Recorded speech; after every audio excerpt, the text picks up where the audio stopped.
green, but you just didn't have the bats. They weren't opportunistic. And then you get late in the innings, you get down the roster in the bullpen, and it happens. Yeah, as you're watching, you go, how is it still 0-0?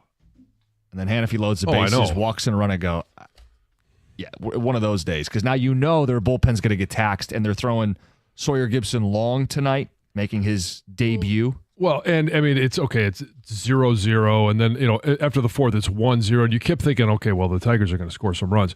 You want to talk about a boring watch? Oh yeah, it was pretty. It was because there's not a lot of intrigue with the Sox. No, I mean, the Pope's not showing up last night, so you're like, oh, okay, what fan shots? We're not seeing much. Instead, we're on the TV broadcast talking about Daniela Bruce getting stuck in an elevator. Like right. that becomes what they're talking about because the game was offering them very little to discuss. Have you ever been stuck in an elevator? No, I know it's some people's big fear. That's like a nightmare come to life. Oh, yeah? I would hate to be stuck in an elevator. I don't feel like I'm claustrophobic, but I think I would start to feel that I am. Oh, and man. I would get anxious. I mean, I'm already an anxious person, so I'd get anxious. I've been stuck in an elevator once. Elevators don't bother me. And in fact, I'm the guy, I'm the dad that when the kids get in, because I've got two that they have a fear of elevators. And as soon as that elevator starts taking off, what do? I start jumping up and down. Oh, jeez. You're a bad person. Grabbing the rails. Dad, stop it. I was stuck in an elevator one time, and it was my freshman year at Michigan. We used to, as soon as we get to the hotel, everybody would flock to the elevators. Well, you're talking about, 75 football players, but also coaches, staff. I mean, there's 120 people or more, and even more now. And everybody takes up the elevators, and then you get to you find out where the service elevator is, and you load that one up. We were on the service elevator, so we weren't even where you could hear us banging on the door. And there were probably, I mean, the capacity says 10 people. Mm-hmm. We had 15 to 16 big dudes, right, on this service elevator, and all of a sudden we were on our way up, and how long were you stuck? We were stuck for probably 30 minutes. Oh. And we had one of the guys, I'll save the names, that had a really deep voice. And we had a couple of guys that we would make fun of because they had, they might have had some bad breath. And one of them was right in front of this guy, and he quit breathing on me with that hot-ass breath. And, I mean, everybody's laughing. Everybody's hot. Everyone is starting to sweat. And you do have some guys on that elevator that are fearful that, hey, this is the end of their life. So you see in, movies you can climb out of the top? How did they end up saving you guys? At some point the elevator starts moving, and we weren't crawling out mid-floor. That's the one where I would be like, I'm not crawling out mid-floor in case this thing starts to go and I get chopped in half. That would be my fear too, is that I'm halfway in and out, and then it goes whoop, and then life over. So in doing that, I don't know why when you see that in the movies, why are they always going up and out?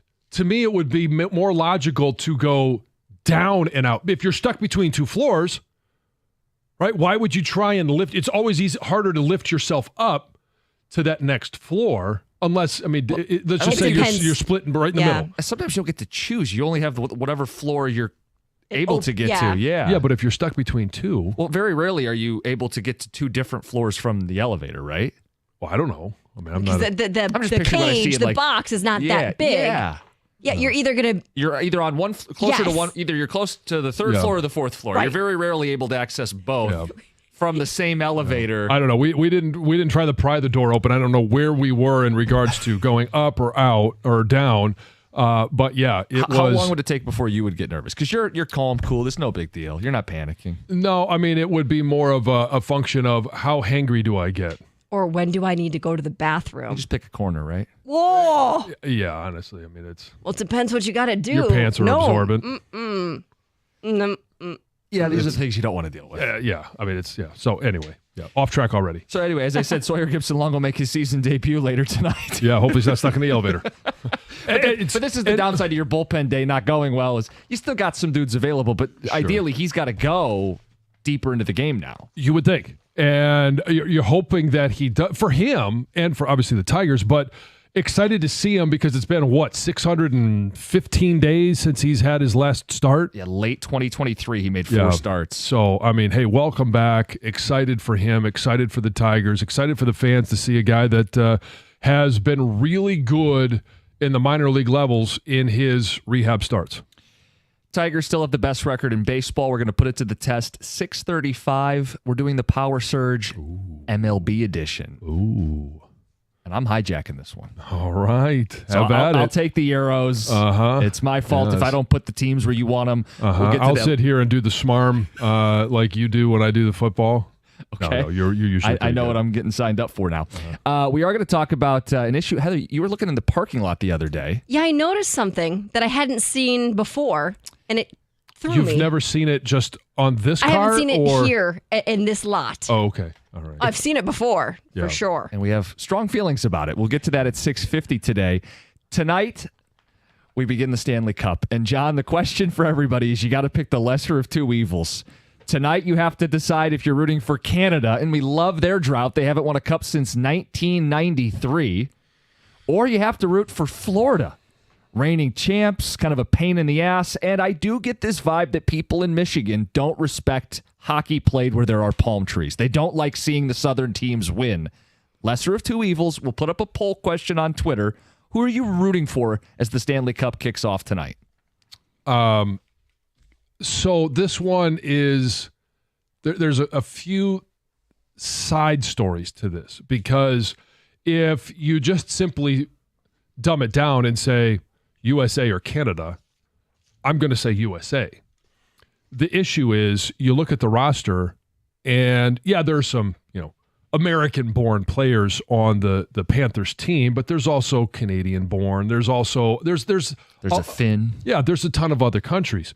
And so what does it really mean? Right. What does it really matter? I have no issue with there being palm trees outside of their hockey arena. I really don't have much of an issue if Canada wins the cup, but if I'm forced to make that call, I do dumb it down and I go USA. Keep it south of the border. Let's go. That's ours. It's been ours since 93. For the record, I think the Panthers are going to win. The betting odds have it as a coin flip. They played to a Game 7 a year ago. That's the most likely outcome this year based on the betting data. These teams are both better than they were a year ago. It should be a great series. I think Florida will win. Better goaltending. No Zach Hyman for the Oilers. As great as McDavid is, they have the chess piece to counter it in Barkov, who's back-to-back Selke Award winner in Florida. I think they're the deeper team. I think Florida will win. Having said that, John, I think what's going to win this poll question is Canada because of McDavid. Because I do think there's a desire to see the best hockey player without a cup break through finally and win. I think that's the biggest poll in this series. He's a likable guy. I don't think anybody hates him. No, I don't think anybody hates Connor McDavid, and everybody loves watching him play. Even if you don't like, Edmonton, you don't want the cup to be north of the border, it's really hard to not like Connor McDavid. He's great. He's so much fun to watch, and he is a likable guy. There's nothing that he says in the media that is arrogant. There's nothing that he says that is controversial. There's nothing that he does to make you hate him other than he plays north of the border. That's for a Canadian team. Yeah. And so, I actually think it's going to be different. I think most people will say Florida. Okay. Keep it in the USA. Maybe people like Kachuk a little more after Four Nations. Yeah. He went out there, battled for us.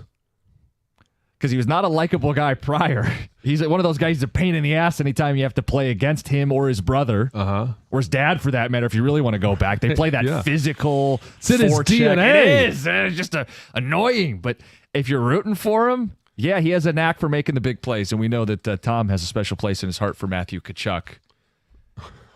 How many times does he bring up that he was available? Maybe you should too. He's a great player. I mean, it's my smarmy thing of probably all smarmy things I have. I mean, I just would love to know if Steve Yzerman inquired about getting a two-way superstar. I don't know about superstar. But that is the type of hockey that wins in the playoffs. Yeah. I mean, it's crazy how the second he went there, they started having playoff success. Yeah. And they flipped the script. This is their third straight cup and they appearance. gave up a lot. They did. And they didn't care because they wanted somebody. I'm rooting for Edmonton. First off, this Canada thing is such an old bit at this point. It's like I get it with the because it's been since '93. Right, but the whole I get my jollies off every spring because Canada doesn't win the cup again is, I mean, it's just played out. And can we be honest about it too? It's really more about Toronto losing than it is all of Canada. Yeah, we like seeing Toronto lose. They're so we've already had that joy. Yeah. But here's the other thing, and this one is certainly just maybe it's just me, maybe it's some listeners. I want to hear Stoney's version of "Oh Canada." Whoa, Canada. Yeah.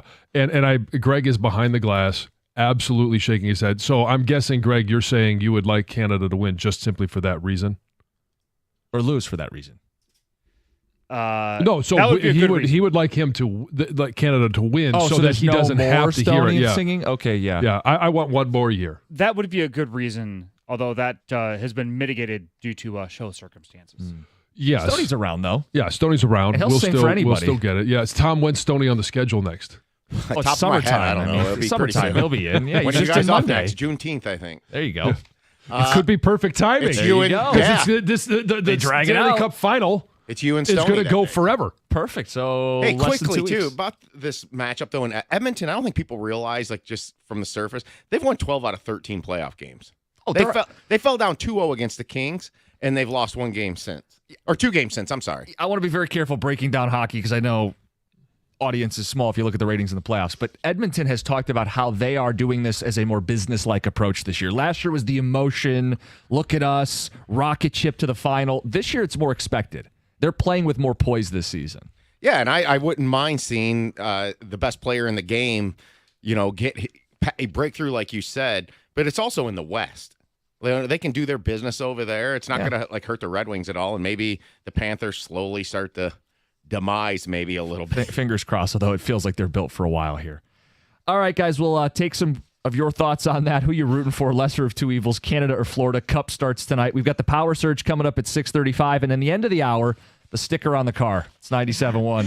Hey, it's Heather, and if you're like me, you like knowing what to expect, especially when it comes to your phone bill. Well, Verizon's got some big news for your peace of mind. For the first time ever, they're locking in low prices for 3 years. That's right, 3 years guaranteed with my plan. So if you're thinking about making the switch to Verizon, this is for you. You can get a single line for just $45 a month when you switch and bring your phone. That's Verizon's best price ever on unlimited welcome with autopay plus taxes and fees. And again, that price is locked in for 3 whole years. Because at Verizon, they've got your back now and in the future. So go ahead, take one thing off your worry list. Visit your local Verizon store in Detroit and ask about their 3-year price guarantee today.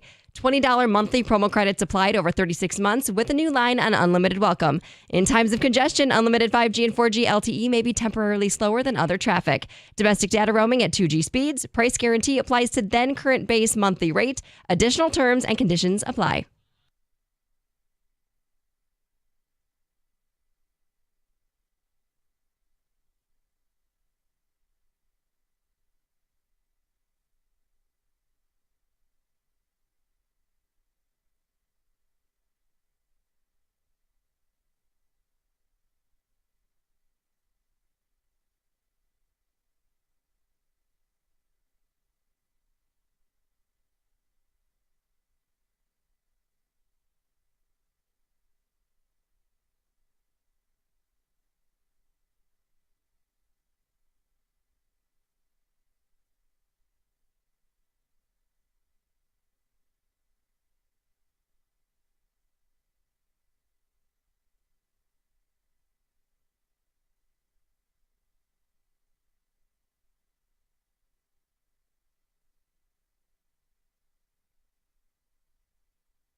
You heard it right there. It's the home of Detroit sports in Vegas. It's America's favorite place to watch all great sporting events.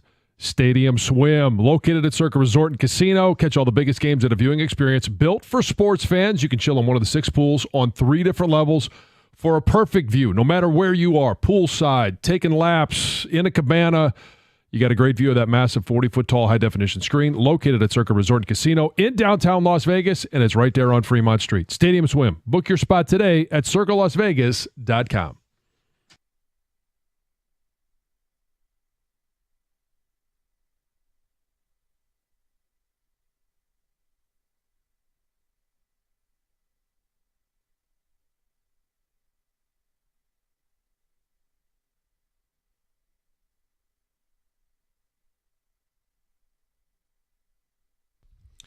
$97.1.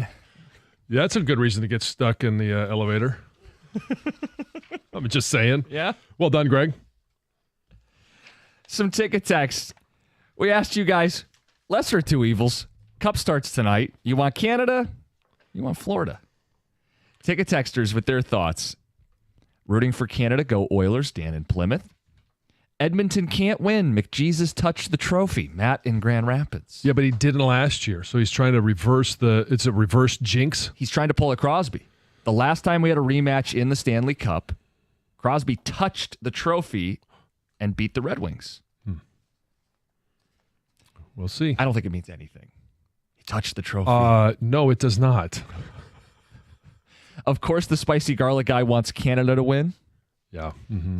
So many people who think USA versus Canada, those players from all over the world, it's a moronic point of view.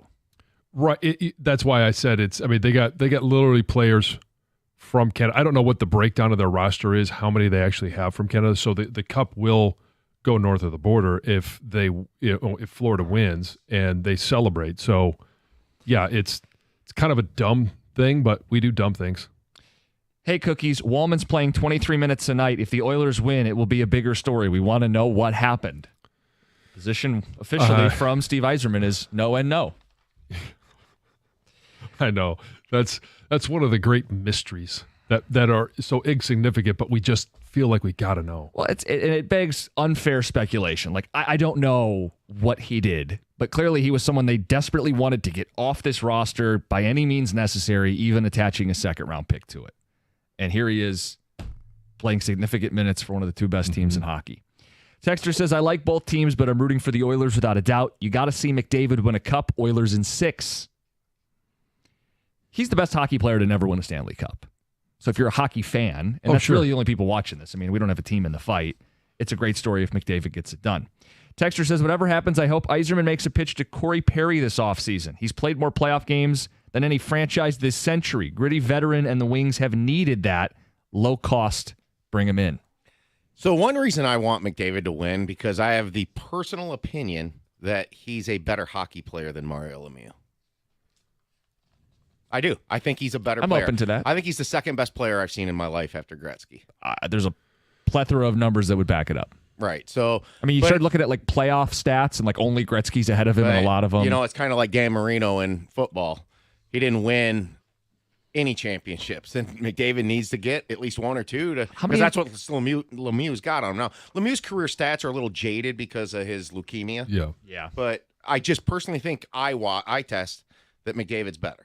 How many MVPs McDavid got now? Like 3? I mean, it's rarefied air when you start stacking MVPs the way he has. I mean, remember, he broke Gretzky's single playoff assist record last year. Yeah. I mean, now he played more games, like 5 or 6 more games in that playoff run, but, you know, you want to see guys like this get their championship because you don't want to see that hang on there. That's kind of like there's no reason like I would root against him. I understand why people wouldn't want Crosby to have gotten his because they didn't like him here. I don't know people that don't like Connor McDavid. Yeah, but it doesn't mean he has to have one. Doesn't have to, but we would like him to have one, I think, if you're a fan of this game, fan of the sport, the history of it all. I would equate it to kind of like, although I don't think he's in the air that McDavid is in his sport, but kind of like Josh Allen. Josh Allen, I would like to see he's not there yet, but he certainly could be. You know, I don't want Josh Allen to beat the Lions in the Super Bowl, you know, but over his career, Josh Allen, it'd be nice to see him get one. After the Lions get one. Yes, he can exactly. go ahead and get one. Or 2. Or 3.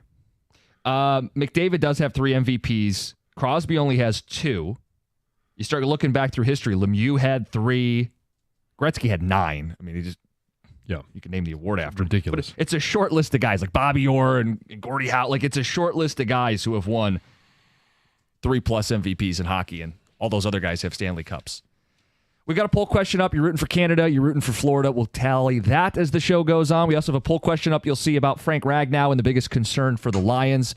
We've got Power Search coming up at 6:35. But first, Heather with the news. Well, this is a really cool story. A former Wayne State golfer clinched a spot in the U.S. Open with the best putt of his life. Grant Hefner, 26 years old, played at Wayne State, now plays professionally on mini tours. He splits his time between Florida and Michigan. And on Monday, he played some great golf, and he ended the day sinking a 60-foot putt. And he finished his 36 holes of qualifying at 7 under par, earning medalist honors at the qualifier at Springfield Country Club in Ohio. And he shot rounds of 68 and 65 to earn one of only 4 U.S. Open spots that were up for grabs.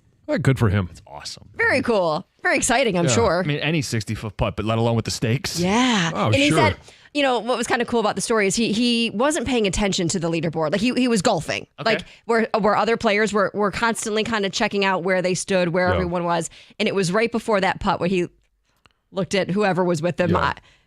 Where am I? And he's like, oh, okay. So there was some pressure on him right then and there, and he nailed it. Well, he should have known he was in Ohio, so being from Michigan, he's going to win. Yeah.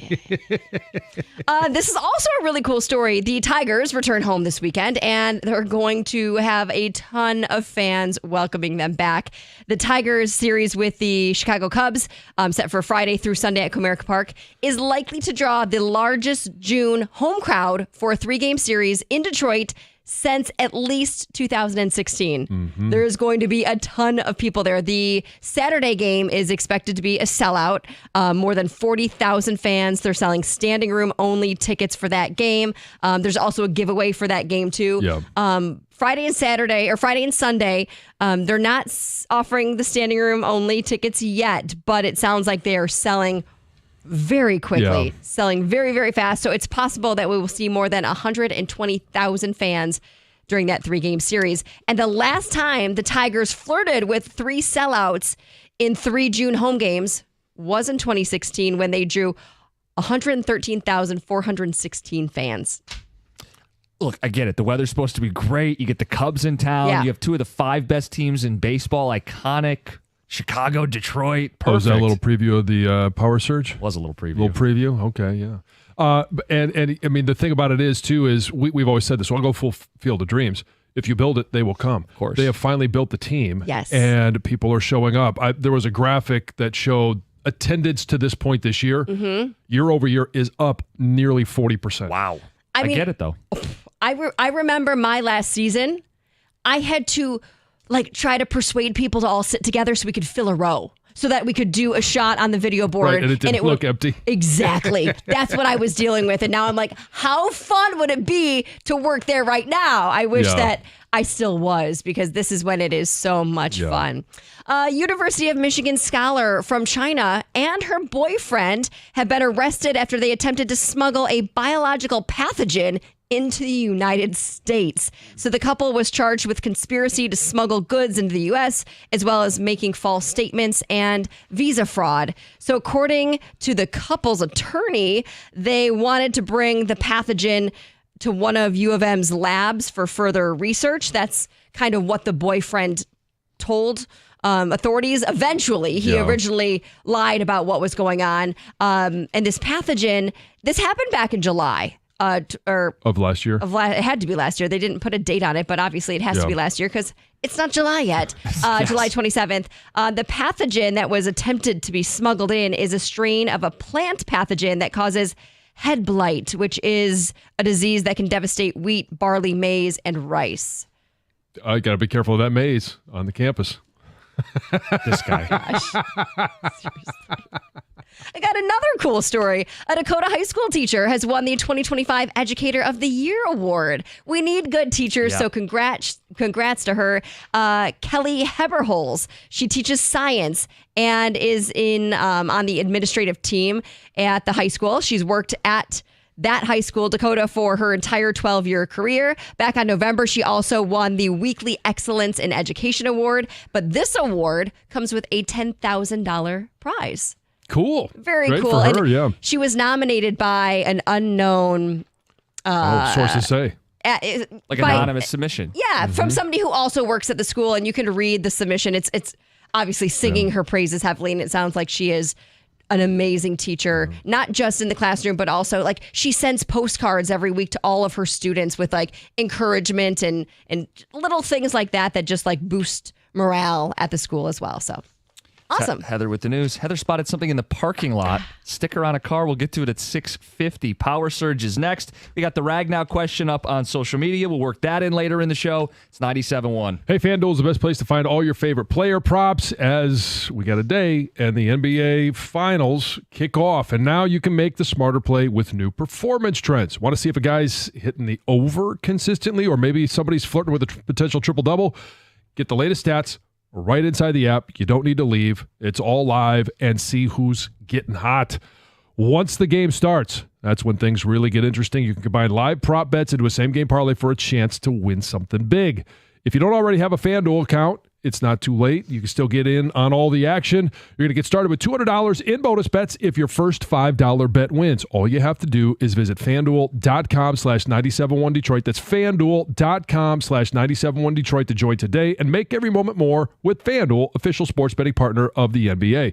Must be 21 or over and present in Michigan. First online real money wager only. $5 first deposit required. Bonus issued is non-withdrawable bonus bets that expire 7 days after receipt. Restrictions apply.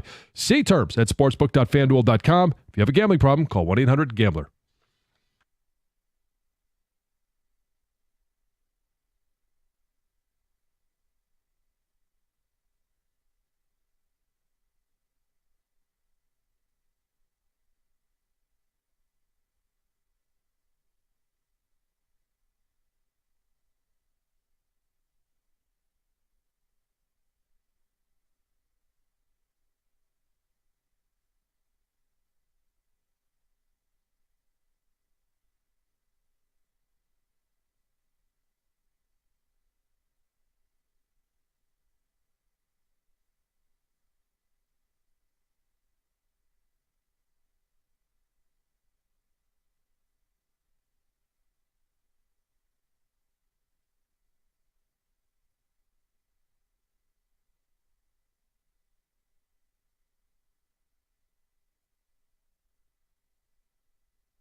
That sound means it's time for the power surge. Oh, boy. And John, this is not football. I'm not leading this one. So I'm leading this one. It's a Major League Baseball power surge. The timing is perfect with the Cubs in town this weekend. Jam-packed ballpark expected. 2 of the top 5 teams in baseball. We'll get to it. I got your best 6. But as always, we start with the teams just outside the power surge, the power outage, if you will.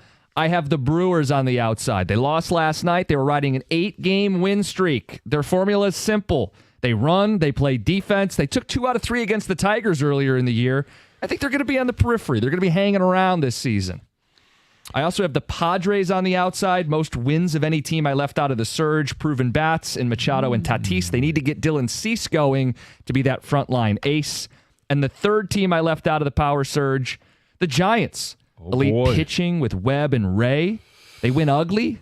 Team ERA's second best in baseball. Willie Adames has been a disaster, but their bats are perking up, led by Matt Chapman. He's raking. His WAR would be higher than any position player on the Detroit Tigers. I knew you. At some point, you would have to have him in there. It's just too bad that the Sox aren't. And I can't imagine they're anywhere near the top here. And you could have your Chapman and Bregman conversation. 2 teams in the NL West. I know. Competing with the Dodgers, and that's, man. That might be the best division in baseball. Yet you don't have them in your top 6. Well, there are 6 divisions. Yeah, it's there not are like I 6 should put divisions, 3 from one division. Well, just because you're winning a division, it could be a weak division. Doesn't mean you have to be in the power surge. And apparently you do. Well, I don't have every division represented in the power surge. So let's get to it. And we start with number 6. I think there's a pretty clear 6, and I think this was a pretty clear number 6. The Philadelphia Phillies. Top 5 in OPS. They're led by dangerous bats. You know them, Schwarber, Harper, Trey Turner. And Dombrowski means they got power arms. They lead Major League Baseball in strikeouts. I put them at number 5. So lead the Major League in strikeouts, but they are in the top 5 in leaders in batting average. Yeah, so no, they hit. They do hit. They swing and miss a lot, but they do hit. 0-3 against the Mets, who we'll hear from later. Oh, boy. Number 5, the New York Yankees. This may surprise people. Why so low? Second most wins in the AL. A 1-2 battle for the best offense in baseball. Judge is the great story. You could highlight Grisham and Goldschmidt as good additions. The pitching I've been impressed with. Fried and Rodon have been good in the absence of Garrett Cole. Top 10 pitching in all of baseball. The reason they're not higher, there's 4 better teams. That's how it works. Fried has not just been good. He's been great. Yes. Cy Young contender. If it wasn't for this damn Tarek Skubal guy. My number 4 team, they're coming to town this weekend. The Cubbies. Okay. Top 5, power and speed. They're the only team in baseball with 75 homers and 75 stolen bases. They are led by Pete Crow Armstrong. Who? Learn him. Get to know him. He's having an MVP caliber season in center field for the Northsiders. He's the NL leader in WAR right now. I have the Cubs at 4. You want to talk about a team that puts bat on ball. That is the Chicago Cubs. And that's just a heads up this weekend. They're going to flood the base paths with a lot of activity because they're really good at putting bat on ball. 3rd in the league in hits. RBIs, I think you mentioned it already. They lead the all of Major League Baseball in runs batted in, and they're 2nd in batting average. So they do a great job of putting bat on ball. And think about this, too, for them. I heard the stat last night. They're the only team ahead of the Tigers with first pitch strike throwing. Their pitching staff emphasizes getting ahead in counts better than anybody in baseball. Mm-hmm. I think there's a pretty clear top 3. I think there's a gap here, and I think these next 3 are a cut above. My number 3 team, the New York Mets. The Mets have the best ERA in all of baseball, the best pitching staff in all of baseball. They have the most wins in the National League, which is the better league of the 2. Yeah. If they get Soto going, there's a real case they're the best team in all of baseball. They've fought the Dodgers tooth and nail. They've got winning records against the Cubs, Dodgers, and Phillies. I put them as the number 3 team in all of baseball.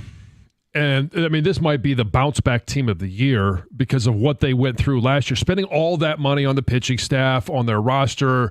They obviously had a fire sale at the trade deadline. They bring in Soto. And Soto, I don't know that he actually can ever really live up to the contract. Right. But everybody's looking at it going, well, it's been a bad signing. It may be a bad signing in terms of dollars spent, but he's still been pretty productive. He has, and they got Alonso back. Yeah. They're getting great production out of Lindor. Last year, they ended up going on a run like they were the NL version of the Tigers. They ended up still getting in and making a little bit of noise, and they look like they're going to do it for the full season now, like the Tigers. Mm-hmm. This is where it gets really interesting. There's only 2 teams left. I think we both know. I think we all know who they are. But I want to know who is 1 and who is 2. The second best team in all of baseball has the best record in baseball. It's the Detroit Tigers. Come on. This is not simply a list of the standings. I'm putting more into it than that. I mean, there's a great way to measure who the best team in baseball is, and they have this thing called wins and losses. John, I would argue there's an even better way. Head-to-head. When the 2 teams play and we keep score. Glad I put that on a tee for you. Perfect. We'll get to it. The Tigers have the best record in baseball. They are top 5 in runs scored and runs allowed. The offense, of course, has been the big surprise, and now they add Parker Meadows. Great base running team, a deep baseball team with no clear weaknesses. Best farm system in baseball. They should only get better as the season goes on. Only get better, and not just because some of those guys may make their debuts, may get a chance to play in the major leagues, but the trade deadline, when you've got one of the best farm systems, you got a lot that you could trade. And it's fun seeing the Tigers listed in all these articles about the deadline, about players who may be available, ways to bolster this baseball team, left side of the infield, bullpen arm. I know can ever have enough starting pitching. They're going to be in the thick of this, and they have the trade chips to get really anybody. And I don't think they're going to have to gut their farm system for rentals. They're in a great spot right now. Can they get to the number 1 spot? Can they dethrone the reigning World Series champs, the number 1 offense in baseball, an elite defense as well, number 3 in defensive runs saved? My number 1 team in baseball, it's the Los Angeles Dodgers. Pitching's been an issue, and they got a good stretch coming up here. They're playing the Mets. They got to play the Padres and the Giants in June. But this is an elite offense. They're the World Series betting favorite. I got them perched at the top, going 3-0 against the Tigers earlier in the season.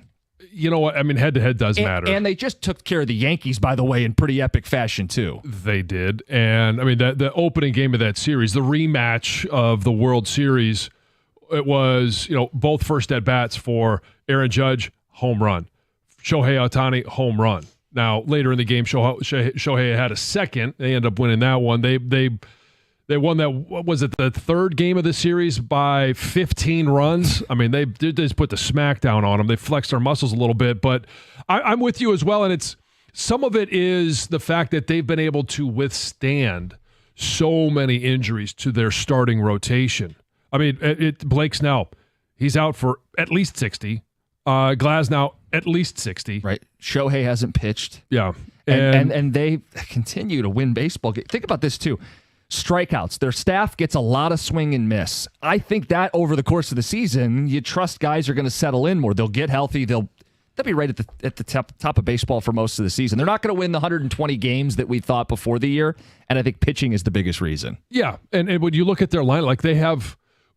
Comparing the 2 lineups, all right? No glaring weaknesses by the Tigers lineup, especially with Parker Meadows there, and we already talked about having Kerry Carpenter in the middle of that lineup. Yeah, but when you have Freddie Freeman, Mookie Betts, Shohei Ohtani, Hernandez, like you just have... Will Smith is one of the best hitting catchers in all baseball, better than even Dylan Dingler, who I know we've been very happy with.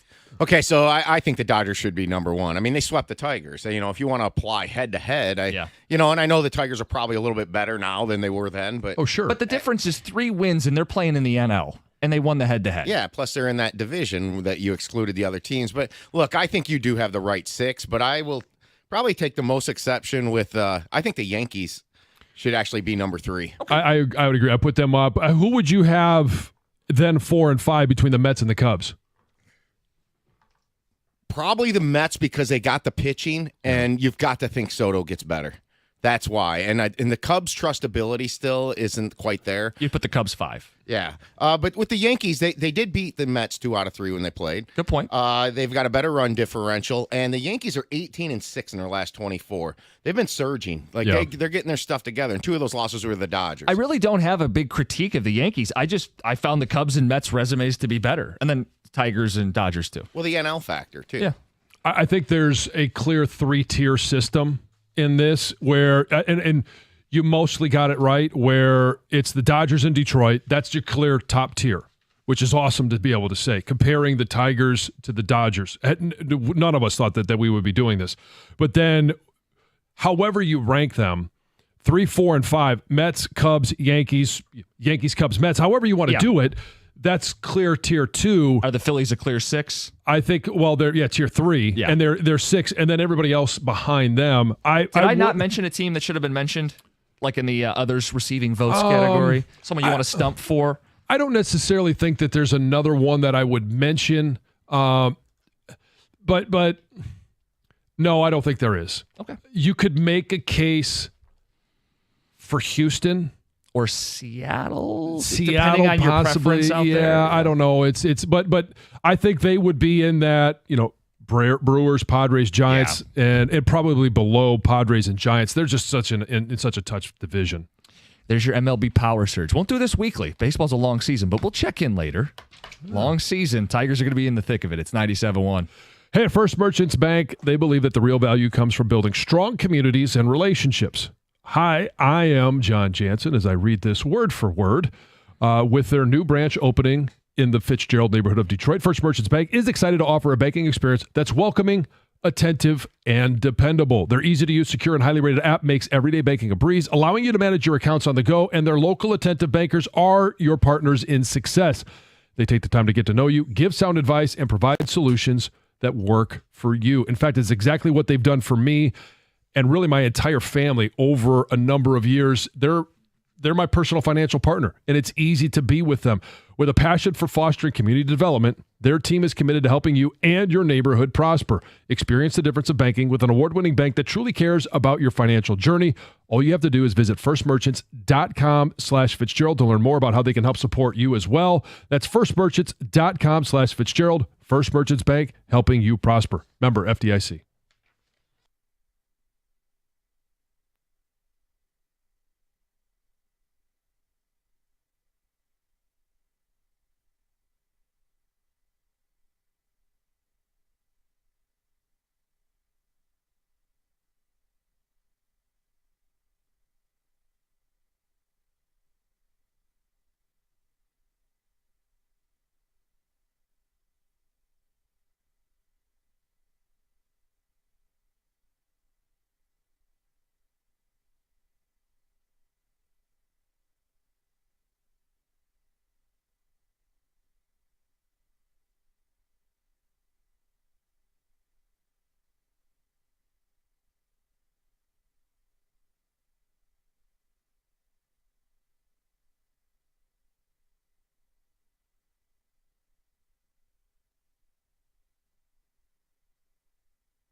Bullpen day went off the rails. Tigers lost to the White Sox last night. Playing again tonight, Sawyer Gipson-Long takes the bump. First time since late 2023, he'll pitch for the Tigers. A couple texts wrapping up our baseball power surge. I would actually put the Tigers at third or fourth. Texter says, but best record, yes. But in a head-to-head 7-game series, I don't think they're better than the Dodgers, Mets, or Phillies yet. Give me a veteran back end of the bullpen arm and an upgrade at shortstop, and you could make the case Detroit is the best. Okay, we'll talk about an upgraded shortstop a little bit later in the show. But in coming on the heels of a bullpen day where the bullpen didn't perform, and obviously on the heels of the Tarek Skubal gem that he had going through 7, and then bullpen comes in, gives up a run. I think this bullpen has been good in large part for the start of the season. It's one of the best bullpens in all of baseball. Could it be better? Obviously, yes. There's a lot of there's no perfect team. The Dodgers are as close as you're going to get because they just outspend everyone. But you can even see, even though that happens, it doesn't translate into. It did last year, but it doesn't necessarily translate into World Series wins because injuries happen. Right, they're 22nd in pitching ERA, the Dodgers. And what have we seen when the injuries have happened to the Tigers? They've had the depth to be able to handle it, whether it's been on the mound or in center field. Texter says I'd have the Yankees, Dodgers, Mets, and Phillies ahead of the Tigers. Team doesn't stack up against it if you go over the whole roster. If Detroit faced any of them in the postseason, they would not be the betting favorites. One of the things that makes the Tigers so good is that they're so disciplined. Like you don't see a lot of phenomenal plays. We do occasionally from Riley Green. We've seen it from Javi Baez. We will see it from Parker Meadows. But they're a very disciplined team. They don't make a lot of errors. They don't make there's not a lot of self-inflicted wounds. And one more says, what about the Guardians? Did not come up. They have a negative run differential. I didn't think it was right to put them in the top 6 or even in the others receiving votes. Yeah. They're hanging around. They got a winning record, but I think the team in the division that is probably going to play out to be a bigger threat is going to be the Twins. Yeah, we'll see. It's all about Buxton and Correa staying healthy, right? I mean, isn't that their bugaboo? Yeah, health. Yeah, but when they're healthy, they are very streaky. That's where the Tigers excel. They're just consistent. Last year, the Twins were streaky. They were bad streaky in the September. In the end, yeah. I actually agree with you on John with that, but I do think there's something about the Guardians at this point that they just got the Tigers' number, and I think they have 2 hitters that just present our pitching problems. Ramirez and Kwan? Yeah. Yes. It's just Ramirez is what he is, a Hall of Famer, and Kwan's just one of those guys that's a Tiger killer. Well, okay, Ramirez and Kwan, it's not just they're Tiger killers. They do it to everybody. They do it to everyone. But Kwan numbers are elevated versus the Tigers compared to other teams. Ramirez is just sick. Yeah. I'd kill to have that guy on this team. Yeah. What, a real third baseman? Well, and the thing about, it's not. Wait a minute. How can we do that? Is there a smarm alarm? That's one of the smarmier things he's done in a while. I know. But Ramirez, one of the things that I love about Ramirez as well is the fact that when he signed a new deal, he actually took less to play in Cleveland because he just loves the fans, loves being there, and he's still making a ton of money. But that just endeared him to me and the loyalty that he has. All right, we're going to get to NFL predictions for the upcoming season. 100 predictions. We're going to do that many? Oh, we're going to do 100? No, Tom's going to trim it down. Holy cow. We only have 4 hours. Tom's going to trim it down to like a dozen or so. We'll do that in the 7 o'clock hour. We have a Frank Ragnow conversation to get into today. Oh, we had the power surge. I think you might be faced with a power outage. Oh, we're going to get to. I love that he wants me to bring this up on the air. We will do it at my expense at some point this morning. Let's talk about what you saw in the parking lot, Heather. Yeah, so the other day I pulled in and I've been parking next to Tom for a while now that we kind of switched where we're parking a little bit. And the other day I noticed something different about his car. And as soon as I saw it, like it hit me and I was like, oh, and I kind of did like a, oh. And I had an instant reaction when I saw this. He's got a sticker, a rather large sticker. You've all seen them somewhere, plastered on the back of his car. Be patient, student driver. I just started driving. And I thought, wow, his son's here today. No. And then it made me think, because I saw it and I kind of was like, oh, I kind of feel bad for your son. Like, why? I would have hated it if my parents put a sticker on the car when I was learning to drive. I know that's how I would have felt, so I kind of just felt bad. And then I also felt bad, like, oh my gosh, he must be a really bad driver, like, to get a sticker on the car. But then I thought, man, shouldn't you take it off when your son isn't driving? Yeah. And because every time I see one of these stickers and I look in the driver's seat of the car, it's always a grown adult. It is not a 14, 15, 16-year-old child. Uh-huh. And I just had an instant reaction to the sticker, and I brought it up to you guys and thought, what do you guys think of these stickers? So obviously having 3 new drivers and another one soon to take the level 1, so 4 within about 5 years, I have my opinions, but I would like to hear from the man who's being accused of having the sticker on the back of his car. Well, he definitely has it. I'm not accusing him. At the mercy of destroying my son on public radio, he's got some work to do. Yeah. And we'll leave it at that. As okay? all new drivers do. He just got his permit. So one of the things is he's very rough at making turns. It's kind of jerky. And we have a lot of 4-way stops down in Tecumseh. So A lot of stop signs. Yeah. no stop lights. So that is one of the core reasons. It's just like he's just a little rigid on those. Like he cut the corner one day, and I was just like, man. And I said to Kelly, I go, we got to get these stickers, okay? And so we're doing it. There are pros and cons. I was looking online.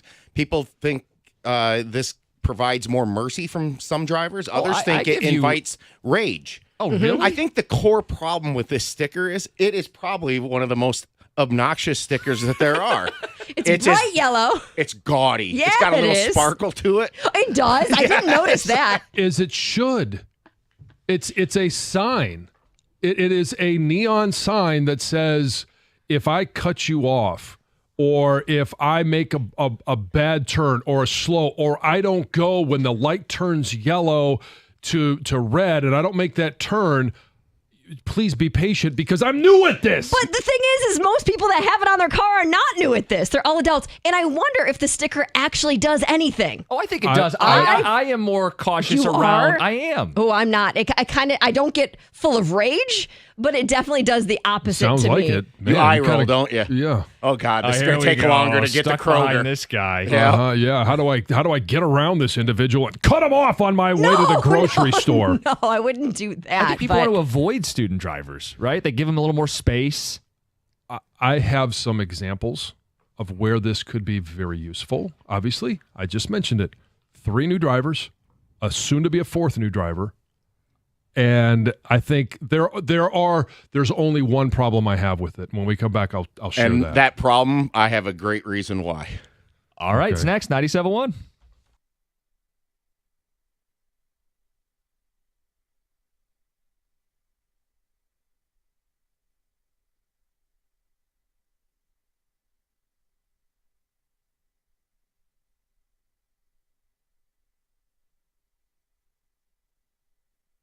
Brought to you by Moran Buick GMC. The Tigers have had better days. 8-1 the final score yesterday against the White Sox. This man contributed half of those runs. 3 came on one swing.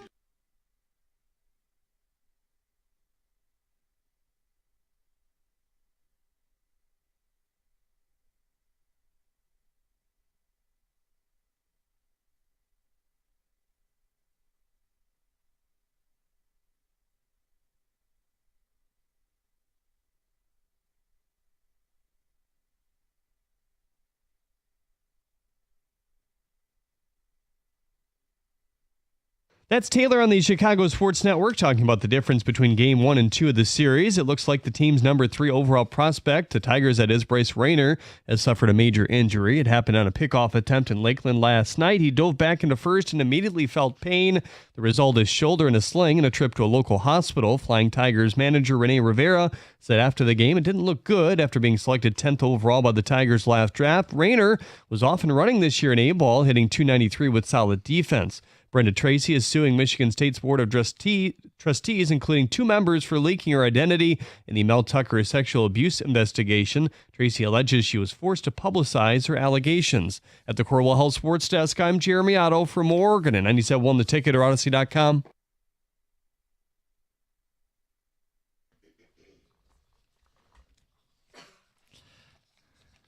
Good morning. We're going to get to the NFL later in the hour and a Frank Ragnow question as that story continues to unfold. Right now, we're getting flooded with ticket texts, people weighing in on the student driver sticker. All right. So the only issue I have is when it is an adult driver that's not a new driver, because I've had one before. I haven't actually put it on. I just always forgot.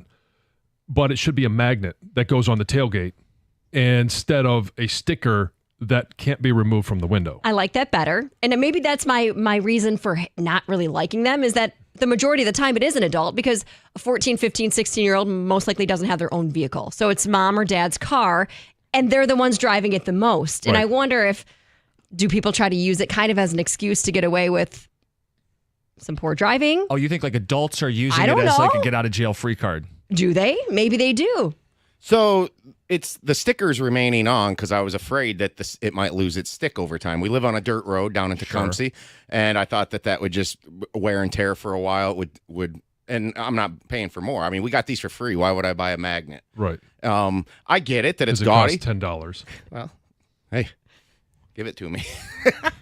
Do they give it to them at driver's training? Like, Stickers. It is provided? Yes. Okay. So the reason that I'm doing this for mankind and keeping it on is to provide hope that our young drivers are great drivers like me.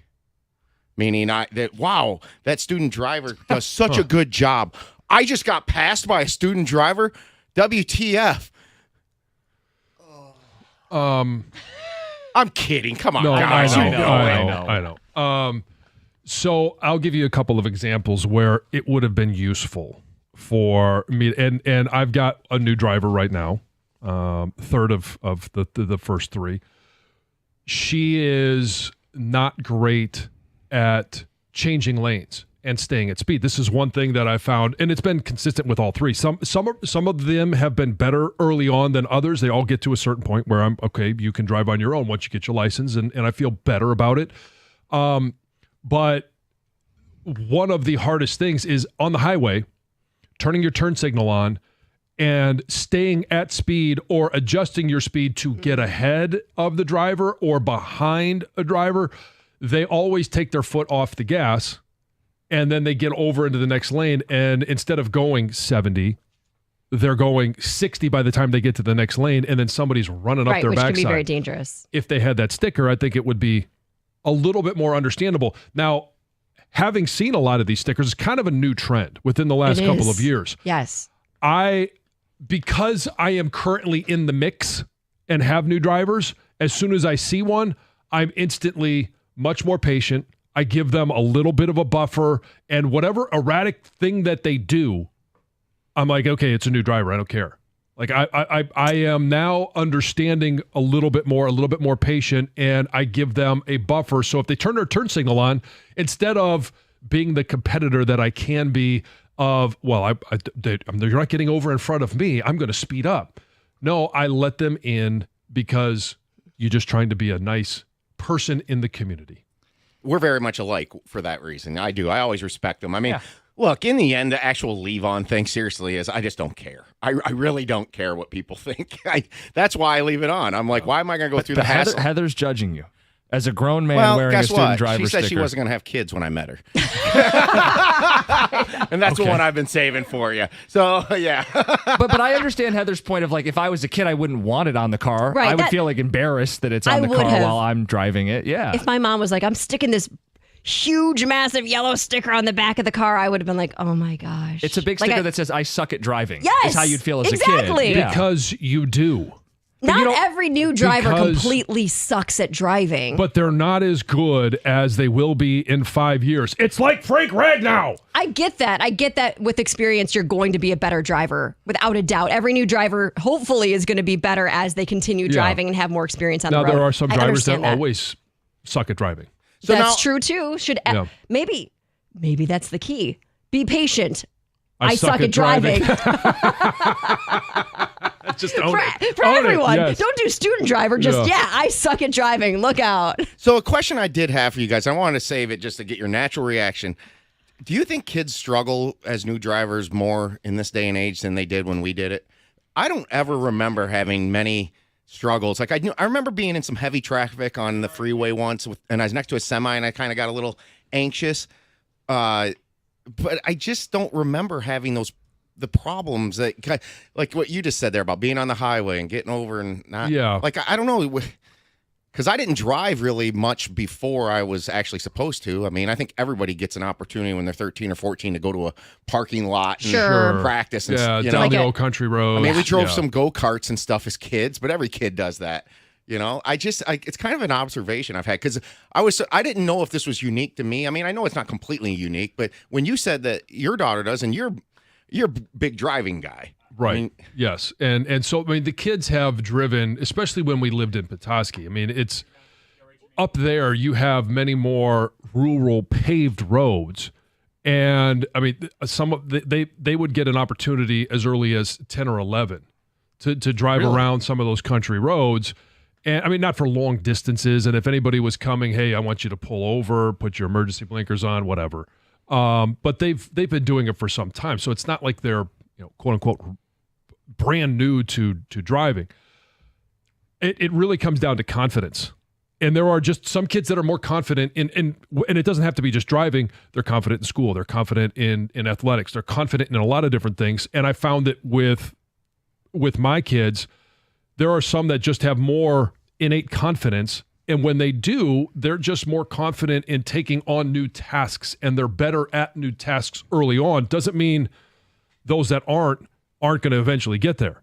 Right. Now, one other thing, is the size of the vehicle. So he struggles with the minivan, justifiably so. So there's a reason not to get the minivan, Heather. I'm not getting a minivan. Yeah, no one should.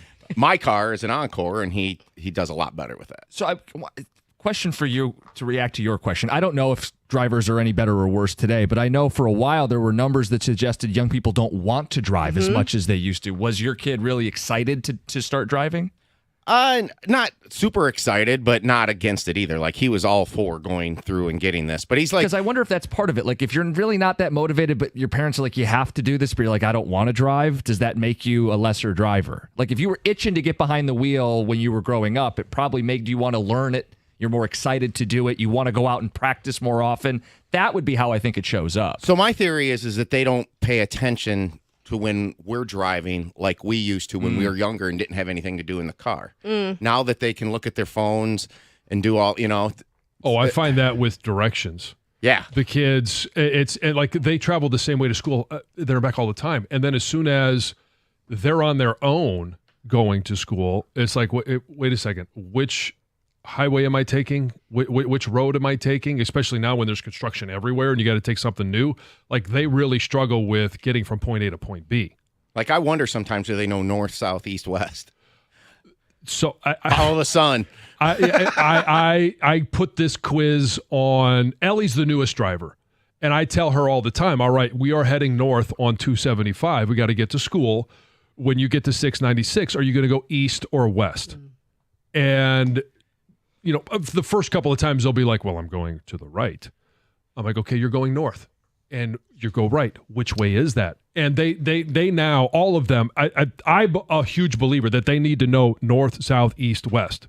She knows she's going to go north on 275. She's going to go east. That she's going to go north on Telegraph. She's going to go east on 14. All of that stuff. I mean, it makes sense to know your bearings. In defense of young people, they don't need to because everything's in their phone. Like that's why they don't know because everything's just in their phone. And then you have a power outage. And you don't have your phone. When's the last time we had a major power outage? When was that? I'm not talking about a power outage. I'm talking about you didn't charge your phone. Dies. Okay. Everyone has a phone charger in their car. So you don't think you should need to know north, south, east, west? I didn't say that. I said in defense of kids, they've never needed to. So like that's just their upbringing. So in defense of yourself, I know north, south, east, and west. 248-539-9797. Dwayne, you're next up. You're on 97.1. Hey, thanks, guys. Appreciate you taking my call. Great topic, by the way. Two things. One, I wonder if Heather, does she have any children? I have two. Yeah, two. Little ones. Okay, so are you, is it okay to put baby on board? So I'm not a fan of baby on board stickers. No, I don't like them. Oh, okay, so you just don't like people letting you know there's something special about your vehicle that you should pay attention to. I guess so. I don't like any bumper stickers or anything. Okay. All right. And just for me as seeing a sign with student, young driver, student driver, whatever. I sold insurance for 40 some years, so it's not a matter of when kids are if they're gonna get in an accident, it's when they're gonna get in their first accident. I think it's important to know that when you are approaching someone that has that sticker, and I know it's a lot of adults drive the car, but it's great to know because I don't want to be around that person. I don't want to be their first accident. Right. So I try to maneuver to be away from them to give them as much room as possible, like John said. You cut them some slack. If they trying to get in, let them get in, but then you can go around them. You can be the better person in that event. But I think it's awesome to have those because my daughter just had a baby, and I think it's great that, hey, that's precious cargo. I want people to make sure they're not. And I know some people like you, Heather, they get road rage on it, and they want to go up and, like, look, see, who's driving the car? They're lying. I know they're lying to me. You're not a student driver. You're a 45-year-old man. I agree. You're a fraud and a cheat. Yeah. And it's just a signal that whether it's a student driver in there or not, or it's a mom or dad that they've already dropped their kids off wherever they're supposed to be, and they're the ones actually driving. I always, especially highways, or if you're on a road where somebody's trying to get over, if I see that student driver and they put the turn signal on, because one of the hard things is judging speed and distance. And so when they put a turn signal on, knowing that they're going to change lanes, they're looking in their side mirror and they're trying to figure out, is that person actually far enough behind me so that I can get over? If I see that sticker and I'm in that person that's behind them, I'll slow up and make it obvious. Yes, it is safe to get over. Okay, we have ticket text, some good ones. If he'll hold, we have Mean Dean on hold. Oh, no. Do you want his thoughts on these? I do want his thoughts on this. Next, 97.1. Hey, speaking of injuries, speaking of accidents, in sports, every once in a while you get injured and you're sidelined. It feels personal. The same goes for life.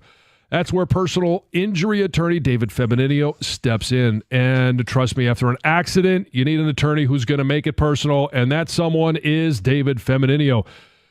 David uses the slogan, "Get David, get paid." It's not just a slogan. It's a promise to take care of you. So if you or someone you know has been injured, tell them to call David Feminino at 855-65-CRASH, or you can always go to his website, getdavidgetpaid.com. That number again, 855-65-CRASH, or on the web at getdavidgetpaid.com.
So Heather called out Tom, said, hey, I see you got this student driver sticker on your car. When Yeah. did you go to driving school? Yeah, exactly. And of course, it's for his son, but he is driving it too, and that's what irked you. No, kind of. I don't know. The whole sticker just made me like, oh, no. I felt bad for his son instantly. Like, oh, poor kid's got to drive around with a sticker on the car. Then I thought maybe he really is a bad driver. And then I thought, why does Tom still have it on the car? You should take it off. But obviously it's a sticker, so it Yeah. Well, I don't care what stays. people think, and I'm too lazy to do it every other time. I To be think quite that's- honest. Now, the location of it on the window, I could have put it down on the bumper. You could have. I think makes it stand out more. It does. And it is about one of the gaudiest, most obnoxious stickers that you could find. Heather's rage list: football on Christmas and student drivers. Yeah, apparently. Says Jeez. Bridezilla is an ass. Sticker paints a bigger target on your back. Trust me, people are D-bags. Says student drivers are the worst. Going down the Southfield Freeway, everyone's going 70, and you can guess who's going 55, clogging up the lanes. It's your student driver. This one says, my son's 13. I have him regularly drive a golf cart to avoid having the sticker when he finally gets behind the wheel. Still a jump. It is still a jump. You know, in terms of bumper stickers, when you guys are talking about them, like the one I don't like is the M22, but I've never been a bumper sticker person. Me I've had neither. a few Lions like decals in the windows before and stuff, but I just bumper stickers don't do it for me. The only one I actually did have for a while was the ticket one, because I was like, oh hey, I'll advertise our station anytime I can. Sure. I tell people see it and go, oh, I'll turn on the ticket. Guys, the sticker should instead say, be patient. I'm operating my cell phone. That's a problem. Well, That is yeah. it's a huge problem. I said we had Dean on hold. Oh, Dean yeah. in Let's see if he Milford. lives up to his nickname. Dean, what's up, buddy? Good morning, guys. Real quick question. At what point, during what era ever, did someone tell somebody that just because you put a sticker on your car, that means that everyone else has to drive differently because of the sticker on your car? I don't care that you have a baby in your car.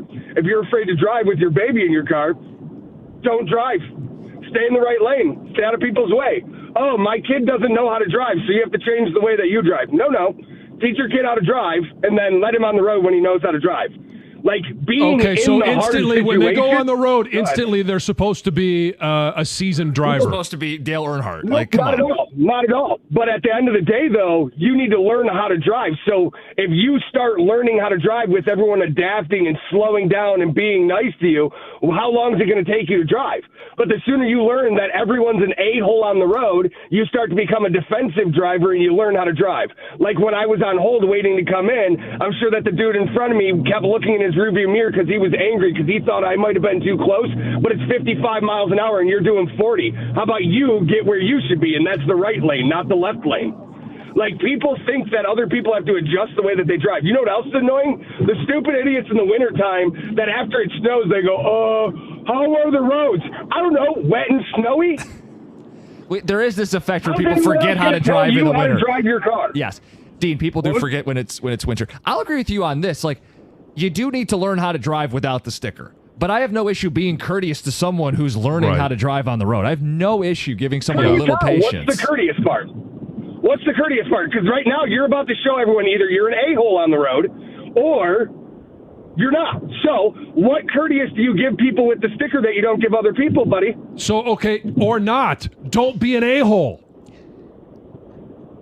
Well, that's what I'm saying, though. What adjustment do you have to make? Like, if the way that you're driving gets adjusted because you see a sticker in front of you, then you're a horrible driver anyway. But also, just Not because necessarily. they have a sticker, what arrogance do you have? Not necessarily. that There's makes you driving think that mistakes other that a people should- beginner would make that you would be mad at, that you wouldn't tolerate from a regular driver, right? Right. I mean, we're detailing some of it, how they are on turns and stops and decisions they make. You'd go, what are you doing trying to merge right now? You're an idiot. If it's a student driver, you go, okay, Yeah. maybe I need to I'll cool be off a a little bit here. more patient. Yeah. I wonder where we can find these a-hole drivers. I mean, hey, just head out. Right? We're I 696. think we all kind of drive aggressively here. We've- Southfield Freeway. Yeah. The Lodge. Like, I mean, Anyway, they're everywhere. never a dull moment with Dean. Like last time we had him on, he talked about getting kicked off an airplane. Yes. There's never yes. a dull moment with Dean. Yeah, I know. The question I should ask if he's had any student drivers. Well, we know they wouldn't have a sticker. He'd just R- throw right. them out Yeah. into the freeway Yeah, and say, yeah, figure here it you out. go. Good luck. Sink or swim, Yep. buddy. Mm-hmm. All Start right. paddling. I mean, that's what we did. We didn't have stickers. No, I didn't either. Yes, I didn't either. Okay. Yes, but I mean, But it doesn't pain me to be nice to somebody. Somebody comes up with a good idea. But the it's okay to likelihood use that them. it's actually a student driver I is get very being slim. annoyed if it's Tom going, okay, Tom, like, I'm not giving you any special treatment on the road. He's the only bald sophomore in high school. Not yet. I am concerned. He's the one I'm concerned about, though, between him and Sam. Okay. Real quick, ticket text on Dean. Someone needs to get laid. He's too angry. Yeah. And with that, Heather, with the Oh, it's news. news time. You guys, a 41-year-old from Troy died on Tuesday after being shot by a Shelby Township police officer during a foot chase. So it all started when the officer conducted a traffic stop. This was near Van Dyke and 22 Mile. The man, who was the only person in the car, got out and just started running on foot. The officer obviously chased this man, went behind several nearby businesses, tased the man after he ignored the commands to stop, right? The man continued running and then allegedly pulled out a weapon. The officer gave multiple commands to drop the weapon before firing and striking him. This man was taken to a local hospital where he died from his injuries. The officer has been placed on administrative leave while an investigation into the incident is conducted. Santa Ono has been blocked as the University of Florida's next president. Uh-oh. Or, oh no, I guess. Santa, oh no. Yeah, exactly. Where's the JMO laugh? So Florida's highest university board voted Tuesday to block the university from selecting him. And it's the first time in the Board of Governors' 20-year history that members have overturned a university's presidential selection. So this has not happened before.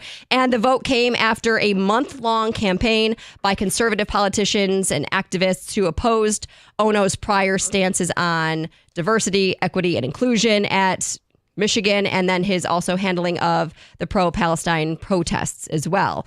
But just earlier last month is when Ono kind of announced that, hey, I'm the lone finalist for this job, and I'm taking it. Yeah. So now what? I don't know. Michigan's not welcoming him back, right? So No, I mean, the shame of it is I thought he was good at what he did. He's a really approachable guy. A lot of the presidents of universities are not necessarily approachable because they're just so sometimes cerebral. He just was a very common individual that related well to the students. I thought handled himself well professionally, so I'm disappointed that he's going through this. Yeah. This is fascinating, scary, interesting. 2 Chinese citizens have been charged in connection with attempting to smuggle this biological pathogen into the U.S.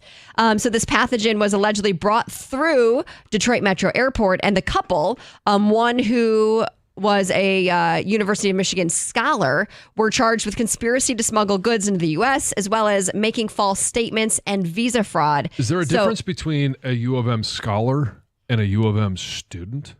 maybe. Perhaps. Greg, I'll defer to you. Oh, he's got an answer. So, John, you are a U of M student, not a scholar. What's the difference?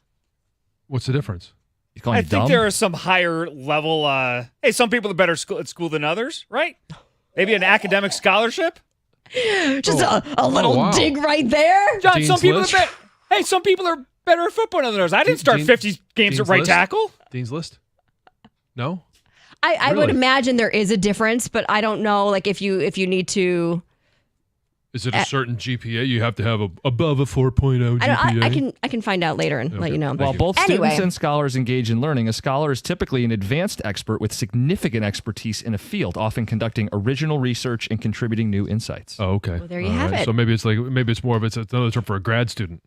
So anyway, back to this couple. It was the boyfriend who tried to bring this like fungus into the U.S. He initially lied about Sounds it. like he's a fun guy.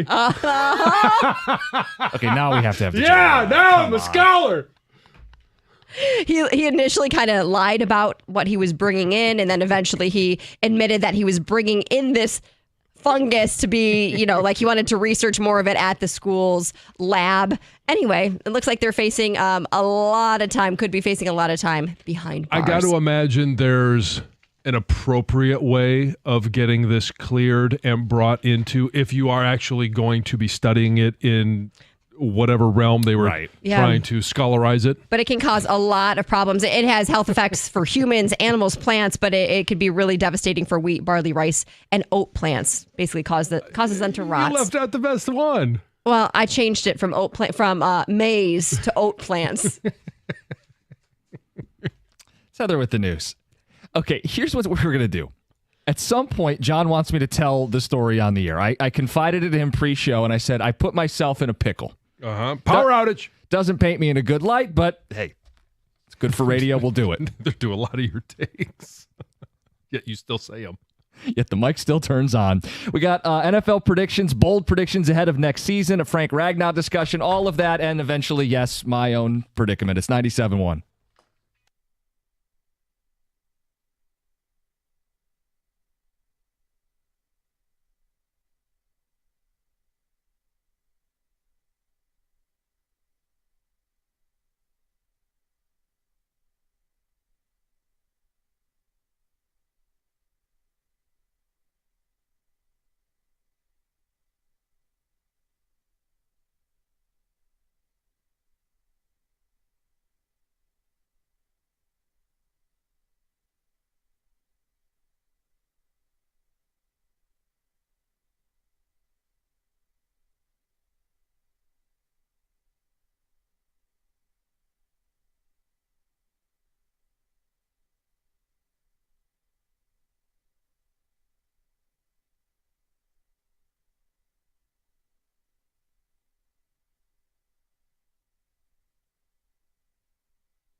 So what we have in front of us are 100 bold predictions for the NFL season.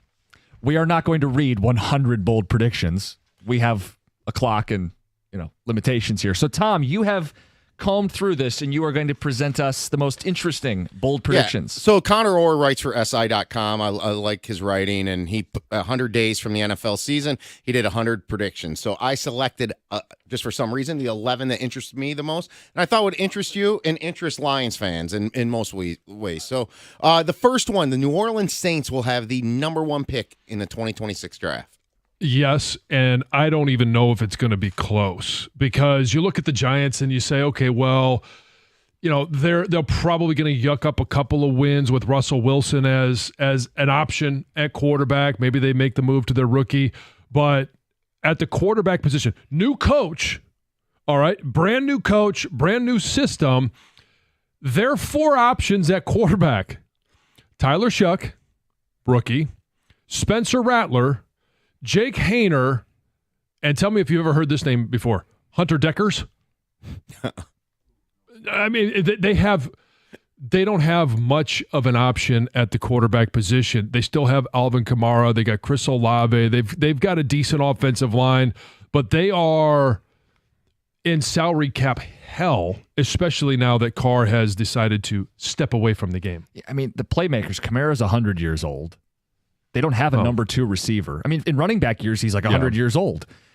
And then their defense has been going the wrong way for years. They pivot to an offensive coach. I can't imagine it's going to get significantly better on that side of the ball. I see this as likely. Yeah, I think maybe only the Titans could enter the conversation. Like if Cam Ward really struggles, like they were bad last year, man. They were, but at least they play good defense. I don't even know that they're going to get good defense out of the New Orleans Saints. I mean, they could always go with Taysom Hill. I know that's Gators' favorite. What about the Browns?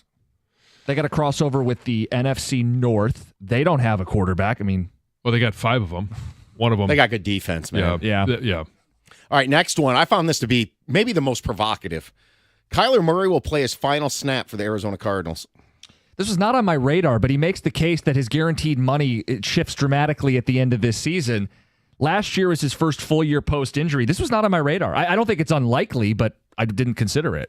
I think it's unlikely. I think there's a world, depending on what happens with there's a lot of question marks. There may be more question marks in the NFC West. There is a path, and I'm not a Kyler Murray fan, where Arizona wins that division. Sure. Because they invested heavily defensively this offseason. They got a defensive head coach. And, I mean, when you look at, I do think offensively they may actually take a step forward because Marvin Harrison Jr. I think he is going to be a guy that really takes a big step in his second year. I think he will. They have McBride, a good tight end. I think Murray should have a decent year, and if they're a decent team, it's going to be hard to find a better quarterback when you're in the middle of the pack. And they took a cornerback in the second round who's going to make plays day one, Will Johnson. I'm telling you right now, he'll have more interceptions than Terrion Arnold did last year. Justin Fields will throw for career high in yards and TDs. All right, so, I mean, what does this even mean? A career high in yards and touchdowns. The most touchdowns he's thrown was back in 22, where he threw 17. I don't know that he does that with the Jets. I know that they've got, is it Garrett Wilson? Garrett Wilson. I mean, they're not terrible in their skill position, but I don't see him doing either. I think they'll be trailing a lot. He's going to start the whole year. Yeah, I see it. Mike Vrabel will win Coach of the Year. Ashton Genty will win Offensive Rookie of the Year. Yeah, I think it's set up for Vrabel to clean things up. Good coach in New England. I believe that. Genty, workload. He's their back. I mean, they don't really have a number 2. I think both of these are happening. I think they're probably the front runners. I don't know what the odds are for them to win these awards, but I think I could see both of these happening. I'm going to say no on Genty. I think he's overrated. Okay. All right, the privilege / the San Francisco 49ers will win 12 games. No, and part of what I've already said, I mean, there's a path for Arizona to win that division. There's a path for the Rams to win that division. There is a path for San Francisco to win that division. I think they end up with 11 or fewer. They have on paper the easiest schedule. Right. We know it doesn't always work out that way. They've had significant roster drain as players have gotten older. They've missed their window. I do think they can make one more. run. Like one more last stand. The fact that Vegas likes them is But kind of what does that mean? Like a run to like 10, 11 wins and sneak in a playoff? Yeah. Maybe 12 wins is saying a lot. I don't see it. They have humongous health issues with their age. All right, there will only be 3 new playoff teams from a year ago. No, I'm just going to go with history on this one. I'm not really necessarily going to give you the 4 teams, but for 35 years, 35 consecutive years, there has always been a minimum of 4 new playoff teams every single year. Sometimes more, but never less. So I'm just going to go with history and say it's at least 4. Oh, yeah, there's always surprises. All right, the Super Bowl halftime show will feature a slew of new and old country artists. Yes, there's always a zigzag in this. We haven't had a country artist in a while. We've seen a lot of pop artists go to country. There's no shortage of names they could pick. I think Connor Orr specifically highlighted a couple guys, including Jelly Roll, as someone who could be at the Super Bowl this year. I think they go rock. And my vote would be Metallica. It'd be so great. I can't wait for It's going to happen at some Plus, I think point. the Super Bowl has to be somewhere else in San Francisco next year. There's no way I can see them allowing Morgan Wallen into California. Okay. Penei Sewell will win inaugural Protector of the Year award. As much as I want to say yes, I think with this offensive, a lot of these offensive line individual awards are still given to the offensive line that is one of the best offensive lines. They took a step back when Frank Ragnow retired. I don't know that they're going to be a top 5 offensive line. I think the first one is probably going to go to Lane Johnson. Sewell's the best tackle in football. He'll win it. Well, with Ragnow gone, it's going to, maybe reflect on more on Sewell, actually, that he'll actually stand out even more. It could. But everybody's going to look at sack numbers. They're going to look at yards per play, all of those different things. Yeah, but we have more data now. How many sacks is Sewell going to allow? I have a feeling it's going to be 0 or 1. I mean, that's the player he is. I agree. Jahmyr Gibbs will win Offensive Player of the Year. Yes. I think he is. They're going to lean on him to run the ball. They're going to lean on him for trick plays. They're going to lean on him to throw him the ball. But we saw what he did last year in just his second year. And you could make a case that he is on Saquon Barkley's level. If he has a productive season, like we all believe he can, same level of touchdowns, same level of production, but ramps it up a little bit more, yeah. He's the caliber of player who can do it. They should run the ball more to help that young offensive line. The problem, they have a 2-headed monster. And if Montgomery stays healthy too, they're going to want to get both to the finish line. It will hurt the number of touches Gibbs would need to win the award. All right, so the last 2 very positive Lion ones, 2 awards for 2 stars. And then Connor Orr does this. The Lions will win 10 games. No. They'll win more. Easy answer. The Ragnow stuff puts more doubt in my mind, but I'm still not going all the way down to 10 wins. I mean, look at the schedule alone. They've owned this division. I still expect them to own this division. They should win 5 of the 6 games, which is what they've averaged the last 3 years. Then I throw in the Browns and the Steelers and the Cowboys and the Giants, and shoot, I'm up to 9 already before they win any of the big games on their schedule. I just find it hard to find a world where Gibbs is Offensive Player of the Year and the Lions only win 10 games. Right. I mean, that means the defense is just in shambles, right? Yeah. All right, finally, and we're not holding you to this, but this is the right now. You're allowed to have your prediction on opening night. The Buffalo Bills will defeat the Philadelphia Eagles in Super Bowl 60. 2 of the 5 best teams in the sport. I have no issue with the prediction. Josh Allen off an MVP season, remains one of the best in the sport. Sure, I could see it. Nope, they won't be there. Chiefs. Oh, again?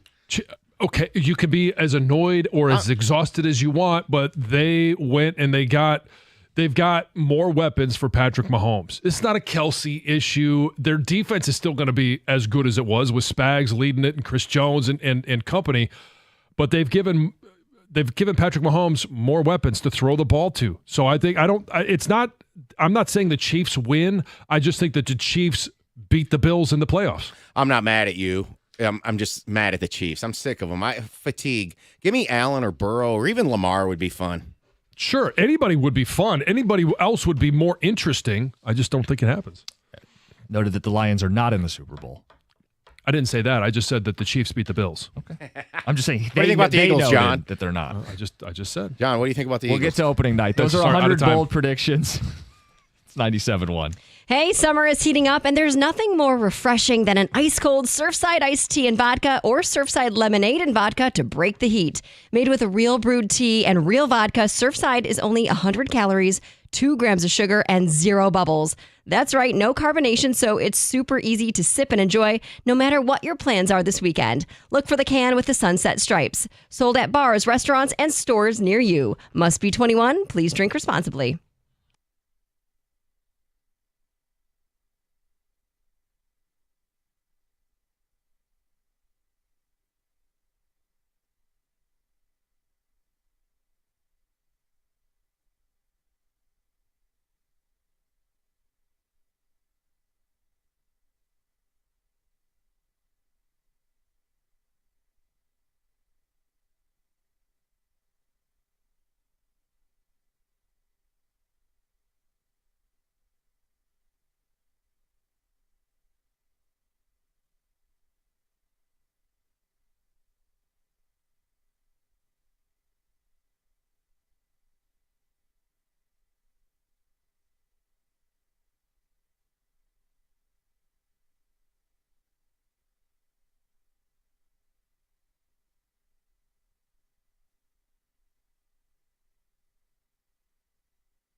All right, 8 o'clock hour. Got myself in a pickle. Huh. And you find this so amusing. It I is. go, I don't know if I want to talk about this on the air. I'll do it at my expense in the 8 o'clock hour. John Frank Ragnow retiring. We talked about it yesterday. We threw out a poll question to start the show today. Want to revisit this. The biggest concern you have for the Detroit Lions on the heels of the Ragnow news. Is it the pass rush? Is it the coordinators? Is it replacing Ragnow, or is it other? And you can fill in that blank. For me, it's coordinators, because I think there are a lot of deficiencies, which we saw last year with Aaron Glenn in the defense. There are certain ways that you can call defenses, you can construct a game plan to cover up deficiencies that you have. And that's going to be what it is for Calvin Shepard. How does he create pass rush outside of Aiden Hutchinson? Some of it's blitzes, some of it's coverage, some of it is just being creative in matchups that you are able to create or try to create in the game plan. And then on offense, yeah, there's a huge concern about who the interior three linemen are going to be. Where are they going to be placed? How are they going to produce? If you got two, in essence, rookies, how are they going to perform? Well, then it comes down to coaching, coordinators. How are they going to call these games? What is the script going to be to start the game to give these guys a little bit of confidence? How much are they going to run the ball? How much play action? All of those things can give an advantage to a young interior offensive line or young players anywhere. And it's about trying to coach the roster that you have. And if Frank's not going to be there, you're no longer coaching with an all-pro center. And I get the concern about who's going to play that center position. At that point, it comes down to game plan. How are you going to coach to your strengths, cover up your weaknesses, and still go out there and be a top 10, top 5 offense? Like, I would agree it puts more of an emphasis on the coordinators doing a good job. But the issue is they're not going to have as many favorable matchups if they lose up front. Like, so much of being a great coordinator is having great matchups to exploit. It sure helps when you got the Jimmies and the Joes to make the X's and the O's come together. If you have to hold guys' hands and send extra guys to help at the line of scrimmage, tight ends and running backs chipping, those are less guys in routes, you're neutering some of your offense because you have to help your offensive line. Suddenly the strength of this team is now something that I have to hold their hand. Yeah, the but biggest issue is replacing awareness. Frank Ragnow. You got to have the awareness to neuter your offense. Right. But you got to have the awareness that, hey, I can't expect the center to hold up one-on-one with Chris Jones. Well, that's the biggest issue then. The biggest issue is that I have to jump through more hoops now as a play caller because I don't have Frank Ragnow. All right, so this is the chicken or the egg conversation. Yes. And yes, it needs to be a concern for the coordinator, but the coordinator you could call some turn protection so that you get guys in an advantageous position so that they're at the snap of the ball, they have an advantage if they end up blocking one-on-one, because that rusher goes to the gap that I'm stepping to. If they come away, I don't have to adjust. I've got somebody coming behind me. But what you're saying is, because they don't have Frank Ragnow, I don't get as many routes for Laporta and Gibbs. That's the big issue. It doesn't mean that. That's a bigger... Well, I'm going to have to use them to help more often, right? I got to help this offensive line with 6-man protections. Oh, you can help them with Brock Wright. You get my still point, get though. those guys out in routes. You can still hand the ball, which I hope they do early, often, and all the time, to Jahmyr Gibbs.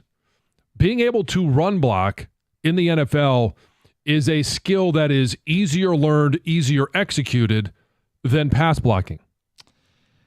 The choices on our poll question: replacing the coordinators, improving your pass rush, replacing Frank Ragnow, or other. 248-539-9797. As much time as we've talked coordinators and the angst, as much time as we've spent talking about pass rush and what are they going to do is they're going to find Aiden a buddy.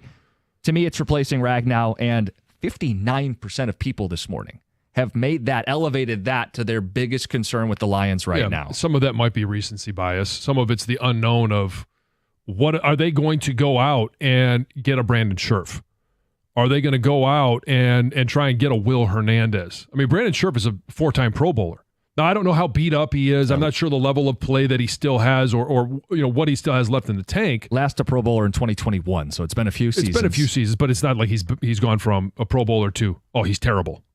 Doesn't have a job right now. He doesn't have a job right now, but some of that also could be his decision. His demands financially. Yeah. Well, financially and just waiting for an opportunity. If he's not going to go to the Bears right now because they have upgraded the interior of their offensive line and start. He's looking for a place to start. A couple other submissions. One of them said the schedule was still the biggest concern. That's from Don. Sure. Dave says staying healthy remains his biggest concern for this football team. And some of that is you have less depth. Yeah. I think some of that's also the house of horrors that last year was and some PTSD. And Dan on Twitter says Goff. Goff is the biggest concern. He will struggle without Ben Johnson. I don't have that same concern. And I know it's on the heels of he had a terrible game against Washington, but when you look at the numbers that he had over the last 2 years, he was damn good. I would worry about Goff not because they lost Ben Johnson. I would worry about Jared Goff because he may get pressured up the middle more frequently. It's worried for a different reason.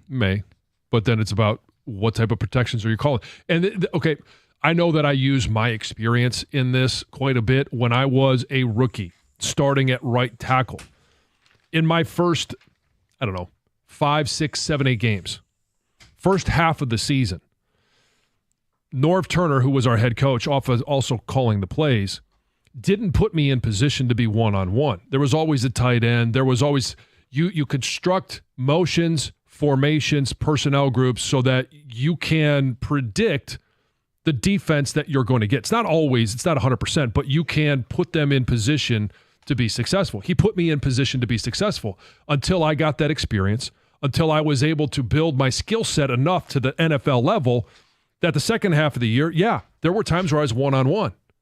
They could do the same thing for that, and it's easier to do for the interior line. Because you can help from a variety of spots. Now, if the conversation was, instead of losing and Frank retiring, it was Penei Sewell, all-pro guy, Pro Bowl guy, then I would have more concerns because it's harder to give assistance on the edge You're on an island. than it is in the middle. You're more on an island. Yeah.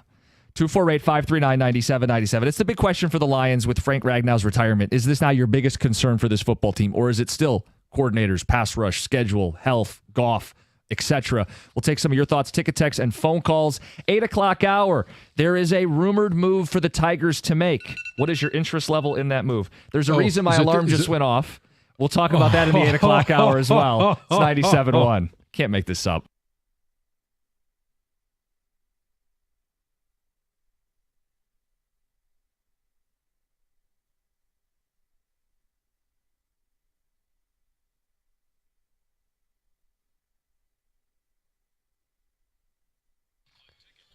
Brought to you by Moran Buick GMC. It's been a tale of two games for the Tigers. Game one featured a 13-1 drubbing over the White Sox. Yesterday was all Chicago, though, 8-1. This was an early sign that things might not go their way.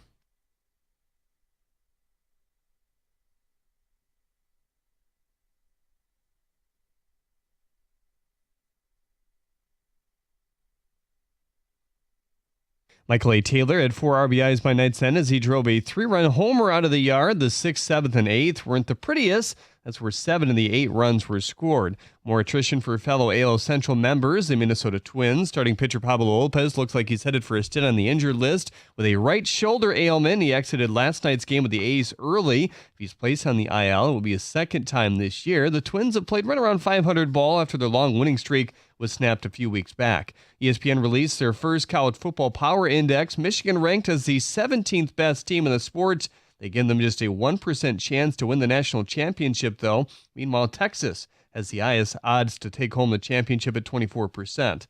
Longtime Free Press high school sports writer Mick McCabe announced that yesterday was his last day at the paper. After 55 years, he's officially retired.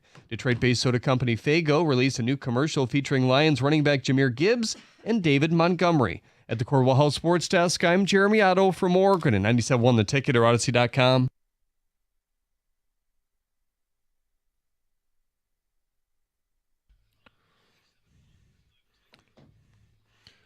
I want to say this real quick. Congratulations to Mick McCabe. What a great run. 55 years as consistent an individual and professional that I've ever been around. So congratulations to him on his retirement. And whatever he does next, I know he's written some books. He's done a lot, and he's always been a joy to be around. His coverage in high school sports, it more than speaks for itself. So, yes. As one that he used to cover in those 55 years, he just had a way with making kids who were excelling at high school sports feel really good about what they were doing. It's well said. We got some phone calls and ticket text. Is Ragnow your biggest concern? Replacing him, your biggest concern for the Lions in their pursuit of a Super Bowl? Or is it the things we've previously discussed? Coordinators, schedule, defense, pass rush? You let us know. And then I'll explain why my alarm went off right before the update. Let's get to Nate Livonia. Nate, what's up? Hey, guys. I understand everyone's concerned with Ragnow leaving, but that being said, I kind of compare this to the Eagles when they lost Kelsey and replaced him with Juergens. They still had Johnson and Mailata on the ends, but, I think we still have great linemen in Sewell and Decker and some interior linemen that can help pick up the pace for Ragnow. So my main concern is still the new coordinators. But we don't have Landon Dickerson, right? If we had kept Zeitler, you could maybe make a better comparison. We're replacing a veteran in Zeitler and Frank Ragnow, where the Eagles had an all-pro, all-world guard. We don't have that. To help fill in at center. And Juergens had started 11 games the year before. Was Zeitler a Pro Bowler last year? No, but he's a highly productive player. Sure. A highly productive veteran player that they are replacing. So you don't even have that to help. And then you may be dropping in a player who's not as good as Cam Juergens, certainly not as proven as Cam Juergens. There is a world where Zeitler, yes, you can't replace that experience. They're not going to have anything to replace that experience. But at 11, 12 years, you become a little bit more limited. You lose a step, and you make that up because of what you know and the experience that you have and the anticipation that you have. But whether it's Mahogany or it's Ratledge, you may have a better physical player than you had last year. Ticket texters. Eagles won the Super Bowl after their all-pro center retired. Stoutland is the best O-line coach, but Hank Fraley is right there too. Pass rush remains my biggest concern. That's DT in a pickup truck. I think there needs to be a lot that is said about having Hank Fraley as your offensive line coach. We've seen him develop offensive linemen to be productive in this league. Glad that he's here and not a coordinator somewhere else. Texter says the notes are out on Goff. He's not a Super Bowl winning quarterback, and the O-line has to be the very best in the NFL for them to get to the Super Bowl. Now it's my biggest concern by far. Yesterday, we phrased it like this. If they don't have a top 10 offensive line, they're not winning the Super Bowl. And I would shout that from the rooftop. I think the way this roster is built, the strength of this football team is predicated on having a quality offensive line. Do I think they have to be number one? No. But they have to be at least a top 10 unit. And I can't confidently tell you they will be right now. No, so that's going my into biggest the season, concern. Going into the season, no. Yeah. By the end of the season, they need to be a top 10, and they can be. Come on, cookies. That's the sound I use for my alarm. You just gave me PTSD. Signed Ryan on the ticket text. Okay, so let's get into this. Why did you have your alarm set? Cookies. So this is going to play into your wheelhouse. Oh, but I'm having a bit of a situation today. I have to leave right after the show, and I have a tight schedule, and I have a couple stops I have to make. And I made the one mistake you can't make if you drive an EV. Did not plug it in. Oh, so you can't go to the gas station and instantly have maximum range? This is why I didn't want to do this, because this is what he's going to do. No, it'd been a couple days. I hadn't plugged in. It was like, I know I need to, and I didn't. And I got in the car today, didn't have time to charge, started doing the mental math in my head, and I could make the 2 stops I need to make, but I'm going to be flirting with running out of fuel. And it's not like when your car runs out of gas where someone could just get you a little top off and get you home. I would imagine it's never happened to me. If your EV runs out, you have to get towed, right? What other solution is there? Can't they just, I've got some AAA batteries in the car. No, that's not how that works. Can't you just swap out the AAA batteries? You flip the car over. You need a screwdriver for that. You need a screwdriver. You take off, you take those AAAs out, you put some new ones in, and you're off and running. No, and I was doing the math pre-show, and I'm like, it's 18 miles here, and then it's another 20 miles here, and I've got about 50, but it's Gosh, not I hope exact. you don't run into traffic. And today, It's not going to be hot as it was yesterday. I imagine if you turn the AC on, it drains it a little bit more. I drove in using none of the features in the car because, yes, that also drains your stuff. Yeah, turn the light. I wondered why somebody was pulling with no lights on. Have you looked for charging stations so you can make it to where you need to Stop go? one, yes. But then afterward, maybe you can find a charging station before you go home. So here's the issue with EVs. If you go to one of them. And I like the EV, but this is an issue that I have run into. If you go to the fast chargers, you can fill it up like a gas station. It takes a little longer, but it'll get you where you need to go. 15, 20 minutes, you're fine. If you go... Not quite like a gas station. I don't sit around for 15 minutes at a gas station. I said it's much better than the alternative, which is the base level charger that you see at a lot of these like parking garages or the ones that got installed years ago. It's like a mile every 10 minutes. Oh, wow. So you'd have to, it's good if you're going to park at your job and it's going to sit there for 8 hours and then you drive home, but it's not realistically an option for people. It's not at all something you could just, hey, I'll take a half hour, an hour while I'm here and then I'll be juiced up and ready to go. Most chargers don't get the job done unless you can park it there for half a day. Maybe you should just call an Uber. I did consider that as well. Something with just somebody who's got some gas. I did think of that. I could Uber to the stop, but then I'm eventually going to have to Uber back either home or back here. So then I go, I should have taken our other car into work today, but my brain cells aren't working at 4 a.m. So I know I need to wake up my wife to at least keep that as an option where she could drive here and we could do a key swap before the end of the show. The alarm went off because that was my reminder. Your wife can run out of charge before she gets home, and then it's her problem. There's enough to get home. There's a good answer. There's enough to get home. There's not enough to run the 2 or 3 errands I have to make. She doesn't run into traffic and there's no construction because there's not a big accident. There's not a direct route to get home from here. There's enough to get home. That's not Highway the is issue. Closed. You're going to do a swap in the parking lot? Okay. Yes. So, I mean, it used to be just on the cruise. Now it's in the parking lot. No, I think it was Greg that suggested, maybe it was Tom that suggested seeing if there is a charging station nearby, like that you could go to on a commercial break, like across the street, drop it off, run back here. And then take a couple hours. Did you look for that? I did. There wasn't one. No. Oh, I wish there was because I want the video of him running back. Hustling. We got 5 minutes between segments. Yes. Getting back here all out of breath just because he had to plug in his car. I think I'm in better shape than you give me credit for. Oh, if you... What are you going to say? I'm not saying that you're not in peak condition. Oh, I didn't go that far. I'm just saying that if you are, because I've been in this position before where you got to grab something out of the truck or something like that, and then you got to get back. Even if you're running just through the building, you sit down, you're going to be a little bit out of breath, of course, which would be hilarious. I don't even want to read these tickets. The first thing I looked down at. I mean, so maybe it's just let's go back to the future. Yeah. Like they made the flux capacitor. Yeah. And then it was being able to put trash in. Do you have that option where you could just put a little trash in that there? way? Yeah. No, it's not like a recycled. Where we're going, we don't need roads. Well, you said Back to the Future. I thought we were going to get the wire across the road and the hook on the back and get a lightning Storms strike. are anticipated for this evening, so if you Uber and then you time it right, you could hit the lightning strike at just the right minute. At exactly 10:04. Yes. To be able to get 1.21 home. gigawatts. I'm Doc Brown now. I looked down at the ticket text and I see this that says, how could you be such an idiot and not plug it in every night? I kind of thought that's what you do. Like every time you get home, you pull into the garage and you just plug it in. For the most part.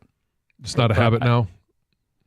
I've never run out. I've never really even had it as low as it is today. And now I have other errands to do right after the show. Tight schedule.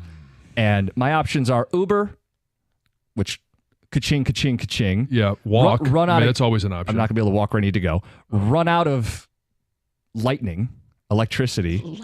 Yes. Sure. And have to be towed. Ka-ching, ka-ching, ka-ching. Risk it and go on the equivalent of EV fumes where I need to go. You know what? Or I swap cars. I've got Which requires waking your wife up, making her drive out here. All the way I've got the perfect solution. You do. Yeah. I do. I'll let you know when we come back. I'm sure it's going to be so helpful. It's 97.1. Hey, if you're unhappy with how you look, how you feel, and you're concerned about your longevity, you got to lose a little bit of weight. Imagine yourself being down 40 pounds in just the next 40 days. That's right. You can lose up to 40 pounds in 40 days with Ideal You. I know this program really works because I lost 50 in those 40 days with Ideal You. And here's what are the steps that you could take? Book today. Ideal You is going to give you a free body composition analysis. That's a $150 value, absolutely free. And the information that you get from that body composition analysis, you're going to be paired with a weight loss coach, and you will construct a weight loss plan that works individually and consistent for you. Book your free consultation right now at idealu.us. Ideal You is different than other weight loss companies because it works and it works fast. Lose up to 40 pounds in 40 days and just be happy in your own skin again. Getting into clothes in the morning that fit better, and maybe you want to be in the front of that picture instead of the back of the picture. Book your free consultation right now at idealu.us to get your body composition analysis, $150 value, absolutely free.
bullpen game went off the rails. Tigers lost to the White Sox. We have a Tiger topic end of the hour, 8:50. A rumored fit.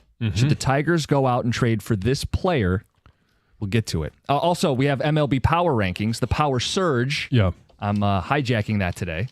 I'm also dealing with a potential power outage. And, John, Yes. you have a solution? I might have two. Okay. One, you probably won't be much help in this. I'll just do it myself. We could just throw it in the back of the truck, and then I could drop you off wherever you need to go. I got a little extra time after the show today. Carpool. Yes. I mean, you With don't your car. you don't It's need perfect. you don't need a big tow truck. We just throw it in the back of the truck. What is your other so more the other one practical now, solution? this one is this is me coming from just trying to problem solve. And I don't know the answer to this. I'm sure you do. And it's probably not this easy. It's not a jump start because it'll start, it'll go. Oh, yeah. Is there a path where you could treat it like a jump start? So you just pull up next to my truck. I've got jumper cables and I keep my truck running and I hook my truck up to your batteries. You can't charge it that way? No, I don't think so. No. I mean, I'm just. We have some creative solutions. I on the do ticket have text. an electrical outlet in the back of my truck. So if you have your charging cord with you, we could plug it into the back of that, and I just could drive plug it. It's not going to be a fast charger, but you might get 1 more mile out of it. Because again, I'm going to be shooting the gap. It's going to be pretty tight today. I didn't charge the last 2 nights. It's a gym issue more than it is an EV issue. This is the first time it's ever come up. Although people are using it as a great opportunity to dump on buying EVs. It's a gym issue more than anything else. All right. I have done this to myself where I have to leave the show and I have to make a couple stops. And if I've done the math right, I've got like 5 to 10 miles of wiggle room, which I should be okay. But unlike a gas car, if it dies, you don't just go to the gas station and top it off. I probably have to get it towed. I don't want to deal with any of that headache. So I have 2 texts. I have one from a ticket text. I have a personal one. Yes. The personal one may contain some offensive language. Are you okay? We have the dump with button ready? Offensive language. Sure. I don't want to hurt your feelings. John, I'm a big boy. I can handle it. All right. Tell the dummy to go to Southfield Chrysler to plug in for a few. They have chargers there, which is just over there. Again, on I have to Telegram. leave right after the show. Okay. I don't have So time. it's too far to walk back from there. Now, here's one, and I believe this comes from Coach Larry.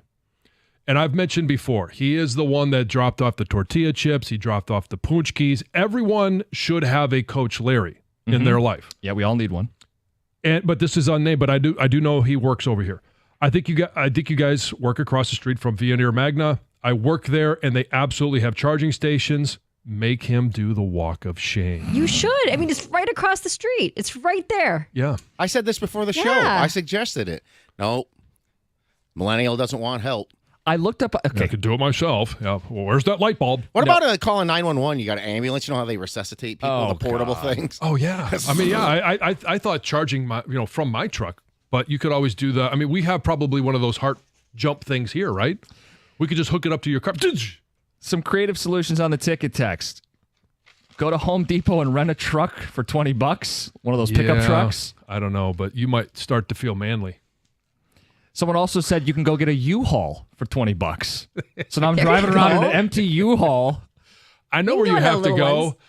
and I actually, if that happened, I would follow you just to watch you pull in and park. To watch me make multiple stops in a U-Haul, the places I have to go. Yeah, that would be awesome. The other one says Stoney's probably free. He could drive you around today. Or he could come and then you could drive drive while his he's car. in there. Yeah, that way you That'd actually be better. get there. Okay. Oh, just put the sticker from Tom's car onto Stoney's, and then you're good. Oh, the I suck at driving sticker. Yeah. Then you'd be fine. You think Stoney's got a sticker? Cookies, you're giving me anxiety. Why did you do this to yourself? Says you could have plugged it in at 4 a.m. Yeah, if I was going to cut it close to making it into work today, I could have tried to do like a last minute top off. Yeah, but then we still would have had the topic of why is Jim late? I mean, a little, maybe you're charging your station. Maybe there's a little morning delight. Cookies, your phone battery's probably always at 20%. 39. This has been established in the cookie jar. Mm-hmm. Were you able to charge your car on your air quotes camping trip? Costa, this is the most pathetic thing I've ever heard. Nate the plumber. In addition to a bunch of shots at EVs. All right, let's get to Heather with the news. Well, a Washtenaw County man barricaded himself inside his home after kidnapping a woman early Tuesday morning. So officers were actually called right around 3 a.m. for a report that a man had forcibly put this woman into his vehicle. This was near Whitmore Lake. Then when police arrived at this guy's home, negotiations quickly began. The female was released pretty quickly. She was taken to a hospital for evaluation. And then the man remained in his home, and the crisis intervention team and tactical unit from the sheriff's office were called to assist. Nearly 12 hours later, the suspect surrendered and was arrested. Yeah, wild. The Detroit Grand Prix wrapped up on Sunday. We talked a lot about it. And after all was said and done, one IndyCar driver had some strong opinions, not only on his performance, but also on Detroit. So when asked about his performance, Pato O'Ward took just like a blowtorch to the entire race.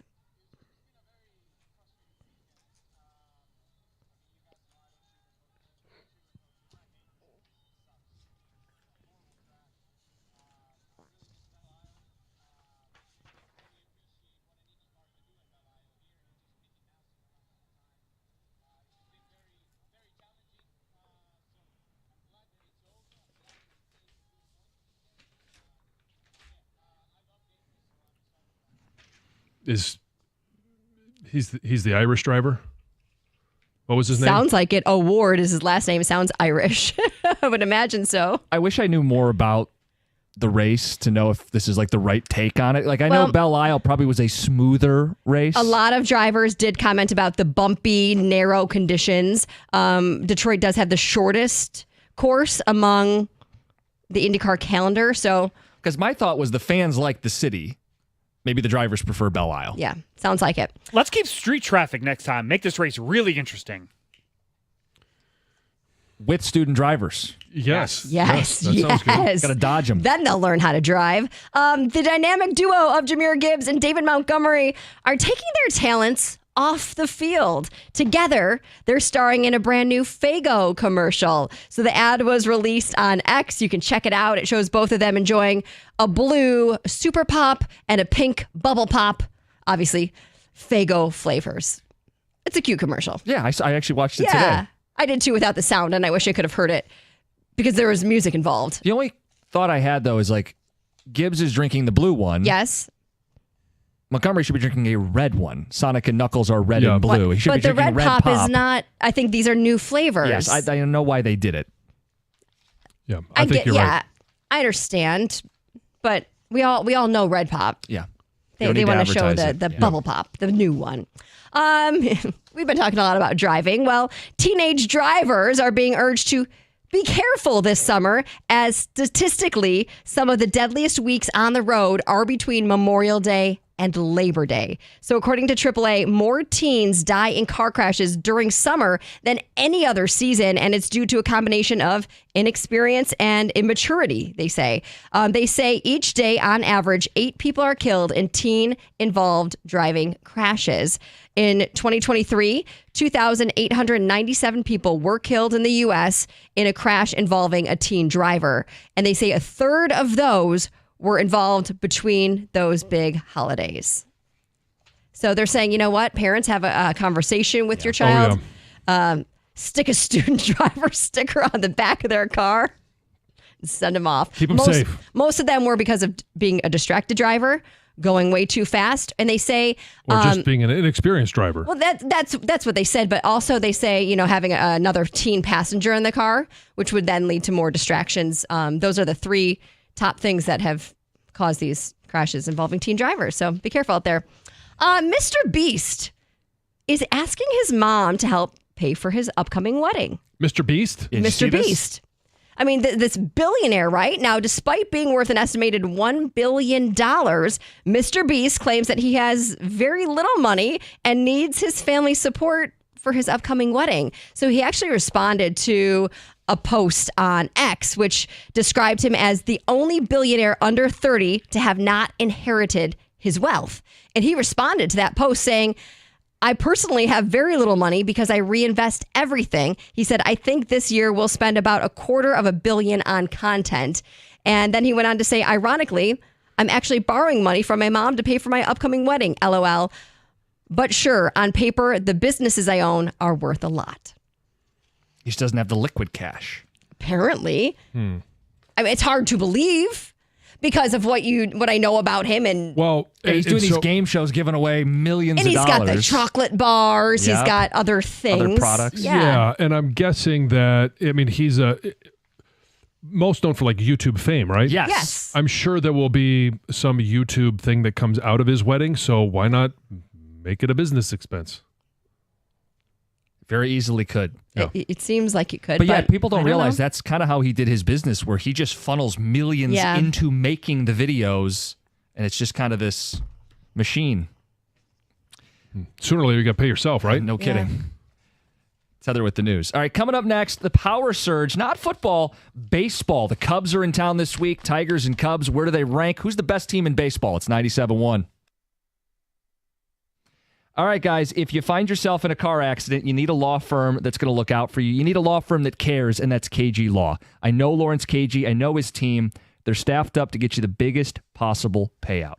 98% success rate, and we're not talking small settlements to bump those numbers up. Big payouts. One example on their website, over $600,000 for an intersection collision in Sterling Heights. You can see what I'm talking about, kgcares.com. Their phone number is 877-KG-CARES, online at kgcares.com. If you or a loved one has been injured in a car accident, call KG Law now. That's KAJY, kgcares.com.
Hey, you always got to figure out why you're doing something. Why would you go to Planet Fitness? It's the judgment-free zone. It's a clean gym. Every time I go in there, it's super clean.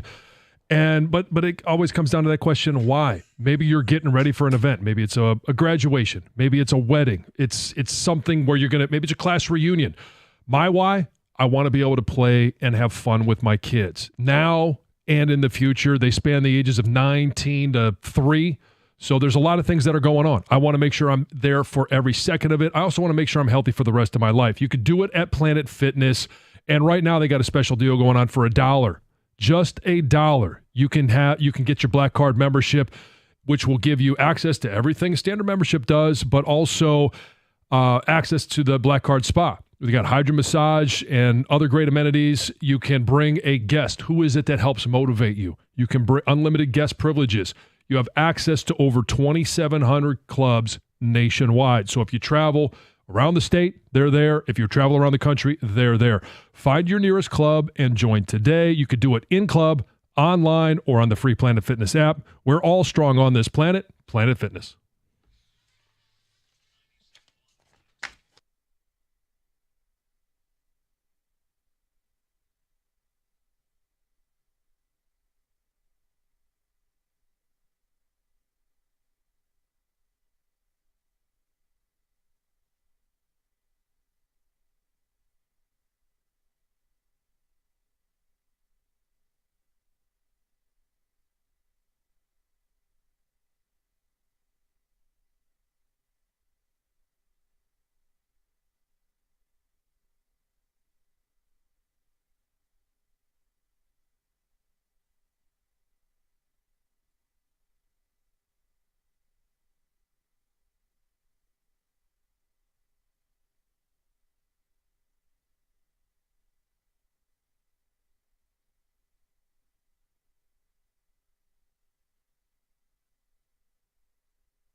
back in the day, if you wanted to get like the baseball scoop, it'd be a Peter Gammons or maybe a Buster Olney.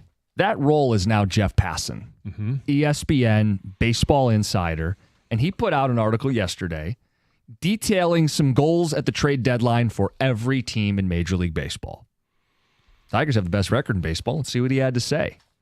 John, he makes the case the Tigers should trade for Bo Bichette. Shortstop, Toronto Blue Jays.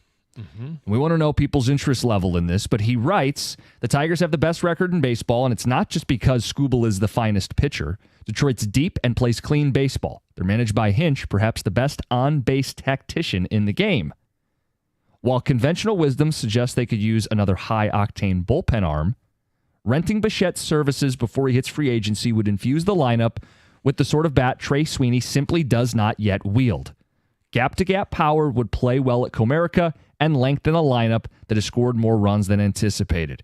After a homerless April, Bichette whacked 7 home runs in May and slugged better than 500. The Tigers don't need much. With their prospect depth, they can afford a luxury item. So he is making a recovery from a slow start. Yes. And those 7 home runs are the only home runs that he has so far this year. And I say that only because, he would be a huge upgrade over Trey Sweeney. Yep. Experience, obviously, at shortstop, but also experience at the plate. His average is coming up. His OPS is coming up. He's at 748 right now. WAR is recovering. He's just under 1 right now. Yeah, it really comes down to, and at the trade deadline, if you're looking just for a guy for this year, which he would be because he'd be a rental, you're not going to have to give up top 100 prospects. I would not think so. So I'm all for it. If you can add another reliable bat, doesn't have to be one that's going to, light your socks on fire with home runs. It's just going to be a guy that is consistent at performing, a guy that has experience in, getting to the postseason, a guy that's got experience of what it means to be reliable in late July, August, September, a producer, good in the field as well. It's been a topic of conversation. Left side of the infield, right-handed bat. Check, check. And the play style at Comerica, gap-to-gap power, makes a lot of sense. A rental, an upgrade over Trey Sweeney. That's the thing, guys. We've spent a lot of time on third base. Trey Sweeney this year, 600 OPS, 22nd among shortstops. He's a -5 defensive runs saved. This is a spot you can upgrade. If you're a World Series hopeful, you're looking for spots to upgrade when you get to late July. This is a no-brainer to me. The only debate is this the guy that you would add? Maybe you prefer Suarez from Arizona who plays third base and has a little more pop. But they should be adding somebody, right-handed bat, who plays the left side of the infield. And yes, we've already talked about a certain individual that we pursued in the offseason. We have no idea what the Red Sox are going to do. They're 10 games back right now. When do they pull the trigger and say, you know what, hey, this isn't the year. If this individual is going to opt out at the end of the year, we should get something for him. Well, that would be the dream scenario. If he was healthy and they were out of it and he was made available, he's the best player they could add. Yes. And then you start talking about other options. Bo Bichette is certainly one of them. I would be all for it. It really only comes down to what is it that you're going to have to give up. And if it's, a top 100 prospect, if it's somebody that's 80 to 100, again, they have that term prospect for a reason. They haven't proven themselves. And those prospects, maybe they never will. You might be giving up a future MVP, but it's not likely. Right. Like if you look at the Tigers system, they have 5 top 100 guys. You're not trading Max Clark or Kevin McGonigal for a rental. You're probably not giving up a Bryce Rainier or a Brisenio. Lorenzo is at the back end of that top 100. I don't think you should be giving up a top 100 for a rental. So now you go, anybody else, I think you should be willing to give up. The one thing with Lorenzo is the emergence of Dingler and what their future plans are with Lorenzen. Is he going to be catcher or first? It's how they see it. So I don't know. He could be available depending on. But I'd want to be getting, let's say, a reliever and a rental bat. Exactly. Or a more long-term bat. Like, I think you're open to making those deals. So you mentioned Suarez because I kind of lean that way too. It'd be funny to bring him back home after all these years. But he has a club option after this year, which makes that a little probably more pricey, right? Yeah. But that's kind of I would really like that because you're not guaranteed to have Bichette next year. Correct. You'd probably have to overpay him to keep him. I'm not crazy about that. I like the rental aspect of that. I like the idea of Suarez being here for 2 years. Suarez is more productive than Bichette. It's on the Scooble timeline. Yeah. You have the looming lockout at the end of that. Yeah. There's a lot. There's attractiveness to that. Suarez has 16 home runs this season. It would lead the Tigers. Now, he did have the 4 home run game, so a little inflated. Sure, but the guy has real pop, slugging over 500. Carp had a 3 home run game, so. I mean, his stat line, just a quick glance, not complete, it looks a lot like Torque's. So do you want that same player? Or you want a little more flair with a Bichette, the gap hitter, has a better average? But these are the moves they should be making, right? Cost-effective, infield upgrades, right-handed bats. No, I think the people that thought the sky was going to fall eventually on this lineup, I think they're starting to be slightly proven right. Not complete. It's not affecting them in the win-loss column a ton. But, Baez has been going down, right? Sweeney's going down, and you don't have the Vierling bat coming in there. Well, that's the other part of this is the unknown with Matt Vierling. We had figured he'd come back. He was here for all of 5 seconds, and now it's the same shoulder, and I don't know that you can bank on him being a reliable option in the order. You don't want one side of the infield not hitting, right? Yeah. And that's kind of where this thing is veering. Think about it, too. The guy you'd be plugging in would not be someone that you'd have to put at the top of the order or the top half of the order. No. Because they have productive guys. Parker Meadows will lead off. Torres has been ideal in the 2 spot, drawing walks, and he's crushing lefties. And then you have Riley Green, Kerry Carpenter, Torkelson, all OPSs over 800. You've got kind of your top 5. You're looking to slot in an upgrade in the bottom half of your order that can hold his own on defense. Right. You want a guy that can get on base, and then you start positioning guys that can knock him in. Like, this is the beauty of what A.J. Hinch has done over the course of his time, especially the last couple of years. We've seen him tinker with this lineup on a daily basis. Now, if he's able to tinker with, okay, here's our first 4, and I could put, because of the pitching or because of whatever the matchup is, maybe I put Riley Green at 3 and Torque at 4. Or I put, Carp at 3 and I bump those guys down. But then you could start putting together the back half of your lineup. Okay, who can I get on base and who's going to knock them in? And now all of a sudden you get to a lineup where there's no holes in the lineup, and it is a threat to score runs in any inning. You don't get to the 3rd inning and be like, well, okay, it's the bottom of the lineup. Let's just see if we can get to, Parker Meadows. I think it's a no-brainer. 248-539-9797. What's your interest level in Bo Bichette being a Tiger at the trade deadline? It's 97-1.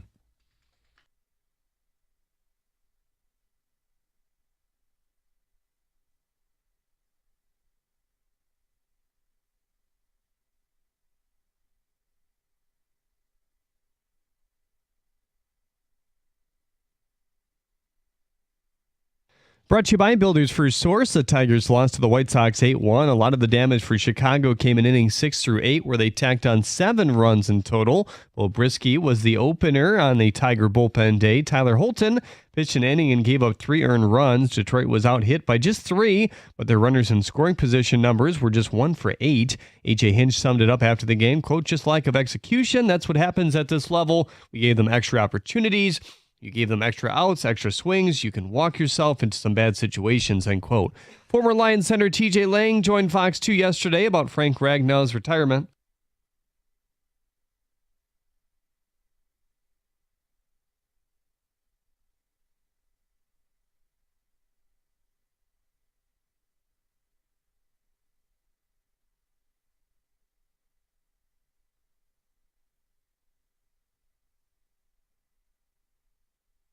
Knicks head coach Tom Thibodeau was let go by New York yesterday. They'll need to buy him out at least $30 million, according to Ian Begley. MSU athletic director Jay Badd is set to be introduced to the media today at 3.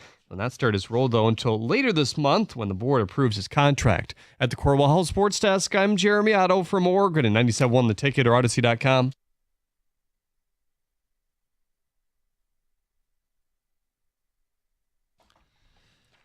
The reviews are in. You love the idea. 248-539-9797. Jeff Passan, ESPN, says Bo Bichette is the player the Tigers should target at the trade deadline. Gap-to-gap power, upgrade over Trey Sweeney, rental, which means you're not giving up any of your jewels in your farm system. Makes all the sense in the world. Ticket texters.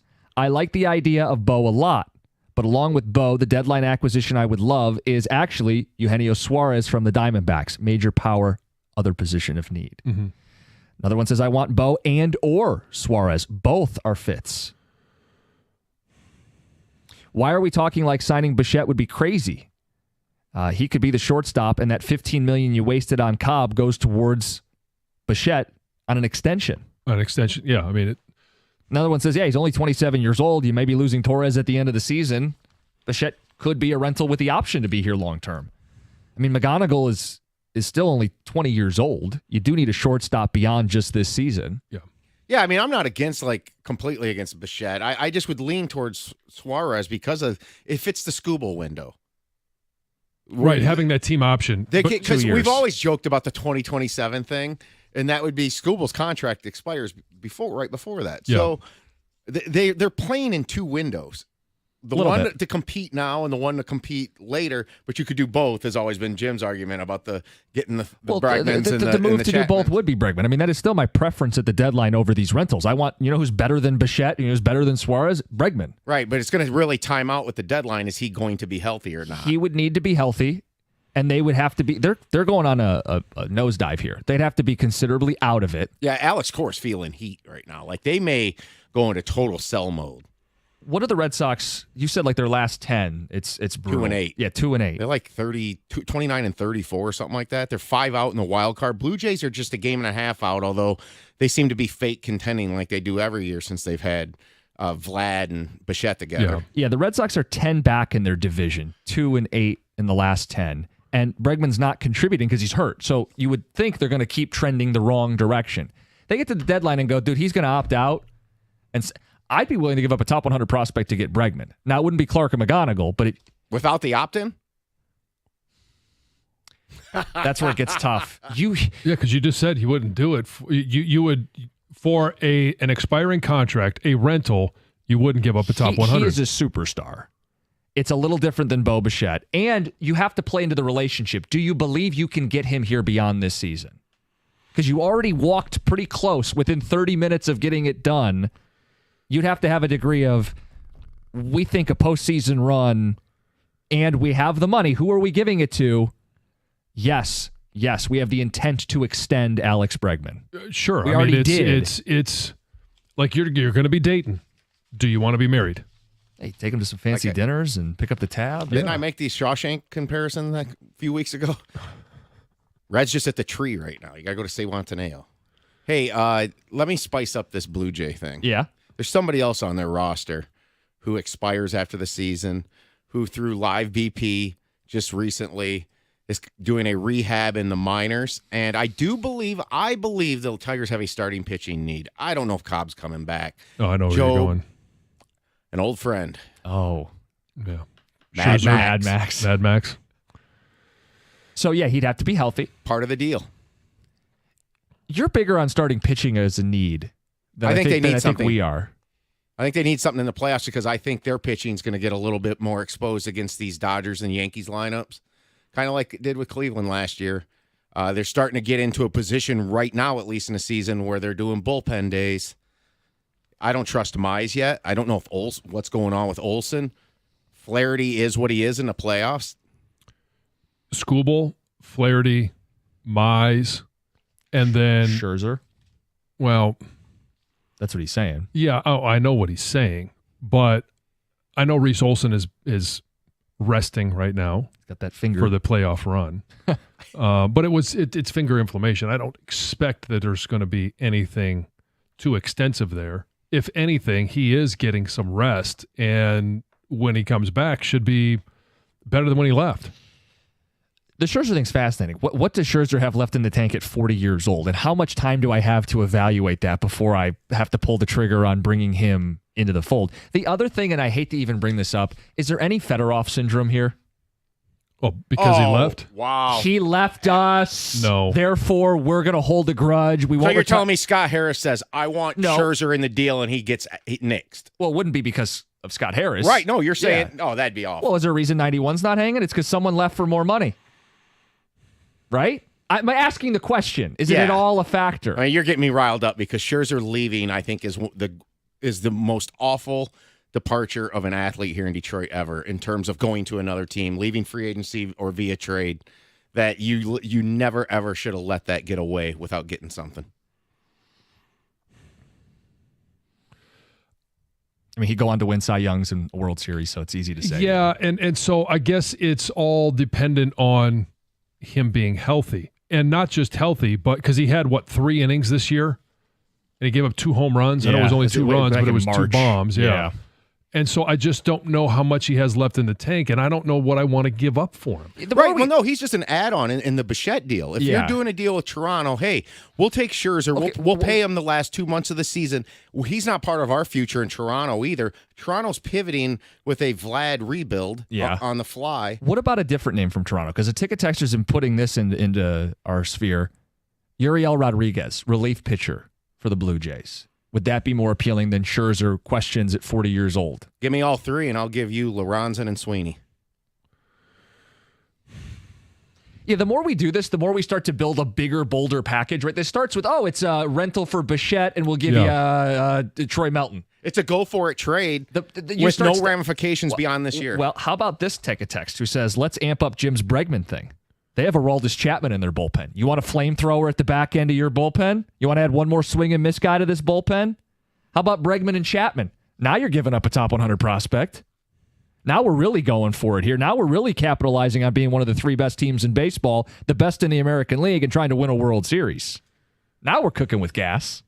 Are we starting to get in fantasy range? I wonder. Yes, I think we jumped over that hurdle a while ago. I don't think any of this. No, hold on. I'm going to defend what you're calling Fantasyland Radio. I have 5 top 100 prospects. I'm chasing a World Series. 10 years ago, we wouldn't be scoffing at this. 10 years ago, when the Tigers were in World Series contention, we often discussed things like this.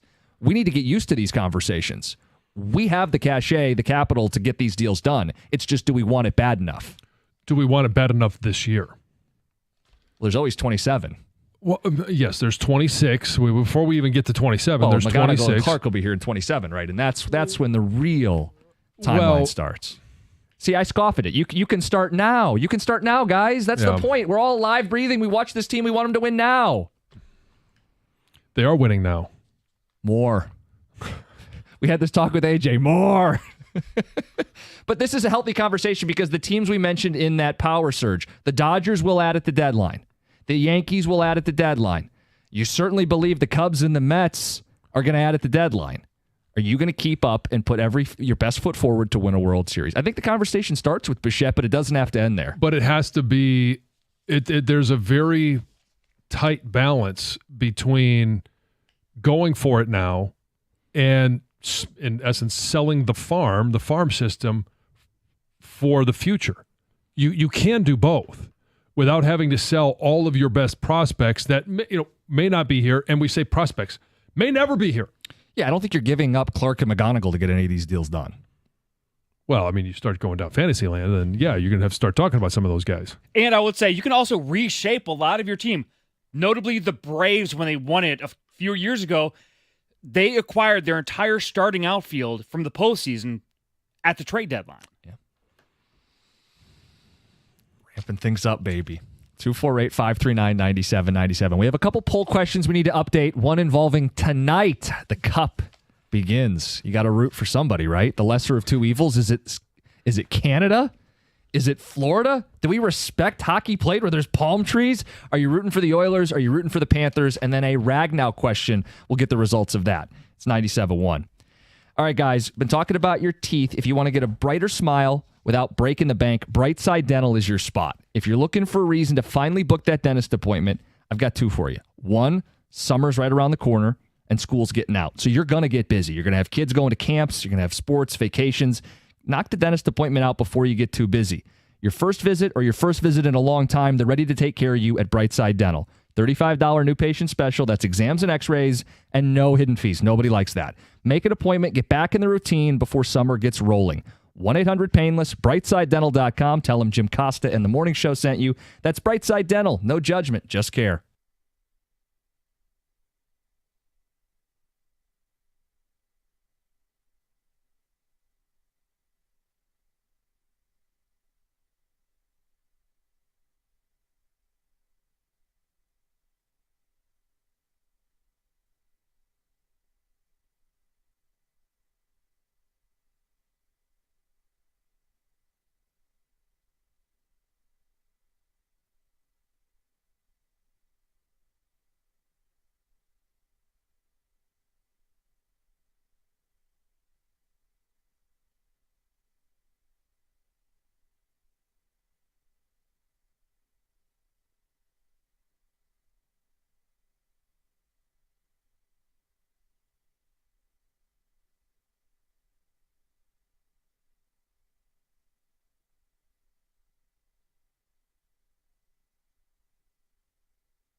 Inside 100 days to the NFL season, there's 100 bold predictions. We're not going to be able to get to 100. We'll get to the most interesting ones. Bottom of the hour, 9:35. We have 2 poll questions up today. One involving the Stanley Cup, and one, your biggest concern for the Lions post-Ragnow retirement. Few ticket text on the Tigers. Yeah. We brought up some trade possibilities. Never too early. Jeff Passan got the ball rolling with the Bichette talk. Texter says, go get Bo and Rodriguez, a bullpen arm from Toronto. I'd be willing to throw in the top 100 prospect if we're filling both needs. Give me Bo. His style of play is perfect for Comerica. Send Sweeney to the gulag. Here's a storyline. Gulag. If you want to throw in Scherzer, what about Verlander? That's what I said at the break. This guy says, what about this storyline? Scherzer comes back and delivers the ring Verlander didn't. Does Scherzer become the bigger figure in Tiger history? So are you bringing Scherzer back? And if this you guy do it says at the maybe trade out of the deadline. pen. Yeah, I mean, okay, so at the trade deadline, you bring him in and he's a part of the rotation. But then when things get trimmed down, as Tom had mentioned, you put Scherzer in the bullpen. Can you imagine what Comerica Park would be like when he comes out of the bullpen, Mad Max? Paint a picture. Scooble's gone 6 2/3. He's got a couple base runners on. They're seeing him a third time around. Tigers are leading by a run. He's at 89 pitches. And, yeah. Why? See, it's not just me. But, and then all of a sudden, Scooble's just, you got to make the change. Mm-hmm. And Max comes out, and they've got this big video thing going and some theme music that we got to come up with. I would get goosebumps in that situation. I think the park would. Yeah. And then the game after that, you got Jack Flaherty going into the 6th inning, and we know that that's his limit. That's when you bring in Verlander. Why not just go all in? Oh, Why not just go all in? Since we're living in La La Land. This is not La La Land. Scherzer is attainable. I'm not saying I want him, but he could be part of a Bichette deal. None of this is La La. pitching? Thank you, Greg. That was well timed. Yes. I mean, hey, why don't we just go for and raid everybody's injured list? We could bring in Bregman. Yeah, okay. Jeez, you just ruined that one. Bring in Bregman. He's on IL. Texter says, bring in Verlander. He's on IL. Bring in Scherzer. He's on IL. Okay, texters are good. What about Denny McClain? Oh, come on. Takeaways. Guys, the whole conversation has me realizing that they need to go for it. Don't squander this chance. Learn from the Lions' mistake after the 2023 NFC Championship game. That's Eddie T on the ticket text. Another one says, if they give up anything in a trade for Bregman, the fan base would be furious. If you wanted him, you should have got him while he's a free agent. Now you'd have to give up players to get him. Randy in Livonia. If you'd be furious at adding one of the best players in all of baseball to your team, going for a World Series, get over your feelings. We're trying to build a champion. Yeah, whether they added him in the offseason, they added him at the trade deadline. I mean, it most likely he's going to opt out of that contract. We may add him in the offseason. The player I'd want from the Red Sox is Devers. Ticket Texter says he can play third, first, and DH. He just signed a 10-year, $300 million deal. That's the negative. Yeah. He also can't really play third base. He's not any good at it. And he's already said, I don't want to play first. Does he want to play any of those positions? Right, yeah. He just wants to hit. Our poll questions today. The first was, hey, Stanley Cup begins tonight. Who are you rooting for? Canada or Florida? Yeah, 27 or 51. I knew that would get an eye roll from you. The Oilers are winning the poll 56%. I told you, John, as much as we'd like to bag on Canada, it's the McDavid factor. I understand Connor McDavid. And for a guy that is as good and is liked universally as he is, I understand that. I'm not going to be sad if he wins it. I'll be happy for him. I think it's fun that it's south of the border. You like the bit where Canada doesn't win the Cup. Keep it in the good old US of A. I think you're going to end up being right. For all the McDavid stuff, they kind of have the perfect counterpunch. Barkov, Selke Award winner, back-to-back years. It went 7 last year. Feels like both teams are better, but Florida's deeper, better goalie. I think you're going to be right, although I want to see McDavid get it done. Our other poll question was the biggest concern for the Lions. Is it the coordinators? We know the afternoon show is really hyped up the loss of the coordinators. The pass rush, we're as guilty as any show of talking about that. But now the Ragnow stuff is center stage, and 60% of the listeners say replacing Frank Ragnow is their biggest concern. I think there's a little bit of recency bias in that because it's so fresh, it's so raw, and there's so many unknowns. I said this to begin with. I think it's the coordinators. And it's really going to come down to John Morton. He's taken over an offense. Yes, that offense had Frank Ragnow, but it is a top 5 offense. It could still be a top 5 offense. Going into the season, I don't think I wouldn't put it there. It's not a top 10 offensive line because there's so many unknowns. But it's really going to come down to play calls. How do you protect the interior of that offensive line, which is probably the easiest to do versus one of the tackles? It's going to be easier to protect the interior of that offensive line and create protections to give them an advantage. Because we're not talking about guys. We have no idea what Mahogany is going to do over 17 games. We know what he did over one game. We have no idea what Ratledge is going to do over 17 games. We've got no sample size. But they could be good. But they're not going to be Frank. No, they could be, and I'm going to give Hank Fraley the ultimate compliment that by the end of the season, he'll have them playing better than they are in the first half of the season. Mm-hmm. But the playoffs are a different animal. If they don't have a top 10 O-line, they're not winning the Super Bowl. And I don't know that they'll have a top 10 line. There's just too many questions. It's Frank and Zeitler. John, I will give you this point. I think the job is now more important. Morton's job is more important. But I think it's so much harder because of Ragnow, and that's why it's my biggest concern. But I having been in that position where you're expected to go in and start as a rookie, there are ways that you could protect individuals. I was not exposed. I was protected for the first half of that season until they had confidence that I could get the job done. One-on-one when it mattered most, 3rd and long.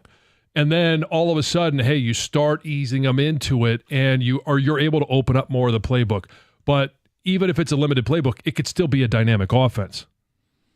Some ticket texters want to bring back Johnny Peralta and Jeremy Bonderman. Let's get to Scott in New Baltimore. Good morning. Hey, guys, tying the topics together a little bit, talk about the fantasy radio. Is it fantasy of getting Chapman over to the Tigers? 6 months ago, who'd have thought that Brad Marchand would be on the Florida Panthers? It's kind of the same thing there. You get that extra boost coming in, my thought. I agree with you that the Stanley Cup does not belong where there's palm trees. Connor McDavid falls into the conversation a little bit, but the biggest tipping point of me voting for Edmonton is the fact that Marchand is on Florida. Can't stand that guy. Can't. Nope. How smarmy would you be if we got a different Chapman? Which one? Oh, like a Aroldis Chapman? Yeah. I'd like a Aroldis Chapman. That's what he was talking about. Yeah, he was. Yeah. Aroldis Chapman and Alex Bregman. We'd have a Chapman and a Bregman at the deadline. World Series, here we come. Your head would explode. Can you imagine us doing that show? I want to do that show. Let's get to Heather with the news. Well, MDOT won't be changing the speed limit on the Lodge, despite the fact that they know everyone speeds. Yeah. They know people aren't doing that 55 mile per hour speed limit. When I saw the headline, I actually thought it was going to be Southfield Freeway. Because same thing there, I guess. Yeah. Basically, they say it all comes down to geometry, like that it's an old freeway. They say got to be a scholar to figure that one out. You do, not a which student. You're not. Apparently. Anyway, it says it is not geometrically fit for a higher speed limit. This is coming from a traffic and safety engineer at MDOT. Says the curves, sight distance, shoulder widths, and acceleration areas on the ramps all do not meet a 70 mile per hour design speed. Simply put, it wouldn't be safe if they increased it, even though they know people are speeding. It already. They also said data from the Michigan State Police indicates that 85% of drivers travel at or below the posted speed limit overall. You fall in, but you don't. John. You're not going 55. Oh, I'm not going 55 on that. But my limit is 5 over. So I'm going 60. Yeah, the only people doing 55 are the student drivers. Hey, give them a sticker. Supposedly. Yeah. Tom. Anyway. After a heated meeting Tuesday night that included one person being removed by police, a Sheetz was approved by the Macomb Township Planning Commission. Oh, things got hot. Yeah, things got very hot. Oh, that's a hot Sheetz. So the new Sheetz would fill the location of an old CVS at 23 Mile and North Avenue. But tons of residents were very opposed to this, still are opposed to this. They say it's going to raise light pollution, it's going to lower property values, it's going to increase crashes, and also drive out the smaller businesses, right? It's the same thing you hear in every single city. We've heard that over and over again. But really, light pollution was a concern? Oh, it's a huge concern. I guess there's already a building there. Right. I mean, I remember when something went up by my house, that was a ton of people in our neighborhood were very against it because they had to tear down a huge chunk of forest, right? And it definitely changed the light in our neighborhood in the evenings. I can understand. I mean, if it's open 24 hours, it's different than a business that closes at 9 p.m. and their lights shut off. This is always lit, right?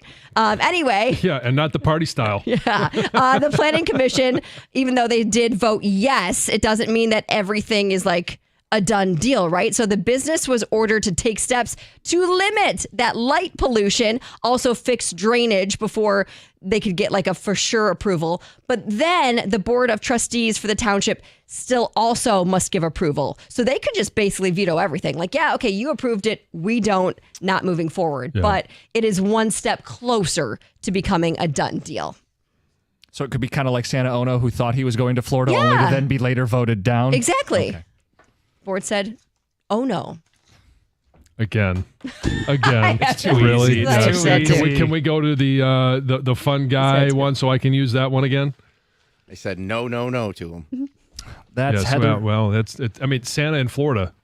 It's no and no. Yeah. No and no.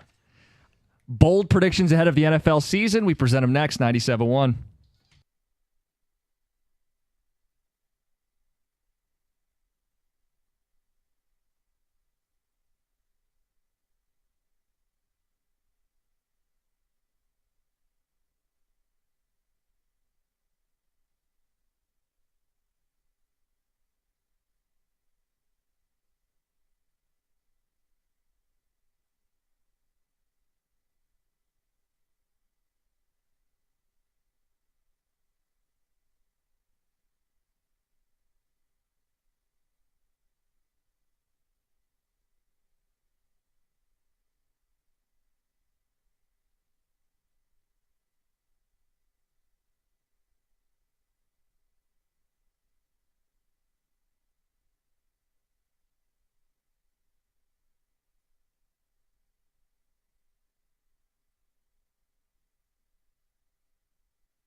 Hey, it's Heather Park. Verizon thought of a lot of different ways they could show their appreciation for our active military members and veterans, like rolling out the red carpet at our stores, giving them their own personal marching band, or throwing them a bumping shindig.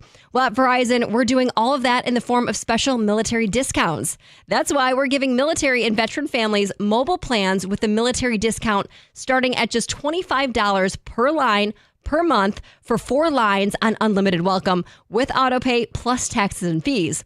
Plus our 3-year price lock guarantee, excluding taxes and fees. Think of this as our way of flying a squadron of jets overhead while launching fireworks. Now that's what I call a celebration.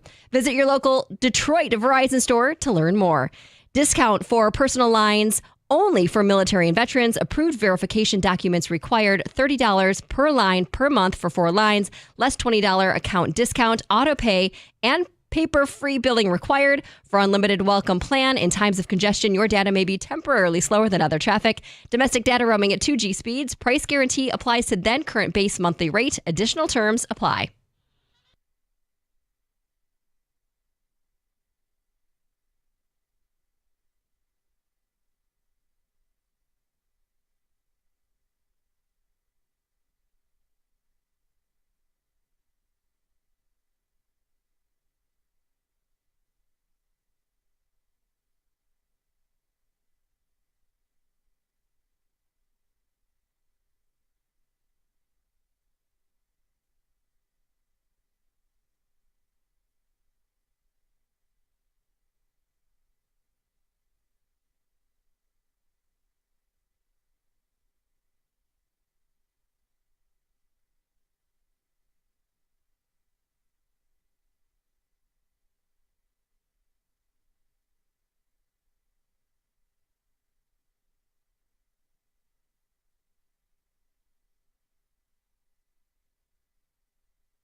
It ended up being an 8-1 loss last night to the Sox down in Chicago for the Detroit Tigers. Tonight, Sawyer Gibson-Long.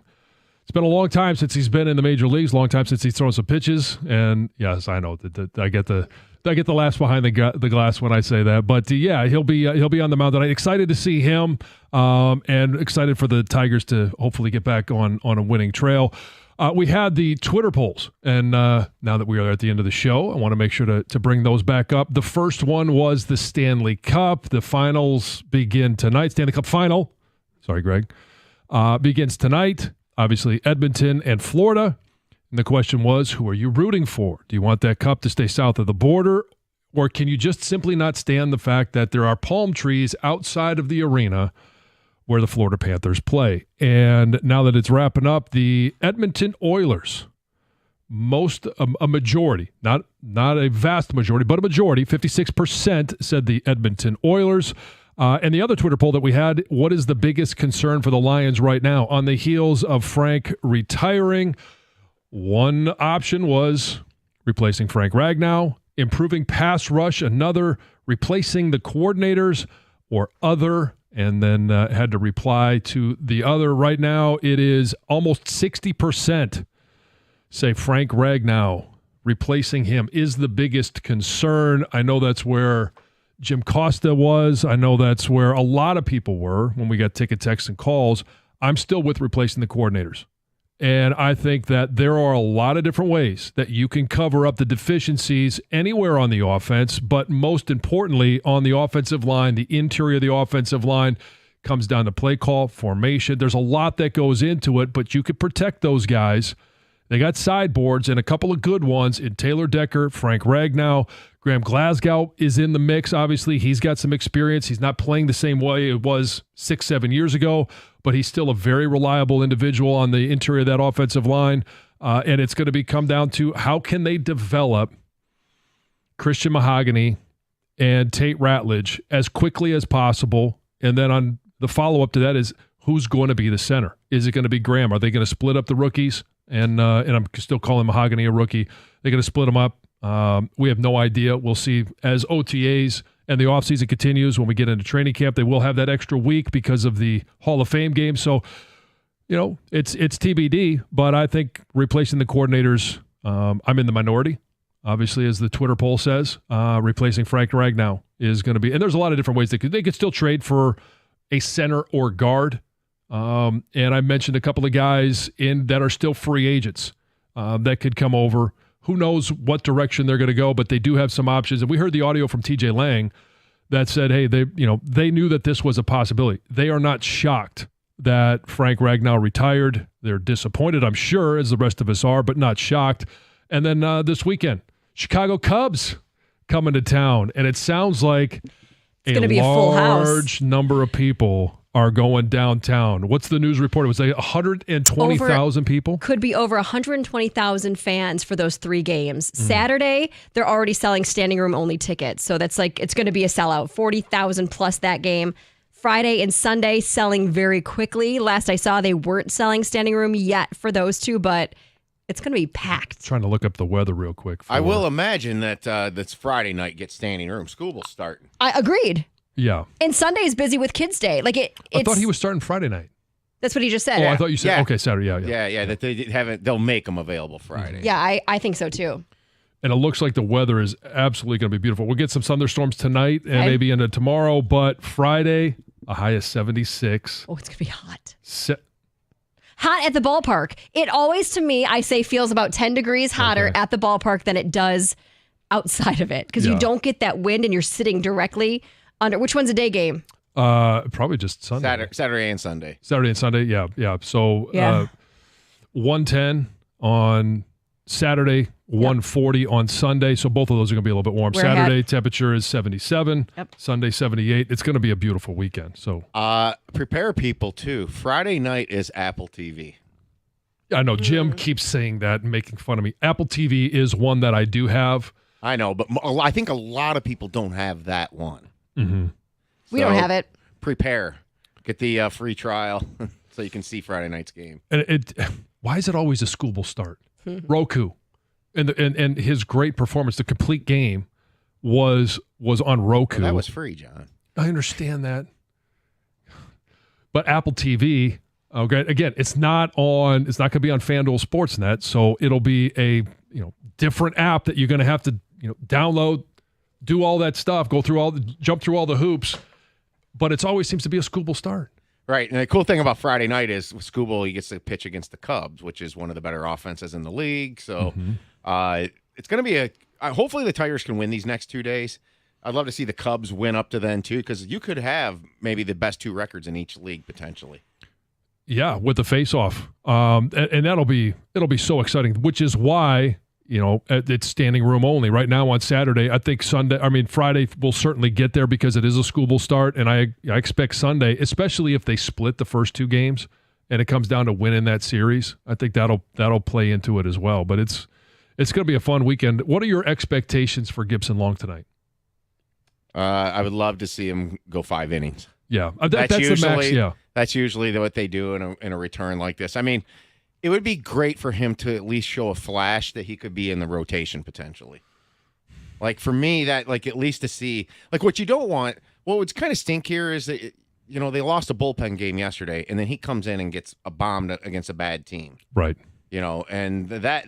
Then all of a sudden you're splitting the series. You're hoping just to split the series. You don't want to do that against this team. No, you don't want to do it against this team. But if he is able to be a part of this rotation moving forward, or at least here and there, now you got Skubal, Flaherty. I expect Reese Olson to be back within the next couple of weeks. Casey Mize, you got Montero. It's he would fit right in at a time where you need him to because we still have no idea how long Job is going to be out or if he'll be back. Yeah, I mean, Job right now, I would guess if he's even going to pitch this year, it's going to be post All-Star break. You think they're going to give him that long? I would imagine that they would. They're going to be super cautious with him. There was a guy out in Seattle that had the same thing, and he's trying to rehab it, and it's going to end up being a complete process of 7 weeks, which basically gets you to the All-Star break. By the way, today, All-Star voting starts. Oh! Noon. There we go. Yes. And what do we anticipate for the Tigers? What's set the over-under on how many Tigers you think will be All-Stars this year? And we know, all right, Skubal, probably Riley Green, 4.5? I would set it at 3.5.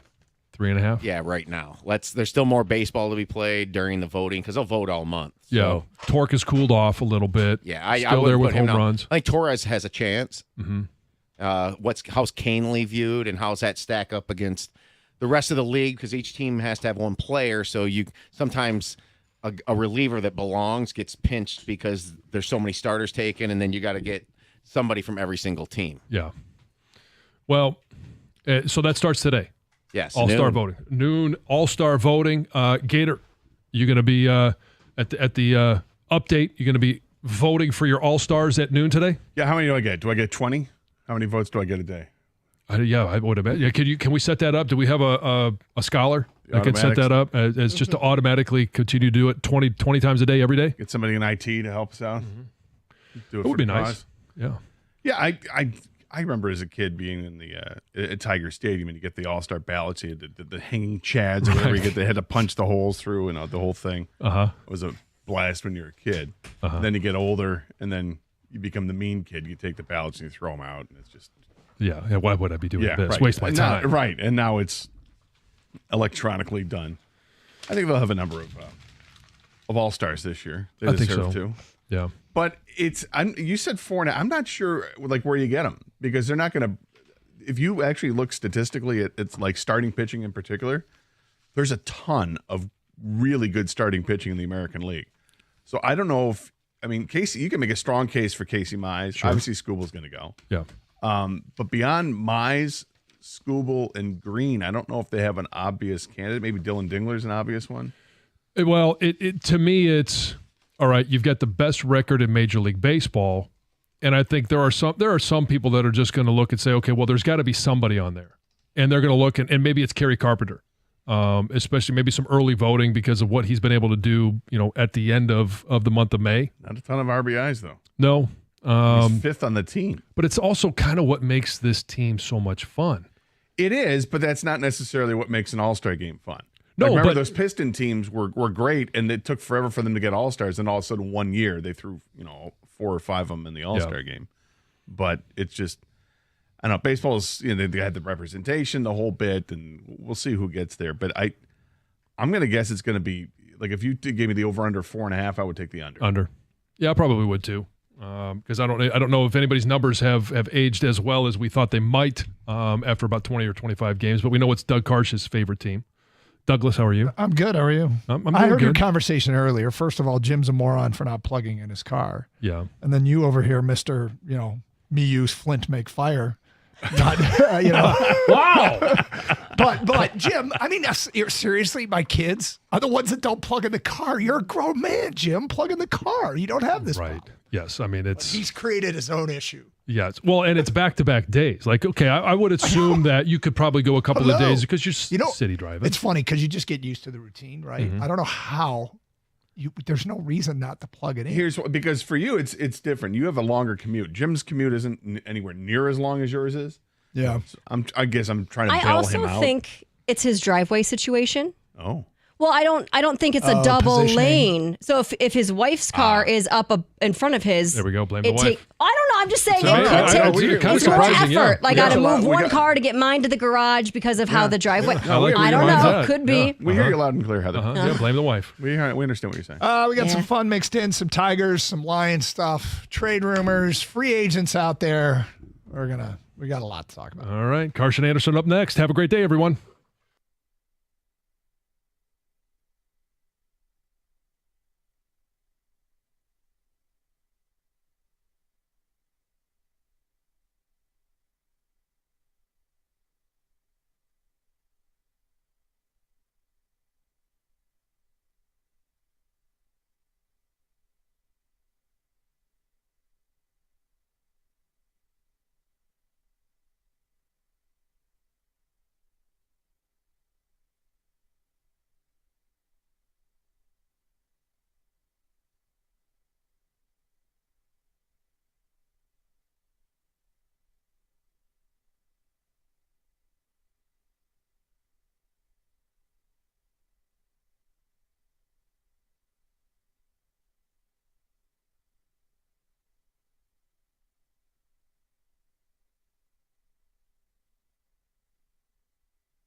Hello and welcome to the Carson Anderson program on a Wednesday. Doug Karsh, Scott Anderson. Thank you to the morning show doing a fine job setting the table each and every day. Scott, how are you today? Well, I'm not that happy, Doug. You're not? Obviously, the Tiger season's done. If you can't beat the White Sox, what can they get for Scooble? Yeah, if you can't beat the White Sox, what are you doing? Why are we even playing this game? Yeah. If only they had another game against them. Yeah. Or two more in the series. Season's over. Yeah. Lots of doom and gloom. Dude, no, it's fun. I mean, because having a good team, losing a game It's a lot easy. It's a lot easier to though just go yuck, throw it in the garbage, right? Well, the old adage. You think, and then at the same time, you're like, oh, are we going to start the losing streak? No. It's the White Sox. It's a game. But beyond that, no, I'm fine. The resiliency. Anything else going on like last night or just Tigers? No, it was Tigers and then trapped by my phone again. Oh, did you get down a wormhole? Yeah. You got to stop, man. I know. What was it now? Crap. What was it now? Same crap. Oh, come on. I'm telling you, same crap. I can't get out of it. I've gotten better at scrolling past rather than watching every 14-minute story on these things. The algorithm is just going to start pumping these things your direction. Well, of course it is. But, there are other. Gator has got a problem, and he's watching people that film their police stops when they get stopped by the police. And they're the worst people. And they're trying to bait the police mostly? Yeah, 100%. Sometimes the cops are bad, but I think the majority of the videos that I watch, they're just people that are trying to bait the cops. Mm-hmm. And you hate it, and you watch them anyway. And I watch them I don't know what's wrong with you. I watch them because I want to see the end resolution where the good triumphs over evil in either case. If it's a bad cop doing something he shouldn't do, then I want them to get in trouble. If it's, the idiot auditor out there who thinks he knows the law and maybe doesn't because all he does is watch these TikTok videos, then I want them to get theirs. So it goes both ways. And in between, there's some other stuff. Although there's a new algorithm that's coming in right now, some new videos I'm getting. Yeah. And I don't know how I feel about this. It's Hold on for a sec before we continue. Yeah. Kang, what the hell's happened to our boy here getting into these videos? Like, I can't believe, I feel like this is the type of thing that he would resist at all costs previously. Yeah, you're like anti-phone. I know. What happened to you? I don't know.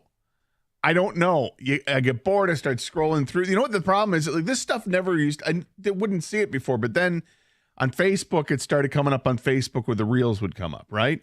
And now it's so prominent on Facebook and Instagram. It's like every 3 posts, here's some new reels. And I'm like, okay, I'll take a look. You got me, and it's. You cave easily. Eventually I did. I don't have to. I just did. And now there's a new set of videos that I start watching, and I'm not proud of myself for watching these. And yet I can't stop, and I understand, for me, there's a reason why, and it's also scary to see how these algorithms are going because they totally get inside your phone and they know what you're doing.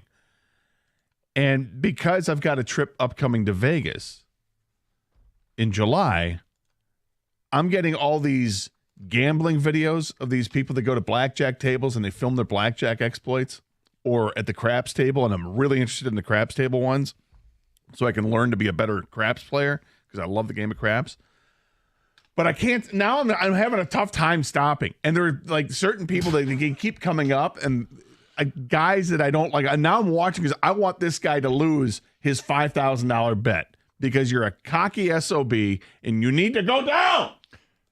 You are, you're not showing enough discipline, my friend. You're right. I know I'm not. They're not showing enough discipline. And I'm sort of disappointed in you, but hey, you'll bounce back. You need to. I want to hear that, like tonight, that you just scroll right past them. But there's like different strategies they're trying to employ, and I'm like, okay, that's interesting. I just, whether it works or not as they're doing it. Look, I know some of this can be faked out, but it's just like I'm curious. It's an interesting strategy they're trying to use here. That's a little bit more productive than the cop videos. Yeah, the cop videos aren't productive. I get that. That's not productive at all. That's not productive at all. When I start having a conversation with myself in a car, like if I get pulled over by the police right now, how would I shut up? I handle it like I normally would. Yeah. I'm very cordial. I obey what they're asking me to do. Mm-hmm. Keep my hands on the steering wheel, turn the car off. Yes, sir. No, sir. What can I do for you, sir? Yep. You're right, sir. Sorry. I'm sorry. Okay. Did you hear that story in the update about people wanted in Flint next week to be extras in that boxing movie? Yeah, I just caught the tail end of that. Do you think that would be awesome or boring? Maybe a little bit of both. Yeah. I think you go into it with high expectations, like this is cool, I'm going to be part of a movie, and then at the end of the day, you realize I just sat around for 8 hours to do like 20 minutes of work that really was nothing, like crowd shots, right? Yeah. But it's an experience that people want to go through. Yeah, I mean, like the idea of being in an actual movie. Like who here's been in a movie? Heather's been in a movie. Yeah, she was in the Real Steel. Wasn't Jimmy an extra? Our boss Jimmy was an extra in some movies being filmed down in Georgia when he was growing up. We found his picture. You're right. Young Jimmy. You're He was like in a background, like a soldier in the background of some movie. Yeah. I had a couple of my good friends from high school were in Jerry Maguire. Really? Yeah. There's a scene where Jerry's walking with Rod Tidwell. They got the camel. They were doing the commercial for the car company or whatever. And in the background, as they're walking down the street, in the background, my friends Greg and Mike are there, and they crisscross like 2 or 3 times, and they're blatantly on the screen. It's awesome. Trying to think back. I know. Well, I'll get the details of it, but anyway, I wonder how many people have done this, because there was a minute there where a lot of movies filmed here in Detroit. Eric Erickson's been in some movies. Yeah, I know she was when the stuff was downtown, the superhero movies. I think I'm trying to find any of our listeners. Have you ever done this? Showed up for one of these movie shoots to be an extra. It is. It's an MMA drama film. It's a week from today at the Dort Financial Center, which used to be called the Flint MMA, wasn't it? Wasn't that what it was really called? The IMA? IMA was the IMA, you're right. Anyway, 2 to 7, a week from today. It's a fight movie, and they want people in the background. I don't know, man, whether it sounds fun. I think it's probably both. I think you're right. It's fun and boring because these things take a long time. But if anybody's ever done it, what was your experience like? 248-539-9797. And probably most people that show up to be extras, I would guess that the percentage of those that actually end up in the final cut of a movie, recognizable, is probably very small. Yeah. Yeah. No, I know a bunch of people have done a lot of this type of work. Yeah. Because the industry we used to be here. There's another guy I went to high school with who was a couple years older than me. He's a stunt man and a driver. So he's in does all the driving scenes for a lot of the big movies. It was that recent Ferrari movie that came out a year ago that he had done a ton of stunt driving in that, driving in old vintage Ferraris, which is awesome. 248-539-9797. All right, we'll get into the Tigers here a little bit. There is some fascinating NFL reporting that it might involve our Lions. Uh-oh. Yeah. Uh-oh. Yeah. Is it going to get people upset? I think it's going to get people fired up, yeah. We'll get to that today at 10:50 here on Carson Anderson on 97.1 The Ticket. Hey, Wednesdays are looking different at Twin Peaks as they're going out with bourbons and brews, and they're bringing back tequilas and cervezas, a sexy twist on the hottest night of the week as the girls are swapping out their black lingerie for red and serving up the best tequila cocktails around. Hump Day just hits harder at Twin Peaks, especially with the basketball and hockey finals starting the next couple days. You got this division series with the Southsiders for our baseball team. Pair all that awesome action with the best restaurant food around, and it is really, really good. The Chipotle chicken is my personal favorite. You can't categorize their menu as bar food because it's a scratch kitchen. They can compete with anyone, no matter what you want. If you want the hand-cut New York strips, they got them. The house-smoked brisket and ribs, yep. Hand-smashed burgers, yep. They got the best wings in town. Their extensive bar features high-end tequilas, bourbons, and craft cocktails, and here's why I will hit Twin Peaks for happy hour on my drive home. The coldest draft beer in the country, poured at a bone-chilling 29 degrees. There's the beautiful Twin Peaks girls, hospitable, serving it all up. There's TVs everywhere. It's a great place to stop and get a great meal or get an ice-cold beer. Don't miss a game. Twin Peaks eats, drinks, scenic views.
Doug Karsh, Scott Anderson, 97 won the ticket. Here's feedback coming in. Tim in Berkeley says, my wife was an extra in the bleachers in Milwaukee when they were filming the first Major League movie.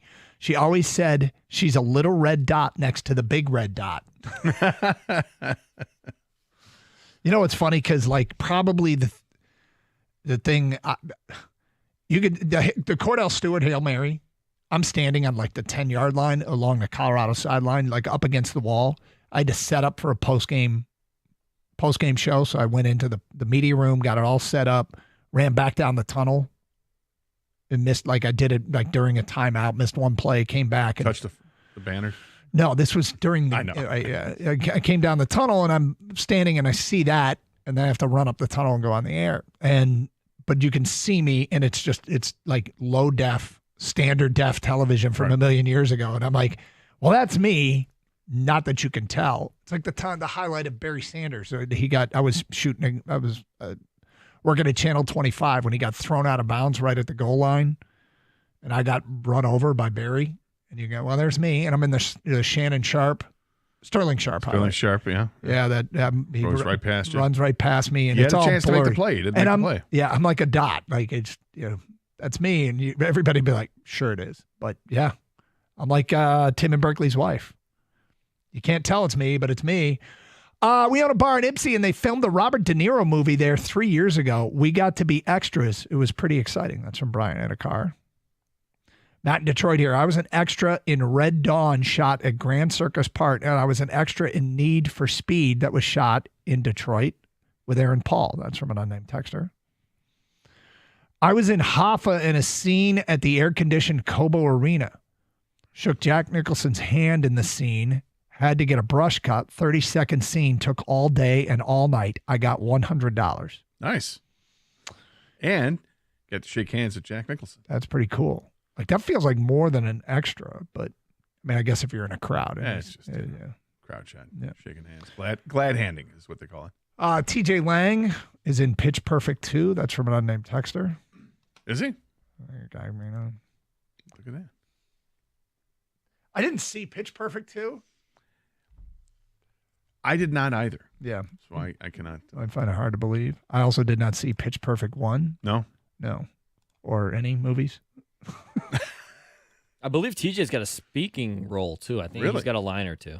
Does he? From what I remember. That's awesome. Does he sing?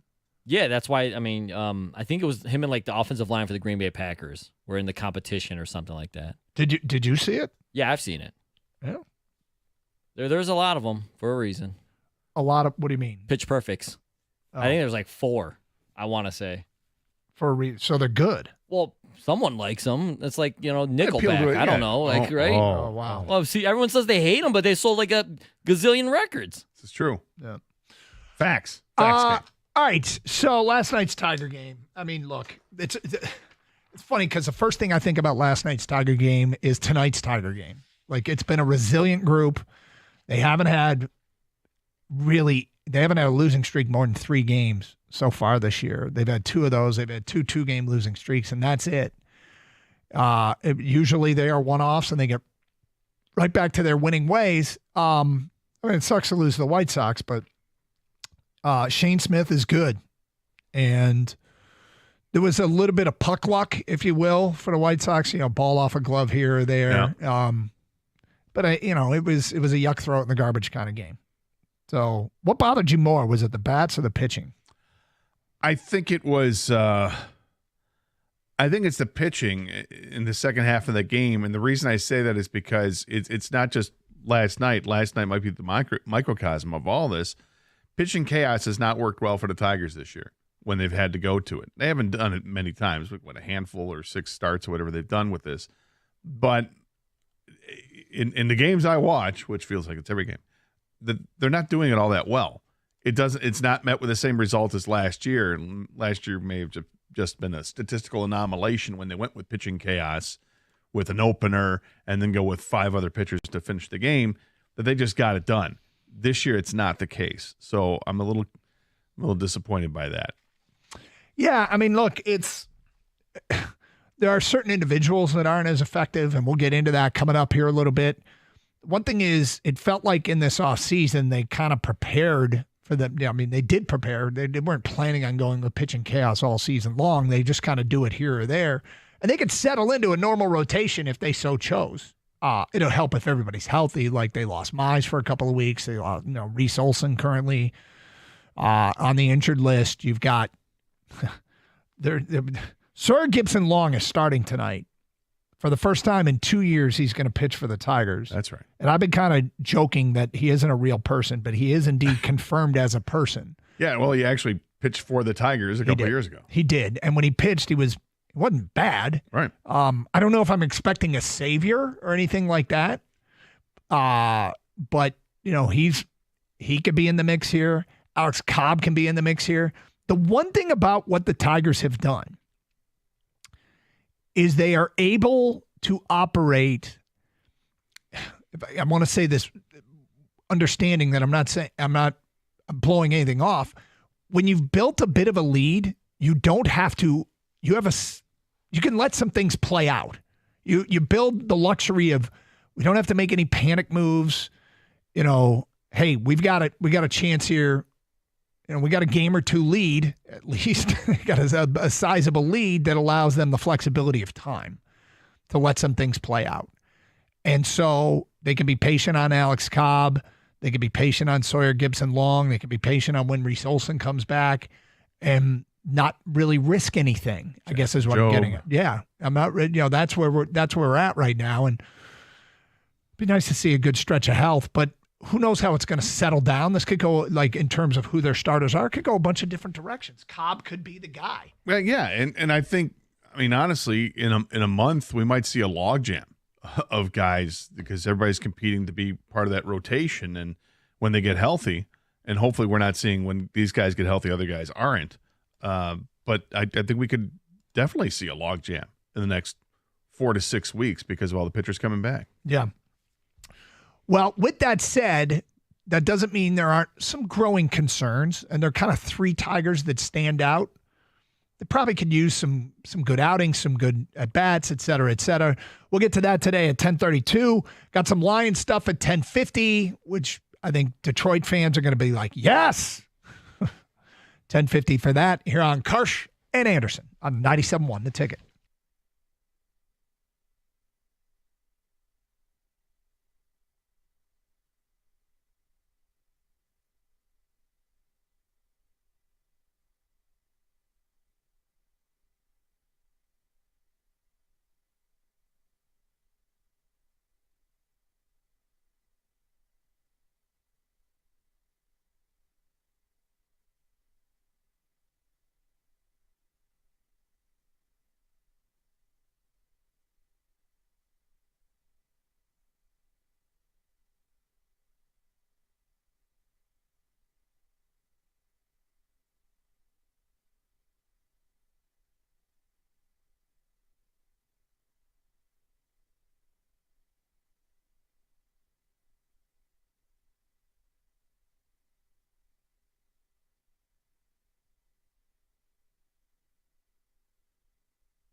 Got any special plans for National Cheese Day? Wow. Not sure. So many plans. I mean, you know me. I think I only have 3 different cheeses in the house right now. Yeah. Yeah. I got some slices of some Colby. Okay. Love Colby cheese. Got some white American cheese slices. Just like to have those around. Yeah. Makes me feel comfortable and safe. And I have some I have some feta. You sound disappointed in the feta. No, well, I'm disappointed in feta because I had a tooth issue, a little toothache for a little bit. So I was laying off. I was starting to eat. I enjoy eating like a Greek salad. Okay. But chewing on that side of the mouth was painful. So I haven't gone back to the salad in a few days. So, or maybe a week, I guess. You might find it hard to believe, but my cheese tastes probably aren't popular. But number 1 cheese for me is Swiss. Nothing wrong with that. I know. But Yeah. number 2 is blue cheese. Sure. Okay. A salad. Number 3 is feta. Yeah. Number 4 is cotija. What's wrong with that? No. I mean, I would imagine. I mean, there are 3 similar styles with Yes. a crumbly cheese with Yep. the blue, the feta, and the cotija. Yep. But I hear you. Okay. Cotija is great. It's authentic street taco cheese that you use there. Yeah, I mean, I'd never heard of it like 5 years ago, and now it's prominent. Now you're Mr. Elote corn. I am and the Mr. whole bit. Yeah, Mexican street corn guy. Kang, your favorite cheese? Oh man, Or what do you have in the that's house a tough right now? question. I know right it's- now. Yeah, just ask me what I have in the house. Yeah. It's easier. I got Colby Jack right now, cheddar and regular American cheese. Yeah. Individually wrapped? Yes. Okay. Oh, you mean not like the deli style? Right, yeah. No. That is individually wrapped. The Colby and the cheddar are deli style. Well, we might have to mess around with the cheese topic before the show is done because I feel like you got a lot to say. I mean, I like cheese. All right. Too much. So here we go. Tigers, like I said, they have a leave, which means they have the luxury of some time to sort out some issues. I went back and went through the old search of show sheets. Yeah. And we did a show last October documenting how elite Tyler Holton was. And in September of last year, he made 10 appearances. He went 14 2/3, 2 earned runs, 7 hits, 2 walks, 15 strikeouts. In May and the 2 outings he's had in June, 12 appearances. He's gone 11 1/3, 8 earned runs, as opposed to the 2 last September, 15 hits, as opposed to the 7 and more innings last September, 3 walks to 2. That's not bad. 15 strikeouts to 9 this year. And I'm not panicked about Tyler Holton, but there's some things that'd be good to get it worked out. Because at one point he looked, this was an elite asset out of the bullpen. They really could use him to return to form to be an elite asset, but because they have a lead, they have some time, and they can keep hoping that he can work through some things. Andy Ibanez, who's mostly hitting in favorable matchups, typically. Yeah, they typically put him up against the lefties. Yep. Has seen his batting average drop from 254 to 216 in 3 weeks. He's got 1 extra base hit in that time, and again, matchups that typically favor him. Trey Sweeney last month. Just with Andy Ibanez, I think he's only hitting like 230 against lefties. Yeah. Trey Sweeney last month, he went through that scorching stretch where he peaked at hitting a batting average of 269 with an OPS of 732. Almost a full calendar month later, he's now batting average is 225 and his OPS has dropped from 732 to 597. That's the alarming part, is the OPS has dropped as much, and it's because he's gone 5 for his last 48. Mm-hmm. That's not good. Now, what gives me a little encouragement is that, okay, Parker Meadows is back. So if Trey Sweeney is going to struggle hitting, that means you could put Javi Baez at shortstop. And because one's left-handed, one's right-handed when it comes to the plate, you can platoon them and use the advantageous situation. So there's a little concern, though, that with Trey Sweeney. But, Trey Sweeney, if you asked me 5 weeks ago, I think it was all on the Trey Sweeney train. Like, this guy, he might have something, because he was just destroying everything. Yep. seeming from right-handed pitching. He was just launching these line drives into right field. It was really fun to watch, and now it's come to a screeching halt. Well, what's weird is not everybody's hot all the time, right? No. And that you don't go through a season. I mean, I guess the greats are, right? The greats go through seasons where they're pretty consistent all along. And the Tigers, one thing we've discussed is there's really, outside of Skubal, there's no superstar. You have star players that play the role of the star, like a Riley Green can look like a star, and a Young, I mean, he is technically an all-star, but you get these ups and downs, and it's a matter of, and I don't know that the plug's about to get pulled on anybody. No, I wouldn't imagine it is. Now, if some other guys get healthy and are ready to come back to this team, or if somebody's just, scorching the ball in the minors and they want to bring them up, I mean, you brought up Ibanez. He might be a candidate to, like when Vierling comes back, if he's able to come back anytime soon, although that doesn't sound terribly optimistic with that. But Ibanez has to be concerned because he might be the new Justin Henry Malloy, the last guy on the roster at this point. So I think you have to be a little concerned for those guys. But at the same time, if somebody else is doing better, then they deserve to be up here. And that's how it is. It's a meritocracy. Yeah, and I'm sitting there saying, as I say all this, something that's kind of looming. I saw this on MLB Trade Rumors, and I didn't realize it. Sawyer Gibson-Long has to be comes off the IL and gets added to the 40-man roster, which is at capacity, which means somebody may get designated for assignment here. Likely a pitcher. Yep. And there are plenty of guys there that I think you could look at and say, oh, I don't know about that guy. Who? Right. But, that's something that's looming. It might not be an everyday Tiger. Or does Gibson-Long come up and Dylan Smith is sent back down?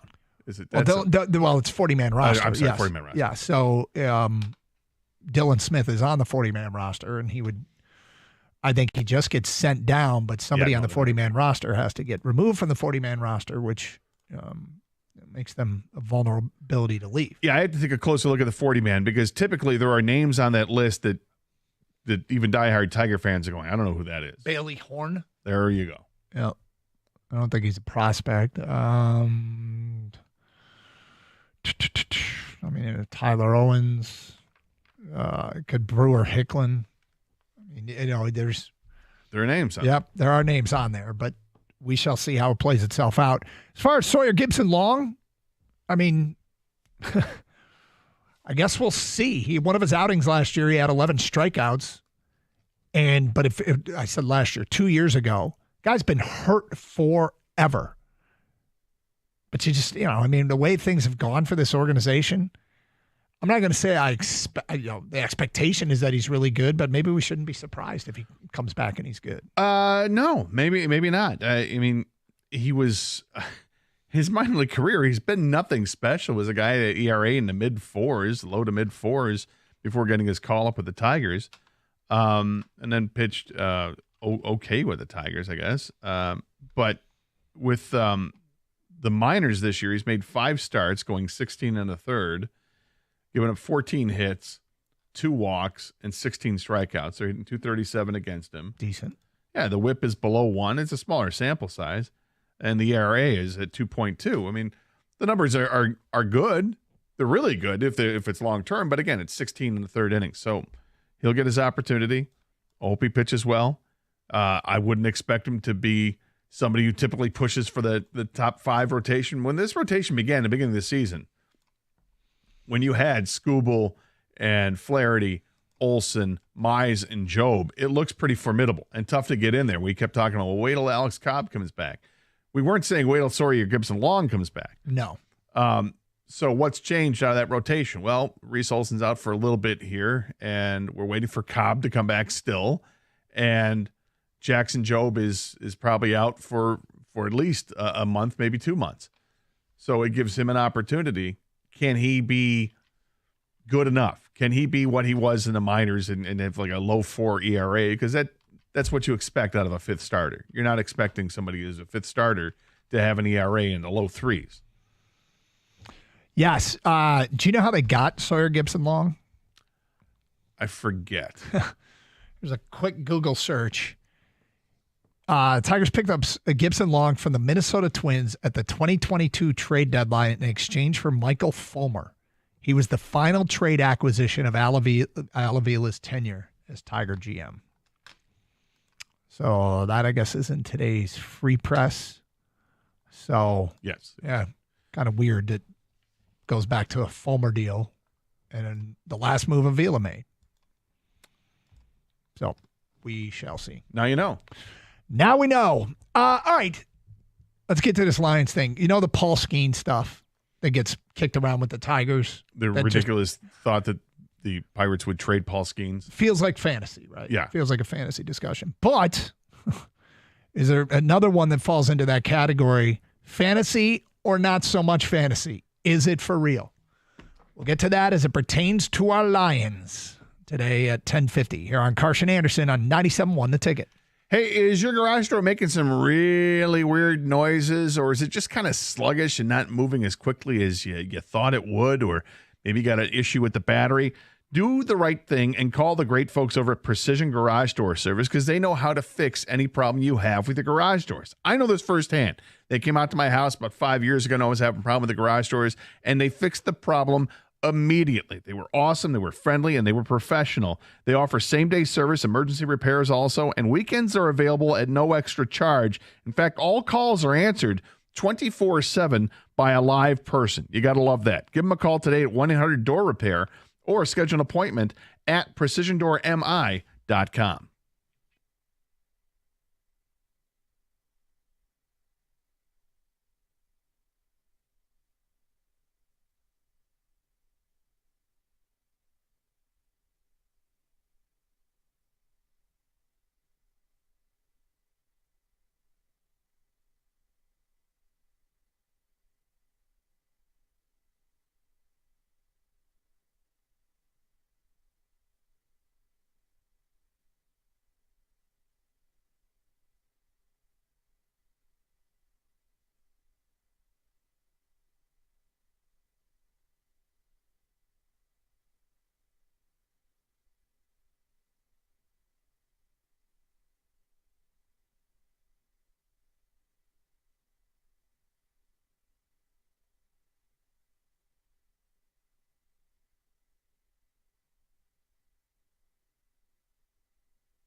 I'm just going to keep asking you random cheese questions on National Cheese Day. Sure, love it.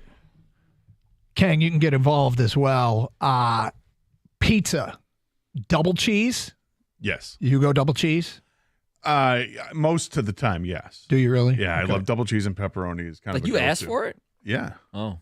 No, I'm regular. Whatever the moderate cheese is, amount. Average cheese. Yeah. I have average cheese. Yeah. I like double cheese and light sauce. See, I like more sauce, less cheese. Yeah, Kenny's on Kenny's on Peter's the team, light Yep. light sauce. You can get sauce on the side if I wanted to do a little dipper afterwards with the crust, but I told you he has thoughts, people. and then you got to throw some Parmesan on top of everything too. So you go double cheese with Parmesan.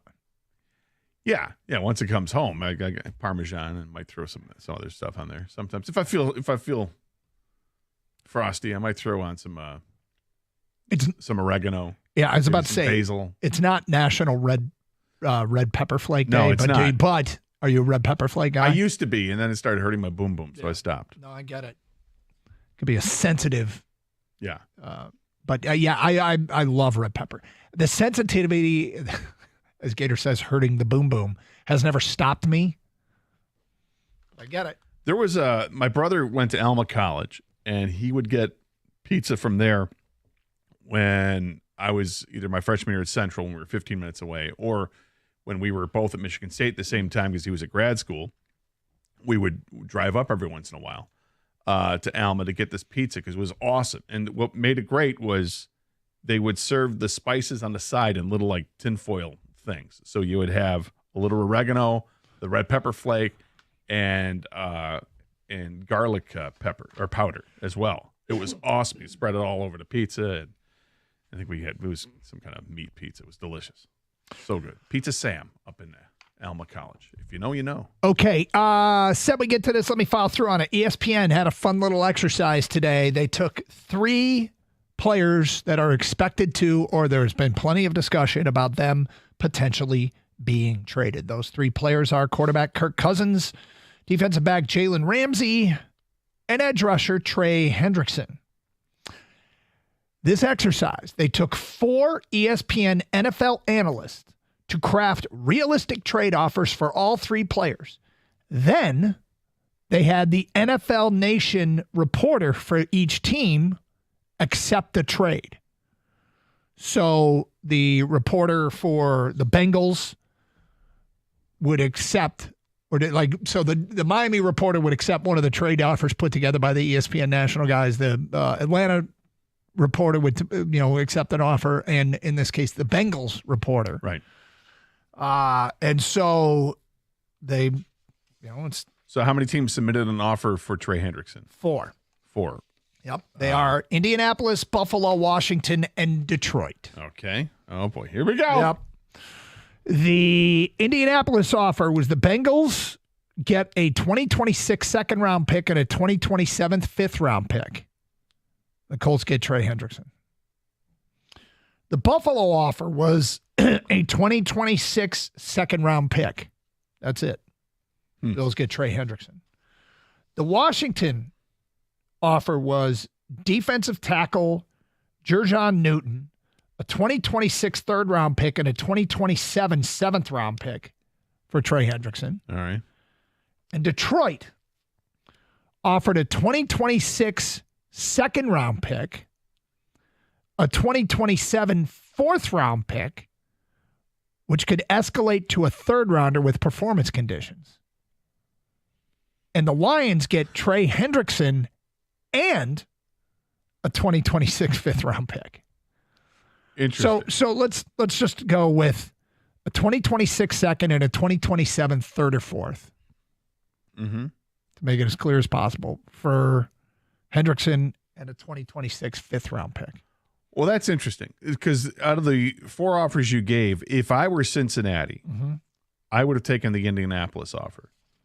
And my reason being, first of all, you're getting a second-round pick and you're getting a fifth. Was that correct? Second and a fifth. Second and a fifth. But your second-round pick is going to be high because it's Indianapolis. When you're dealing with the Lions, you're dealing with Buffalo, you're going to get end of the second round. dealing with Indianapolis, who knows where it's going to be in the second round? It could be middle, could be upper third. Sorry. No, I was just so it's interesting to hear what the Cincinnati writer would say.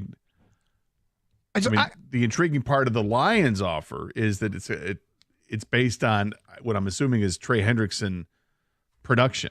So if he's good with the Lions, then that pick ends up being a third-round pick, and then getting a second and a third is pretty intriguing, even if you're giving up a fifth. So the thing about it is, I feel like there's quite a few mileage posts we have to get past before there's an exit ramp for Trey Hendrickson in Cincinnati, right? Yes. I mean, we still have to have A contract. Yes, they still have to find out if Cincinnati's going to sweeten an offer and try and find a way to make it work, which still feels like it's a possibility. We still have to have Trey Hendrickson saying, all right, I'm willing to accept either no new contract or less money just to go somewhere else. We have to be closer to minicamp. We have to be closer to him getting fined. We have to be closer to the season before we really probably hit the realistic exit ramp for Trey Hendrickson. But if we keep ticking days off the calendar like we have been, I think incrementally the odds go up every day that Trey Hendrickson could be traded. Incrementally, right? And at some point we're going to reach a breaking point where there's been no movement and Trey Hendrickson will either A, say, I don't need a new contract, I just want to go play somewhere else. Screw you guys, I'm out of here. Or Cincinnati's going to say, how about this? How about we up your offer, for this 1 year and you come play this year and then become a free agent? Like something. We'll pay you $34 million this year. Either side can make a concession which keeps him in Cincinnati. But if we pass those mileage posts and get to the exit ramp, now we've got what is considered by Ben Solak of ESPN. He made the Detroit offer in this exercise, a 2026 second-round pick and a 2027 third or fourth for Hendrickson and a 2026 fifth. So that's next year. Next year's second and 2 years from now, third or fourth for Hendrickson and next year's fifth. Which I'll start with this. If you can get Trey Hendrickson for this, hell yeah, I'd do this trade. And I think virtually everybody would. Here's what they write in Ben Solak of his offer. Why this deal makes sense for both sides. Lions general manager Brad Holmes has acknowledged the fan base wants a secondary edge rusher far more than he does, but I imagine a player of Hendrickson's caliber would change Holmes' calculus slightly. Hendrickson isn't the sort of run defender the Lions might prioritize, yet a pass rush duo of Aiden Hutchinson and Hendrickson might be the scariest in the NFL. Okay, I'll stop with this. I would cross out the term might be. I think it would be the scariest in the NFL. Solak goes on to write, the Lions are still legitimate Super Bowl contenders and should behave as such with aggressive veteran trades. They have plenty of cap space to extend Hendrickson, which would demand from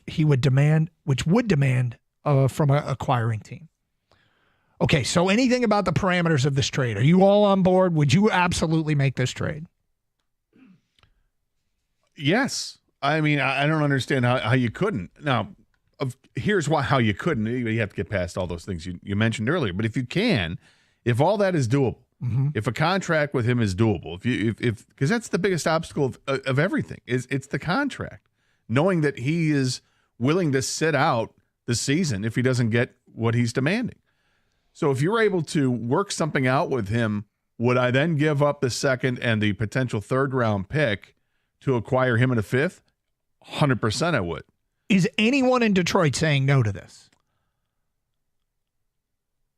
I think there might be, sure, there's going to be people that would say no because if you're looking, now you're adding this salary, which is going to be north of $30 million a year for multiple years. Who's getting left out? If he needs a new contract. He's going to, well, I mean, it seems that's what he's looking for. Yeah, so. I think our best case scenario is he bends on that. And because he said publicly, I'm not playing on this contract. I think the best case scenario, so it works out for both sides, is that he could work out a 2-year deal where this year gets, this year he's paid what he's paid. And then next year you give him a second year on that, a 1-year extension, I guess.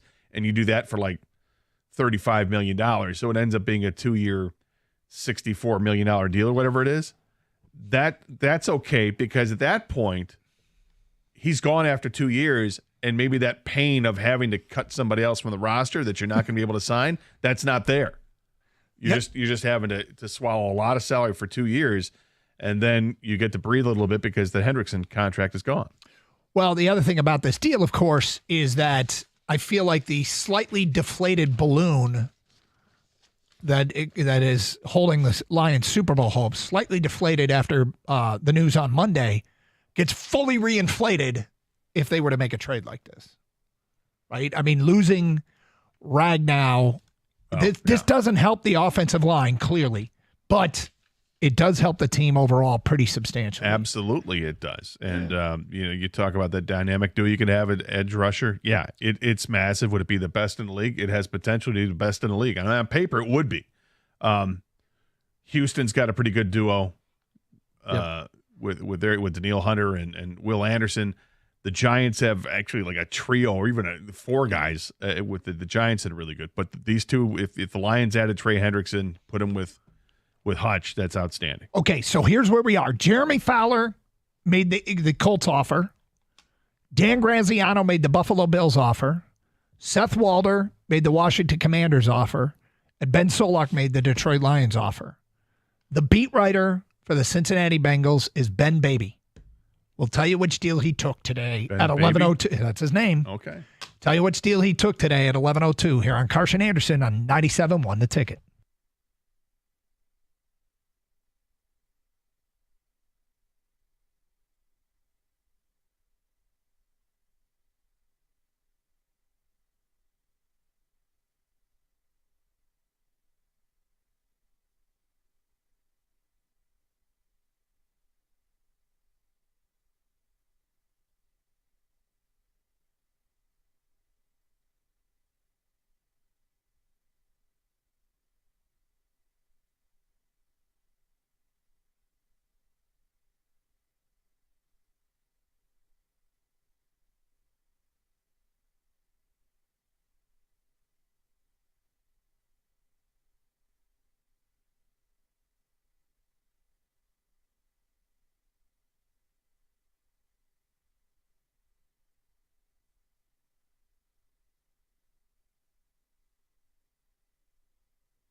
Brought to you by MyMichiganRoof.com. It's been a long time since Sawyer Gipson Long has been on a big league mound. You have to go all the way back to the end of 2023 when he had a brief stint with the Tigers. Now he's finally back after a lengthy injury recovery. How did he look in his last rehab start?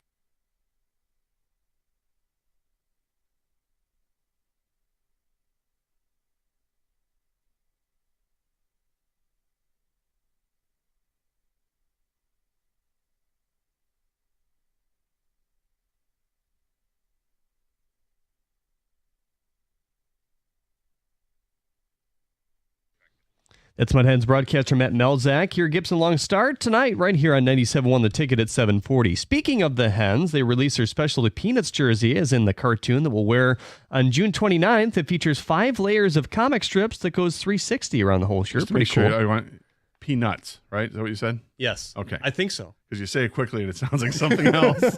Peanuts, yes. Doris Thank you. Burke is preparing to call the finals on TV for the first time with Mike Breen and Richard Jefferson. According to The Athletic, Burke may not be a part of ESPN's top broadcast team next year, as they will, quote, evaluate its entire roster, end quote. Jefferson's deal is up after the season concludes. The network is already looking for an extension. Breen is still under a long-term deal. At the Corwell Health Sports Desk, I'm Jeremy Otto. For more, go to 97.1 The Ticket or Odyssey.com.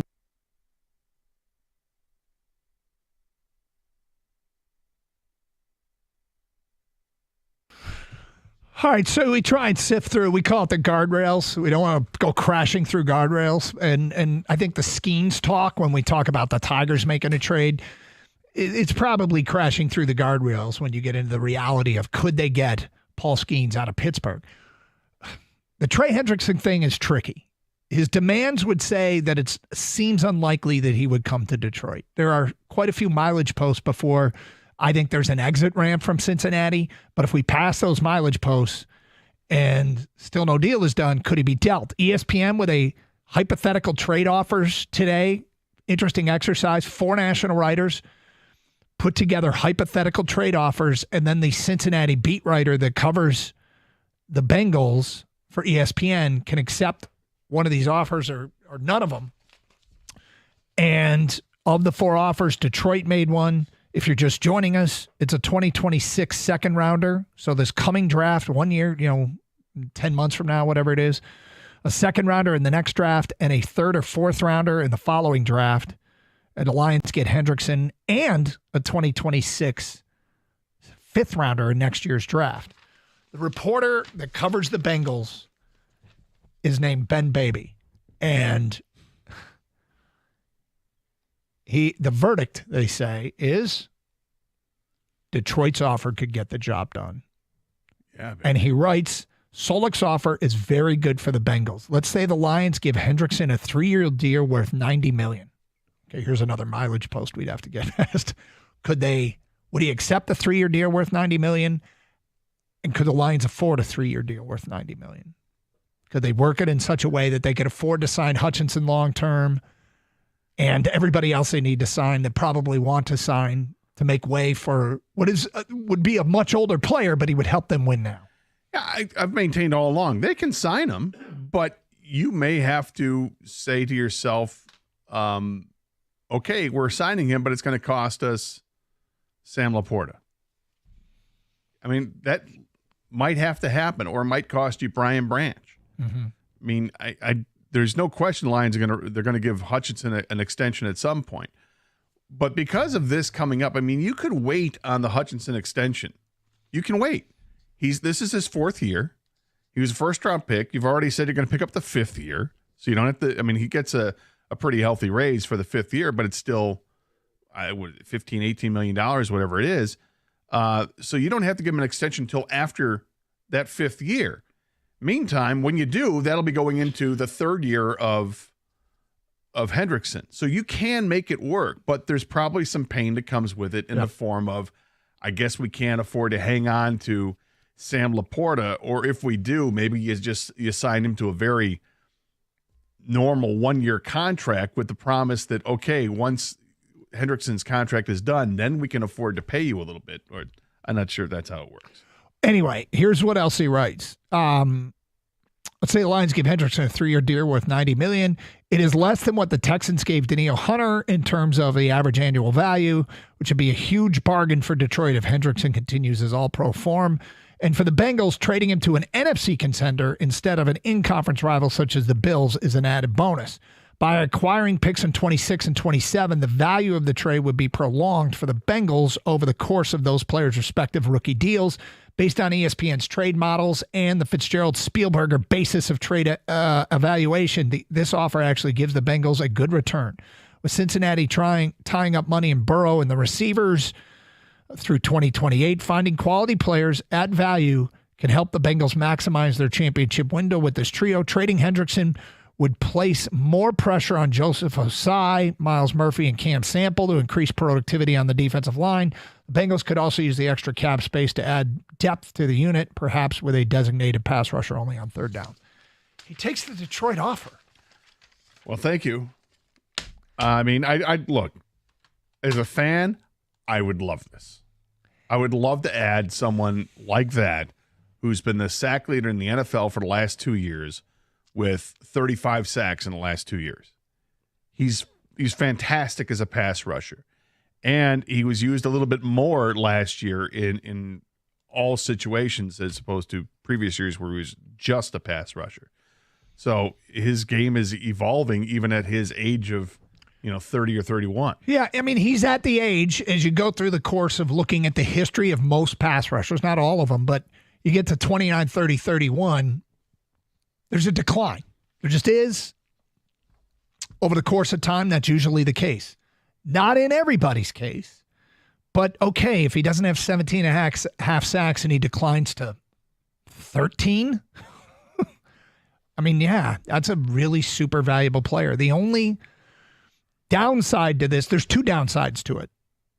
One is what it's going to cost you long term in terms of chewing up cap space and a young player or two not be re-signed.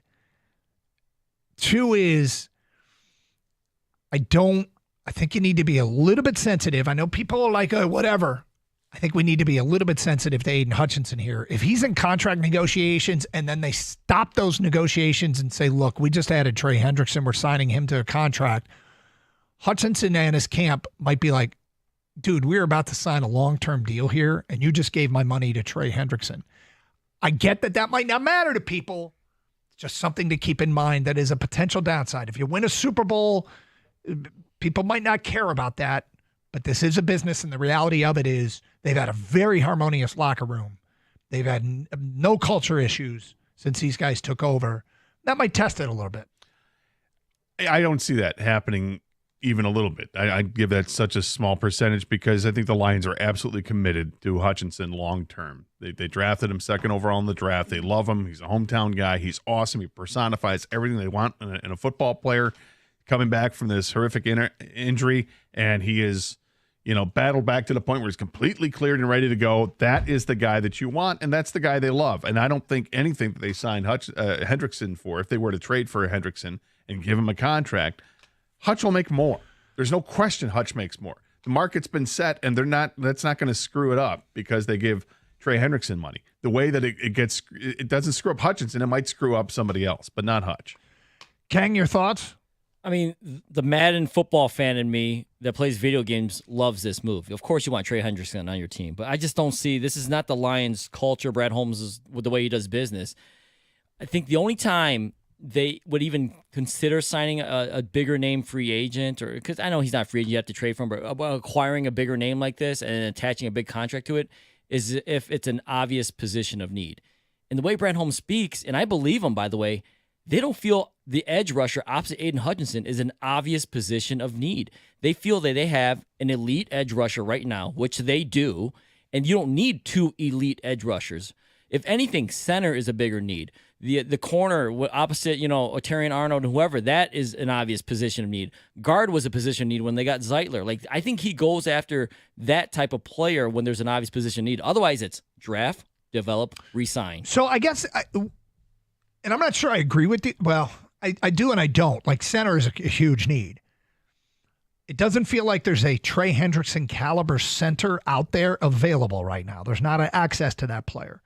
So how do you get back to being as good as you were, strengthening your Super Bowl, you make your team better somewhere else? This would do it. I mean, if you could find a Trey Hendrickson of centers. Well, I don't think the Lions are really that involved with Trey Hendrickson because I do think that the money is going to prohibit them from doing what they want to do. And what they want to do is continue with the players they have, continue to invest in the draft. I don't think they're looking to find a solution at center. I think they have one in-house. I think they absolutely know what they're doing. I think they planned for this, and maybe this plan gets accelerated by a year. But I think that they've been planning for the exit of Frank Ragnow for a while here, and they've drafted the 4 offensive linemen the last 2 years. I think 3 of the 4, actually all 4 have worked inside with practice, but it sounds like they want to move Manu back out to tackle to test him out there. But drafting Frazier and drafting Ratledge, those are 2 guys that they expect to compete right away. Yeah, I will. Look, this is an ESPN exercise. It's really fascinating. You just said you don't think they're really involved. No. And as much as, and I would love it more than maybe anybody else here at the station. I love Trey Hendrickson. I think he's awesome. Does it make sense for the Lions to try to eat it up with all that cap space and everything and give him the new contract? I don't know if it makes sense. I mean, I'm not a capologist, but it seems like there'd be pain down the road. You might be able to do it if it's like a 2-year deal, but beyond 2 years, I'm not sure you can get that done, because I don't think that's what he wants. Lions fans, what do you think? 248-539-9797. Your phone calls, feedback, and reaction coming up. 97.1 The Ticket. Hey, great news. It's hot, finally. So if your air conditioning is struggling or simply not working at all, it's time to call my friends over at Birmingham Plumbing, Heating, and Cooling today. They've been keeping homes in Southeast Michigan cool and comfortable for over 20 years. In fact, they were just at my house yesterday finishing up because I had them come out and check out the AC unit, found out something was wrong with the furnace, and they fixed it, and they were awesome. Jackie was my technician. He could not have been more professional, very friendly. They're awesome at Birmingham Plumbing, Heating, and Cooling. Give them a call today. Their expert team is fast, friendly, local. Don't wait for a meltdown. Call Birmingham Plumbing, Heating, and Cooling today, or visit them at birminghamplumbingco.com. That's birminghamplumbingco.com.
Doug Carr, Scott Anderson.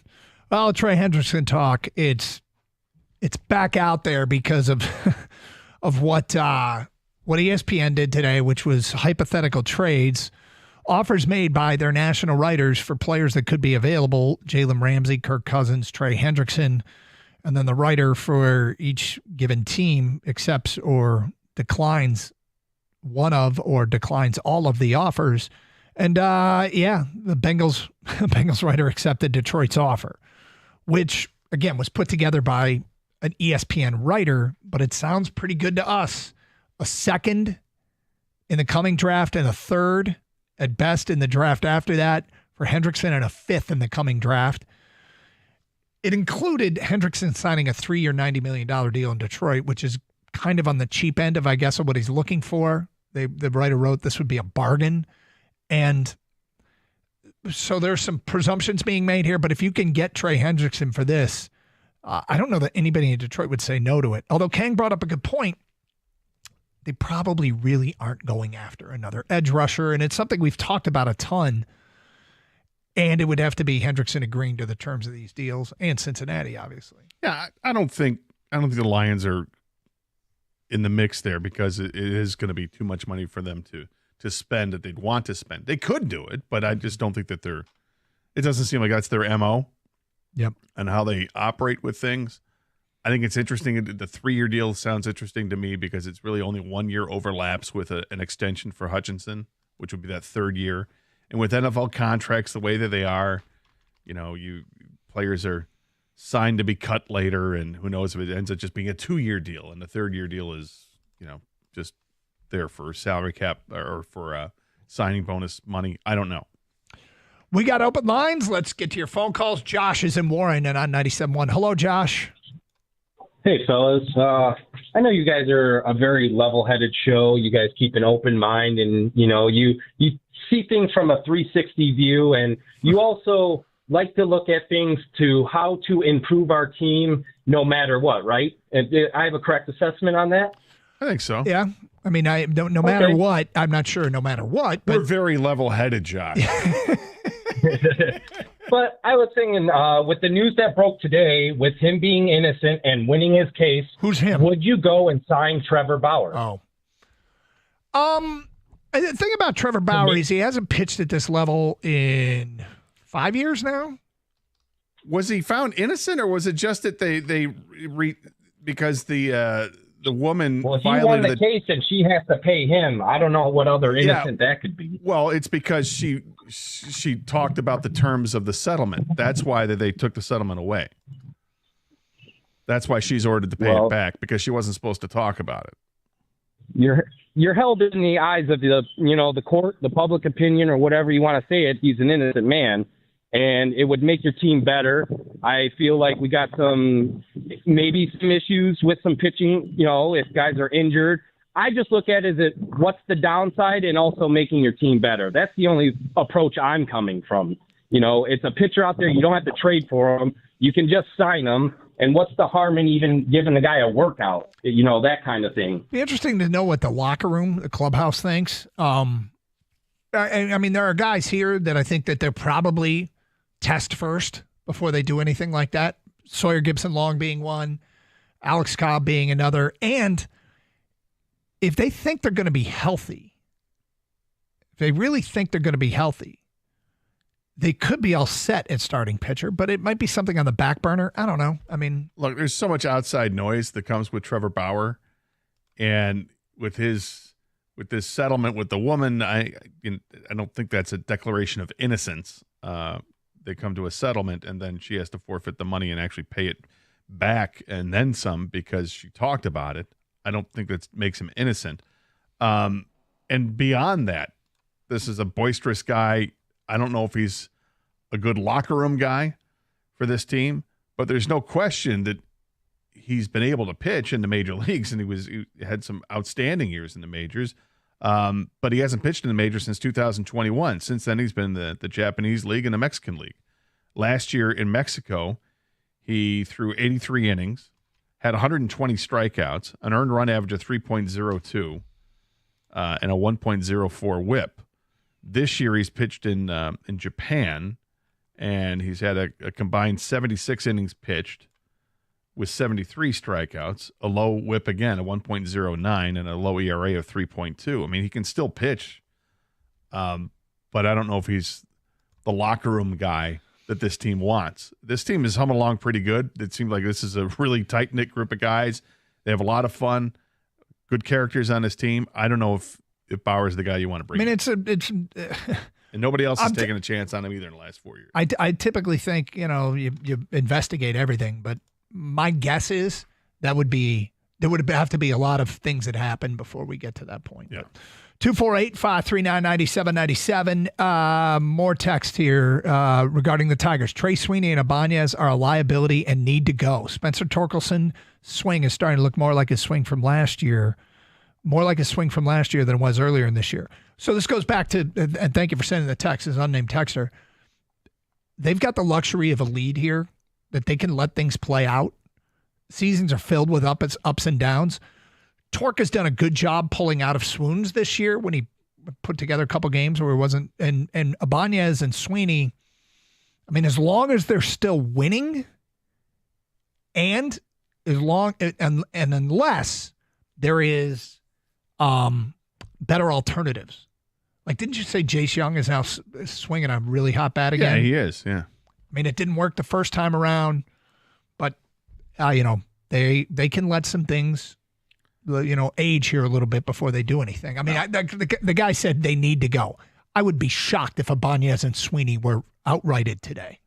I would as well. And Torkelson started the month of May hitting 239, and he's starting now. Well, going into tonight's game, he's hitting 236.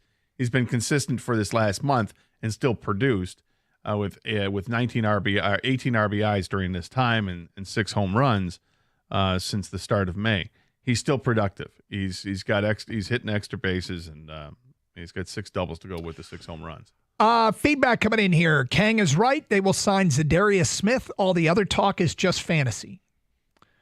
I mean, I think both Gator and I sort of agree that it's far more likely that they don't get engaged in a Trey Hendrickson deal than it is that they do. It doesn't feel like this is Skeens level fantasy, but no, this is a real possibility. But you'd have to, because Cincinnati has to trade him. That's why it's a real possibility. The Skeens stuff is absolutely fantasy land because Pittsburgh's not going to trade him. Why would they trade him? They've got him under control for like 5 years. Why would you build around a stud like that? And by the way, after last night's game, he's got an ERA of like 2.0. You build around that guy. And while you're bad, you continue to accumulate high draft picks, and hopefully you hit on those guys, and then you'll have a core group of players. Trey Hendrickson is different. He's in a contract dispute. He wants out. Cincinnati has said go ahead and seek out a trade. So he'll be moved more than likely unless he capitulates and goes and plays the year for $29 million or whatever it is that Cincinnati's offering. Next text, unnamed texter. The salary cap isn't real, Doug. Then why is Trey Hendrickson available? I mean, in a lot of ways, of course it's real. You eventually run into it. You can for so long, and then you hit a wall. And Cincinnati is apparently hit that wall, but there are players that get released for cap reasons all the time. In a couple of years, this is the thing, though, with how it could work. Another reason why it could work with this money is that in a couple of years, when you have to give Hutchinson his extension, you'll have guys that are already starting their other big contracts that you can have them restructure, whether it's Jared Goff or Penei Sewell, that you can lean on some of those players and say, hey, we need to free up some money. Can we restructure your contract? And, guys, if they want to keep things together, they say, yeah. 248-539-9797. It's Carson Anderson. More of your phone calls and feedback coming up. 97.1 The Ticket.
get to more of your feedback and phone calls coming up.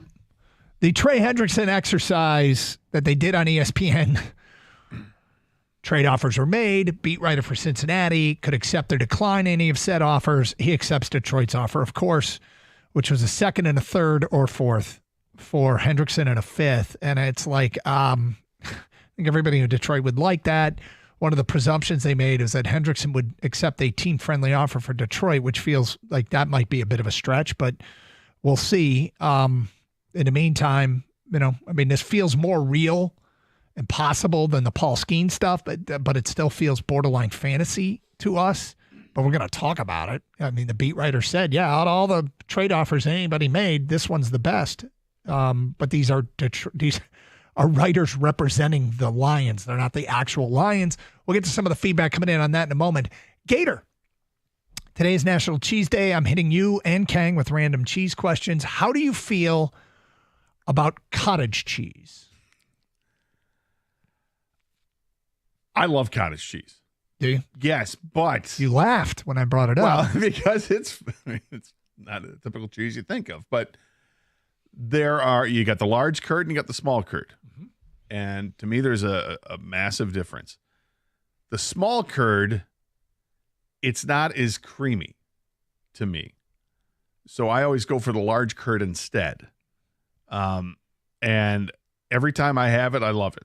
And sometimes I forget that it's in the fridge. Okay. And when I go and look at it and the expiration date. Damn it. It pains me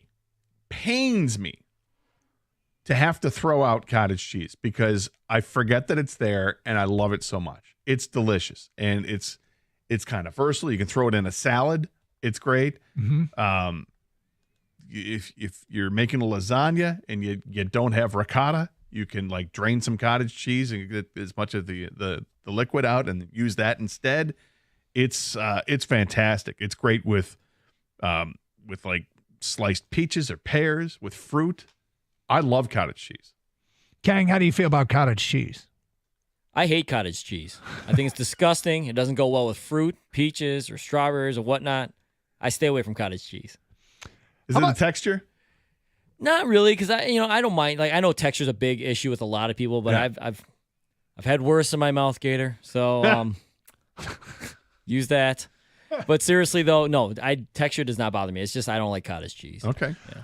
I'm a fan, especially with pasta. Like in pasta dishes, I really like cottage cheese mixed in, but I feel like I always forget to buy it. I feel like it ends up in our fridge like twice a year. And I'm always like, we should get this more. And then we don't. It's really good to mix in with dips, like a cottage cheese with a little ranch dip. And you get like some sliced cucumber and it can be really good, But I would imagine if you go shopping, you're in the dairy section quite a bit to get milk because you love milk. Yep. And it's right there. Yep. It's over here. Dude, it slips my mind. It's not memorable. Oh. And I do yet like you like it a lot. And yet I do, but I forget about it. No, I forget about it. It's in my fridge sometimes. I forget. Yep.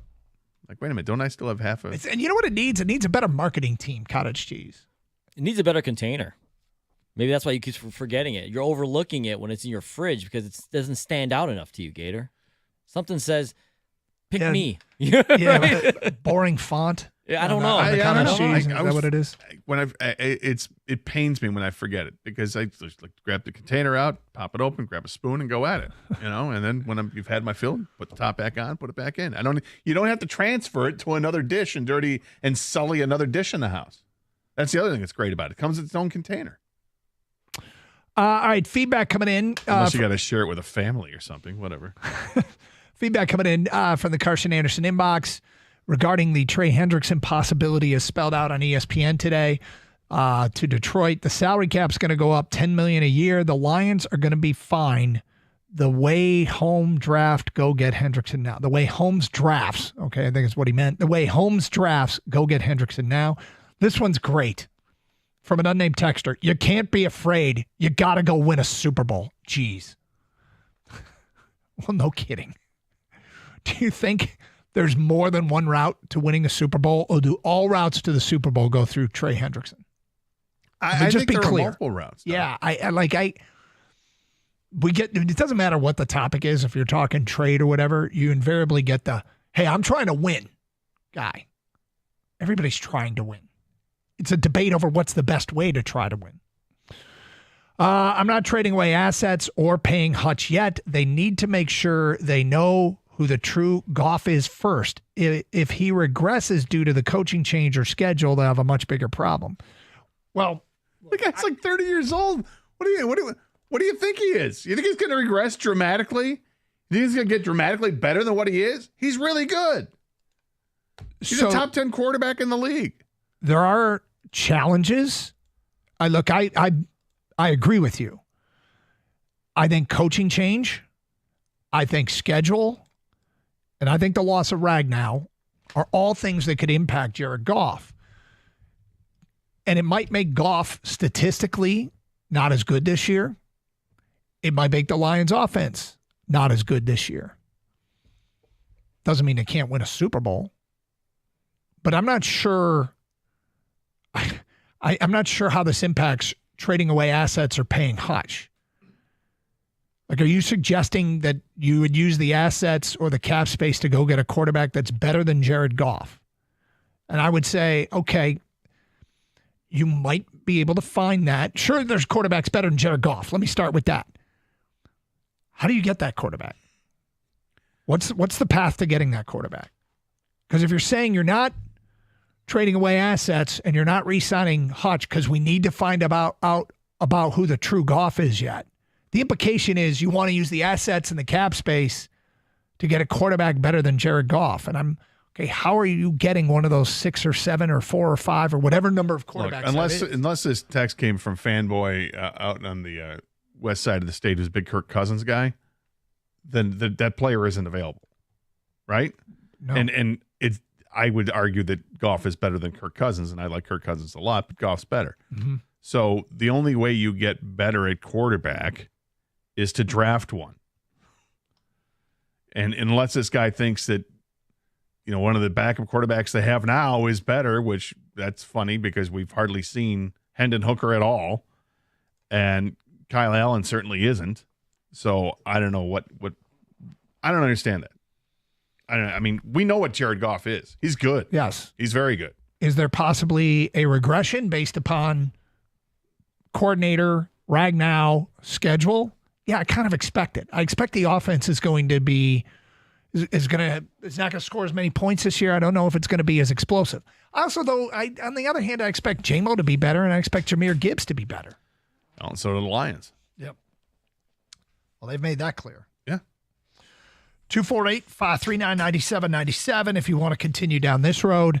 Let's get back to your phone calls. We go to Russ. You're next on 97.1 The Ticket. Hi, Russ. Bye, Russ. See you, Russ. It's quite Rusty. Yep. Is that vacation? Yes. All right.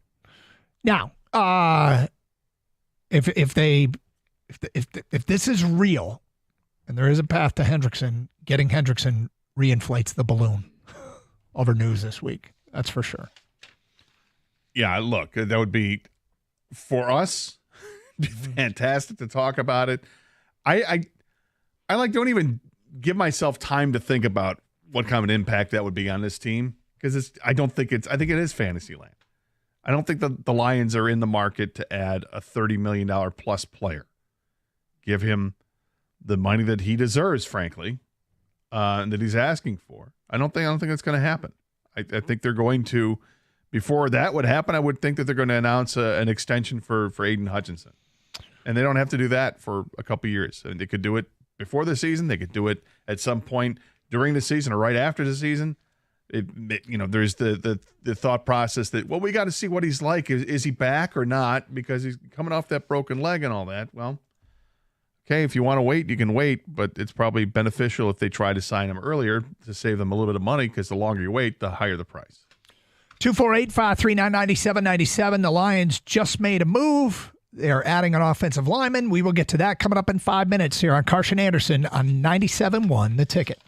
Hey, it's Doug for the University of Michigan Credit Union. If you're ready for your dream car, UMCU is here to help. They have auto loan rates starting as low as 4.5% APR and 0 payments for the next 6 months. You can drive now and pay later. Applying is easy online or at a branch, and their team is with you every step of the way. Plus, the same great rate applies to both new and used vehicles. Hey, look, I'm a member. We're looking at getting my son a new vehicle.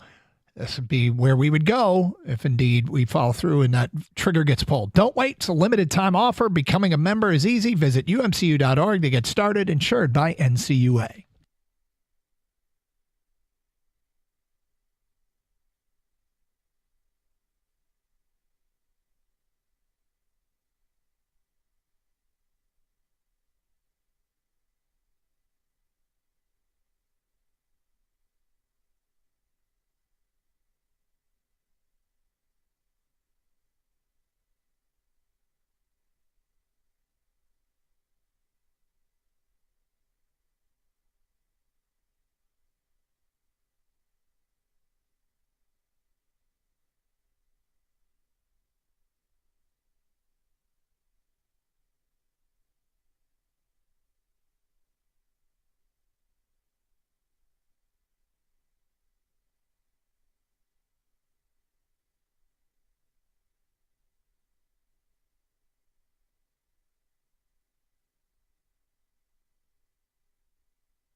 All right, so it was breaking right before the break, and Kang said into my ear, hey, Lions just signed somebody, and I'm going into a live read. Usually I don't like doing that through the breaks, although sometimes I do. Tristan Colon is signed with the Detroit Lions, versatile guard, center, interior offensive lineman. Has been a starter in the past, has been benched in the past. He's 27 years old. Last year in Arizona, 386 snaps played. He had 1 penalty, no sacks allowed, 12 QB pressures allowed. So, look, I mean, is he more than just a guy? He might be. Seems to be slightly above average. I'm going to go with something I don't always trust, Pro Football Focus, but they value him as slightly above average in pass blocking and slightly above average in run blocking. And it doesn't sound bad. No, it doesn't. You're above average, but a 27-year-old that's still out there. I mean, look, I'm a Reisner guy, and he's still out there too. You always wonder why a guy's still out there, but so the same can be said for the player I prefer. But so there you go. This feels like the first domino to drop in response to. I wanted them to bring in a veteran because you just don't know if all these kids are going to work out.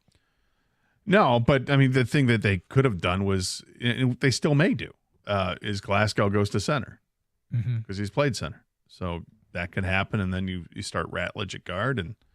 But who knows? I don't know what the Lions want to do. I don't know if they planned it. If Tate Ratledge is going to be your center of the future, why not get the future started now? Give him all the reps in practice, in training camp, and see where he's at. And if he's, the best man's going to play the position. That's how it's going to work. So here's something else. I was thinking about first and second year Detroit Lions and who are the most important ones to step up. Okay. Rookies and second year players.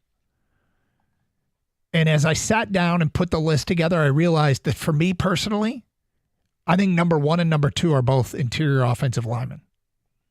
I think it's Ratledge and Mahogany. I think there's an expectation that both of them could be good players.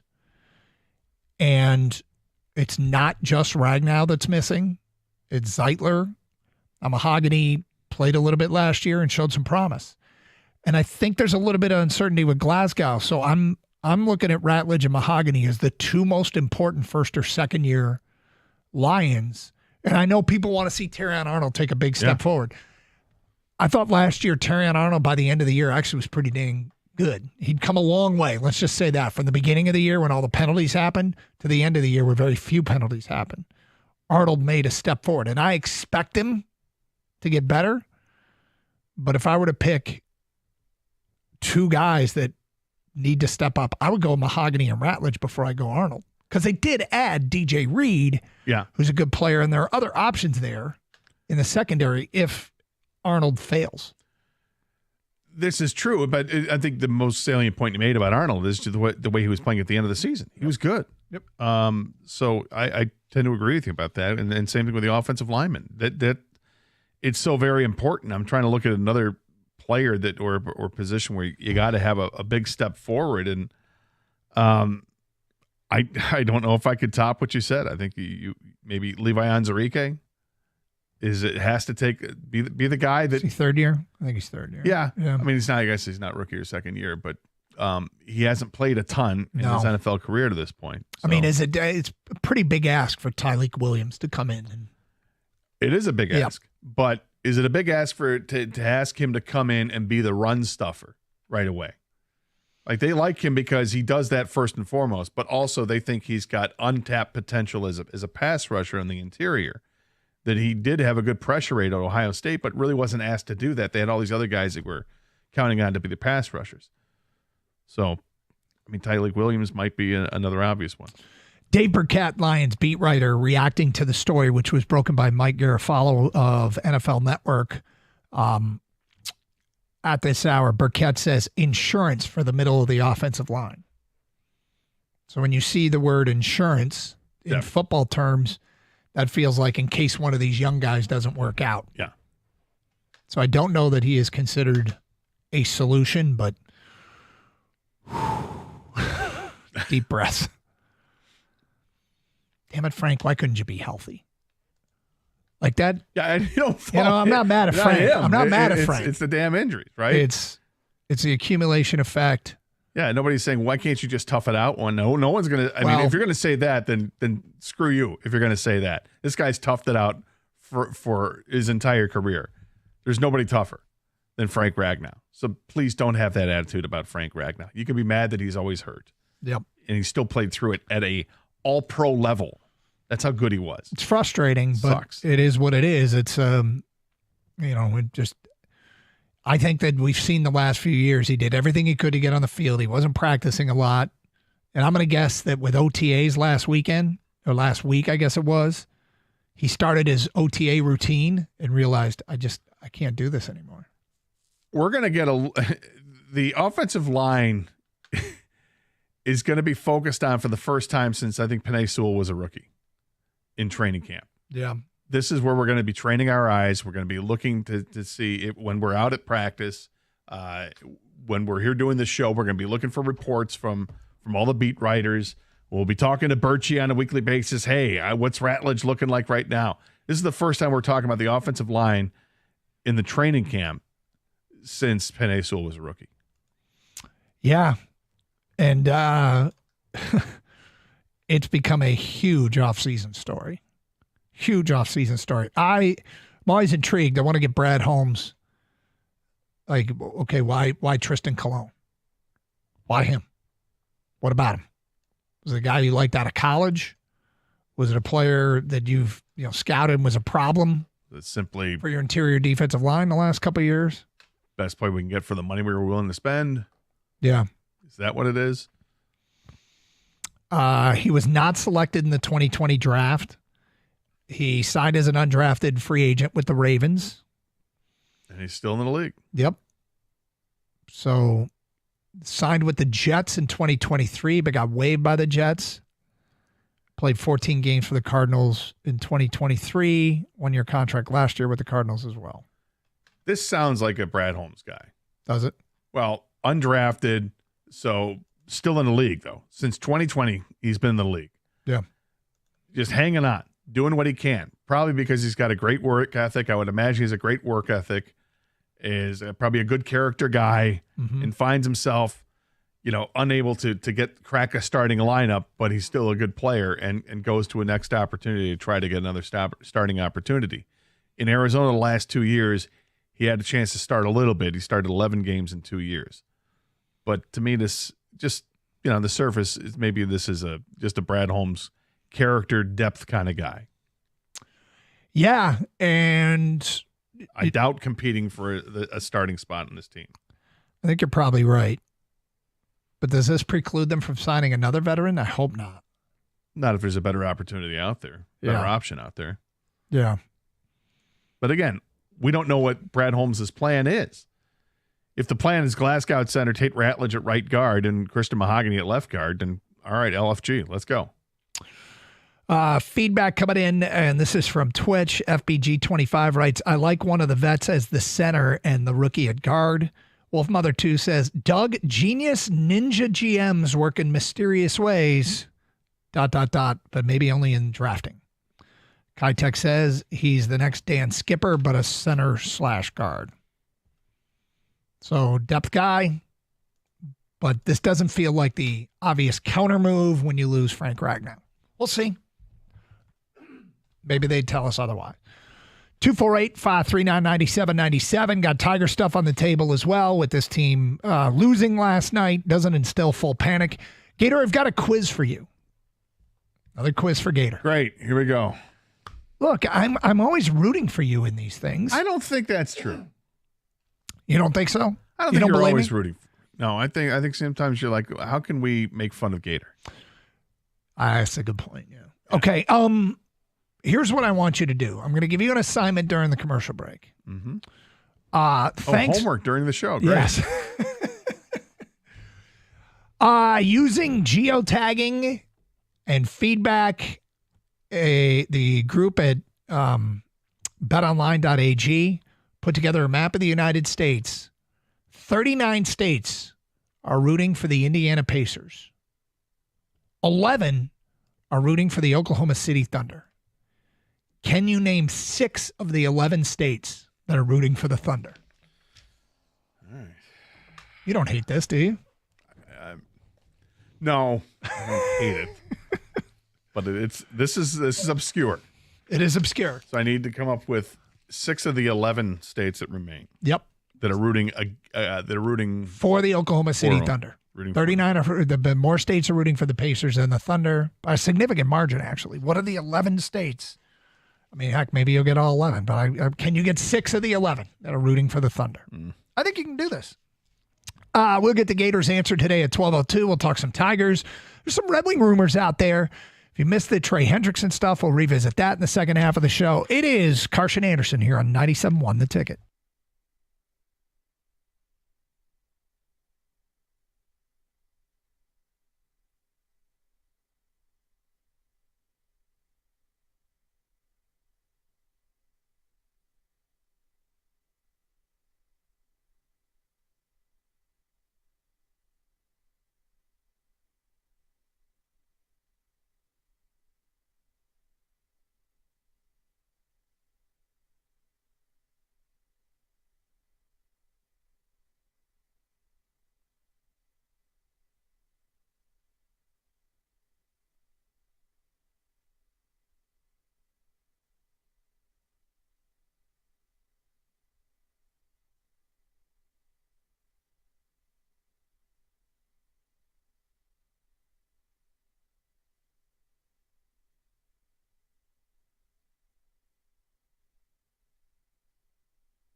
Brought to you by Twin Peaks. The Lions are adding some insurance after Frank Ragnow retired earlier this week. According to NFL Network, they've signed former Raven and Cardinal Tristan Colon. The 6'3", 313-pound, 27-year-old has spent time at guard and center in his career. He started in 7 games at both positions for Arizona last year.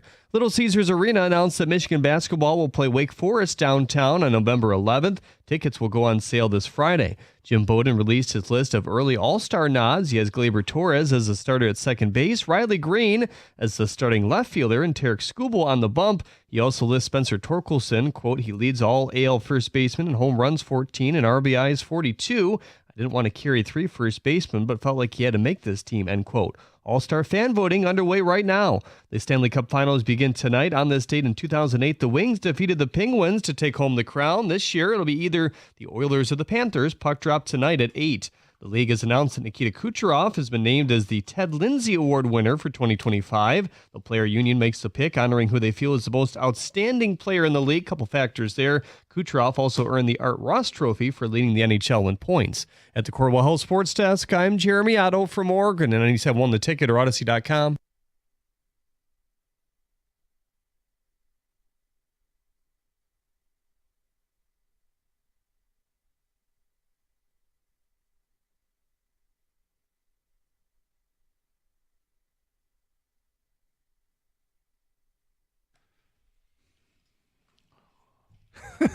Okay, don't get mad. I whatever.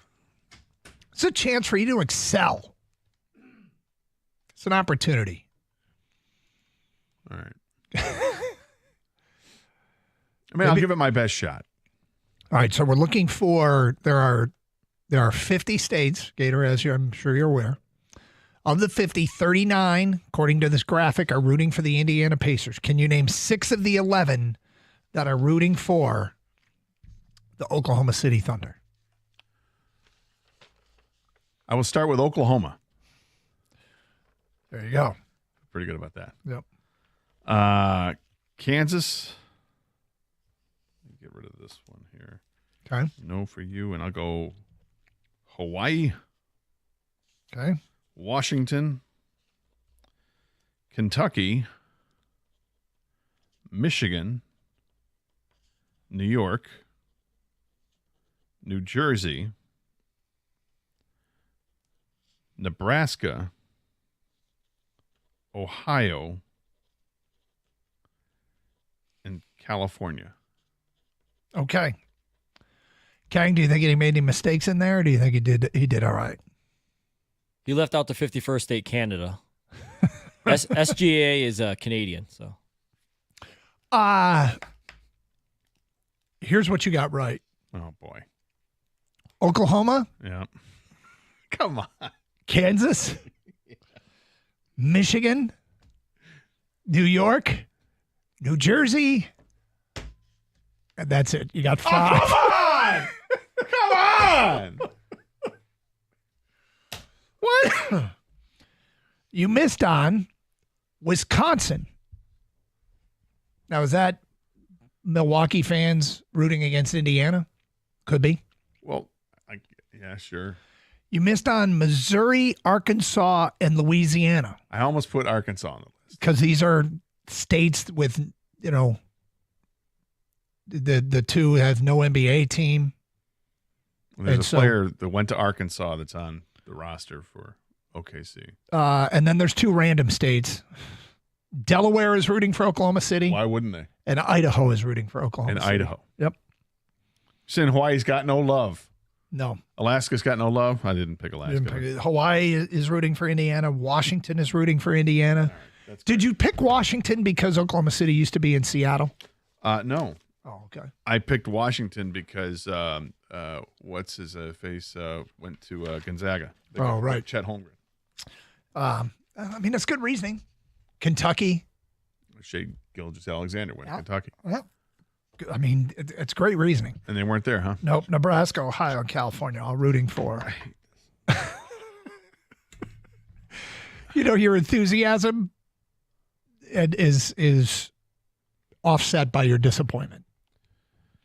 Yeah, pretty much. All this does is make you like me less. Maybe I should stop doing this. 248-539-9797. Guess I'm looking at the roster for Indiana. Yeah. And Isaiah Jackson went to Kentucky. Yeah. That's all they have from Kentucky. So I don't know how that trumps SGA. I don't know either, but let's get to your phone calls. We got a Matt in St. Clair Shores. You're on 97.1 A Ticket. What's up, Matt? Hey, boys. Happy Wednesday. Happy first day of summer, it sounds like.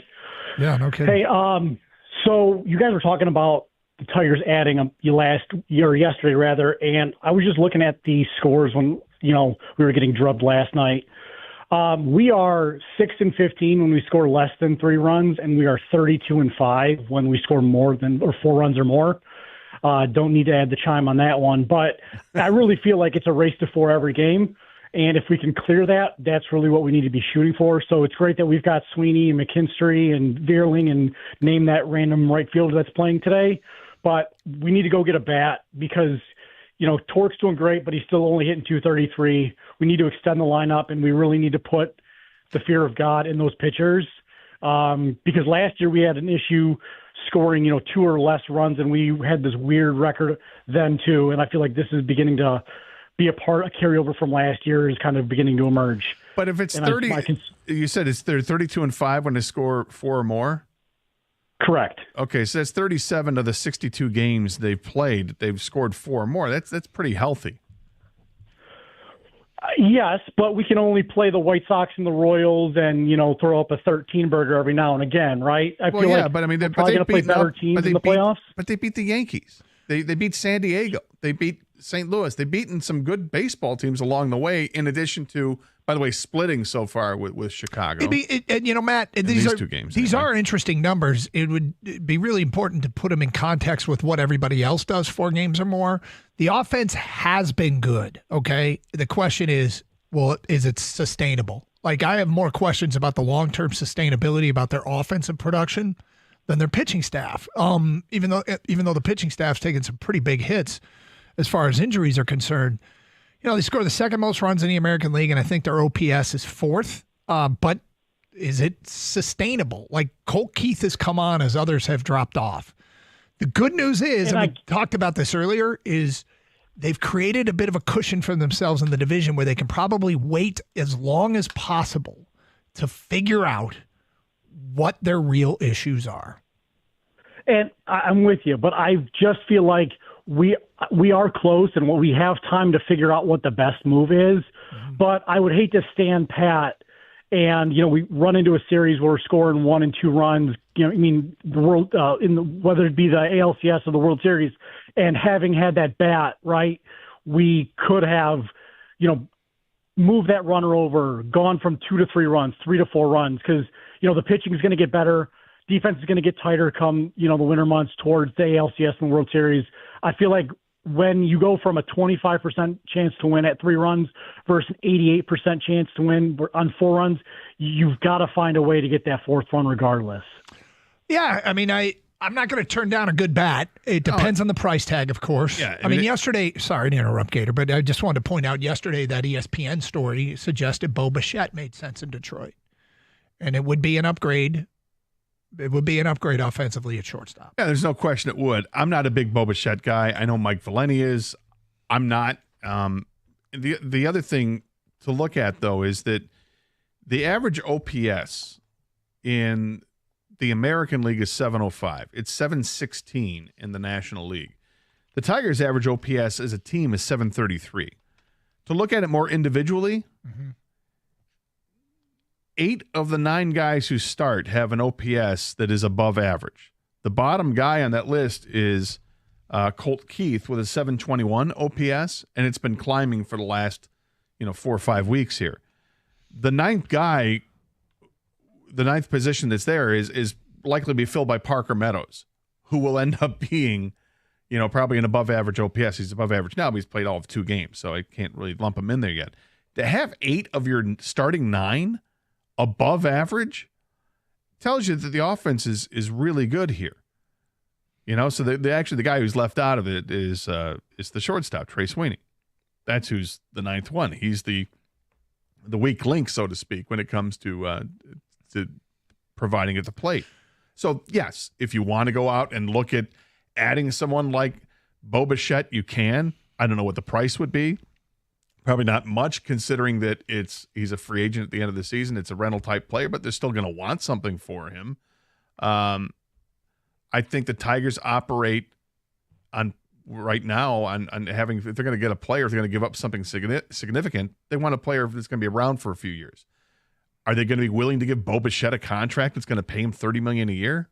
I don't think so, and I don't think he's worth it. Yeah, you know what's interesting is I find as time goes by, you are more against just a rental player than I am.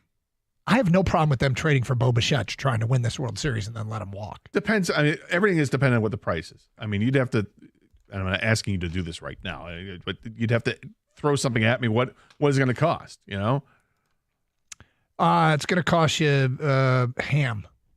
Jaden Ham. Yeah. I've completely made that up. Enjoy my ham. Yeah. Yeah. I mean, sure, possibly. I'd probably do that because Jaden Ham is not having a very good season this year in the minors, but he is one of their, I think, top 10 prospects. So you're talking a top 10 prospect to give up to acquire Bo Bichette. Would that be enough? Or are other teams going to be bidding, and then you get into a bidding war, and then all of a sudden you're starting to get into your top 5, and I don't think you want to get anywhere near that. Yeah, let me be clear. I understand. I got it. I'm not holding you to it. Doug said, Jaden Ham. 248-539-9797. Yeah, well, look, I mean, this is going to be really interesting. to see what they decide their real issues are. Because we talked about it earlier. Tyler Holton hasn't had a great month. Andy Ibanez hasn't had a great month. Trey Sweeney hasn't had a great month.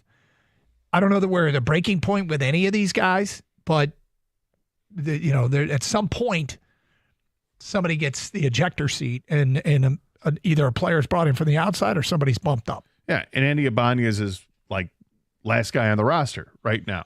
So I'm not expecting huge things out of him. But he's got a job to do, and that is to hit right-handed pitching. And if he's not going to be able to hit right-handed pitching anymore, then you need to find somebody that is. That's just how baseball works. And they've got guys right now where it's not like it's not pressing them right now to go out and find another bat in the lineup. I think you always look to improve the roster. And if you can find that perfect fit, then go ahead and do it. But I don't know if the perfect fit is there just yet. Things are going to reveal themselves a lot in the next 5 weeks. Because it is National Cheese Day, we've been randomly hitting Gator with cheese questions throughout the show. I've got another one for you coming up today at 12:16. More of your Tiger phone calls and feedback. Got some Piston rumors out there we want to get to. It's Carson Anderson here on 97.1 The Ticket. Hey, Michigan Auto Law, auto accident attorneys. Look, nobody wants to get involved in an auto or truck accident, right? Nobody does. But if it happens to happen, who are you going to call? How about Steve and his crew over there at Michigan Auto Law, the law firm that puts people over everything? They specialize only in auto and truck accidents. That means you're feeding into their wheelhouse. It's their strength. It's what they do. They take fewer cases on purpose, so they have more time for your case. That formula leads to faster and larger settlements for their clients. Michigan Auto Law, the law firm that puts people over everything. Visit autolaw.com. That's autolaw.com.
Hey, I want to say hi to everybody watching on YouTube and Twitch. We do appreciate those that do so each and every day.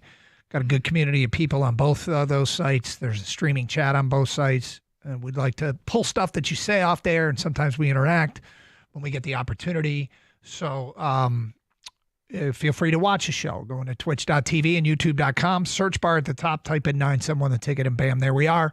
Also, those that stream on the Odyssey app from outside our market, always fun. I bet we got a ton of Tiger fans each and every day that are excited about their baseball team, that are transplanted around the country. So good for you. Send us a text. Tell us where you're listening from and what you think of this Tiger team. 248-539-9797. Streaming through our website as well, 971theticket.com. Let's get back to your open line calls in a moment. Gator, I said it's National Cheese Day. Next cheese question. Is there a cheese that you actually hate? A cheese that you really, really don't like? This might be a thinker. This is a thinker. I know you're pro cheese in every way, and I didn't know. Really? Yeah, pro cheese. Yeah, I can tell you what. I don't think this is a cop out. Okay. You know, like those cheese balls that come out for parties and whatever, and people have the cheese ball and they're covered in nuts. Yeah. When you say ball of nuts, but yes, the cheese ball with the nuts all over it. Yes. Can't stand it. Okay. I do not like nuts added to foods typically. Okay. By themselves, they're fine, but when you start throwing them in things willy-nilly, I don't like it. So I think the cheese ball, I'm not a big fan of the cheese ball. Okay. Kang, is there a cheese you don't like? You actively don't like? Other than like? cottage cheese? Yeah, other than cottage. It's funny because Kenny was just asking me this right before you said it. I was like, did you know the question, Kenny? Like, the algorithm went through the glass here. Kenny and I. I was having a hard time thinking of one too, Gator, because I love cheese as well, but just fancy cheese you can't cut correctly. I don't know. I don't know. Like brie or? Yeah, maybe. There's a bunch of fancy cheeses though. You know this. It's like that's true. The cheese. It's pretentious. Endless. Like pretentious cheese. Yeah. Right. It's a fine Stilton. Right. Yeah.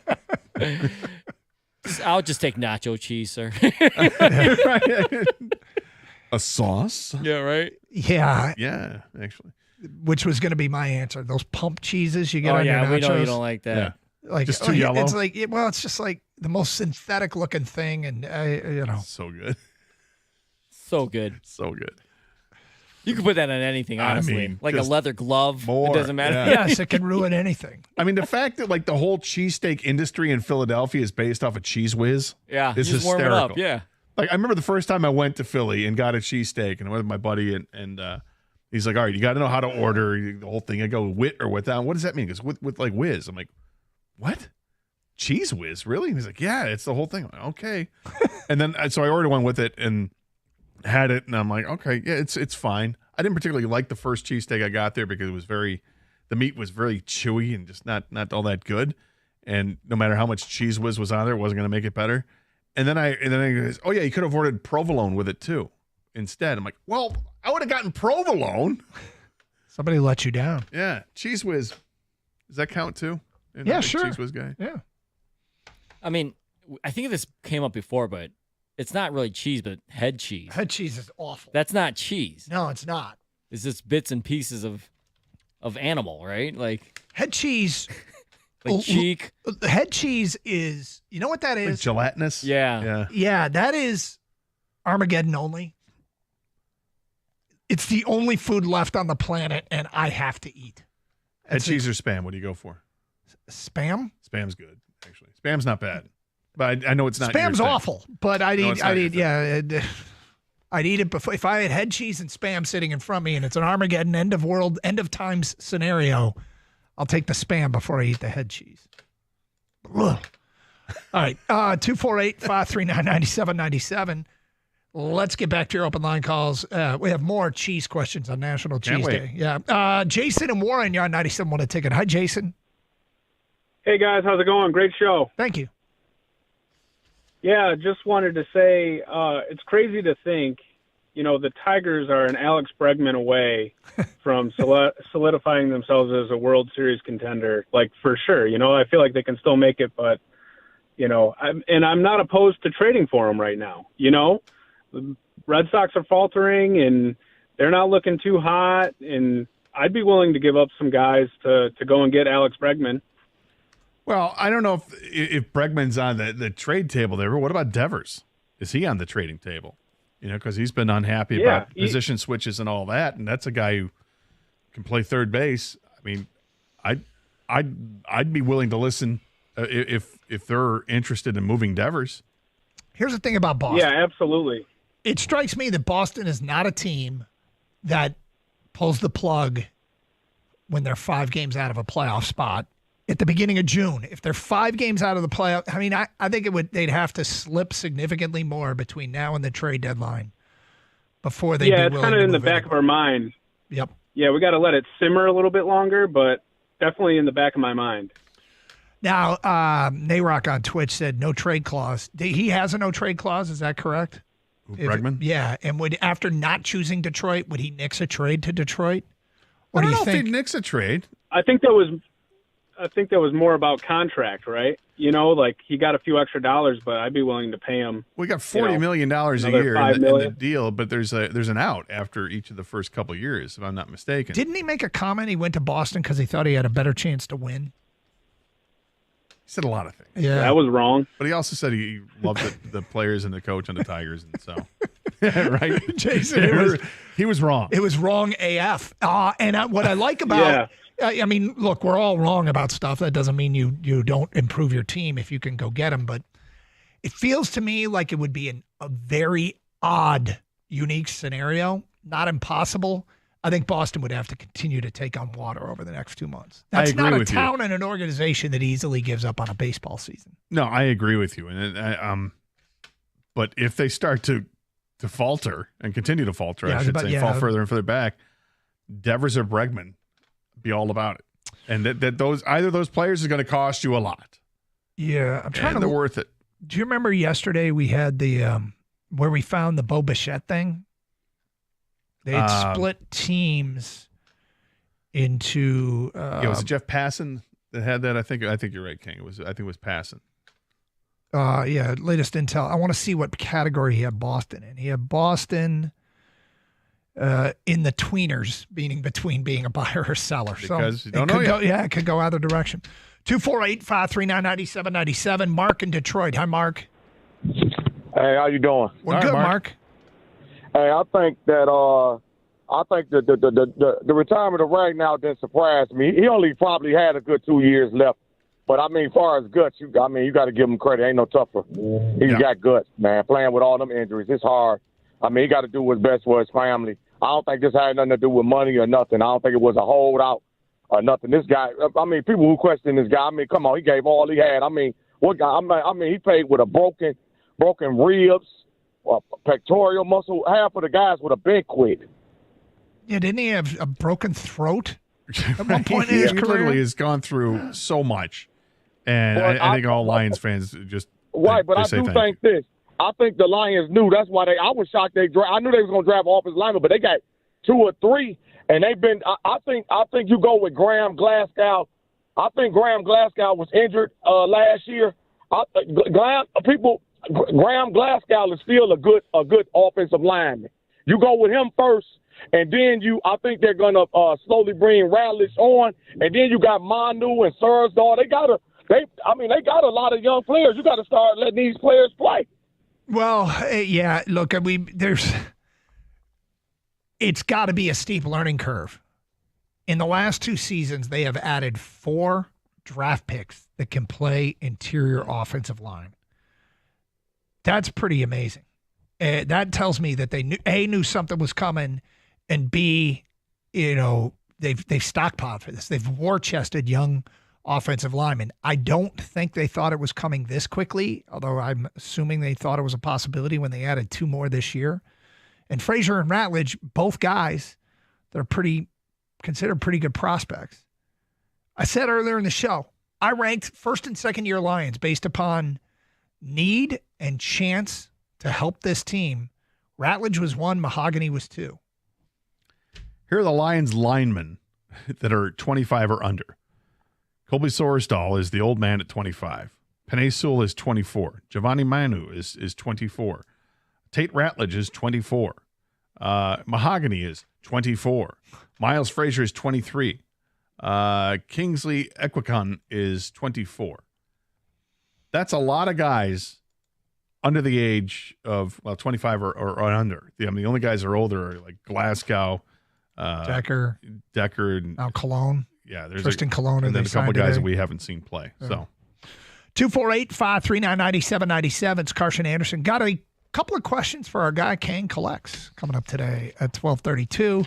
We'll continue taking your Tiger calls, your Lion calls. It's Open Lines. It's Carson Anderson, 97.1. Hey, looking to upgrade your outdoor space? Well, Builders First Source has you covered. With 4 Metro Detroit locations, they specialize in top-quality composite decking. Brands that you trust, like Trex, TimberTech, and AZEK. So whether you're a DIY enthusiast or you need a certified installer, their expert team will help you build the perfect deck that stands the test of time.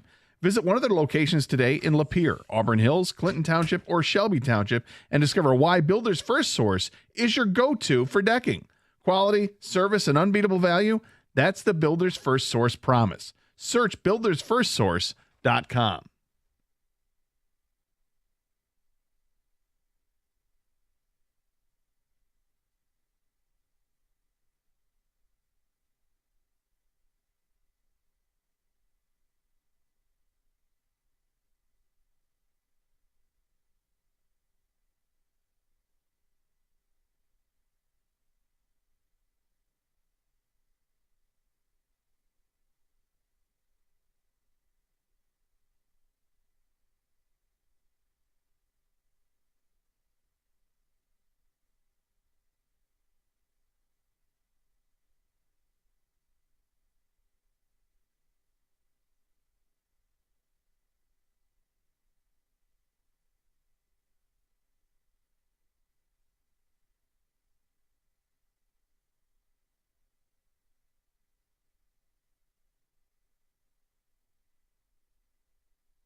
Doug Carr, Scott Anderson, 97 won a ticket.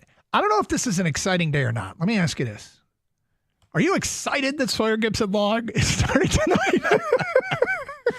I don't know what to make of this. Not like I was when Parker Meadows was going to make his debut. Okay, I feel like the Tigers signed Sawyer Gipson-Long directly to the 60-day injured list. Right.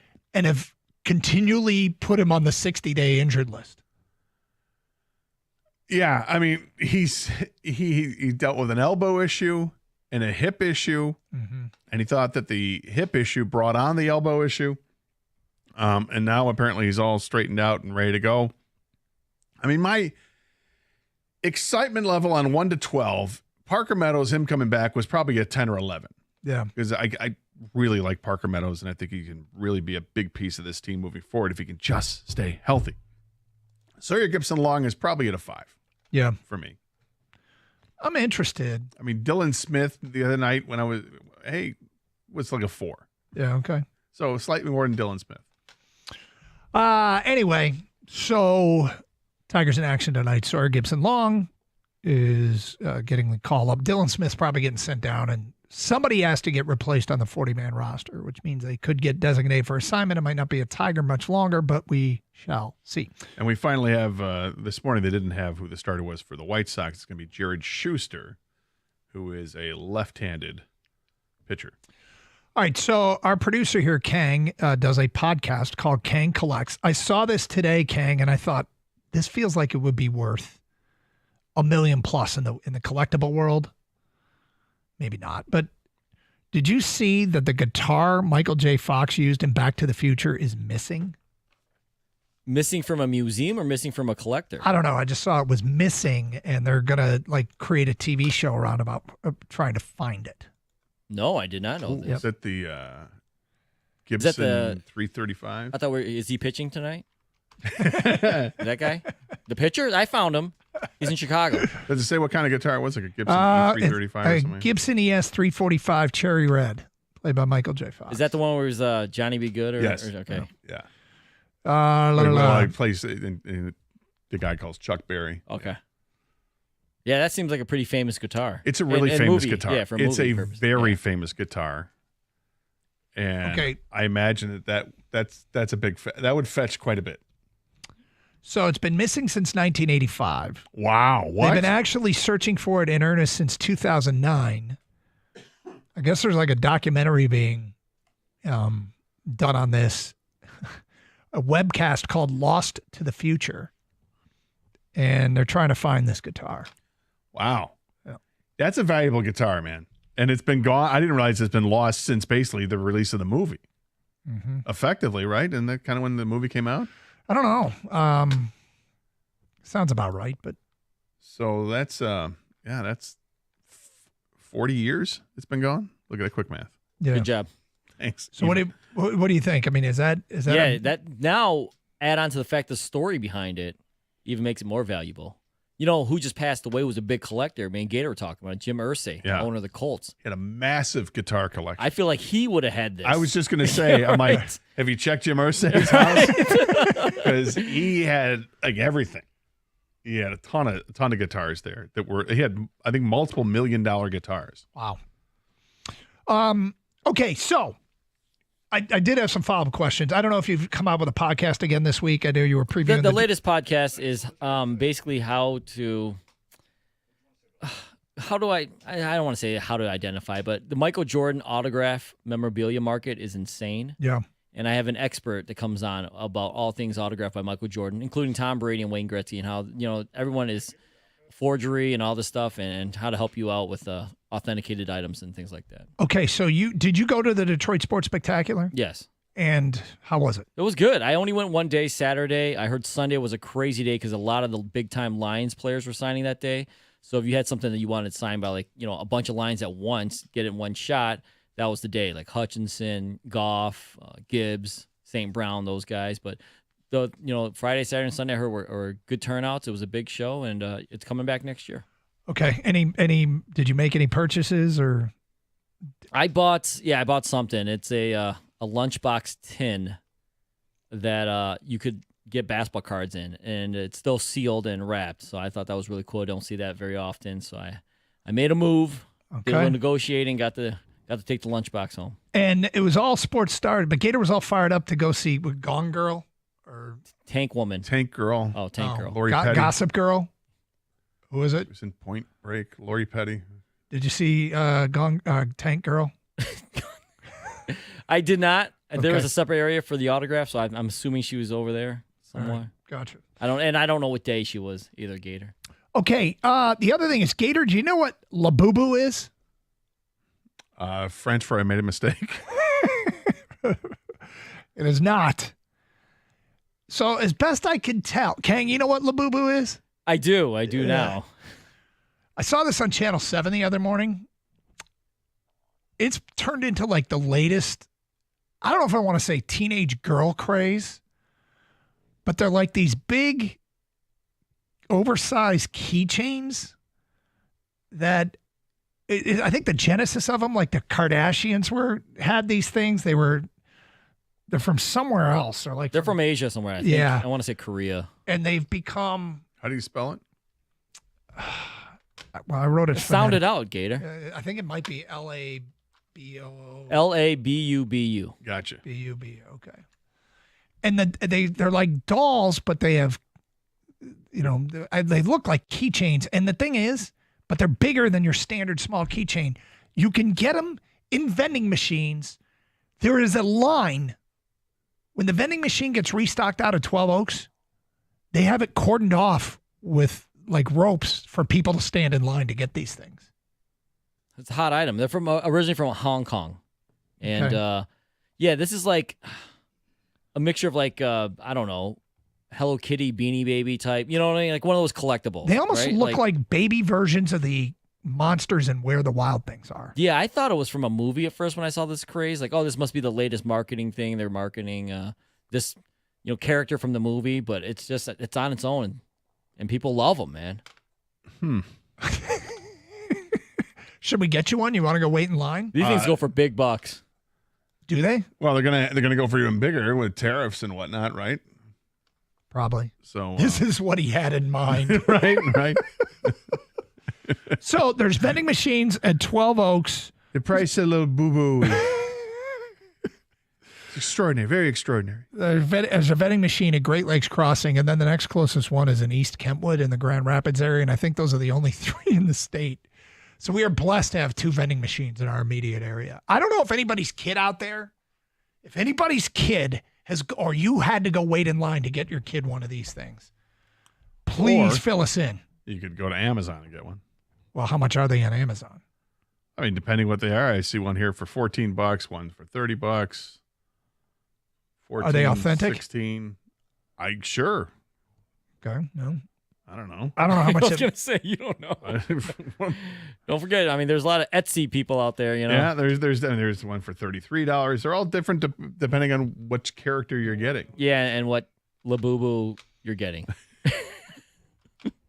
Apparently it's Look, they got accessories for Labubu. You want to get like clothes for Labubu. There's a 5-piece set. This is a rotating target. I swear, maybe it's still big. My daughter was young. It was all about American Girl dolls. Now, maybe she just grew out of the phase, and so I don't hear about them anymore. Maybe they're still hot, but I feel like it's a rotating target of what becomes the thing that young kids have to have. My niece went through the same thing. My cousins' girls, they went through the same thing. It was American Girl doll was big. Yeah. If only we had somebody on the show that had young daughters now. Is American Girl doll still big?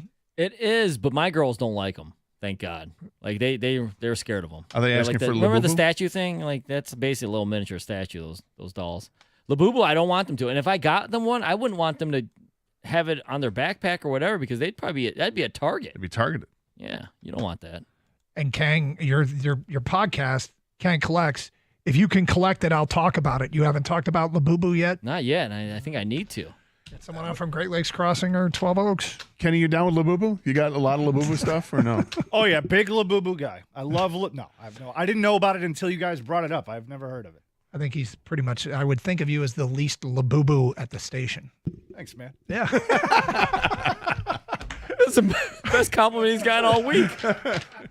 Carson Anderson, 97.1. FanDuel is the best place to find all your favorite player props. And now you can make smarter plays with new performance trends. Want to see if a guy's hitting that over consistently or maybe they're flirting with a potential triple-double? Get the latest stats right there inside the app. And once the game starts, well, you can combine your live prop bets into same-game parlays for a chance to win big. Now, I don't mess with same-game parlays very much. Not my thing. But this is. If you haven't joined FanDuel yet, go to FanDuel.com/Doug to join today. And if your first $5 bet wins, you'll get $200 in bonus bets. So what you need to do is you join, you put $5 in your account, and then you go find a heavy favorite, bet them on the money line. You won't get a big return, but you get your $200 in bonus bets, and then you can mess around with them however you want. FanDuel is the official sports betting partner of the NBA. Must be 21 or over and present in Michigan. First online, real money wager only. $5 first deposit required. Bonus issued as non-withdrawable bonus bets, which expire 7 days after receipt. Restrictions apply. See terms at sportsbook.fanduel.com. Gambling problem? Call 1-800-GAMBLER.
Doug Hirsch, Scott Anderson, 97.1 The Ticket.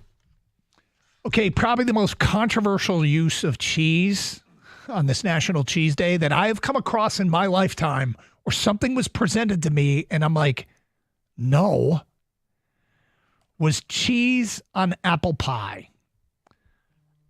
I don't get it at all. And I think my mother grew up in Eastern Canada. It was a thing there. How do you feel about cheese on apple pie? Never had it. Never had cheese on apple pie, and I don't think it's something I'd want to throw on apple. I love cheese, and I really like apple pie. Mm-hmm. But I don't think those are two things that should go together. It seems weird. Yep. I can pass. I don't even try it. Yep. Don't understand it. I think I might be able to one-up you. Okay. When I was younger, growing up, I haven't done it in a very, very long time. But I thought this was normal because my mom told me do it. American cheese on a banana. Oh, boy. I'm sorry? I feel like she was daring you. Yeah, seriously, it sounds like it, right? Yeah. No, I'm serious. Like, peel a banana, get a slice of American cheese, and, like, take a bite of the cheese and then bite of the banana. I don't understand that. Tasted fine to me. Did it? Yeah. Wow. Have you done it since? Not in a very long time. Have you dared your children to try it? No, but I'm going to now. I must pass this on generation to generation. For me, it is my duty. Yes. Where I think cheese is a weird application. Cheese and fish. Some people have a family crest, Doug. Right. I pass on this. Cheese and fish, I don't know. You know, a lot of people say cheese, and the professional chefs say you should not mix cheese and seafood. A lot of them do. And yet, like sometimes it's served with like a cheesy sauce. Some sort of bechamel that has like cheese in it and melted. It's already I've gooey seen it. and Yeah. I've seen it, and that I can sort of understand that, but like just the thought of putting cheese on fish doesn't seem right. Yeah, none of that. I'm not going to do cheese on a banana. I'm not doing cheese on apple pie, and I'm not doing cheese on fish. Yeah, but Doug, what if I told you it doubled your protein intake? Oh, tempting. There you go. Tempting, but I'll still pass. Jerry, you're on 97.1 A Ticket. Hi, Jerry. Yeah, I was just saying that a warm apple pie, a slice of cheddar cheese, and some vanilla ice cream. Oh, it is the best thing in the world. Best thing in the world, Absolutely you say, huh? fantastic. I don't understand the absolutely. Like the My cheddar. dad introduced it to me. The cheddar actually on the apple pie. I don't get it. It just magnifies the flavor of the apple pie for some reason, and it is simply awesome. Interesting. Okay. I mean, you're speaking on this controversial move and on its behalf. Ice cream, cheddar cheese, apple pie. No, sir. Do you know how easy that so easily fixable? Right. You just take the cheese out. off the apple pie. Pie a la mode's great. Abby in Ferndale. What's up, Abby? Oh, hi. My grandmother made the best apple pie in the world, and she used to serve it with a slice of cheddar cheese. And I think the cheddar cheese has to be a little bit on the sharp side. But it's really good. You should try it. Like It's actually, not going to kill you. Well, if it's on the sharp side. Well, you said served with a slice of cheese. Is it like melted on top, or is it on the side? No, You just nibble on served, cheese and. It was just served on the side, and like you could cut it and then put it through your fork, then put that through the pie, because she always had a top crust on the pie. Well, somebody else. Typically, it would be a top crust on apple pie, but cutting the cheese and then putting it on the pie. Is that what she said? Yes. Well, there you go. Just what I thought. No. I mean, there we go. You said cut the cheese. That's I think a lot of these do start with my grandmother. Yeah, there's some weird recipes out there from back in the day. Boy, this really hit a nerve. Charles in Grand Blanc, you're on 97.1 A Ticket. Hi, Charles. Disgusting. What? Go ahead, Charles. What was disgusting? Yeah, what was disgusting? Okay, so me and my wife were on the island of Bali in Indonesia, and there was this dessert that was a pancake with ice cream and cheese, and we thought there would be like a cream cheese filling on top. Right. That was good, but it was actually a pancake with strawberry ice cream, and they shredded mozzarella cheese on top of it. Oh, get it. Ew. And? Charles? No, he's not there. Yeah. We'd like to know if it was any good. Maybe that's what he started with the last sentence, and it was disgusting, and then told us what it was. Let's put it all together. All right, one more. Zach, you're on 97.1 A Ticket. Hi, Zach. Hey, how's it going? What's up? Hey, when my cousin, when he was a kid, he used to take his Cheez-Its and dip them into tuna fish. Well, I was appalled when he told me that. You mean like a tuna fish salad, like you would put in a sandwich? That kind of tuna? Yeah, like that kind of tuna. I'm So not sure if he instead of mixed it in with like the mayo and. Oh, you don't know if he did. I'm I not was sure going if to he say. mixed it in with the mayo and onions, but he definitely told me. He said Cheez-Its, dip them into the tuna. My mouth dropped. See, I could see that because it's like a cracker, and if you're just like using tuna fish as a dip almost instead of making a sandwich with bread, use a cracker. I've done that before, but would I use it with a cheese? Hey, cheese, it sounds fine. I don't know if it was interesting to me, but it is interesting. Yeah, I never thought of that before. 248-539-9797. Now they have those oversized Cheez-Its too. Yeah, they do. Feedback coming in regarding the Tigers. Why is no one talking about Javi getting moved back to the infield and batting like crap? I mean, it's modest, but isn't he on a 3-game hitting streak? I mean, I don't think I'd call it batting like crap. Take a look here. But I think he's got 3 or 4 games in a row here where he's got hits. Well, he in his last 7 games, he is 3 for 17. And what is he? Am I right though? It's the last 3 games. Yes, okay. He's got a hit in each of the last 3 games. Okay. I mean, look, it's not no extra base hits. Yeah. And he also he got robbed a couple times, just stinging a ball, but right at somebody. Bichette would be a massive upgrade at shortstop. Sweeney is a huge negative offensively. They likely won't be a bidding war. Shortstop is not a need for serious contenders. I don't think Toronto will sell him. They'll bite the bullet if they're in contention. Okay, Gator, would you move Howie Lee and Jaden Ham for Bo Bichette? That's from an unnamed texter. Yep. Okay. I'd do that. Regarding the Labubu craze, these vending machines, 12 Oaks and Great Lakes Crossing have them. People line up to get them. Ron in Carlton says, I recently stood in line for 2.5 hours at 12 Oaks for Labubu. The line wrapped all the way around the mall. $25 later, now my daughter has a fancy keychain. Let's see here. This explains why my gift shop is getting cleaned out of Squishy Mellow keychains. We were wondering. Is that a thing? Squishy Mellow? Squishmallow. Oh, They're Squishmallow. like those big, squishy. You can see them at Costco or at Walmart. Like you probably don't even notice them because your kids are older, Doug, but they're everywhere. My 8-year-old just got a Labubu and Frankenmuth. I kind of like them. That's from an unnamed texter. You say I got a Labubu and Frank. Like, what? Would you fall off the swing? Chris writes in, I sell collectibles on Whatnot, and it's not just kids who buy these things. Adults are on there hunting these things down. Yeah, because they think it's a collector's item, and they'll sell them to make a profit. It's an investment. Regarding cheese, this is crazy. I know my dad used to put cheese on Oreos and also mayonnaise on pears.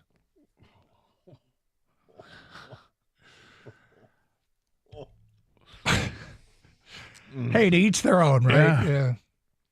Yeah. Who was it put mayonnaise in the coffee? Was it the quarterback. Will Levis. Will Levis, yeah.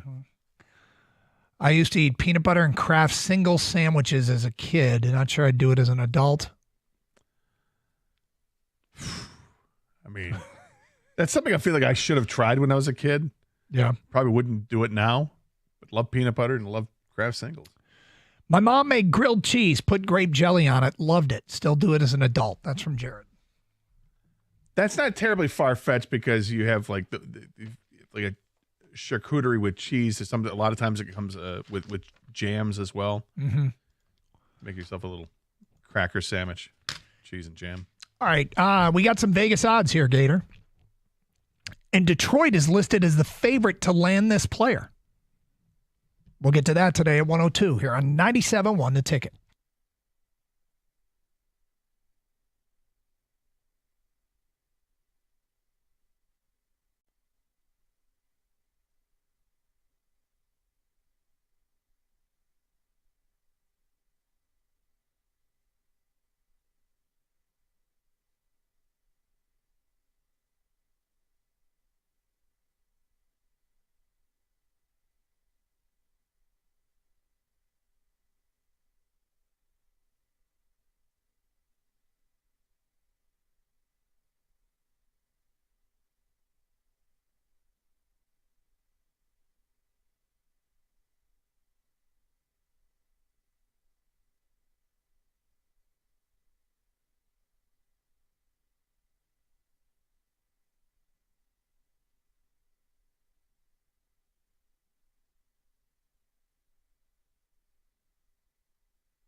Let's go. Carson Anderson, 97 a ticket. Hope you're doing great on this Wednesday. Scott, are you doing great or sub-great? I will tell you that since the weather has turned warmer, I'm doing pretty great. You know, let me tell you something. Last night was the first night this year that I sat outside on the porch, Tiger game on the laptop, had a beer in shorts, and was perfectly comfortable and very happy. Very happy. And when I came home from the golf on Monday, came home and saw my mom's car was still in the driveway. I knew that she was there watching a dog or hanging outside with the dog. Saw that she was outside sitting in the chair that I'd set up there, and I got a glass of water for her, grabbed a beer for myself, sat out back, and enjoyed the next couple hours just having a couple beers and enjoying the beautiful weather we had. What would be Mom's beer of choice if she was going to have a beer? Well, she'll only have beer if she's having chicken.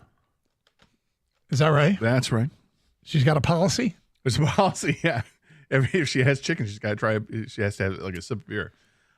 She really doesn't drink, but she'll have a sip here and there of stuff. That's fantastic. So it would be probably a light beer. Yeah.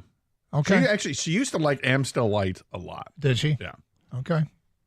Gotcha. Well, getting outside.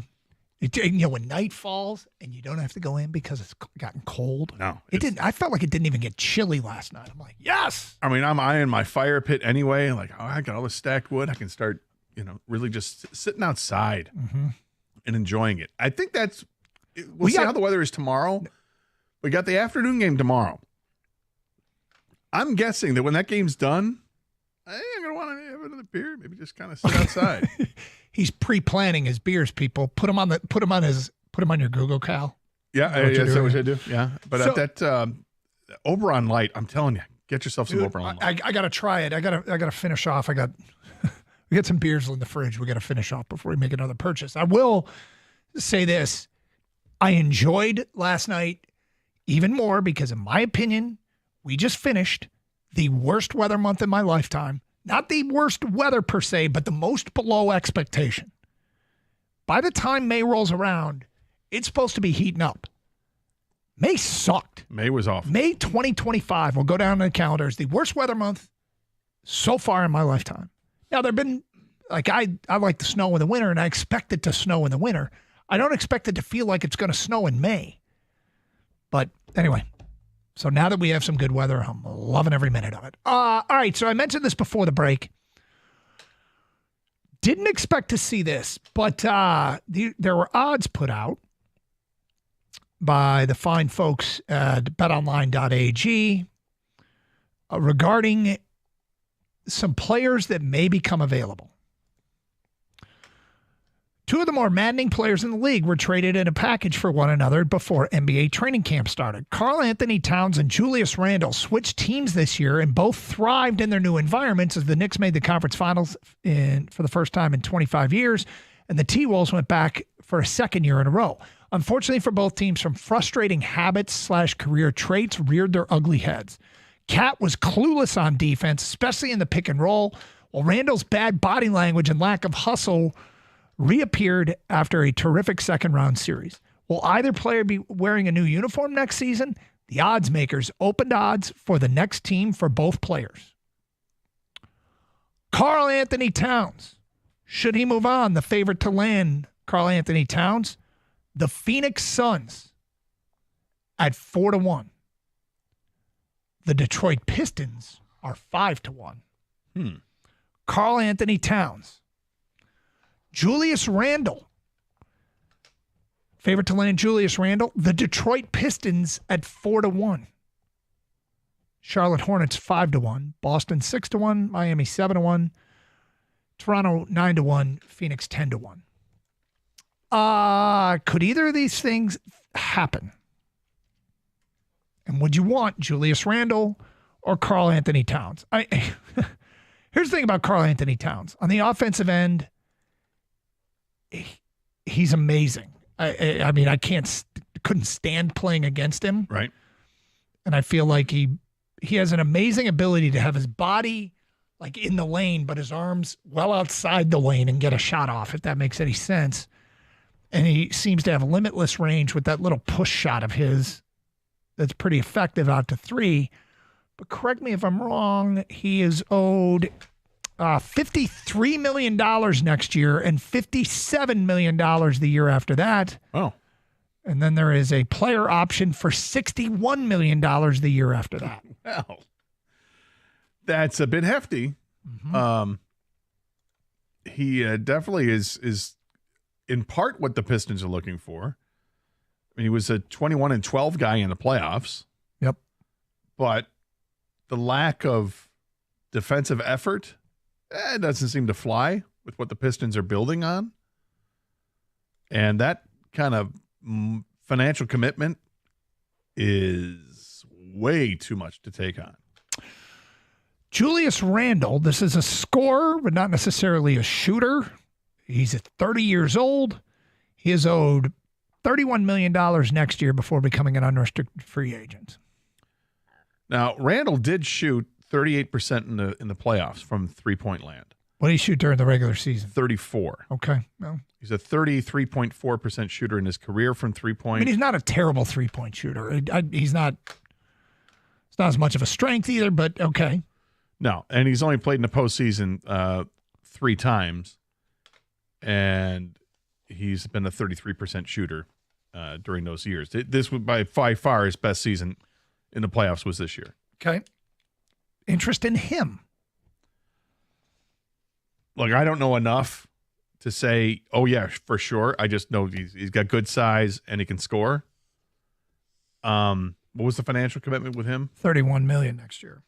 It seems like it's too much. There might be better options to go with role players. Yeah.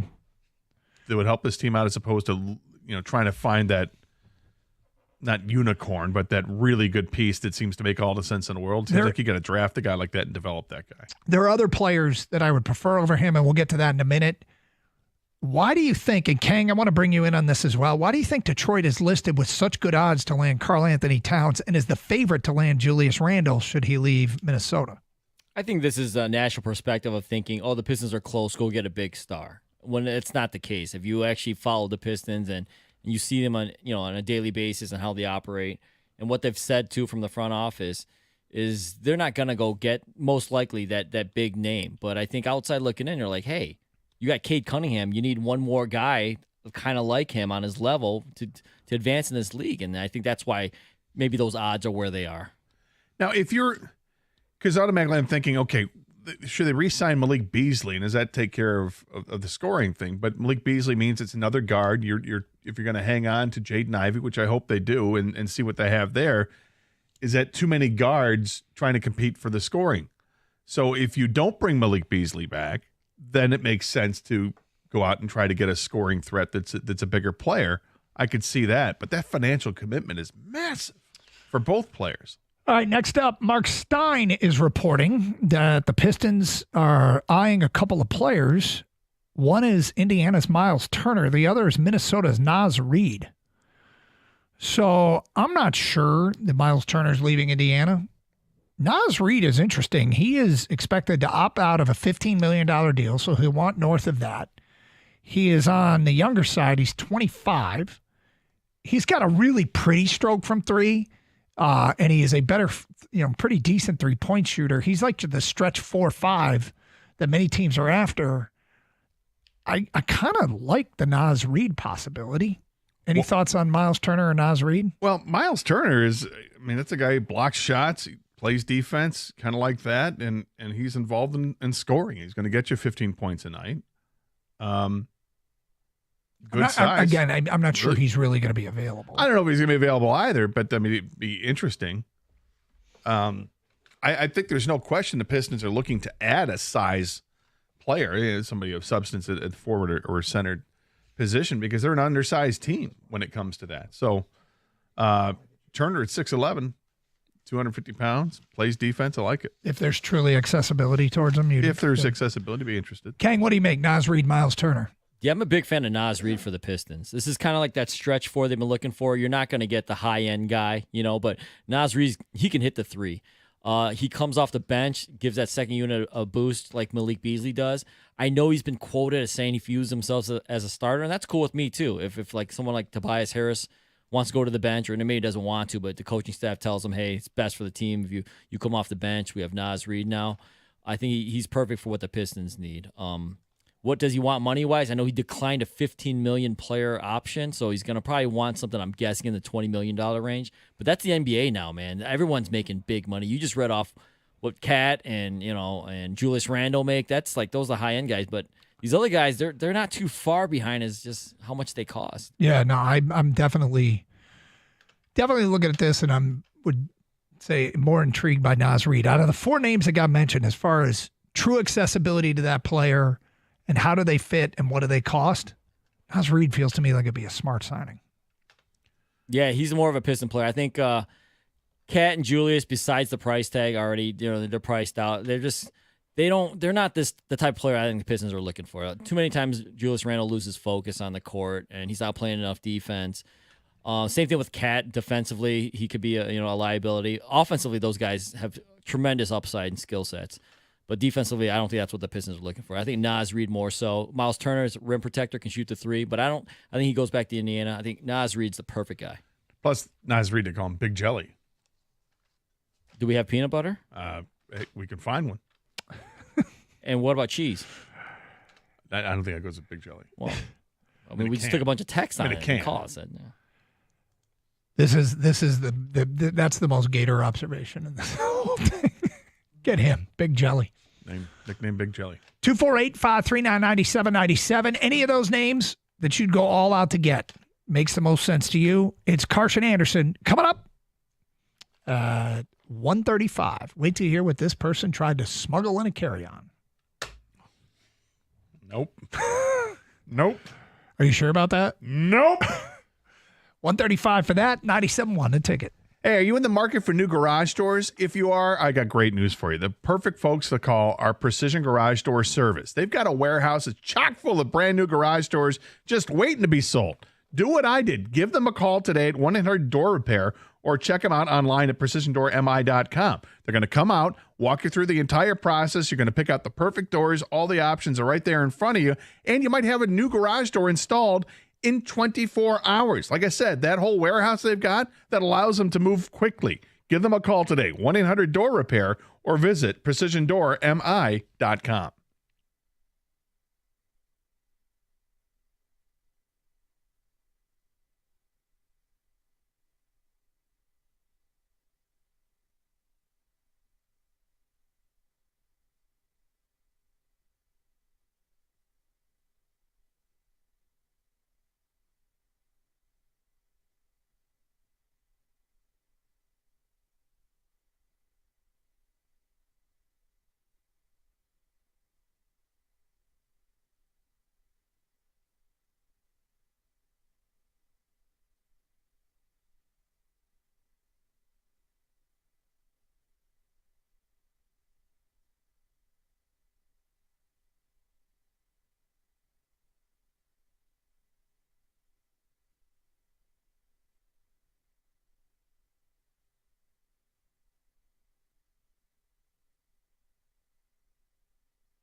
Okay, we've mentioned a couple times it's National Cheese Day.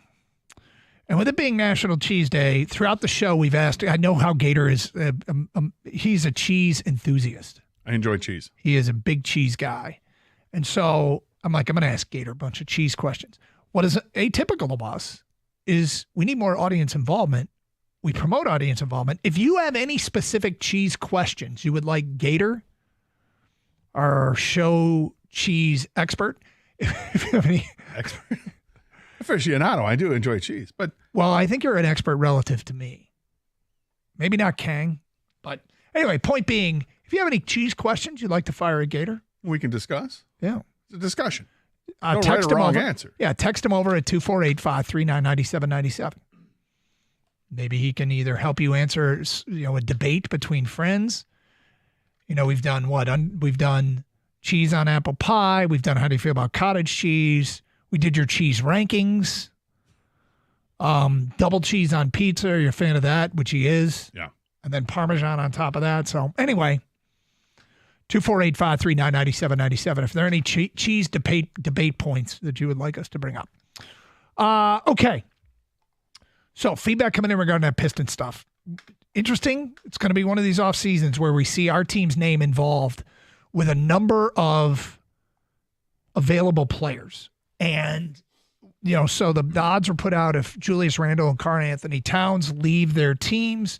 Detroit was on near the top of the list of favored organizations that could land both those players. Not at the same time, but they were the favorite to land Julius Randle. They were second favorite to get Karl Anthony Towns. Then Mark Stein has a newsletter, and I'm kind of surprised Yahoo had this, and I found the newsletter was behind a paywall, but they said Detroit was looking at Miles Turner. They're interested in Miles Turner if he indeed doesn't re-up with Indiana and hits the open market. And the other one is Naz Reid, who I think 10-2 is in favor of Naz Reid more than any of these possibilities, given all of the factors, which includes price. 248-539-9797 if you want to continue these discussions. And we do have some texts. The Pistons need defense right now. Neither Cat or Randall can provide what we need. I don't disagree with that. Well, they don't have a whole lot of size, right? Mm-hmm. To get those rim protectors, it'd be nice to have that. And is that the missing piece, or are they going to have to chase that unicorn of that guy who is 6'10" or bigger, protects the rim, and knocks down 3-point shots, and you can count on for 17 and 12 a night? That's a unicorn, isn't it? Yeah, I've had two random NBA player crushes, and one of them ended up in Detroit, Dennis Schroeder, but the other that's available this year, right, is Bobby Portis from Milwaukee. And he is a free agent, if I'm not wrong. Is this a year to get Bobby Portis? I've loved Bobby Portis. 3-and-D guy. Have you? Yeah. I'm not sure Bobby Portis is the player he once was, though. But 248-539-9797. Miles Turner and Isaiah Stewart got beef. Well, there are things that would have to get over. Yes, they do. But, yeah, that would be, sometimes free agency leads to strange marriages. But next text, I'd like to add Reed. I think he'd be an asset on the floor and in the locker room. He fits more of what we need in a big who can stretch the floor. So the one thing about a big that can stretch the floor that I find really interesting is his shot. His shot doesn't look like a big man shot. Like he's got a good shot. And, the numbers would reflect it, but he looks, how big sometimes they're good from, like Karl Anthony Towns' 3-point shot is so ugly. It's effective. It's his line drive and he takes it from well beyond the arc. Mm-hmm. Which is impressive. Yeah. But I think it's a large part it's done that way because he wants to get the shot off before somebody comes over, because it's not like his vertical leap. Dude, he's got no lift. Yeah. It's just, let me get this shot up before this guy comes over. So if I have to shoot from 27 feet, I will. In the modern NBA, he might be the most effective player with no lift. Now, he is a massive individual who can get shots off from all different kinds of angles. which makes him incredibly effective. So I saw this, it was in the Free Press from Omari Sankofa, who talked about different free agents that the Pistons could be eyeing and makes a case for each one of them that he was looking at. One of them is center Brook Lopez. Now, in games I watch, an important statistic indeed. Brook Lopez seems to always knock down a really critical shot against the Pistons. Yeah. Big guy, 37% chance for 37% shooter from three. He's 17 years into the league. I was about to say, how old is he? But he's still producing. The guy still averages, over 13 points a game. He's not playing as much as he did, but still, he's a guy who can give you points. He's coming off a year where he made $23 million. I'm guessing in year 18, you're not going to get anywhere near that now that your contract is done if you're a free agent.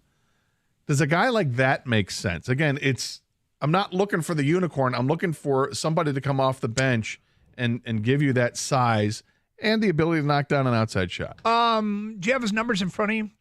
I just have what he did last year, but I Okay. can find other numbers. Well, I guess I can look it up too. How many? My question is, how many career playoff games has that guy played? Because it feels like it's a lot. So you're bringing in a veteran player to sort of add to that Tobias Harris resume of guys who know what it takes to win in the playoffs. He won an NBA championship, and I would suspect he's played a ton of playoff games. I will tell you that he played 5 this year, but in his career, he has competed a ton of the postseason, 89 games, 88 starts. Okay. And as a playoff performer, he has shot 33% from three-point land. He's averaged 14 points and 6 rebounds. Could be one of those signings that And he blocked shots, almost two block shots. that you're under the radar, not huge, but he's a big player. I mean, just not a huge signing, but you'd find that, come game nights and when the season starts, he's a player that's helping you win. Now, there was another name that I saw on this list that I wanted to get Kang's opinion on. This is from Omari Sankofa. Don't shoot the messenger here. He had, I think it was 11 free agents the Pistons could target. How would you feel about adding guard Cameron Payne? Oh, dude, stop. Stop. Are you trying to trigger me? It's not me. This is Omari Sankofa for the Free Press. Is he trying to trigger me? Maybe. No way. No way, no how. That's a bridge too far. Veteran guard has more than 70 games of playoff experience under his belt, including this season with the Knicks. He takes care of the ball, can knock down a three-pointer. He's a 36.8% shooter from three. Does the dance team need new routines or something? And then the last name I will present that Amari presented was one that I loved, just because the short time he was here previously. Oh, God, Boban? No, but I love Boban. Plum Dog Millionaire. Oh, yeah? Mason Plumlee. Says the former Piston was a full-time starter during his stint with the franchise in 2021. 5 years later, coming off a one-year run with the Suns, he's still capable rotation big and would soak up any remaining minutes behind Duran and Stewart. Again, it's just another guy coming off the bench. I'm not looking for someone to supplant anybody in the starting lineup. Would that make sense? Getting Plum Dog back. I suppose that's better than Cameron Payne. All right. For Kang's sake, anyway. We're going to do... Head cheese is better than Cameron Payne. You ready for 10 texts? Yes. So tomorrow the NBA Finals start. Today the Stanley Cup Finals start. So in order, not who you think is going to win, who do you want to win? So Edmonton versus Florida, then Oklahoma City versus Indiana. 10 texts right now. Who are you rooting for? Make sure you sign your text.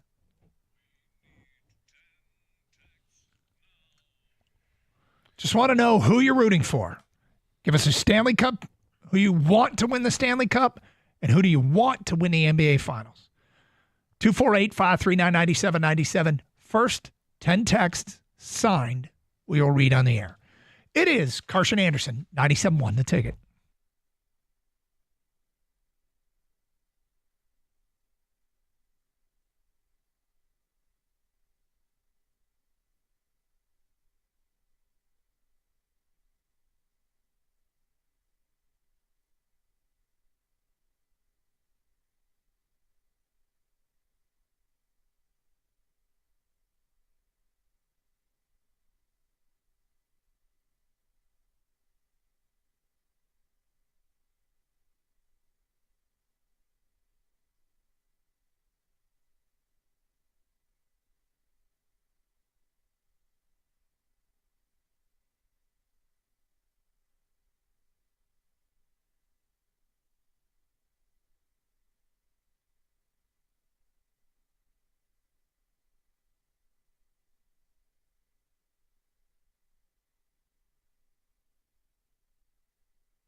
Gator, we have some cheese questions for you. Sweet.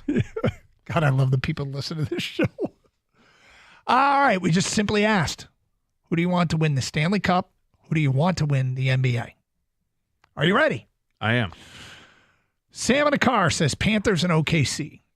Dan says Florida and Indiana. Vince says I want the Panthers because I love that Canada can't win. I want OKC because I hate the Pacers. Robert says I definitely want Indiana to win the NBA Finals and Florida to win the Stanley Cup. Harvey in New Baltimore says the Edmonton Oilers because Canada hasn't won one in a while, and the Pacers because they are such big underdogs. Vernon Detroit says I want Florida to win because America. I want OKC to win because Indiana is trash. Randy in Livonia says Florida because screw Canada, and OKC because F the Pacers. Eric at work says Edmonton and OKC. For the love of God, bring the cup back to Canada. J-Rad in Sterling Heights. Thunder and Panthers. I never root for Canadian teams in the playoffs. Unnamed texter. Jackie in a Bronco with the top down.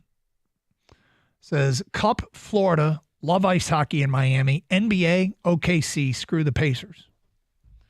Gator, any thoughts on these votes? Yeah, it's interesting. A lot of anti-Canadian sentiment here, which, I mean, look, it's hockey. We get it. But for me personally, I love Connor McDavid. Love his talent. Draisaitl, same way. These guys deserve to hoist the Stanley Cup. They're too good not to. And I'd love to see Edmonton knock off Florida. Plus, Tkachuk is so irritating. And they just won. Florida just won the cup. Do we need to see Florida win another one? Does Miami deserve to hoist another Stanley Cup? I mean, really? Those people have such a long, storied, painful history with NHL hockey. Yeah. And I'm not sure which benefits the Red Wings more if you're into the Sam Bennett sweepstakes.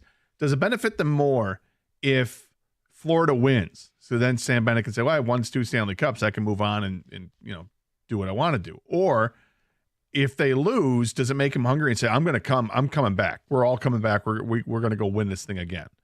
I don't know. And Sam Bennett and others, because they have a number of free agents, really good free agent players, they're going to hit the market. And you're just looking at a team like that. It's a really good hockey team. Edmonton's really good with all the top-end talent. It should be a fun series to watch like it was last year. I hope it's a great series. Okay. The total on the 10 texts, 8 votes for Florida, 2 votes for Edmonton. On the NBA, 4 votes for Indiana, 6 votes for OKC. Surprised it wasn't more lopsided for OKC, given that we don't like the Pacers. Well, I guess we only include 60% of the first 10 people that text. This is true. I'm rooting for Edmonton. The whole Canada thing's a little funny. Yeah, but it's been since 1993 that they won the Stanley Cup. It's kind of funny, but I don't really. It's not like I got Canadian relatives. I love Canadians. Canadians are awesome, and I don't have Canadians are being unfairly attacked right now too. So you don't say. Yeah, so it doesn't. In the meantime, Edmonton is there's nothing. I can't think of one thing to dislike about Edmonton. It's probably good for the league for Connor McDavid. Like, McDavid's not a jerk. No. He's a determined, dogged competitor. Draisaitl's amazing. They got other players on that team that are worth watching.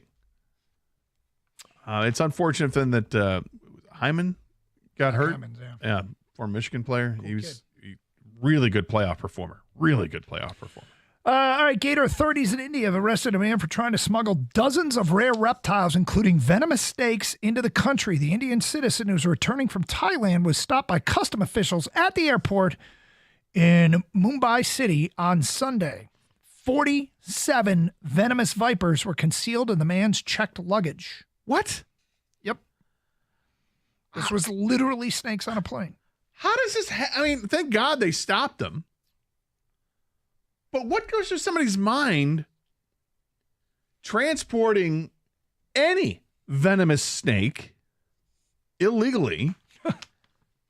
Kane collects. Hey, is there some crazy market for the vipers out there? Listen, it's Kane collects, not Kane smuggles. All Okay. right, so Fair enough. we stay away from this. In the post, they said they'd seized 3 spider-tailed horned vipers, 5 Asian leaf turtles, and 44 Indonesian pit vipers from the passenger. From my vast career as a serpentologist. Is that a real thing? Serpentology is, yes. Nice. No, but I love watching specials on snakes, and I'm terrified of snakes. But I'm absolutely fascinated by them. Mm-hmm. Pit vipers are very dangerous. Very freaking dangerous. I don't understand this. And then, okay, if they find, can you open your bag, sir? Like, how do you get to this point? Well, apparently they were in his checked luggage, so they must have. I don't know. Was the bag moving when they saw it on the conveyor belt? Well, the bag still doesn't it still have to get scanned of some kind? It does. Do snakes show up? Well, it's gonna be X-rayed, right? Yep. You got to see something there. Yeah, I guess you'd probably see the snakes. All of the snakes. 40, how many? 7? 47. Let alone the other reptiles that he had in there. Pretty incredible. That is absolutely terrifying. Yes, it is. And somewhere there were a bunch of innocent passengers that had these things. Oh, my God. Could you imagine if they got out, start slithering around the plane? If only there was a movie that showed something like that. Did you ever see that movie? I tried. You tried to watch snakes on a plane? I couldn't do it. I was too scared.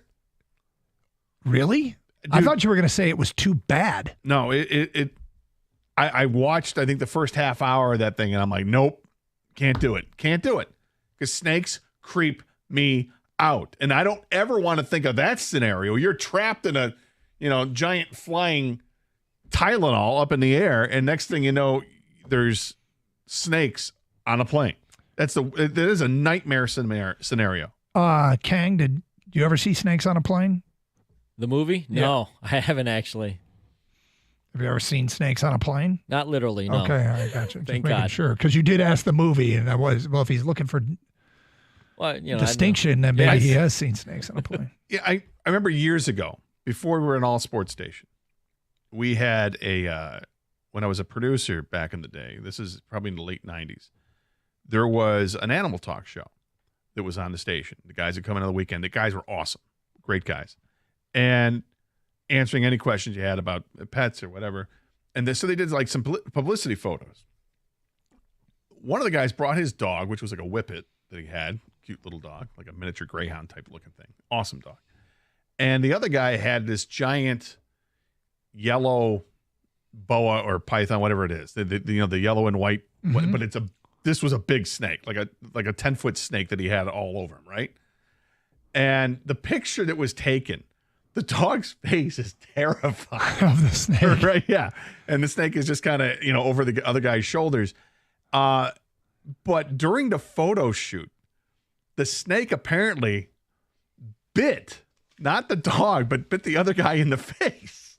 No way. In the face. He was fine, but nonetheless, he got nipped by this snake. I'm like, are you kidding me? Oh, hell no. I got sweaty palms with you just talking about this. And then they would do the show on the weekends, and I was producing the show that was either on before or afterwards, and they'd always come in, and one guy always brought snakes with him. Is like, you want to touch this one? Like, I actually do, because I'm fascinated by it, and if it wasn't venomous, of course I would. You go touch it, it just feels like a leather handbag, but it's warm, and you don't expect that. You might think they're slimy, and they're not, and it was just all types of weird. But then I heard the story about the photo shoot. I'm like, oh, hell no. Well, Gator, in honor of the Tigers losing last night, not wanting to dwell on it, and it being National Cheese Day, I have a bunch of cheese questions from the listeners to fire at you, and we will get to them next. Hey, FanDuel is the best place for all your favorite player props. And now you can make the smarter play with new performance trends. Want to see if a guy is hitting that over consistently, or maybe they've been flirting with a potential triple-double. Get the latest stats right inside the app and see who's heating up. Once game starts, hey, look, some people really like the same-game parlays, and you can do live prop bets for same-game parlays. I'm not a big same-game parlay guy. But if you haven't joined yet, here's something I would take advantage of. New customers that go to FanDuel.com/Doug to join today You get $200 in bonus bets if your first $5 bet wins. So join today, put $5 in your account, find a heavy favorite, bet them on the money line. Hopefully you get the win, and then you get the $200 in bonus bets to play with however you want. Must be 21 or over and present in Michigan. The first online real money wager only $5 first deposit required. Bonus issued as non-withdrawable bonus bets, which expire 7 days after receipt. Restrictions apply. See terms at sportsbook.fanduel.com. Gambling problem? Call 1-800-GAMBLER.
Doug Hirsch, Scott Anderson, 97.1 The Ticket. Let's go to Brandon in Northville. You're on 97.1. Hello, Brandon. Hey, how's it going? Good, thank you. Good. I just wanted to add to I think the Oilers, I think the Panthers should win. I think we should keep tradition alive with the Oilers losing because I think Corey Perry needs to appear in his sixth playoff and lose another fifth one. So it's six. Is it six finals? He's been to it 6 times. He won it with Anaheim in 2007, I believe, and he's lost it every year since. He's been with the Stars, the Lightning, the Canadiens, and now maybe twice with the Oilers. And you're not a fan, huh? No, I'm a fan. No, nothing wrong with the guy at all. He's the NHL bad boy nowadays, but keep tradition alive, right? I guess. I mean, if you're looking for anything, Brandon, it sounds like you're holding the grudge. Yeah, it kind of does. No, nothing wrong with him. I mean, he did whatever he did with the Blackhawks with whatever happened there. It's kind of nice to see him have success, 2 years in a row, which is great. But it'd be cool to see Florida go back-to-back. But, I mean, let's have him lose for a fifth time. It's nothing personal. And then every time he talks about it, it sounds like it's very personal. Yeah. No, I don't have anything against him. But let's see him lose again. So do you have something against him? No. But wouldn't it, let's see him lose. Yeah, you don't have to win anymore. Hey, to each their own. Sure. We're not involved. You can root for your I mean, me, I might just try and figure out if there's a profit boost that makes me want to make a bet or something. You've got Canadian roots here. Yeah. You ever heard of Haileybury, Temiskaming Shores, Canada? Haileybury, Temiskaming Shores? Yeah. It's this. It's. Is that in Alberta? If it is, you're amazing. As I scroll out, no, it looks to be. It's like the border of Quebec and Ontario. Yeah. No, I've never heard of it. It's north and east of Sudbury. No. That's apparently where he's from. Okay. And it's one name, Haileybury, Temiskaming Shores? It listed, the Google thing said Haileybury, Temiskaming Shores, and then there's a city of Haileybury, but Temiskaming Shores is also right there. So I don't know. It's weird. Not Hollyberry or Haileybury. Haileybury, not Hollyberry. But it's Haileybury. Yeah. Haileybury, All right, let's get to these cheese questions. Yeah, let's it's get to national some cheese questions. I asked you if you wanted the questions ahead of time. Gator is the station's, I'm going to go ahead and call him the station's cheese expert. From an unnamed texter, Gator, how do you feel about cheese on chicken sandwiches? I feel it's disgusting, but it's the thing in the South, and it's a huge thing. Well, if you're talking like a fried chicken sandwich, I typically would throw cheese on any kind of sandwich. I'm not against it, but I think if you're going to do it, you have to be careful with how much cheese you put on. Because I kind of agree, cheese and chicken, or if I'm going to do it, it's going to be maybe a white cheese. It's really weird. Now that I think about it, I can't remember. I don't do this. I don't get cheese on my chicken sandwiches, and when I make them, not typically. No, and if I'm making chicken sandwiches like on the grill or whatever, I don't. Swiss could go nicely with it. Could, but I think more of the white cheese than the yellow cheese. Why does Limburger cheese smell so bad, Gator? It's just the aging process. I thought it was because it was made of feet. It's not. Okay. No. Nor is head cheese made from somebody's head. No. As far as we know. We found out Georgia Jimmy used to work in a meat processing plant and made head cheese. Oh, boy. It's like cow tongue and other stuff mixed together in a soup that gets poured into a bag. It then gets laid flat on a tray and put into a freezer where it congeals. Yeah, they add coagulants to it. Congealant, whatever you want to say. Well, that sounds just better. Delicious. Yeah, right. Daniel in Clinton Township. What is the best cheese combination for homemade mac and cheese? That's a great question. Yeah, I think you got to go with at least two, and probably maybe even maybe three cheeses. Gruyere, I think, is a solid start to go with. Mm-hmm. Gouda is another one to throw in there. And then the third, maybe some kind of a lighter cheddar. I mean, I don't think you want to go with something sharp necessarily, but definitely with Gruyere and Gouda. Start with that. Okay. But yeah, throw your own in there, whatever you want to shred up and mix in. Why does Swiss cheese have holes, and how does it get them? I believe it has something to do the process of the cheese making, and they're with the acids and enzymes that are in there. I think it ends up leaving like holes and pockmarks in it. I thought mice ate the holes in them. That's not what happens. What's the ideal number of holes in Swiss cheese, Gator? In a slice, how big's a slice? We're talking Your like 2 standard inches? slice. I don't know what the measurements are for that. I think 3, but you don't want them to be too big. Okay, what's the Swiss with the tiny little? There's got to be baby Swiss. Yeah, the baby Swiss. Do you like that? Yes. Yeah, very much so. I thought you would. Baby Swiss has character, I think. There's more to talk about. Next, and because the holes are so tiny, when you bite into a sandwich, you're not like missing it. Like your tooth doesn't go shooting through the hole of the big slice of Swiss cheese. You got these tiny holes. Next one. How many times has Gator cut the cheese live on the air? That's from Alex and St. Clair Shores. Live? Yep. It's not often. I would say probably less than 3. I can't even remember a time I've Might done it on the air. be new to the show. We have a policy here. Doug and I have a policy. Yep. I don't know how the other shows work. Yeah. But we have a policy. And I would say for me it's less than 10. And it's usually a mistake. But not on the air. Have you let some sweetness go on the air? Yeah. Okay. Yeah, like I said. But we've been doing the show for 18 years. It's true. So it's going to happen. Yeah. Like I said, I think it's happened, but for me, probably less than 3. We try not to. Yeah. Because there's no escape, man. And if there had to be, then one of us had to do the show solo, and nobody's in favor of that. No. We usually walk out of the studio, let it fly there. Mm-hmm. All right, BetOnline AG just came out with some college football point spreads. Are you ready? I am. Okay. What do you think the point spread is for Michigan at Oklahoma? Let me just X that out so I don't look at it. Oh, okay. Michigan at Oklahoma? Yep. I would guess Oklahoma's home. Yep. But they like the action on Michigan. Michigan minus 5.5. Oklahoma's a 1.5 point favorite. Okay. Yep. I don't know much about Oklahoma this year. Yet. Michigan at Michigan State. Michigan minus 13.5. Michigan is an 8.5 point favorite for that one. Ohio State at Michigan.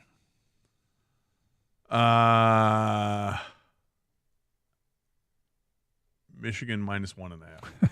Ohio State minus 5.5. Wow. Okay. I'm terrible at this today. It's okay. Completely unprepared for college football. Good thing it's only June. Yep. How about Texas A&M at Notre Dame? Notre Dame minus 3.5. Notre Dame minus 7. Alabama at Georgia. Georgia minus 6.5. Georgia minus 4. That's getting better. Yep. Oregon at Penn State. Penn State's got the quarterback back. Yeah. They got what? Amalieva is the one to Oregon? Yep. Or is he at UCLA? I get them all confused. He's at Oregon. No, he's at UCLA, isn't he? Yeah, so the kid It's from the Detroit. kid from Detroit, yeah. I will go Penn State minus 5.5. Penn State minus 4. They're doing pretty well. Getting better. Yep. Are there any more here? Texas at Georgia. Oh, let me tell you. Texas. God, this game is a Keith Jackson game. It's such a Keith Jackson game. It's Georgia, though. So Georgia's at home. Yep. It's going to be Georgia favored by 4.5. By 2.5. It's okay. It's quite all right. So there are just a couple others local. Michigan's a 1.5 point favorite at USC and a 3 point favorite at Nebraska. So they're at USC. Yep. Dude, this schedule. Looking forward to that? Yeah. At Oklahoma, at USC, at Nebraska, at Northwestern played at Wrigley Field. And the other two are at Michigan State and at Maryland. Yeah, so you got to play at a dump, and then you... Kidding, a cathedral of Major League Baseball. That game's going to be great when they actually move into the new digs in Northwestern. Oh, dude, that stadium I can't wait to see that. The stadium looks amazing, and you'll be able to purchase balloons. There's a guy playing a ukulele, people sitting around on hay bales outside. Is there a calliope? I think there's a place to ice skate. There should be. Yeah, so year-round. Dude, it looks fantastic. And cotton candy. And a chrome bean. You think they're going to put one of those too? Why not? They have one in Chicago, and I bring it up to Evanston. Sure. All right, Rico Beard has sauntered into the studio and on deck. Hi, Rico. Gentlemen, how you doing? We're doing well. good. So I guess I missed the party. What? Oh, I got caught in the hallway, so sorry I'm late. it's quite all right. What do you got planned coming up next? Well, Ryan Day says that he wants at least 4 Big Ten teams guaranteed in the college football playoff. Question is, Why? Yeah. And Stanley Cup getting ready to start. And I guess really kind of just the level of interest, who you're rooting for, and why is it that the NHL just can't market themselves? Well, maybe Connor McDavid getting a Stanley Cup will help. I mean, having a week off between Dude, games is I kind of hate ridiculous. this stuff. I was just like, wait, Kenny, it's not over. He's like, hasn't started yet. I was like, oh. Have a great show. Stay safe, everyone, and treat each other with respect. 97.1.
Brought to you by Northville Lumber. Michigan State will introduce new athletic director Jay Batt at a press conference at 3 o'clock in East Lansing this afternoon. The former Georgia Tech AD expected to have his contract approved by the board during their meeting next week.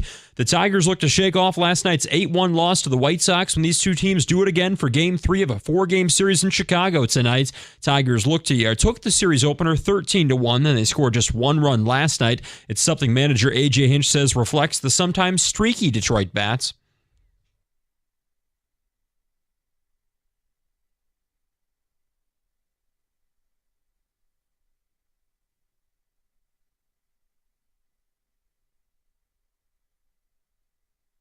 Sawyer Gibson-Long is back from nearly 2 years of injuries to start tonight. He gets the ball for the first time since September 28th, 2023. The White Sox have got a bullpen day. First pitch at 7:40, pregame at 7:15, right here on 97.1. The Lions signing some insurance in the wake of center Frank Ragnow's retirement. Veteran interior lineman Tristan Colon is headed to Detroit on a one-year deal. He played in all 17 games last year for the Cardinals, starting 7. Colon has 4 career starts at center. And Game 1 of the Stanley Cup Finals in Edmonton tonight, the Oilers are the slight favorite in the series over the reigning champion Panthers. There are 5 former wings in the series, including Jake Wallman, Troy Stetcher, Matthias Janmark, Calvin Pickard, and Tomas Nosek. At the Corwell Health Sports Desk, I'm Luke Sloan. For more, go to 97.1 The Ticket or Odyssey.com.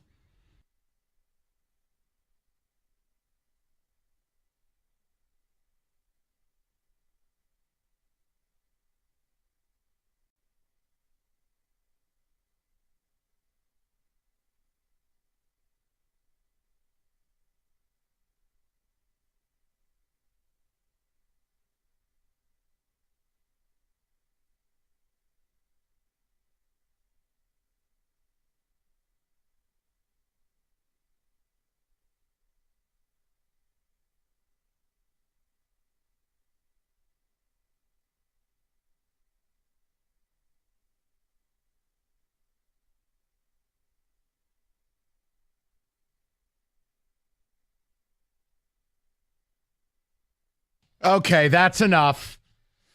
Yes. I know. We're all very excited. Most of all, Kenny, by the way. The kickoff of the Belmont Stakes Racing Festival at Saratoga Racecourse. Kenny has demanded picks for every race. So, really? Yeah, and I'm like, well, Kenny, I'm not going to be able to handicap and do radio, but I will try to give you some stuff. Mike, there's a standard here, all right? I want Kenny, you to understand. Well, Kenny, I just know that I love that song because it says, you don't care, but Mike says second deck. Right. You got to bring that drop back into rotation. I've always liked that drop. I have too. But look, I'll do the best I can for you. But you can't do both. I've sent out a few texts for people who do have the day off who are at Saratoga today. And I am going to try to get you some picks that are – I can't just blind fire. That's not fair to you, although still fun. What's the weather like down there? Today? Yeah. Hot. It's 88 degrees. Gotcha. All right. No one cares. Let's get to it. Kenny, I will help you today, okay? We'll see what we can do. Shoe Polish Beard said something interesting, and I thought it was a fun way to open the show. Ryan Day, for those who don't know and follow the show. Old Shoe Polish. And Rico, he said something that really annoyed me. And it's something I wonder what fans think. And look, the Tigers lost. How come you're not opening up with that? Because there's a zillion games left, and they're still really good. There's nothing. You know what? I can promise you this, Tiger fans. You're going to lose again this year. Yeah, I've heard that. But the consternation about the playoff and the overcomplicating of the playoff is really a marvel to me. You said this a long time ago. It's like, go from 4 to 8 and call it good. It's the right amount of teams, 5 auto bids, 3 qualifiers. You're really not going to get past 8 where anyone has a real gripe. So naturally they did 12, and now they're flirting with 14. You know what's next? 16. There it is. But they're also talking about something I've never understood, which is automatic bids. So Ryan Day is now advocating that the Big Ten should get a guaranteed 4 spots. People, I promise you, I said this, and it was 10 seconds of conversation, and Rico's like, let's just do that as a topic. Because the biggest thing for me is if teams are good enough, they're getting in, period. Right? Like the Big Ten and the SEC are the big brands. What are you afraid of exactly? What are you scared of? It's like if you're one of the world's 50 best restaurants, are you afraid that a food truck opened up around the corner? Shout out food truck people, but come on, we're talking world's 50 best? No, it's not the same thing. So I don't worry about the automatic stuff, but now Ryan Day wants 4, and the SEC wants 4. And here's the problem. 99 years out of 100, if you go to a 16-team playoff, you're going to get your 4 teams. But Rico, look at last year. When we talk about the Big Ten, okay, Ohio State deserved a bid. There's no argument. Oregon deserved a bid. No argument. Penn State can get as many bids as they want. James Franklin's never winning anything. Correct. So who's the 4th team? Who's the fourth team that, okay, well, you go, oh, what about Michigan? Well, first of all, I don't think there's going to be years where Michigan and Penn State make it. I think one of them makes it. Yeah, they'll knock each other out in like a quarterfinal game. So do you guys want to see this go the way of auto bids? Because I think the great thing about the NFL, there's no auto bids. Yeah, if you win your division, it is. But we don't have, well, the NFC. Look, the NFC North's the best division this year. We have to guarantee 3 bids. No. You just play your way in or out. Do you want to hear his oh, by the way, his logic? You could tell the shoe polish is really leaked into his bloodstream. We're in the Big Ten. We have 18 teams, some of the best programs in the country. We deserve at least 4 automatic qualifiers. Quote, you would have had at least a team or 2 in the playoff from out there, Day said, referring to the original Pac-12. So it only makes sense when you have 18 teams, especially the quality you would have that teams are representing the Big Ten. And he added the CFP model with more automatic spots would benefit the sport. It'll incentivize stronger non-conference scheduling. What a straw man that argument is. That's the dumbest, Mike. That may be the dumbest thing, but you keep hearing it all the time. And it's a talking point. I want to say this. It's because a lot of the college football people just can't embrace what it is. And it is changing. And it's, well, if we lose, we're out. No, it's telling you, go play a tough schedule, play tough teams, beat tough teams, you get rewarded. I like the fact that it's already bastardized what the playoffs should be. And the playoffs, in my opinion, should be a chance for a team to come out of nowhere and make the playoffs. Okay. You know what? Didn't see Duke in the playoffs, but Duke went out there, did their thing in the ACC. Boom, they're in. Not, well, I don't know if we could put Duke in because we got to put all of these teams in who they have to be there because they're automatic qualifiers. No. There may be a time where you may have 6 Big Ten teams that are awesome. Mike, there may be times where there's only 2. The other 2 shouldn't be rewarded simply because you happen to be neighbors against the teams that are good. So I'm totally against this. It had an opportunity to really be something special where you actually rewarded teams who played tough schedules, and it wasn't going to always be the same teams, because if that's the case, then just make it the Big Ten SEC Invitational and let's move on. See, he took a pit stop. He stopped at a Buc-ee's, got a little fresh brisket. Then he got back on the highway and arrived where I am. This is all a setup. They want these auto bids so the next go around, they can just get what they want now anyways, which is exactly what R.L. Beard just said. They want this to be the SEC Big Ten and nobody else. They want all the TV money. They will end up expanding. They will end up having 36 teams. That will be it. And it will be the same 8 teams every year. There's no point to it. And by the way, for all the scheduling people, really, go look at how Indiana is life hacking it. They played nobody last year. Go look at their schedule again this year. They're playing nothing. Right.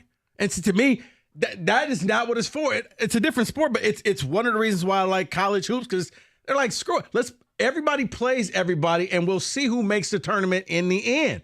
But actually playing teams, and even if you lose in a good game, it's not the death sentence. But we've been taught for so long that a loss in college football is a death penalty and you're out. It doesn't have to be that way. It's actually set up that you could go out there and not do what Indiana did, but you could actually play great non-conference. If the Big Ten and SEC really want to show who's best, do a week where you play each other, those crossover games. You can do a shootout, right? And you can, or a showcase. Yeah. But I would love to hear from the people on this. Like, I don't care how many games they end up going to. If you go down this automatic bid thing, all that is a step closer to it just being the Big Ten and SEC. And before you say, well, geez, the matchups could be great, it's going to be welfare NFL. We don't want our Saturdays to become Sundays. It is a different sport. It's supposed to be different. But you know what I want to see? Like, to me, one of the better stories of the playoffs was Arizona State. Nobody picked them. Came from nowhere and actually played an entertaining game in that bowl game. And I was like, okay, that's what the playoffs are supposed to be about. A team, everybody should have an opportunity to win the national title, other than, man, on any given year, you already know the national title is going to come from about 7 to 8 teams. and that's it. And listen, guys, I understand. I know today is National Cheese Day, but I'm sorry, we got to do a little college football, okay? 248-539-9797. Get with it. We've got a big show planned, including a live grading of the MSU AD press conference in the 4 o'clock hour, where Evan and Rico are going to work on 5 quotes. We will have the audio. I get to grade our new AD. Wait. Let me get this out. Will we put up the bat signal? God, that's corny. We also, I want to get to the Stanley Cup Finals. I know, Smoke Gouda. The point is, Pepper Jack. Connor McDavid, his greatness, doesn't have a championship. It leads to a multitude of conversations. I'd like to have a few of them. So, can we talk about Ryan Day? Can we talk about his lousy take on the playoff and wanting 4 auto bids? Why? I'm with Rico. Leave the bids alone. The good teams are going to get in anyways. Mm-hmm. And the reality is the brands are already protected. They're protected too much. 248-539-9797. Take them to church. Planet Fitness offers the high-value membership that supports any fitness journey, and you can feel your best, strongest self with the best in-class equipment, from full workouts, from strength training to cardio to stretching, brand new machines like the hack squat and supine benches, free weights, cable towers, upper and lower body strength machines, treadmills. You get what I'm trying to say. Everything is at Planet Fitness except for one thing, you. You need to get to Planet Fitness. You need to get your own membership. Why? Because Planet Fitness is a judgment-free zone that'll help you feel your best self. And right now, through June 13th, $1 down is all you need to sign up, and you'll get a Planet Fitness Black Card. And with the Black Card, you get everything with the regular membership. Plus, you get the chance to recover with the hydro massage and other amenities. You can bring a free guest with you, somebody who can help keep you motivated. It's normally $24.99 a month, but right now, through June 13th, $1 down gets you set up. Head into your local Planet Fitness right now. Go online or use the free Planet Fitness app. We're all strong on this planet, Planet Fitness.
You've been injured in an auto accident, and now you're drowning in medical bills. You're dealing with an insurance company. You know they don't care about you.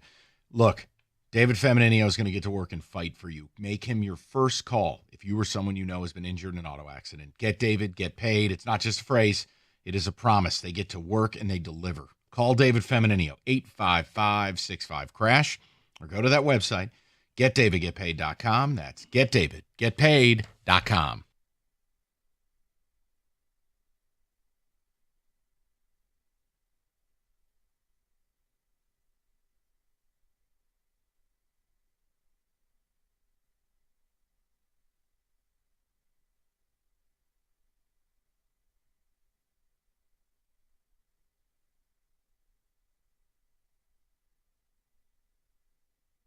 Okay. Look, I'm not going to get angry, but we just see the world in different ways, I guess. I think this is an interesting topic, so I'm going to give it one more segment. Rico, I know you're into it. All these coaches clamoring for auto bids. Ryan Day did it again today. Why?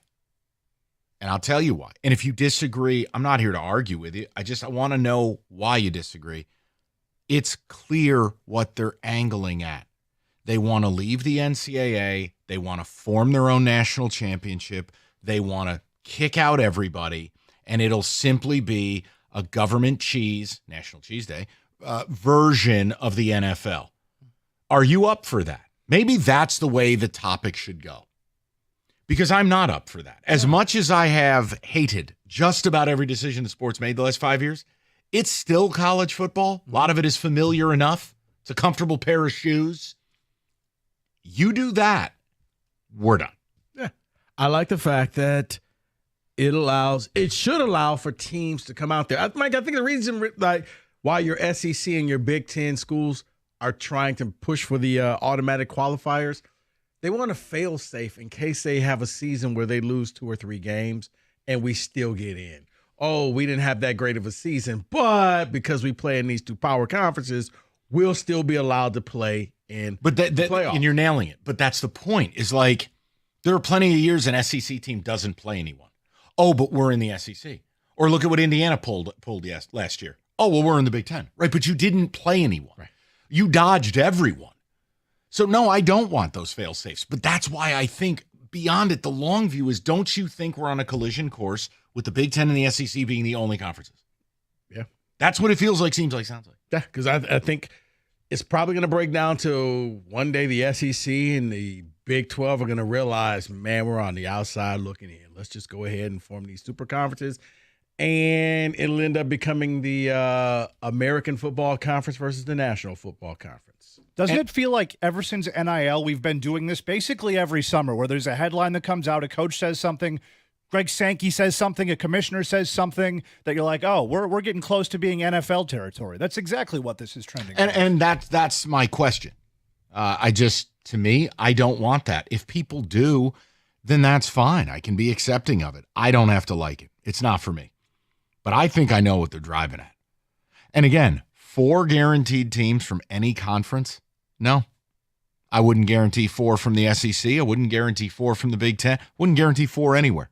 Every year you earn it on your merit. No, and see, I actually thought that this was going to help out college football, Mike, because as much as people love and fall in love with, and I know you like to romanticize about it, when you think about it, back in the day, it was only 3 good weekends a year where your teams played anybody, followed by 8 or 9 cupcake games, and you already knew going in, oh, this team has it won. I want to see harder scheduling. I want to see that, and I want to see those teams get rewarded because you went out there, you stuck your neck out on the line, you played a tough team, so we don't have to do the hypothetical, well, if you would have played this team, well, you know what? They did. They won. They deserve to be in. I'm all for that. I thought that this was going to finally solve it because you had an opportunity to lose a game, and it was going to be okay. Because that was the thing is everybody, well, we don't want to lose a game. So you make sure you schedule the worst cupcakes ever because you're afraid of loss. In theory, what you thought wasn't wrong, except they didn't listen. It's like NIL. It had an opportunity to do something and instantly it got bastardized. Let's go to Lance, 97.1. Lance, what's going on, pal? Hey, guys, I agree with pretty much all your points here. the fact that you're right, it was about TV money. But when we expanded the playoffs to this many teams, it eliminated the conference championships meaning anything. When it used to be when you'd win that game, you'd go to the playoff, and if you lost that game, you'll go home.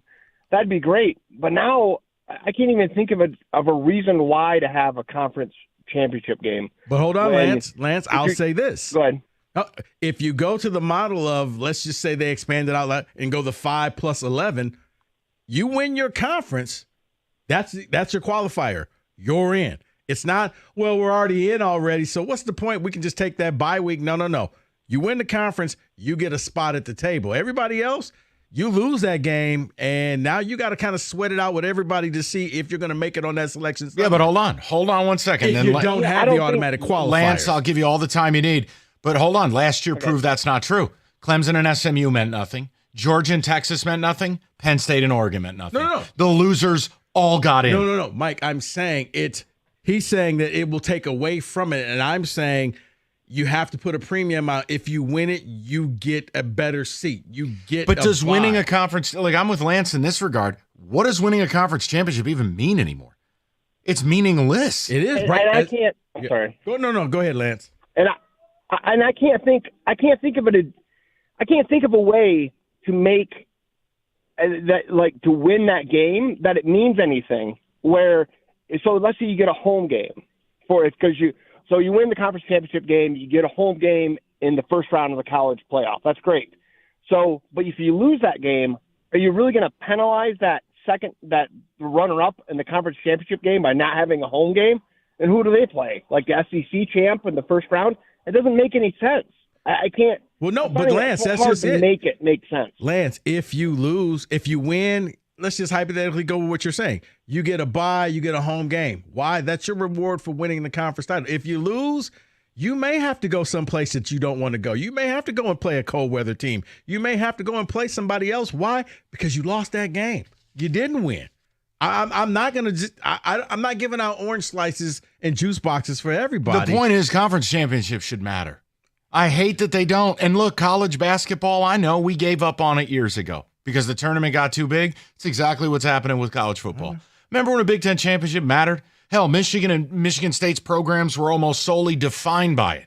Those Big Ten championships meant something. I know. Now, who cares? Hey, Kenny, Georgia, Texas, SEC title game. That ought to be hype. Cutscene. It doesn't matter. You're both in. That's the issue. Both of you and Lance are right. I just hate the idea now with automatic qualifiers. I would argue to you, no conference title game has any relevancy to anything. Now, you could be right in that, well, if you lose it, you might have to, what? I don't know. If you lose it, you don't get. I mean, I'm trying to keep it relevant. I'm trying to make it mean something. You lose the game, you don't get to play at home. You got to go on the road and you got to play somebody else. You win, you do get a home game, an extra game in your home stadium. So that's the perks of winning it. Kenny, ticket text. The auto bid will kill Michigan, Ohio State unless they play the first game of the year. 6 of the 10 years, that game will be irrelevant. I tend to agree with that. Well, you know what? I've been saying for years, you should move the game up. You got to move the game, but that's not what Bowen would. No. Well, they're both dead, and they were both scumbags. So here's the point. You move the game up. Everybody else's rivalry's in October or early November. Why? So the game actually matters. So if there's a rematch, there's appetite for it. It's not a shot. Right. It's not 7 weeks later. Yes, and it's not a win for anybody. Like, oh my God, I just want what? No, I want the game to mean something. Because here's the reality. If you're both good, now not only does that game not mean anything, but the Big Ten championship doesn't mean anything. You are infecting the regular season. Ryan Day is out of his mind. But then again, that level of hair dye, it gets into your bloodstream. There's something wrong with it. And here's the thing. In all reality, it's probably going to be rare that the Michigan-Ohio State game means nothing. It will happen, but I think for most times it will. But if you move the game, you give yourself an opportunity. Okay, 8 weeks later, you're playing again in the conference title because there will be a year where no matter what happens, both teams are going to play that next week in Indy. So now it basically becomes an NFL preseason game where you got the backup QBs playing. Yeah, so nobody might get hurt. Game shouldn't be at noon either. That's a 3:30 kick all day.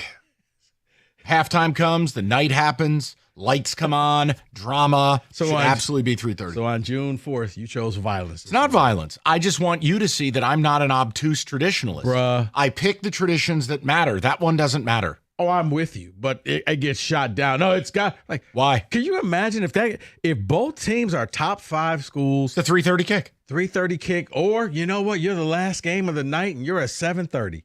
And under the lights, let's go. That game under the lights would be sick. And this is coming from an SEC guy, and I don't really get the tradition. I'm not even sure why it exists. Kenny, we split okay, well, it's going to be too cold. It's still going to be cold, no matter when. Because at all of a sudden at noon. Hey, you know when it's not too cold?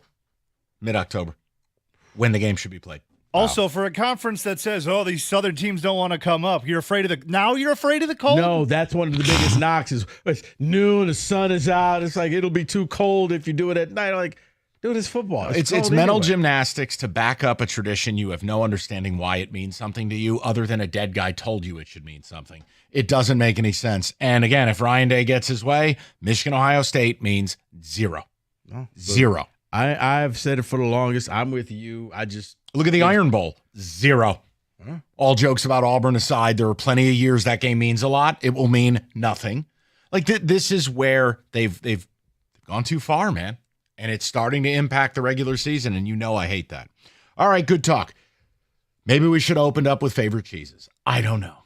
Listen, weather's got us all thinking about road trips. Weekends up north, Moran Buick GMC. You lease the 25 Buick Encore GX, $199 a month. Or the 25 Sierra Elevation Crew Cab 4-wheel drive, $211 a month. Everyone gets employee pricing. Both are 24-month leases, $999 down. New inventory arrives daily. And don't forget, certified service, MoranExpress.com. It's Moran Buick GMC, where you always get the best price, period. On Telegraph, just north Eureka and Taylor, or at MoranExpress.com. It's Moran Buick GMC. We are professional grade.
we're going to get to a discussion about greatest players without a championship because Connor McDavid, his quest continues tonight. And am I a sucker because I'm rooting for him? I know it would break Canada's streak. But we're rapping a little bit about college football. Ryan Day has come out today and said, no, Big Ten should have at least 4 automatic qualifiers. Why? I think that's a road to the Big Ten and SEC doing what they want to do anyways, leaving, and it's just them. But then we got into the conversation about its impact on something like Michigan OSU, the Iron Bowl. You can keep going. It is nothing good comes from it. Why do you need the safe landing? I mean, you're already seeing teams skirt the system and not scheduling. It's the opposite of Rico's dream. Yeah. So look, that's what we're rapping about. We'll get some ticket text. I want to go to Jim. He's in Birmingham, 97.1. Jimmy, what's going on, buddy? Hey, Mike. Hey, listen, this, again, is all about money. Michigan and Ohio State, they're not going to sell out Thanksgiving weekend playing Indiana or Northwestern. But even if they have losing records, they will sell out and bring tons of money home over that weekend if there's a possibility of those teams being in the mix for a national championship. So that's money, and it's spread across the whole Big Ten, and the big conferences have the same thing going. Jim, hold on. I'm going to let you finish. But in theory, aren't you just moving the money around? Because if you're saying the final weekend nobody will be there, okay, so if you play Indiana or whoever in week 4 or week 5, that's not going to be a big moneymaker, right? Well, no. I mean, listen. I mean, you've gone to the games. You go in September and October because it's still nice out. We have summer. Okay. It's new on campus, and people want to go. You got a good chance of getting a free ticket from someone who doesn't care. A big Michigan fan who's got season tickets. They may give you one of those seats for those early games because they don't mean anything. But they're going to go to that Ohio State or that Michigan game the Saturday after Thanksgiving because it will mean something. And all throughout, the Big Ten Conference or the SEC, they have those games as well that they know they can maximize the dollar if they keep them and if they have them where it means something and they can bring money to the school. All right, let me ask you a question because you've explained it, and I don't think you're wrong, and that's not what this is about. But, Jim, I want to know from you, is all of the things you're talking about starting to impact you, your care factor? Yes. I mean, it's been going on for a while.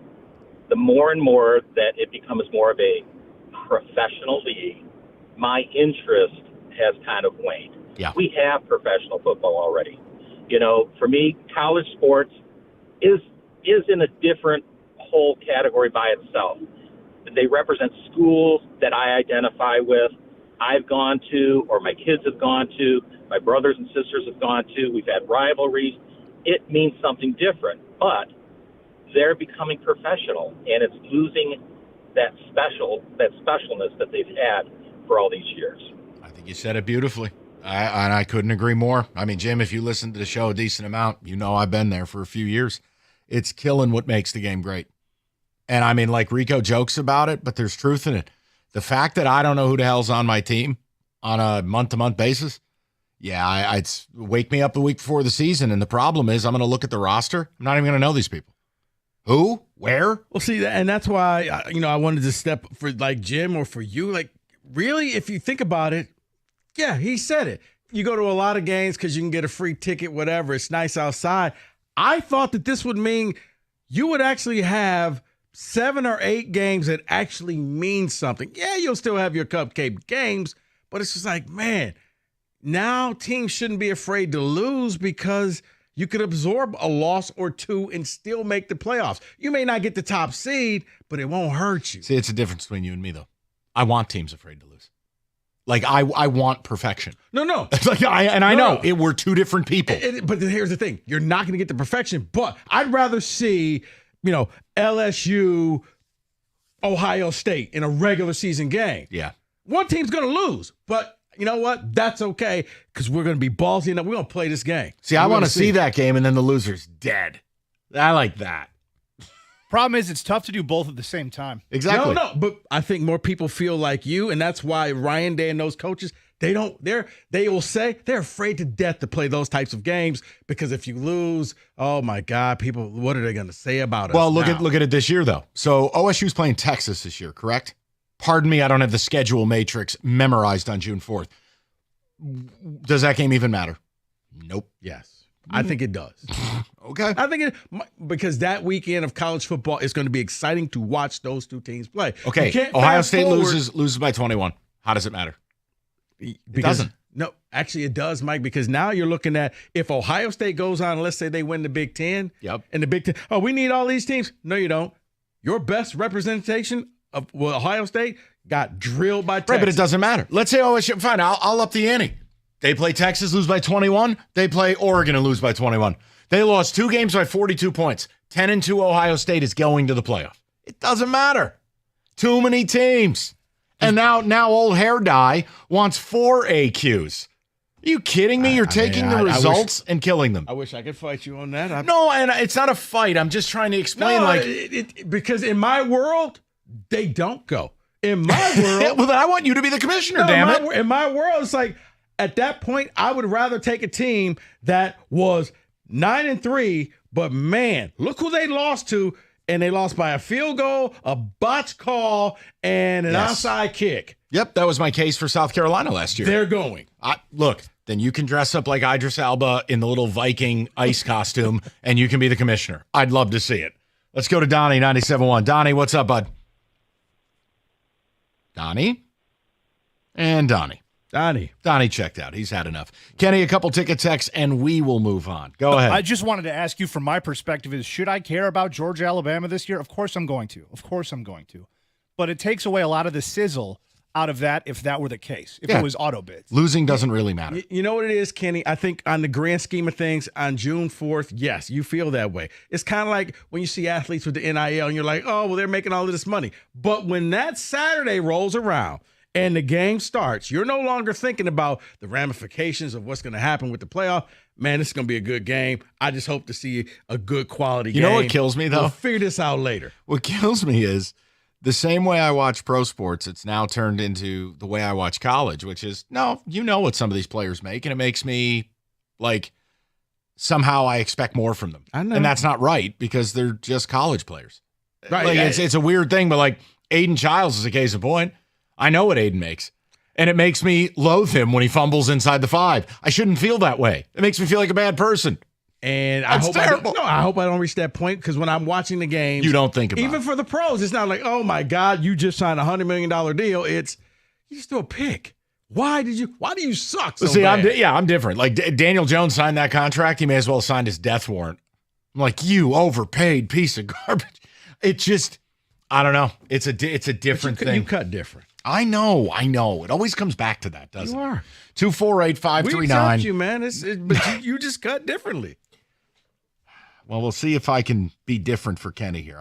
I've given him a selection that was texted to me from Trackside. We're going to see. When I heard the story about you getting kicked out of a Super Bowl party, even young, dude. I was 8 years old, and that means that was Kenny and I. That was your supervillain origin story right there. It all started that day in Troy, New York. Yes, yes. I was too negative about the Giants, and I had my golden ticket revoked.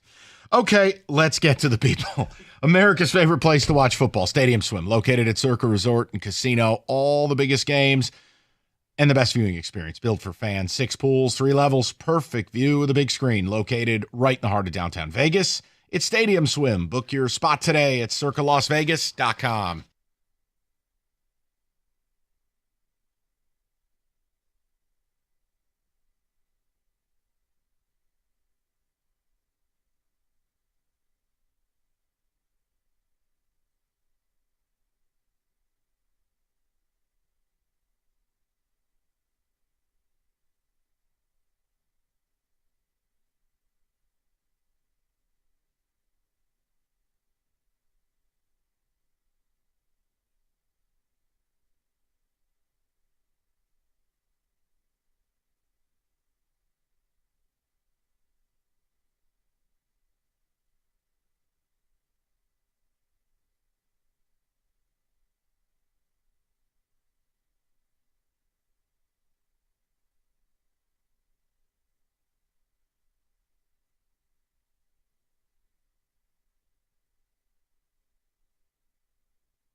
All right, let's touch the table on some football. We'll see what Rico has for us. It's football today.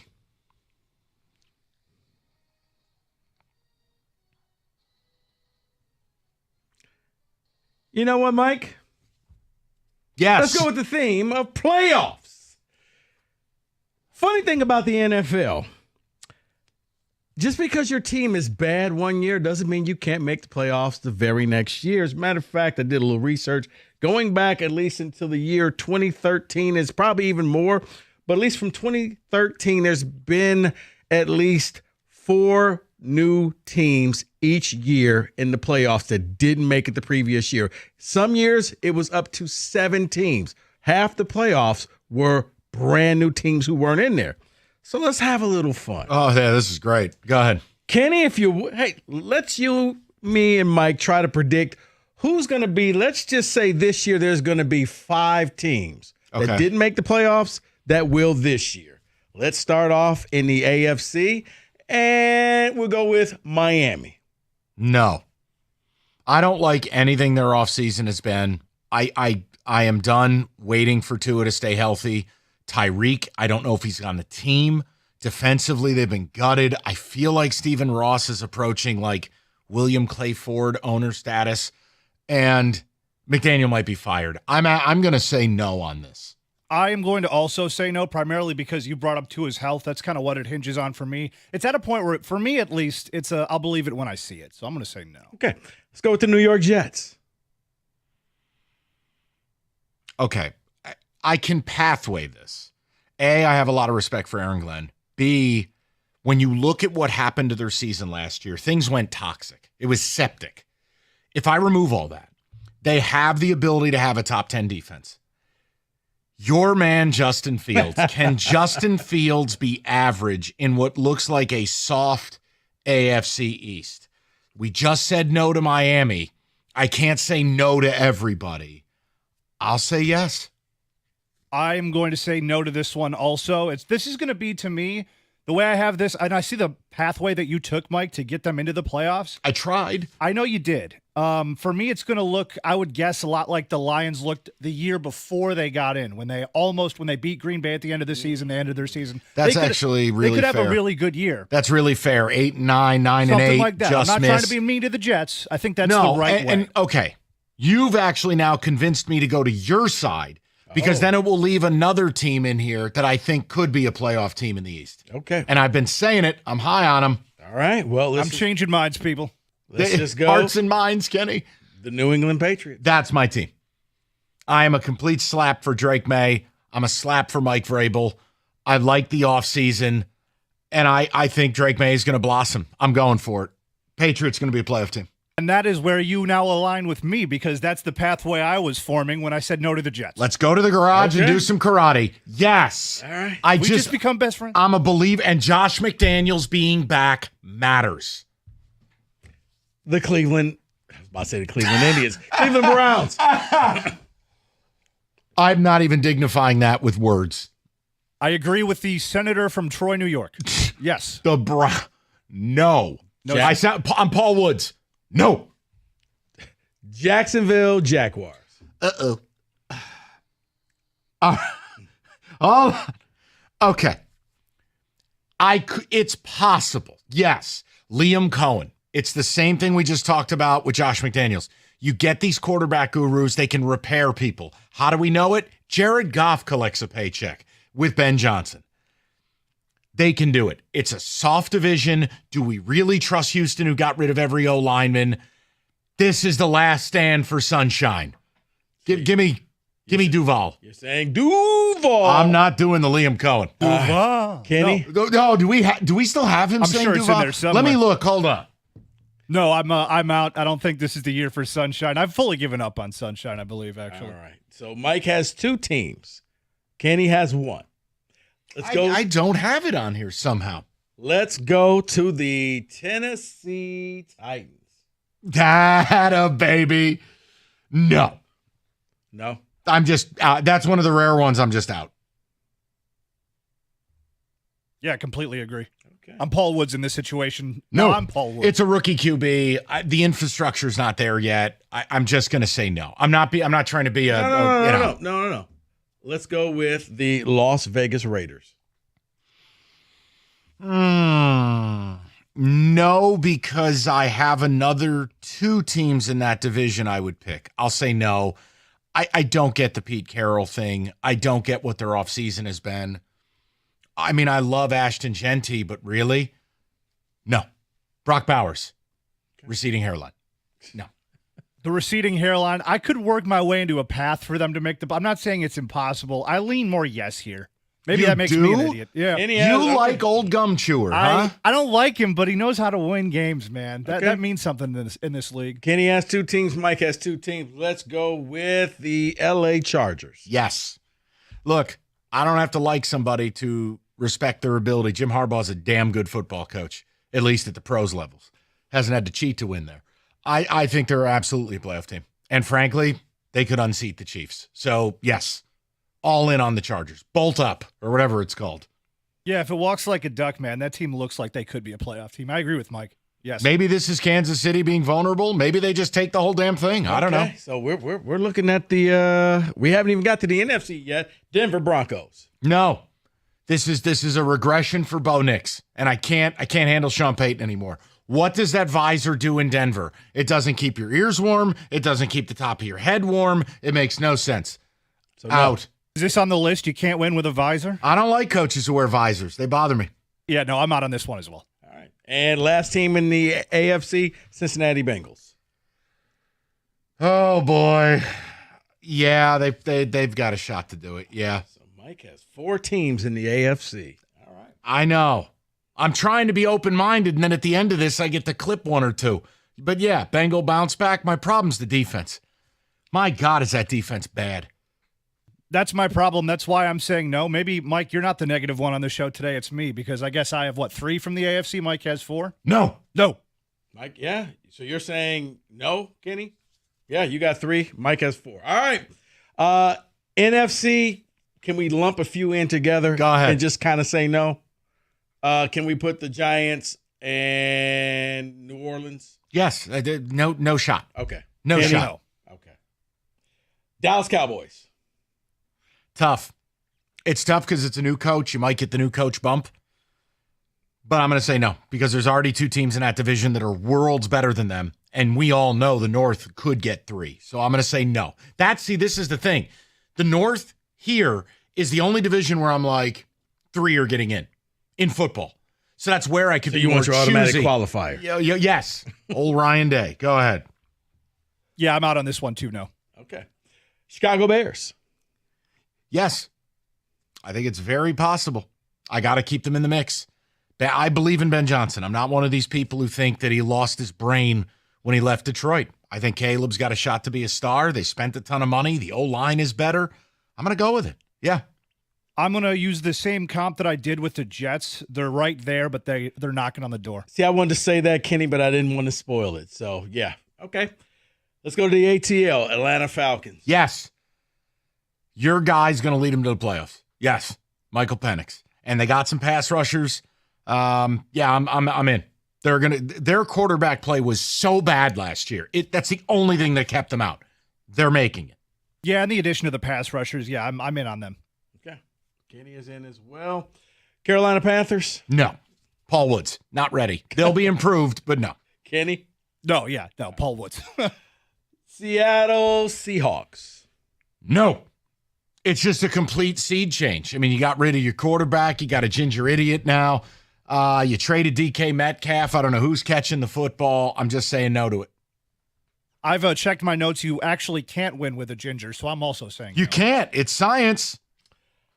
The Arizona Cardinals. Yes. Short kid season. It's time. Even though Kyler looks like he wore his daddy's football helmet to work, they invested on the defense, and it's going to pay off. Red zone. Cardinals. Yes. Double box. Still don't believe in Kyler. 7 hours. The helmet's too big. I'm going to say no. Okay. And last team, San Francisco 49ers. No. Christian McCaffrey's hurt by week 4, and I don't want you to be happy. No. I'll take the logical approach instead of the I hate Rico approach. I'll say yes. It's not hate. I'm just tired of him enjoying football when I don't get to enjoy it. You do. No. Okay. Well, Mike, that means looks like you're going to reshape the playoffs. 1, 2, 3, 4, 5, 6, 7. Half the new teams will be teams that weren't there for you. Kenny, you got 6 teams. 5 teams. Actually, you only have 5 new teams from last year. How many is it normally if you had to guess? It's normally like 4 or 5 teams. All right, so I'm right there. So Kenny's right there. Mike, occasionally there's I think the high has been 7 teams, and Mike is going with the high. I went over the top. I figured we'd just have some fun with that. A lot of teams. Possibly the most teams. So that's your possible playoff blitz. 97-1.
Brought to you by Precision Garage Door Service of Southeast Michigan. The Lions signing some insurance in the wake of center Frank Ragnow's retirement. Veteran interior lineman Tristan Colon is headed to Detroit on a one-year deal. He played in all 17 games last year for the Cardinals, starting 7. Colon has 4 career starts at center. Sawyer Gibson-Long takes the mound tonight for the first time in nearly 2 years. The Tigers look to bounce back from last night's 8-1 loss to the White Sox on the South Side. It's Game 3 of a 4-game series. Detroit won the series opener 13-1. Then scored just one run last night, which manager A.J. Hinch says continues a streaky trend for the offense.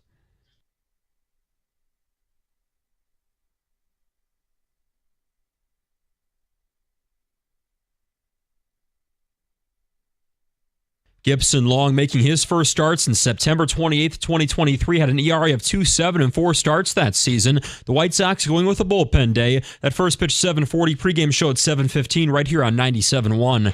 Pistons head coach J.B. Bickerstaff on ESPN this morning talking about the firing of Knicks head coach Tom Thibodeau. On the league's coaching landscape as a whole, Bickerstaff says it's not an easy job, saying coaches need to overachieve in order to move forward. And the Suns have hired Cavs assistant and former Michigan State staffer Jordan Ott to be their next head coach. Ott previously worked as a video coordinator under Tom Izzo in East Lansing. That's where Ishbia played as a walk-on from 1999 to 2003. Of course, he now owns the Phoenix Suns. At the Corba Health Sports Desk, I'm Luke Sloan. For more, go to 97.1 The Ticket or Odyssey.com.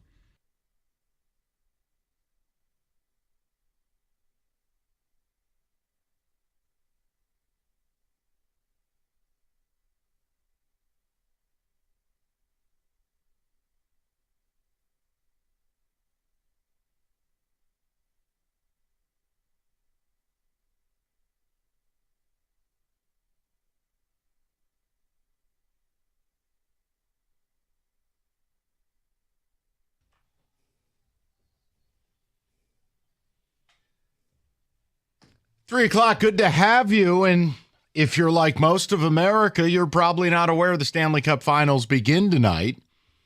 But shouldn't you be?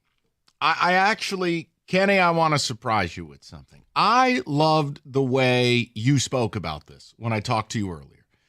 If you don't mind, I would like you to present it exactly the way you presented it to me, because I think the people, it will resonate. You brought up a point that I couldn't argue. And I went, why is it this way? And then my secondary olive branches of the topic are just that. They're secondary. But listen to what he's saying and think about this. So last week, what did we talk about? We talked about the NHL ratings being down. I think it was, what was it, like 20%, something like that? 25. 25%, and that's in the playoffs, right?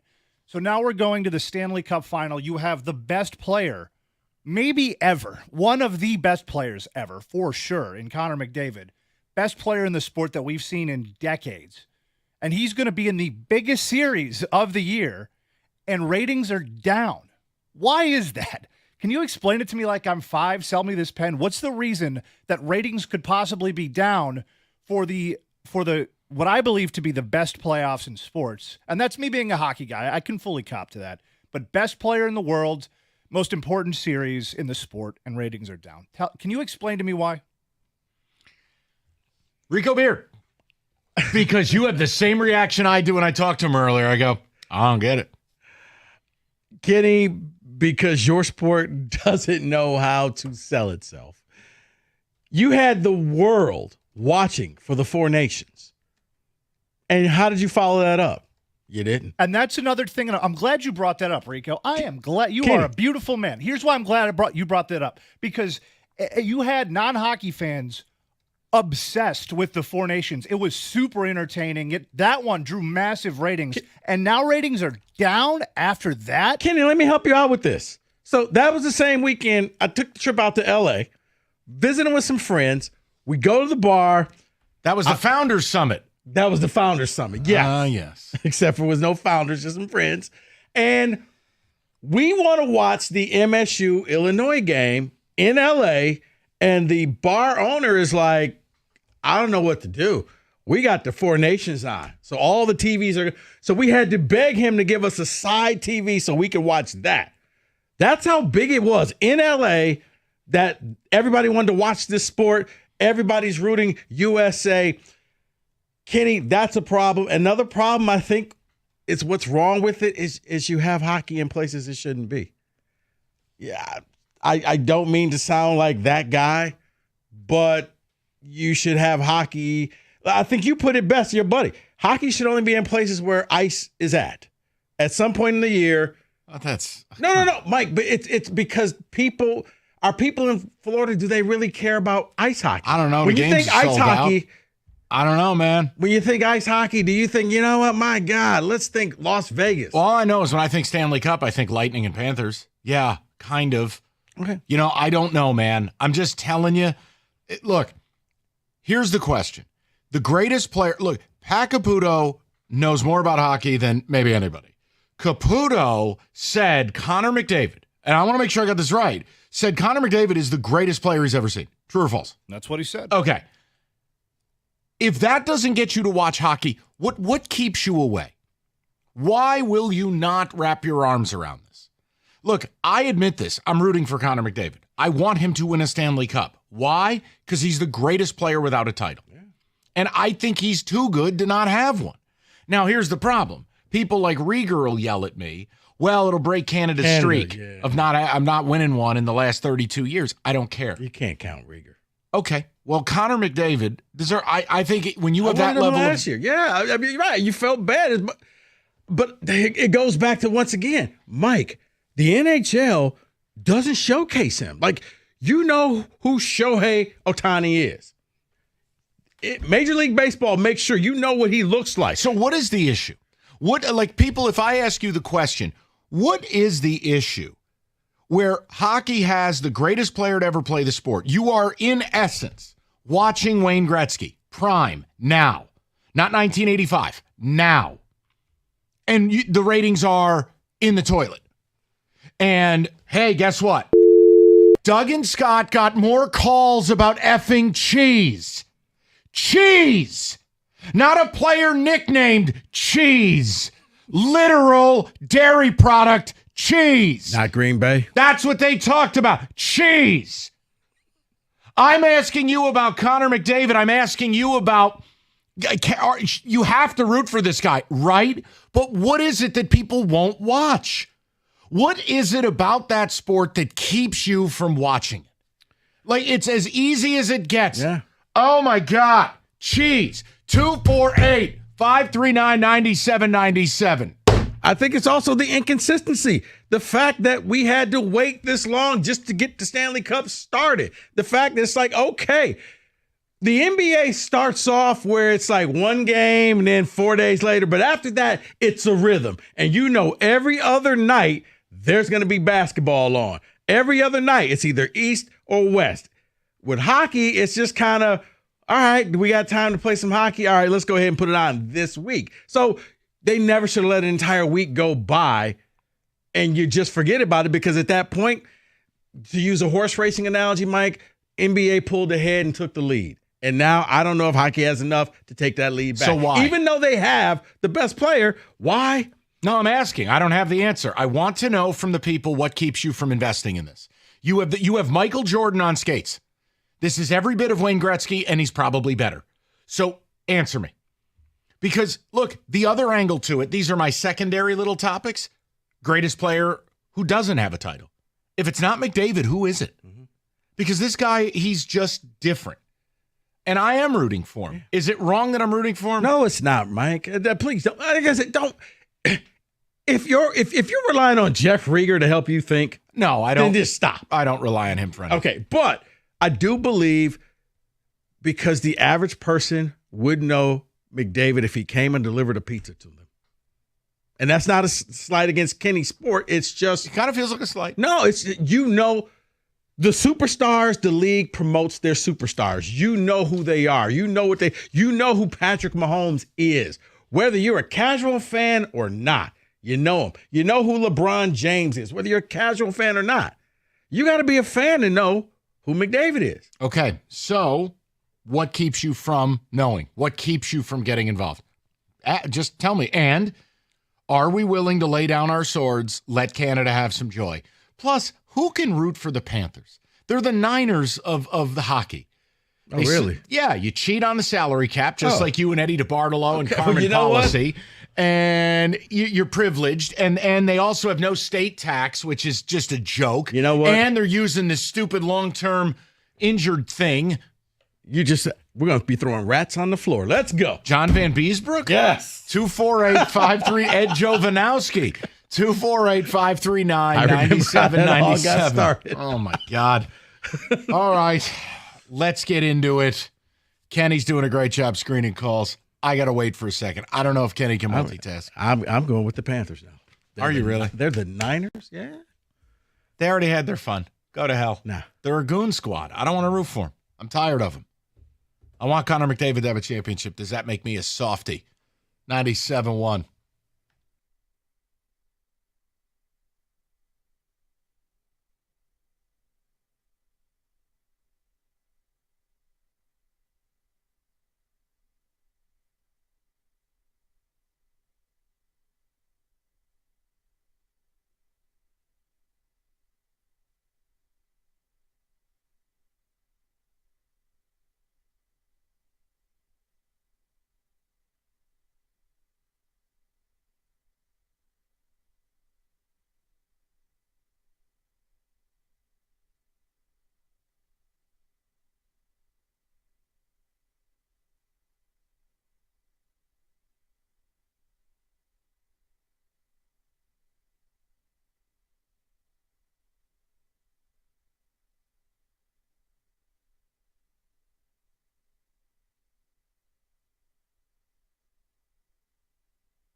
All right, now we're cooking with gasoline. So, a couple of questions in the mix. One is, look, Stanley Cup Finals start tonight. Not that we would ever get to experience that again.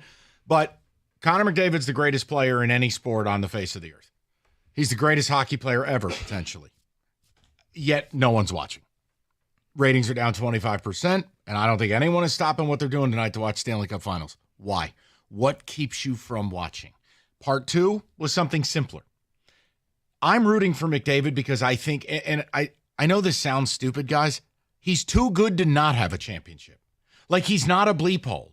He's not like a guy suspended 18 times for drugs or who somehow had screwed up his career. All McDavid does is show up to work. And just, I hate saying somebody deserves one, but like, he's the opposite of Dan Marino. I got it. Like, he deserves it. I want him to get one. I just don't think that hockey really promotes itself.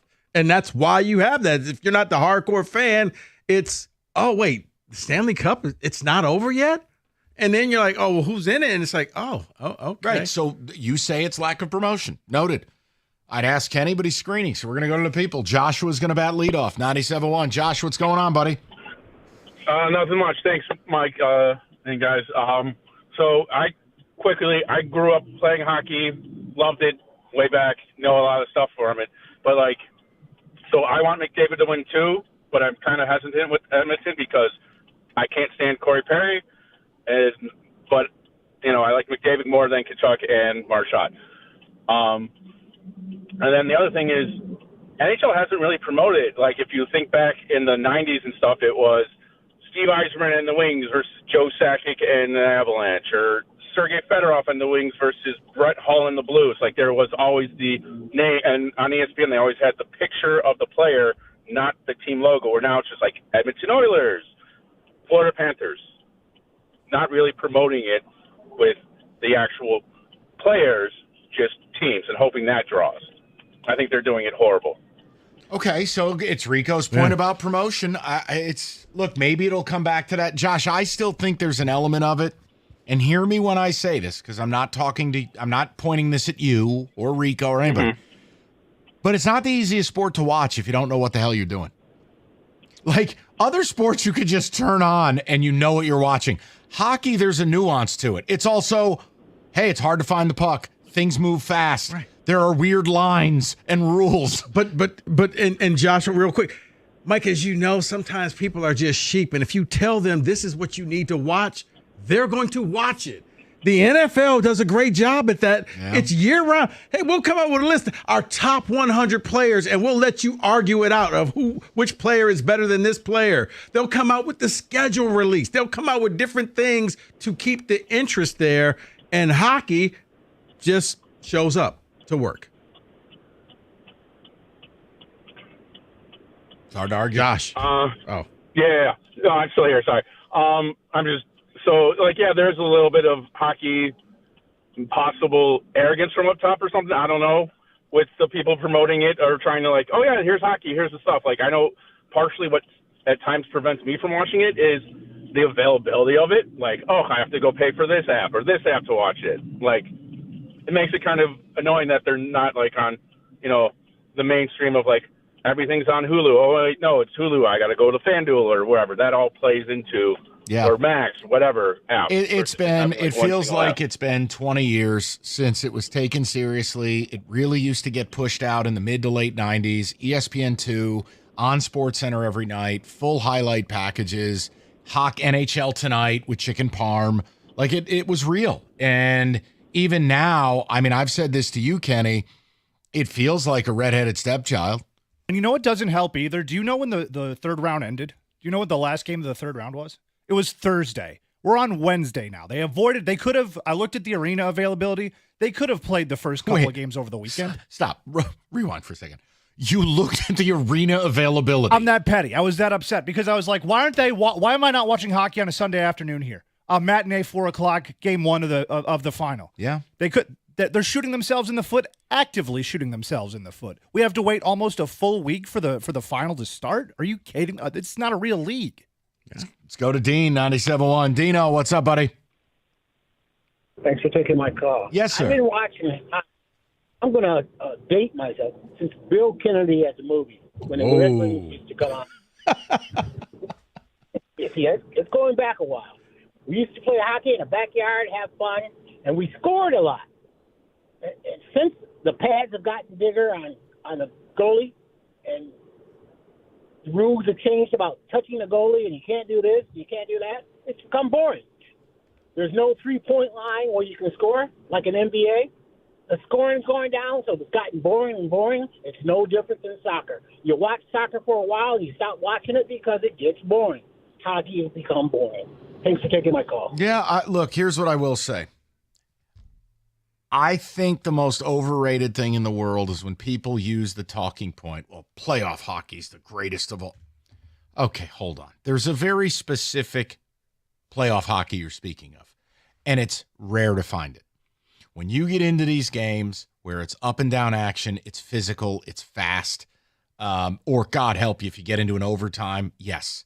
But there are a lot of these games that feature none of that. I mean, watch Carolina play.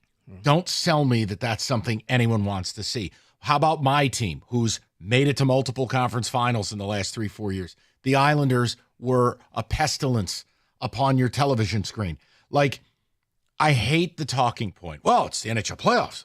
Well, that message clearly isn't resonating because they have Michael Jordan on skates and the ratings are down 25%. No, but I think it's the fact that they're just banking on, well, it's the NHL playoffs, and they're not putting the work in and really making you want to watch this thing. And what are they supposed to do, Rico? Come to your house, touch your balls, turn on your TV for you? But what do you want this sport to do?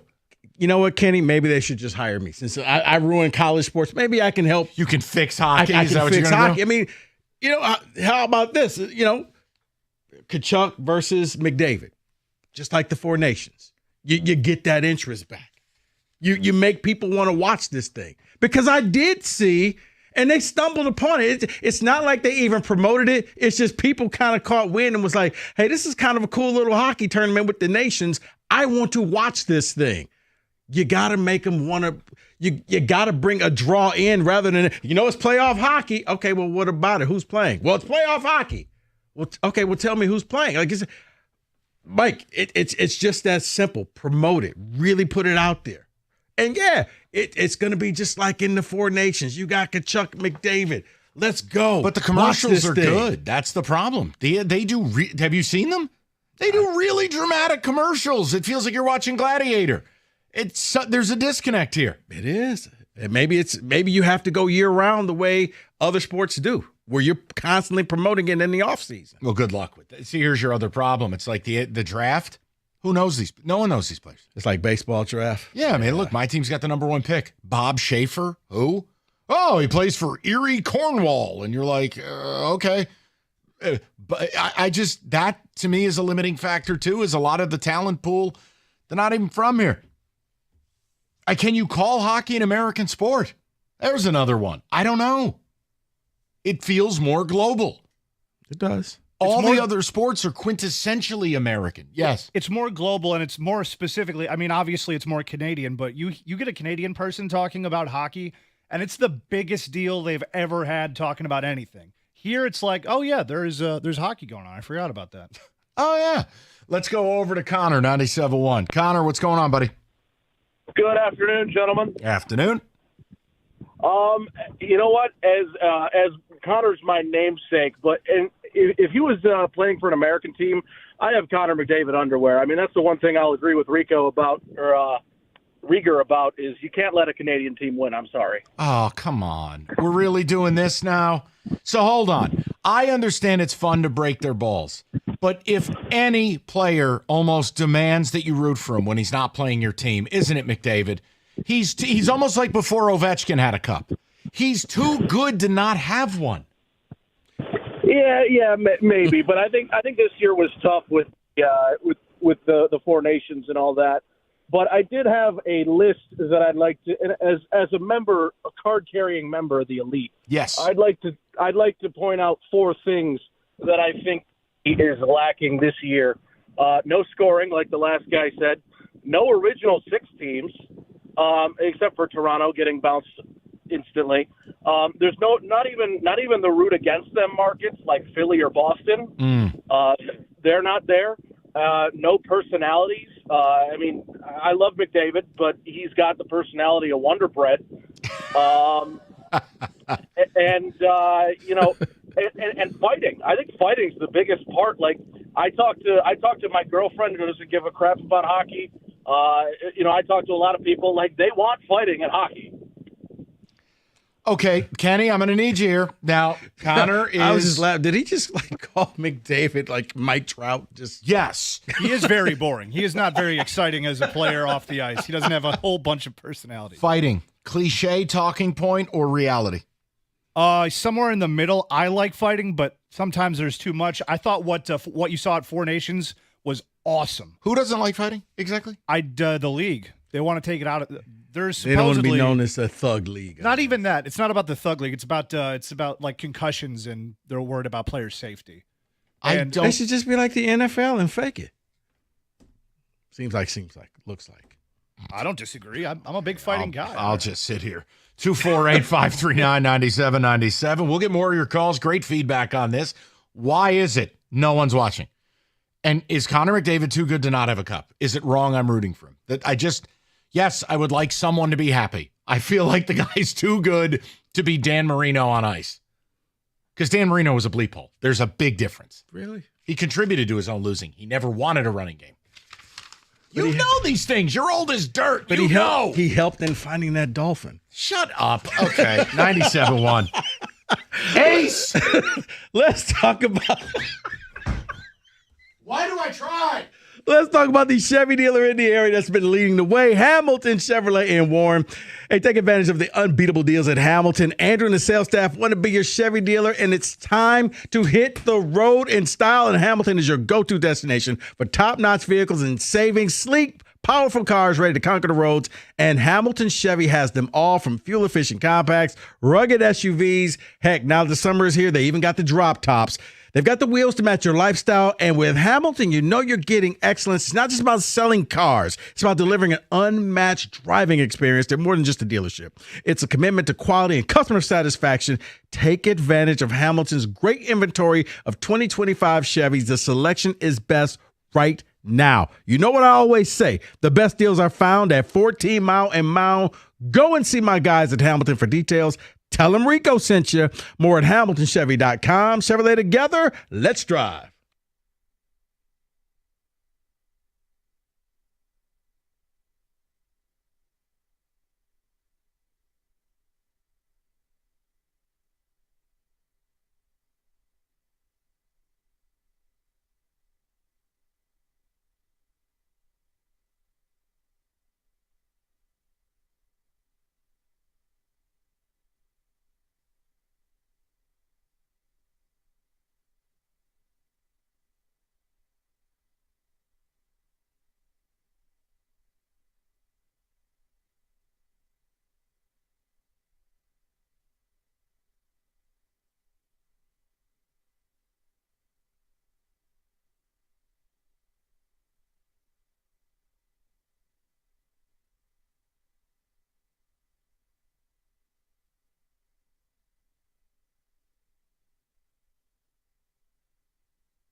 Brought to you by the University of Michigan Credit Union. The Tigers look to shake off last night's 8-1 loss to the White Sox when these two teams do it again tonight for Game 3 of this 4-game series in Chicago. Sawyer Gibson-Long is back from nearly 2 years of injuries to start tonight. He gets the ball for the first time since September 2023. The White Sox have got a bullpen day. First pitch at 7:40. That pregame show at 7:15 right here on 97.1. Game 1 of the Stanley Cup Final in Edmonton tonight. FanDuel's got the Oilers as a slight -125 favorite in the series. The reigning champion Panthers +104 in the rematch. The last time there was a Stanley Cup rematch, 2009, when the Red Wings faced the Penguins in back-to-back finals. Oilers forward Connor McDavid's got high praise for the Panthers, making their third straight appearance in the finals.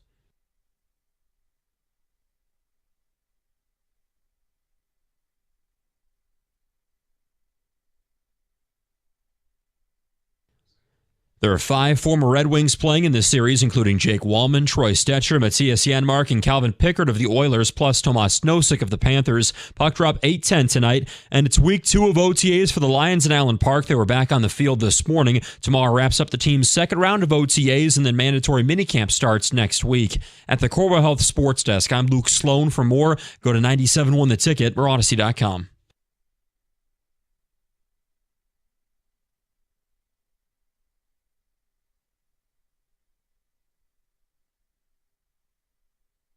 All right, Kenny, a few ticket texts. We got a full rack of calls because we're trying to solve a mystery. Like, hockey in most years, it's one thing if you go, all right, look, not many people are watching the Stanley Cup Finals. You've got the best player to maybe ever play the sport in it again. Last year, losing a heartbreaking Game 7. Ratings for the NHL Stanley Cup playoffs down 25%. Why? What is it that keeps you from watching hockey? And then part 2 is whether you do or don't watch. Is it wrong that I feel like certain players are too good to not have a title? That when a guy doesn't do anything wrong, he's not a horrible human off the field, he hasn't done stupid things to derail his career, he just goes, he shows up to work, he's arguably the greatest to ever do it, that you're too good to not have one. Like McDavid is that, and I'm rooting for him. And I know it'll destroy Rieger because Canada will have a Stanley Cup. But Kenny, ticket text, what do you have? It's because hockey players are a bunch of white bread kids from the suburbs with absolutely no personality. Oh, my God. Yeah, we're getting a lot of that. That seems to be the sentiment is hockey players are boring off the ice. They have no personality. Okay, well, this is your sport. Is it cliche or is it true? That's 100% true. They're terrible in interviews. They don't, there's no pop. There's no, whenever you see them in post game or even during like intermission, you could have 3 quotes from a hockey player, whether they won, lost, the game is close or the game is not close. You could use 4 of those quotes every single time. It's never any different. It's never anything interesting that they have to say. Ratings are down because the game has not marketed itself. The game and how it's presented has not changed much on the last 40 years. All right, so hold on. This is now becoming like a refrain, and this has been Rico's main point. So, Kenny, answer it. Okay, fine. Marketing. What the hell can they do from a marketing standpoint that would actually matter? Tell me. I didn't ask you. I asked the senator from Duluth, damn it. It's him. It's not your responsibility to fix this sport. It's his. You know what, Kenny? Maybe you should hire me. It's his. College football hired me, and they're flourishing. Go to the Mankato State athletic director. Go ahead. No, I just think it works in conjunction with the first text about players not having personality. You can market yourself to death because the NHL has done that. Make no mistake. They're on ESPN. They're on TNT. You see their commercials. You see PK Subban on TV, 3 times a day during the playoffs. But that's the problem is PK might have been the actual last player with any sort of personality. And you know what happened? Back when Mike Milbury was on TV, he absolutely shredded him. Yeah, he shredded PK Subban because he was the only one he called him a clown. It was like, what are we talking about here? He's the only guy that has any sort of personality. It is interesting when you say, hey, biggest personality on the Wings. That's what the money's for? I'm sorry, everyone's talking. No, biggest personality on the Wings? Couldn't tell you. Honestly, couldn't tell you. Yeah, wet toast. I'd say maybe Larkin, but that's just because he's the captain and he's in the media a lot more. And that's it. All right. Thank you very much. Let's go to Mike, 97.1. Mike, what's going on? Oh, boys. Sorry it's been so long. Good to talk to you again. It's been a minute. Excellent to have you. What's up? Well, first of all, if you'll permit me, I got to jump to Rico's defense here for a quick second, Yes. and I can absolutely confirm that Detroit Lutheran West was a real high school because my father went there, graduated in 1974. Boom! So, Rico, that one's for you. Wait a minute. Your dad was classmates with Rico? I'm not Rico. What year were you, Rico? Don't listen. 87. 87. Well, okay, a little bit before your time, but like I said, I can absolutely confirm that Real Rico school. did attend a real high school. Okay, noted. Thank you. So there you go. You're welcome, buddy. I guess just kind of building on what everybody's talked about. I was even telling Kenny the NHL is the best sport, but it's the absolute worst league. You know, I'm pretty sure that the people who are marketing the game right now are the same ones who are marketing it when the Oilers were a dynasty in the 80s, and then, Mike, your Islanders, when they were their dynasty days in the early 80s. And then kind of also building on the fact that Connor McDavid plays in Edmonton, which, I mean, it may as well be Siberia. Yeah. I mean, imagine if he was playing in New York or, God forbid, even a place like Detroit. It flies in the face of something Shaquille O'Neal said yesterday. I don't know if you caught this, Mike, but Shaq was being interviewed about Giannis, and he goes, look, the whole market size thing isn't a thing anymore. Social media is your market. That it doesn't matter where you play. And he finished it with this isn't the 90s, bro. Like, is there an element of truth to that, Mike? That, look, social media, who for most of humanity, they're on it. Connor McDavid should be a social media darling with his play. It shouldn't matter that he plays in Edmonton. He should be, and I think he absolutely is probably the best player since Gretzky in his prime. It really doesn't help that he does have the personality of wet cardboard. You know, it's nice to score on the power play, just got to roll 4 lines, all that. And so, but then, Mike, actually, here's another angle about this whole discussion I haven't heard you talk about, and not to hijack the topic, but if Connor McDavid wins the Stanley Cup this year, that means that Jake Wallman wins the Stanley Cup too. And you know what, Mike? I am going to be fully transparent. I'm on an Yzerman spite tour. I hope Wallman wins. I hope he wins the Conn Smythe. I don't care. I hope he is the series MVP. I honestly, because again, everything right now, I just need Steve to wake up. Yes. Yeah. But here's the thing. Wallman Cup parade. If you're going to do the social media thing, you got to be interesting. You have to put something out there. I'm talking highlights. Just like the greatness of the player still has to speak. Yes, but like what Shaq is saying, social media is there if you're not doing anything.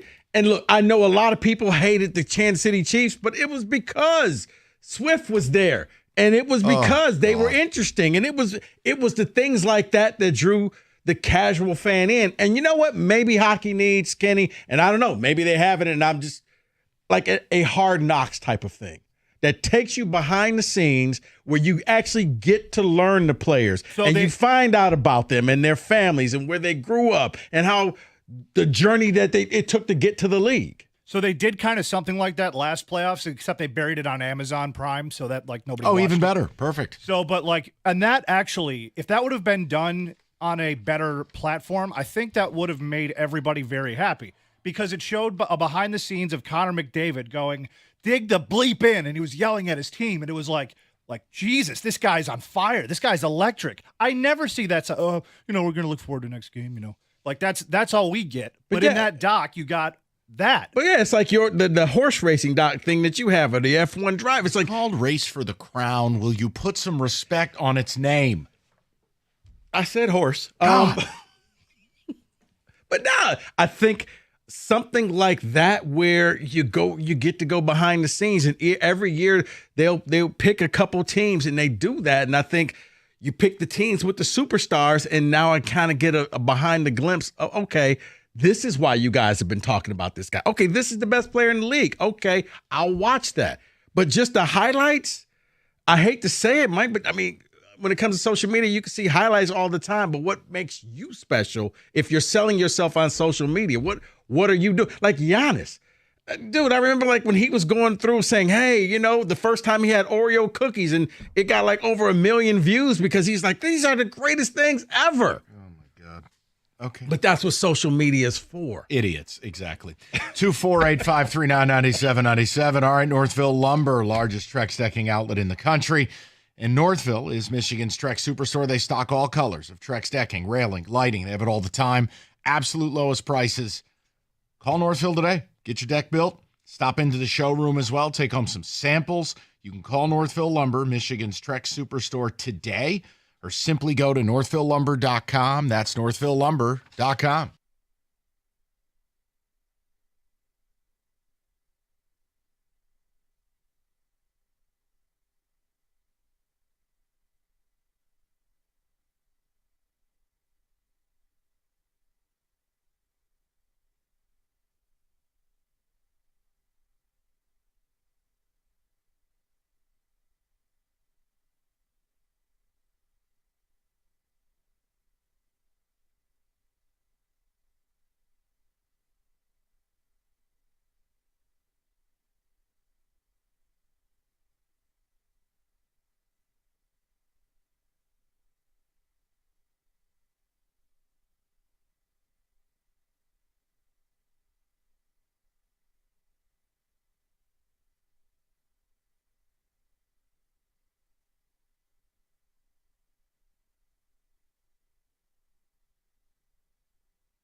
So we're talking NHL Stanley Cup. Takes place tonight. Kenny, I asked you a question in the break, and I want to bring it up now. Could another reason why it seems like there's not a ton of buzz. I don't know how to put this. Your hockey elite. Just say it. Maybe they just want to keep the club closed. They don't want people joining and liking hockey. They kind of like it where it's just their sport, where they don't embrace like other sports. Man, they want you to become a fan. Maybe the hockey elite just like the sport closed off. I would like to think that that's not true, but I mean, with every fandom, there's a certain element of fans that are pretentious. And I think hockey has a lot higher of a percentage than a lot of other sports. I think hockey elite is the same as soccer elite. I think they're cut from the same cloth. Yeah, 100%. And that's not a good place to be. It's not. The soccer elite are truly the most annoying humans on earth. Whereas if all of a sudden you start doing a marketing campaign, oh, really, we have to do this for these people? Okay, fine, whatever. I think a lot. I meant non-hockey elite. Oh, I'm sorry. No, I'd like to think that it comes from a place of like, let's protect our sport, but I don't know. I don't know why they're like that. I consider myself hockey elite, and I welcome all with arms wide open. I'm trying to think. Greatest black player, Grant Fuhrer, Jerome McGinley. Okay, again, that's an NC State football helmet comment that was taken woefully out of context. But you know what? It fits so many categories. I know, doesn't it? We'll go to Is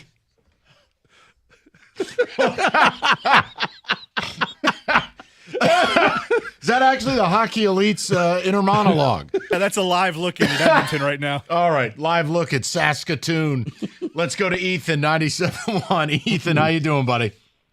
Oh, man. You guys are going to bring me out after that, huh? Sorry, I'm sorry, Ethan. Listen, I am I'm not an NHL, fanboy or anything like that, but I'm fired up to watch the finals tonight. I think back to a time when TV was a little bit simpler, and I could simply hit the last button on my remote to go between, watching the Tigers and watching the Stanley Cup playoffs. And boy, oh boy, do I miss that. I'm going to be switching between two different apps on my TV now in order to be able to watch both games. But I personally think that you guys are touching on all the right subjects when it comes to why the NHL is kind of faltering. And you're beating around the bush that I think is the main point in which it's just not the NFL.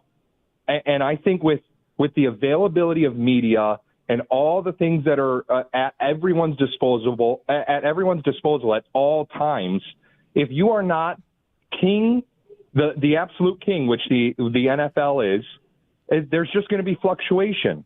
The NFL does one thing and it rises in popularity, and there will be a bubble that bursts on that at some point. I don't know when, but it's not the NFL. And so if the games aren't as compelling, I think the Four Nations did themselves a huge favor by having that preliminary game between USA and Canada with the huge fight that took place that was all over social media that absolutely caused it to blow up. I think you haven't had that in the Stanley Cup playoffs. You haven't had that shining moment where it's been like, oh, these two superstars clashed or this big fight happened or something like that. And if you don't, we live in a culture where if your popularity doesn't spike on social media, it most likely isn't going to spike when it comes time to watch the games on TV.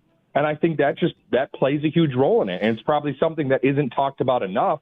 But I personally believe that that's just the truth, and that's the society we live in now. Well, and I think if you added a layer to it, we've talked about it, Rico and I mean, Ethan, rivalries seem all but dead.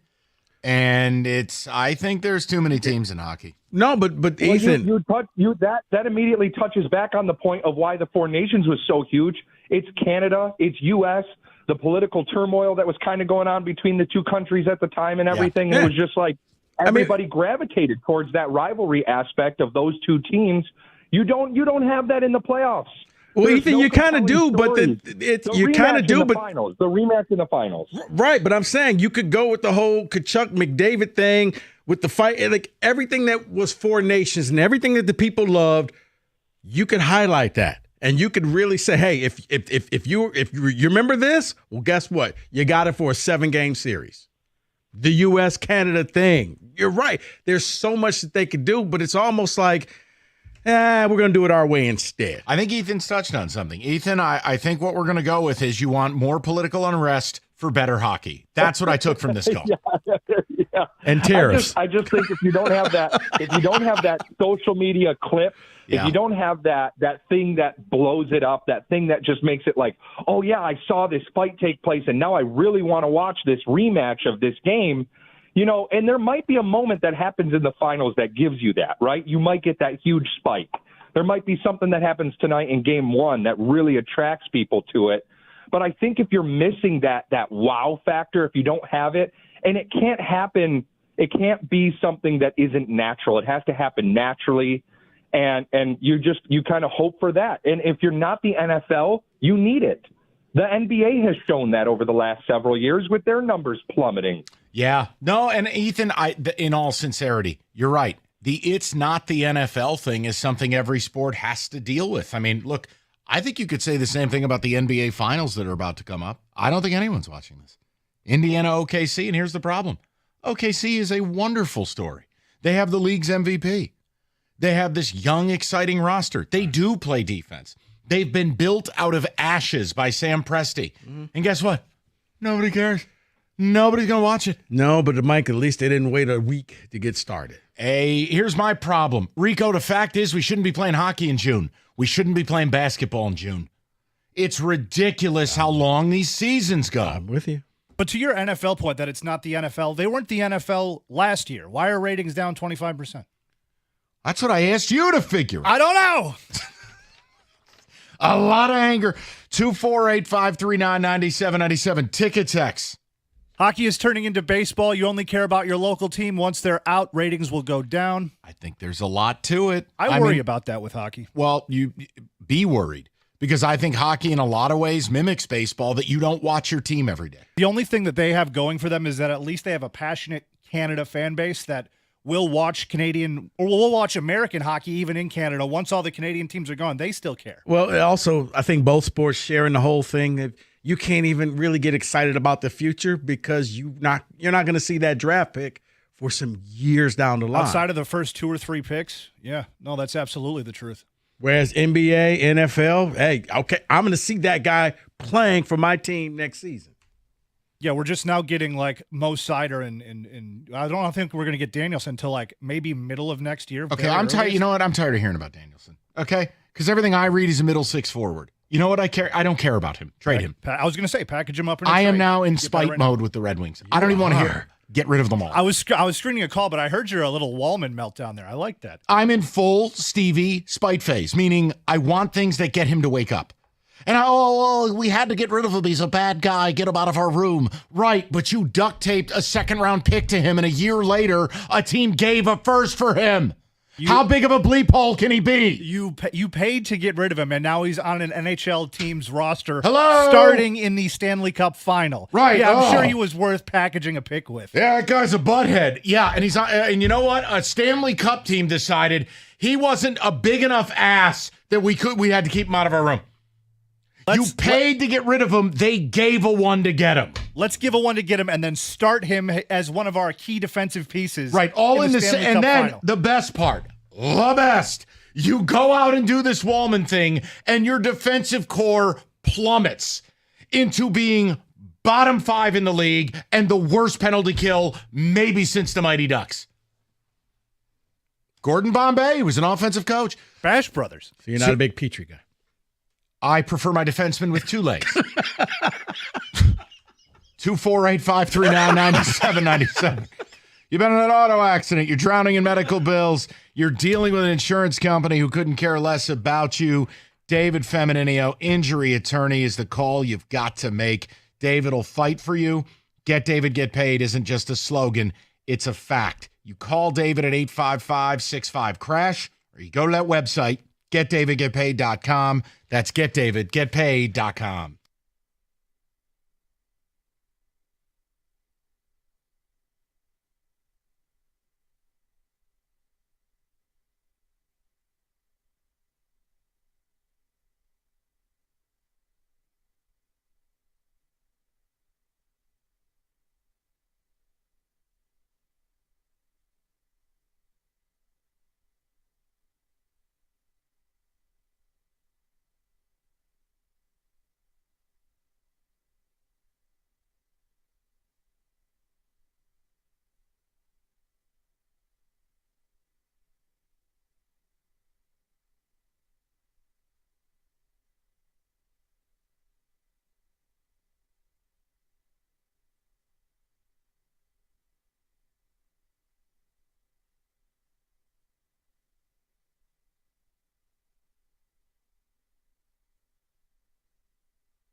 Brought to you by ABC123pros.com. The Tigers look to shake off last night's 8-1 loss to the White Sox when these two teams do it again for Game 3 of a 4-game series in Chicago tonight. Tigers took the series opener 13-1, then scored just one run last night. That's something manager A.J. Hinch says reflects the sometimes streaky nature of the Detroit Bats.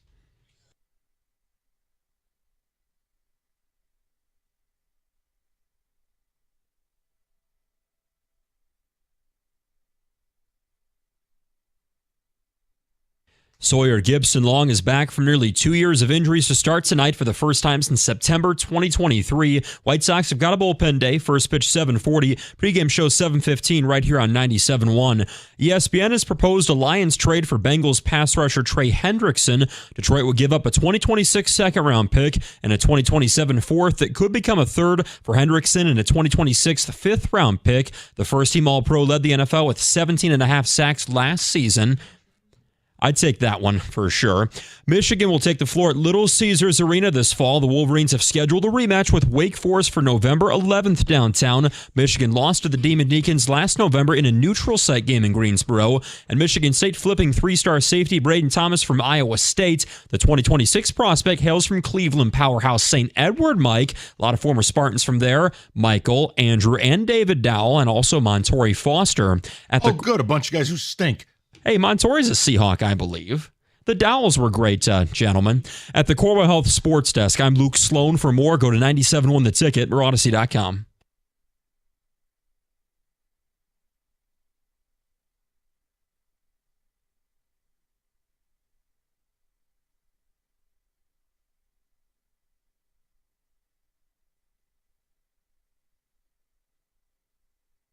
Okay, let's touch the table. Little football real quick. It's football today.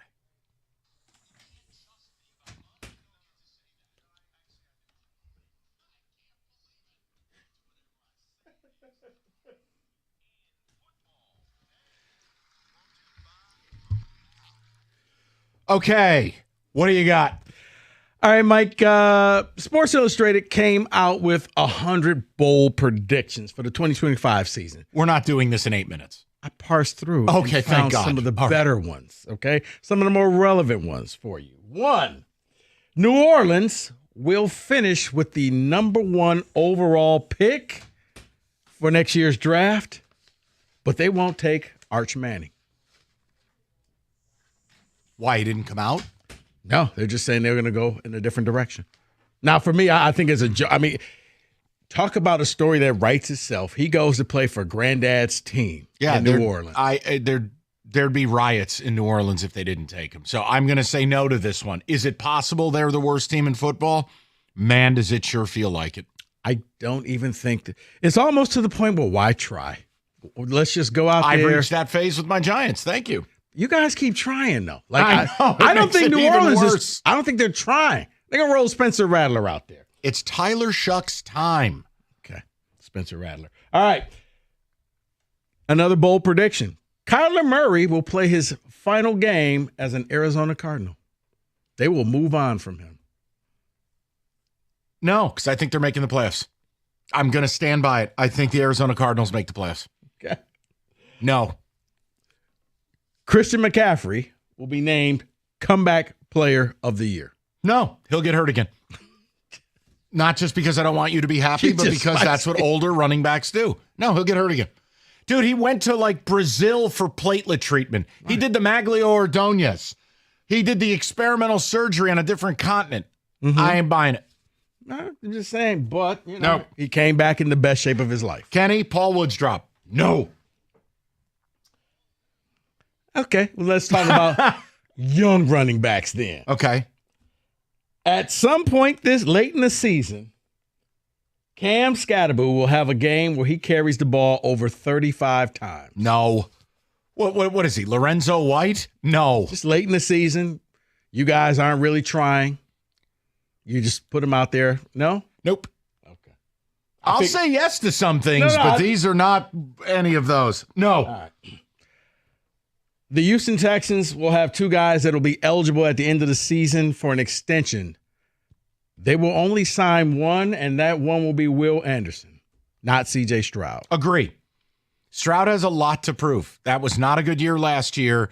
Will Anderson has already ascended to be arguably, which means you can argue it, people, arguably the best young pass rusher in football. Okay. J.J. McCarthy will finish the year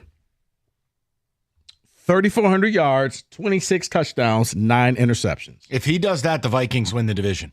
Really? Yeah. That's a Super Bowl roster. Lions fans don't want to hear it, but it's true. They now have a rookie scale deal. They're doing what the Niners did. They spent all the money, and they have upgraded both sides of the football. I'll say yes. He's well insulated. If he's not good, it means he's really garbage. Okay. The Detroit Lions will win 10 games this year. Yes. I had him at 10-7 as of yesterday's Frank Ragnow show news. I'll stick with it. Yes. Okay. Derek Carr will come out of retirement. No. Nobody's trying to see Derek Carr. I'm just going to say no. Who asked for Derek Carr to come out of retirement? Just saying, quarterbacks at a scarcity, somebody gets hurt. No. Okay. 3 teams will work out Justin Tucker. No. That situation's gone the way of Deshaun Watson. I just don't see employment in his future. Plus, he was terrible last year. Plus, he's old. No. Mike Vrabel will win Coach of the Year. Yes. I think the Patriots going to make the playoffs. Josh McDaniels, Drake May, FTW. Yes, I'm in. Just keep Steph Diggs off boats. Ashton Genty will win Offensive Rookie of the Year. Oh, boy. Oh, boy. It seems so obvious that I want to say no. And, in fact, I'm going to. No. Okay. Someone else. Now it's all Paul Woods drop. Someone else is going to win it. It's like Marvin Harrison last year. It was so obvious, and it didn't happen. Okay. No. This one's for you, buddy. Okay. Abdul Carter will finish with 6 sacks this season. Or more. Let's just go or more. Or more? Yeah. Yes. Okay. It needs to be 8 or 9 or more. But yes, I get no joy.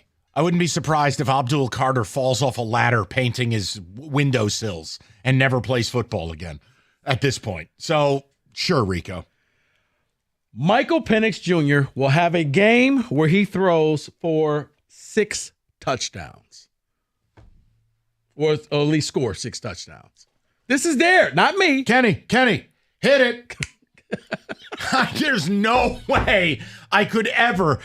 Forget a bold prediction. That is a crack cocaine-infused prediction. I think they said no. A Monday night game with the Carolina Panthers that could happen. 6 touchdowns? 5 guys in history have ever thrown 6 TDs. No.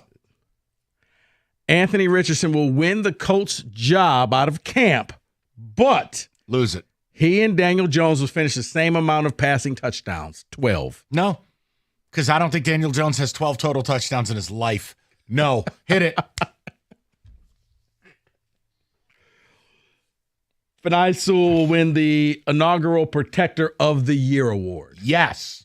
Best right tackle in football, best overall lineman potentially in football, and he does it in a flashy style. He'll have the like what Trent Williams used to have. Oh, my God, they put Trent Williams in motion.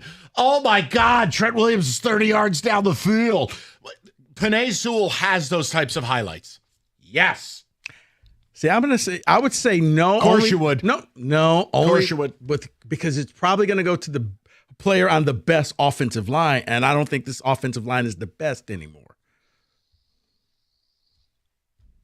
Okay. Sorry for having my own thoughts. Oh, relax. Trey Hendrickson will eventually cave. Yes. He's at the end of the rainbow. He's got to make that money, or Mama Bear's going to be angry at him. You can't take 0 as a paycheck. Now, he could retire. That's always an option. Lord knows we just watched it with Ragnow. But I'm going to say yes, he'll cave. I think they'll still get something done because it's June 4th. I haven't seen a single offer made to the Bengals go public. 2 head coaches will be fired mid-season. Yes, because there's a lot of stupid in the NFL. Yes. Coaching malpractice has run rampant. Last couple. Aaron Rodgers will actually have a good reason for not signing with the Steelers. Do we get the reason? Well, then here's my answer. Kenny, that was very timely. That was fantastic. Cam Ward will have a rookie season of 3,100 yards, 18 touchdowns, 11 interceptions, and 225 rushing yards. Yes. Those numbers are not out of order. Touchdowns, yes. And that team will still go nowhere. And finally, Jahmyr Gibbs will win the Offensive Player of the Year award. Hit it, Kenny. No. I'm worried about the offensive line. No. Okay. All right. That was it. That's from Sports Illustrated. Part of their 100 predictions for the year. I found the most interesting ones. Kenny, did you enjoy that segment? I tried. 97-1. All right, summer heating up. What are you going to do? Wait till it's 100 degrees in your house when the power's out? Call Mastercraft Heating, Cooling, Plumbing, and Electrical. Upgrade your system now. Save up to $1,000. New AC, you save up to $1,000. New generator, save up to $1,000. You get the drill here. Call for details. Schedule your free in-home estimate. Mastercraft, honest work. Great same-day service when you call before noon. It's mastercraftheating.com.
Okay, we are going to get to the rest of these calls about Connor McDavid.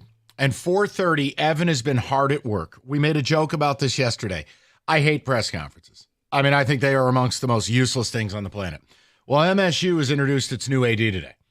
So I'm going to grade the press conference. Now, part of this is tongue-in-cheek because the things I would want the AD to say, he's never going to say at a press conference. So Rico will be more the voice of reason. And no, I don't think that's homerism. I think it's about voice of reason. Yeah, he didn't come out with a paintball gun. So, yeah. All right, we're already off to a bad start. And I've checked. No one's gotten fired yet. Okay, well, again, bad start. But look, we're going to have some fun. Evan has been kind enough to help us. Let's get to it. Let's get to the people. Harlow is up next, 97.1. Hey, Mike. Thanks for taking my call, fellas. Yes, sir. Hope everything's going well. Yes, sir. It's been a little while since I've called, but this one kind of hit home, and mainly because of my friends. It's something we talked about for years. I'll use the Four Nations as an example. I think the reason why that was so successful wasn't political unrest as much as when it happened. It was the middle of February. You know, football's done. Baseball hadn't started yet. Basketball was in the middle of its boring regular season.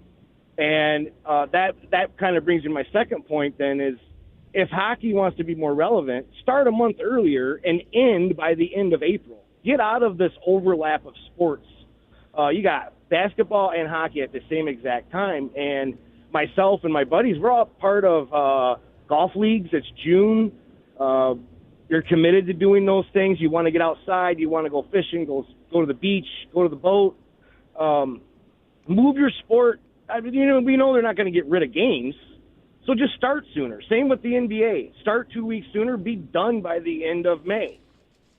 Listen, people are busy this time of year. Arlo, I'm with you. I feel the same way about baseball, and I understand it's exciting because the Tigers are really good. But you know what I don't care about? Baseball during week 7 of the NFL. It's a very hard sell, and I also think, look, hockey doesn't deal with this because it's an indoor sport. I think you start to affect the quality of the games when you're playing in 36-degree weather. Baseball and head warmers are not meant. Completely agree. So, yeah. My second point is something you guys already mentioned is the promoting. I know Connor McDavid, but I got to say I've never seen him in a Jake from State Farm commercial slap-shotting a puck at Aaron Rodgers' face before. True. Well, That'd be kind of interesting. Harlow, that's interesting, is you're right. Hockey, what is the biggest player endorsement in hockey, Kenny? I mean, you watch more of it than anyone. What is the Jake from State Farm ad for hockey? Are you talking about players or are you talking about an ad? An ad. Like, what is it, a tire store in Guelph? Or, like, what are we talking about? The player would be Pasternak, but the ad, they always do this, like, Stanley Cup ad every year. It's the only one that I can remember was from 2 years ago with that song First Kiss with players kissing the cup. I thought that was a neat little ad. No, but, like, no player. Like, Harlow brings up a fascinating point. Basketball, baseball, football, hockey. What's the biggest endorsement deal? It used to be Pasternak. He used to do something for, I think, maybe. I mean, like I said, I saw Cooper Flagg in a New Balance commercial. It's like, yeah. Or your boy, Jason Tatum, in the Superman commercial for the movie. And he was promoting that. And you got sick of it. But the fact that I can't think of a one that's relevant and probably on TV right now is a problem. Or just like I said, Jake from State Farm. Like, you know, you got Caitlin Clark. She's in those things. Like, there's no identifiable face where you're like, yes, that's Mr. Hockey right now. God, how depressed are you? Oh, you know, I've lived it for 3 rounds now. I'm used to it. Okay, we'll go to Chad, 97.1. Chad, what's up, buddy? Hey, how's it going, Mike? Good, Chad. What's up? Yeah, just kind of touching base here. I mean, on why McDavid, isn't viewed as a spectacular, from a marketing standpoint. It's like other sports like basketball and NFL. Players are more noticeable on television. You turn on a basketball game, you see Steph Curry on TV right away, right? He stands out. You see LeBron James. You see, Patrick Mahomes. Whereas in hockey, if you're a casual fan, if you don't have a deep appreciation for the sport, you turn the game on, and all these guys look the exact same, besides their name at the back of their jerseys and their numbers.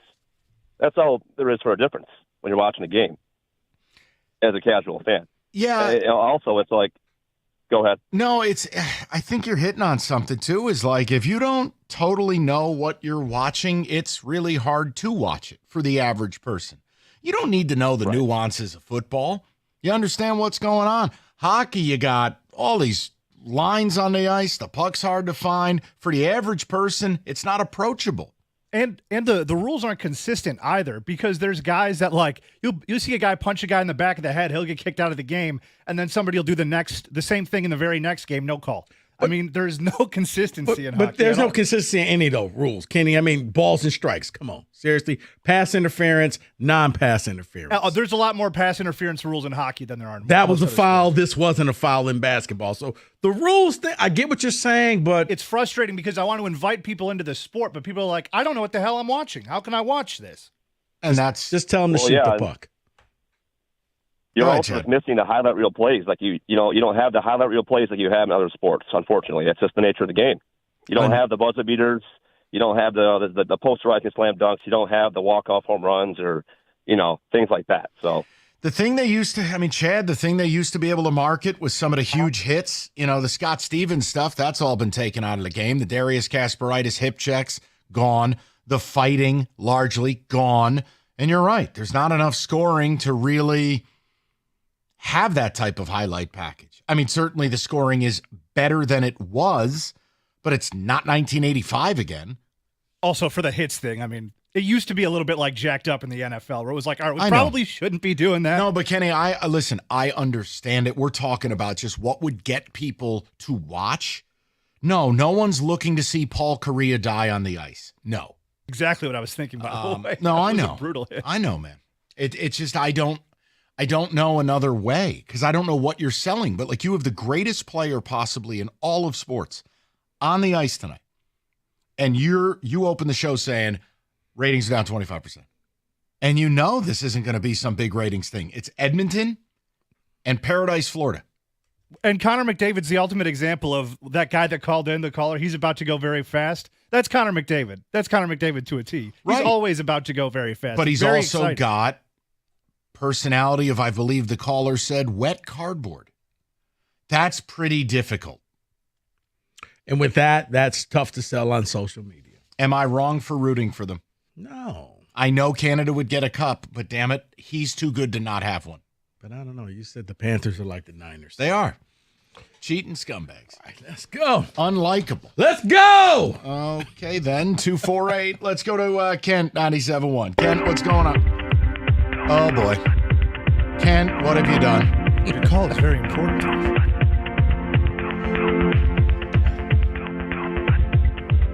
Well, we gave Ken a shot. Let's try one more time. Nope. Okay, then.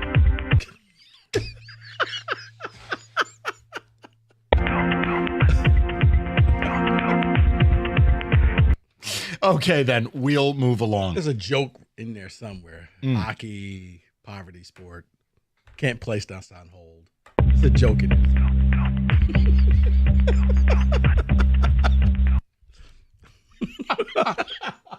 What's happening here? What the hell? What is...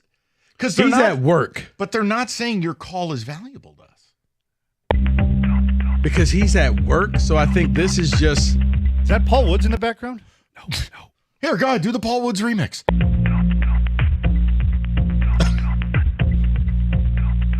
Wait. Is this saying no? Okay, we're done. This was a large waste of time. It was. It's okay. I was amused. I'm sure Kent had a lot to say. Do you want to get into our grading the press conference? Evan is chomping at the bit to do this. Yes, because I want to hear the first question, because I know it'll be the most irrelevant. Evan will join. We're going to have some fun. And I do legitimately want to see if I'm going to get off to a good or bad start with our new AD. All right, Victor's Home Solutions. Let's talk about it. Choosing the right roofer is a big decision and often a very difficult one. Victor's would like to simplify that for you. Customer concierge team, they're going to follow up with you promptly, answer your questions clearly, and keep you in the loop. And it means installers who will install a perfect roof the first time, every time. Period. That's how they offer a 50-year leak-free guarantee on every roof they install. So with Victor's, you call, you're going to save $500 off that roof, or home full of new windows. With great financing available, Call to get that free 21-point roof inspection today. It's simple. 734-773-1100. That's 734-773-1100 or online anytime at victors.com.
Brought to you by the Michigan Lottery. The Tigers look to shake off last night's 8-1 loss to the White Sox when these two teams do it again tonight for Game 3 of a 4-game series in Chicago.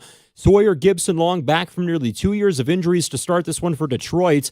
It's his first start since September 28th, 2023. The White Sox have a bullpen day. First pitch at 7:40, pregame show at 7:15 right here on 97.1. Everybody had lots of fun at this weekend's Grand Prix downtown, but apparently not Pato O'Ward of Arrow McLaren. He had some complaints about the track on the streets of downtown Detroit.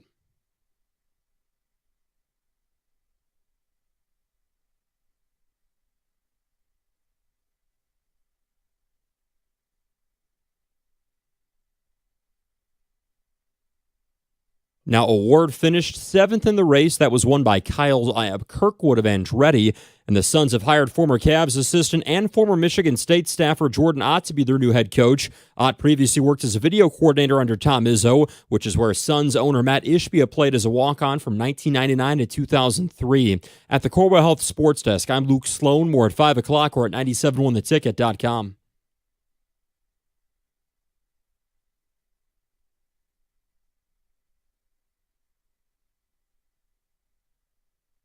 All right, so we joked about it yesterday. We're going to have some fun with it today. Evan was kind enough to listen to the press conference. And look, I think press conferences are useless. I think in 2025, they're completely useless. Everyone's PR'd to the hill. You're never going to get real questions, much less real answers. It is an exercise in futility. Well, how did you like AI me? I just made it back from the chopper, so. No, that bit yesterday was still my favorite of you flying the Fox chopper up to East Lansing. But it's the idea of, okay, they introduced a new AD. And everyone knows I am very much so at odds with my university's approach to athletics, largely football. And there are many who agree with me. But the general... I think the fact that they're drawing breath angers you. Truth. But there are many people who agree with me. But it's the general mouth breathers who don't. So here's the point. They introduced a new AD today. An AD who has a real resume. So we joked, and you're like, oh, man, what could he say to make you happy? Well, and I gave him a 3-point plan for success. So we said, okay, Evan, you're going to get the top 4 or 5 questions. We will play the audio. Evan will introduce it. There's a little trivia in here. Okay. But I'm going to try to assign a grade because I don't know if there's a program in the Big Ten or in America that needs to win a press conference more than Michigan State right now. There's just no juice. Nothing. The football program and the university at large are on a milk carton. So with that, Evan Jenkins. Yeah. So, lovely shirt, by the way. Thank you. I had a little fun with this. You know, I can't take anything that seriously. Because none of this is serious. And there was 2 things that really stood out to me before anybody really started talking like Tom Izzo or Bat is the fact that Guts, the president, what's his name? I'm just calling him Guts. Isn't it Guskowitz? Okay. Well, Guskowitz has said that this is a 1.5-year process. So I'm like, oh, so Alan Haller has been a dead man walking for a 1.5 years. If you read between the lines. If you had a brain, you knew he was. Yeah. He also went and thanked Tom Izzo and I think it's Dana Smith for being the interim ADs. Jen Smith. But I didn't hear Alan Haller's name. Interesting. Okay, so now let's get to the fun. Wait, when you walk in the door saying I'm going to fire you, you don't get a thanks. You should at least say thanks for being here during these kind of tough times. Anywho, I digress. They're tough times because of him. All right. All right, carry on. So, the interim AD, when Tom Izzo decided to step to the podium. Did they seriously do this? Tom Izzo decided to have a press conference for one. Kenny?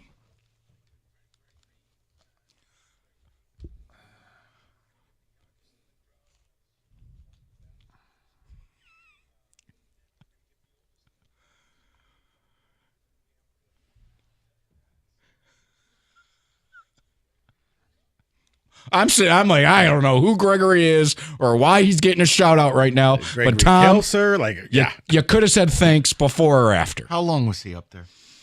Well, he's long-winded, so I'd say 7-8 minutes. Oh my God. Izzo then decided to do Mike Valenti's favorite thing in all of college sports. Kenny?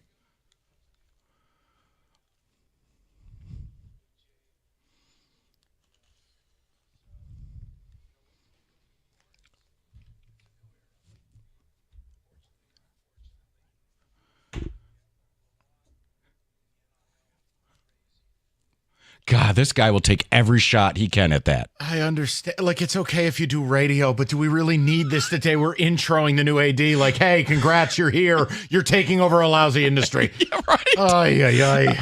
And then he decided to do something that There's more? I don't think you should do, Kenny. God.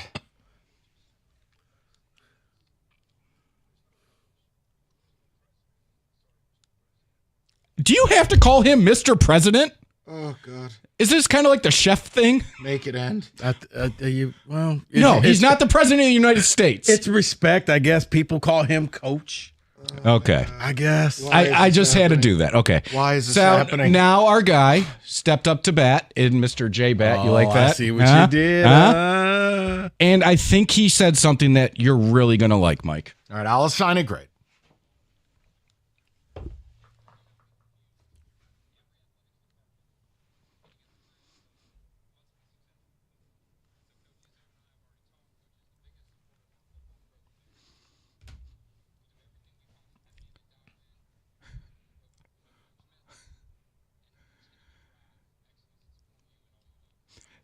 So what I thought was...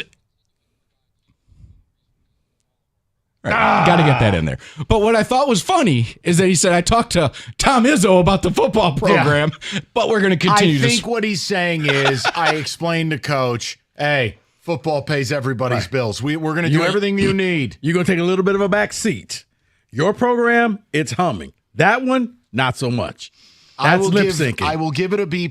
Okay. What I really I'm glad you didn't hit the chair drop. I'm like, let him finish. Yeah, that's what I was like. If I had to hear more about these corncob non-revenue sports. He had to go out there and say that, so he had to acknowledge the other, like, you guys, good for you. You're here. But my focus is over here. It was a B+. The A would have been, listen, MSU football is everything. The rest is just details. That would have been an A. He was asked about revenue sports, and they do put stock in Olympic sports, yada, yada. As an athletic director, but he has to be a politician. Let me live. Okay. You did it right. Go ahead. And Next. now That was here a B+. comes the trivia part I give that one an A-, but go for it. of the press conference. Michael, Yeah. Rico, what was the first question asked? Okay. You want to go first, and then I'll First take a guess? question. And we'll let you ball. If you're in the ballpark, we'll give you the point. It's probably a pointless question. Definitely was pointless. How are you and your family enjoying East Lansing? Okay. I'm with Rico in that this is guaranteed folksy, hillbilly, hey, like me media. Hey, have you checked out the dairy store yet? Gabagoo. Have you had your melting moment? Something like that. Kenny?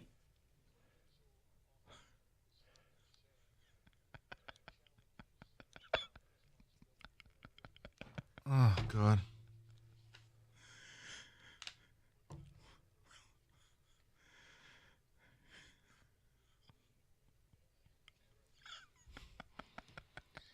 Oy vey. Okay, you know what? Maybe because I set the bar so low, that wasn't that bad. I was expecting, hey, so have you walked the red cedar yet? I know, but it's such a, what kind of what is he going to say? Not really a privilege. You know They're what? lucky to have me. If you didn't pay me $1.8 million, I probably wouldn't care. I only know two names in this room. Well, why do we even have press conferences anymore? All right, go ahead. I do have to give... Good for Freddie. He started it off. I have to give credit to our colleague, Bob Winowski. He was He showed up sober. And he actually asked a pretty good question. He was there. He asked the only good questions that I was able to pull out of it. What would that be? That pertain to this show. Would you like me to teach you how to cheat? First one is going to be about NIL and donor money. Ooh. Kenneth?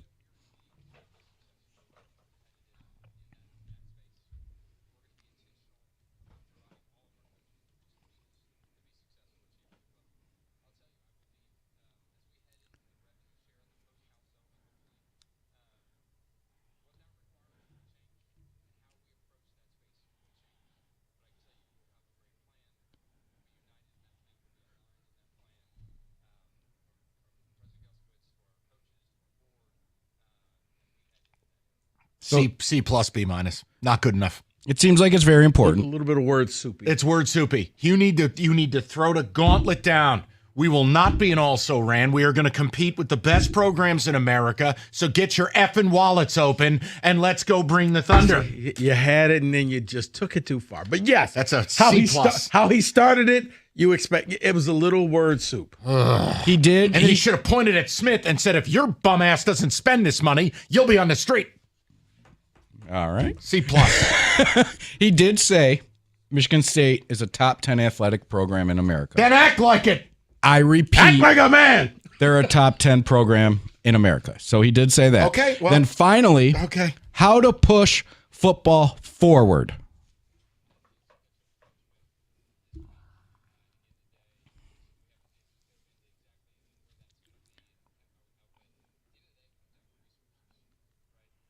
Money.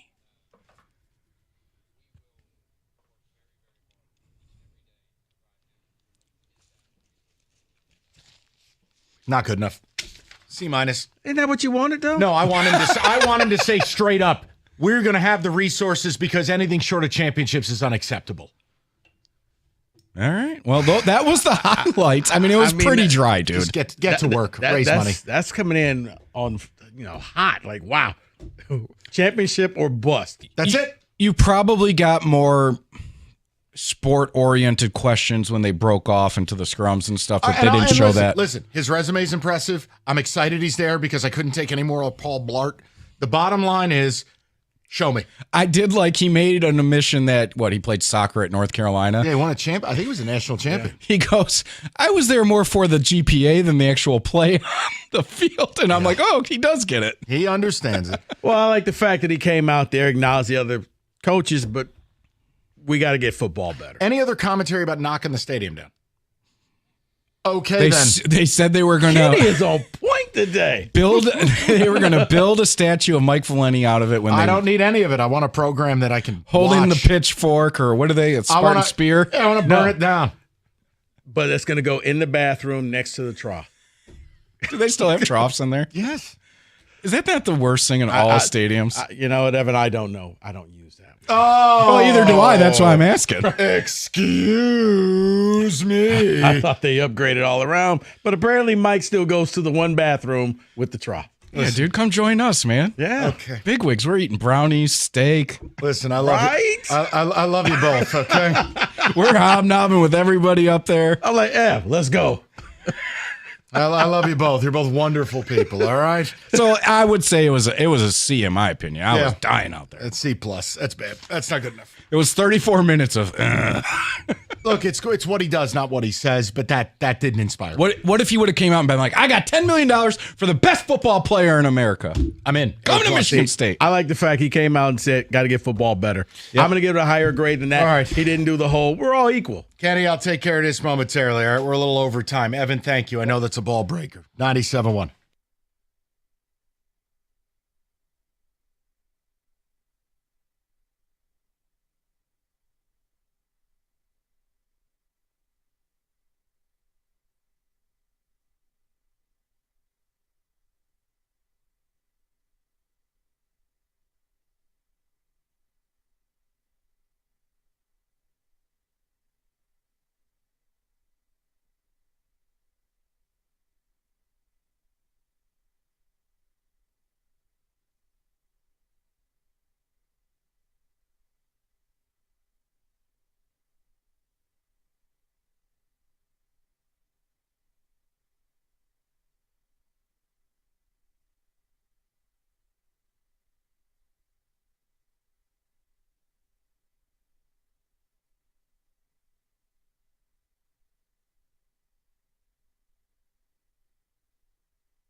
You know what, Mike?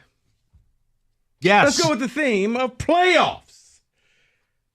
Funny thing about the NFL, just because your team is bad one year doesn't mean you can't make the playoffs the very next year. As a matter of fact, I did a little research. Going back at least until the year 2013 is probably even more, but at least from 2013, there's been at least 4 new teams each year in the playoffs that didn't make it the previous year. Some years, it was up to 7 teams. Half the playoffs were brand new teams who weren't in there.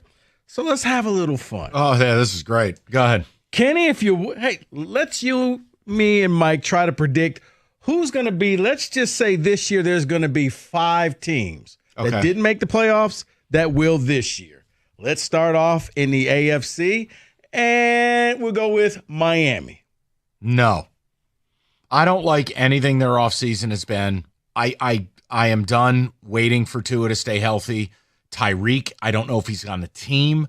Defensively, they've been gutted. I feel like Stephen Ross is approaching like William Clay Ford owner status, and McDaniel might be fired. I'm going to say no on this.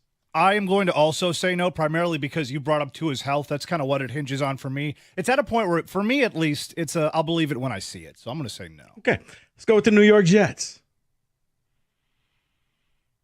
Okay, I can pathway this.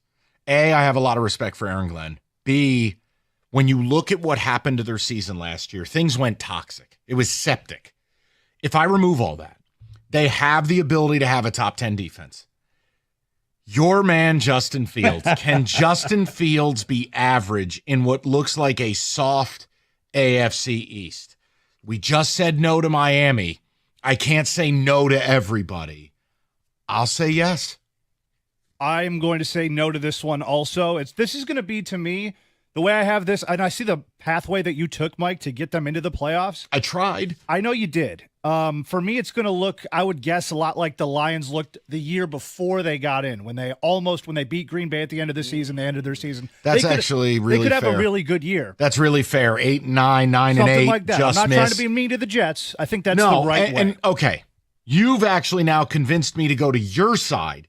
Because then it will leave another team in here that I think could be a playoff team in the East. Okay. And I've been saying it. I'm high on them. All right. Well, I'm changing minds, people.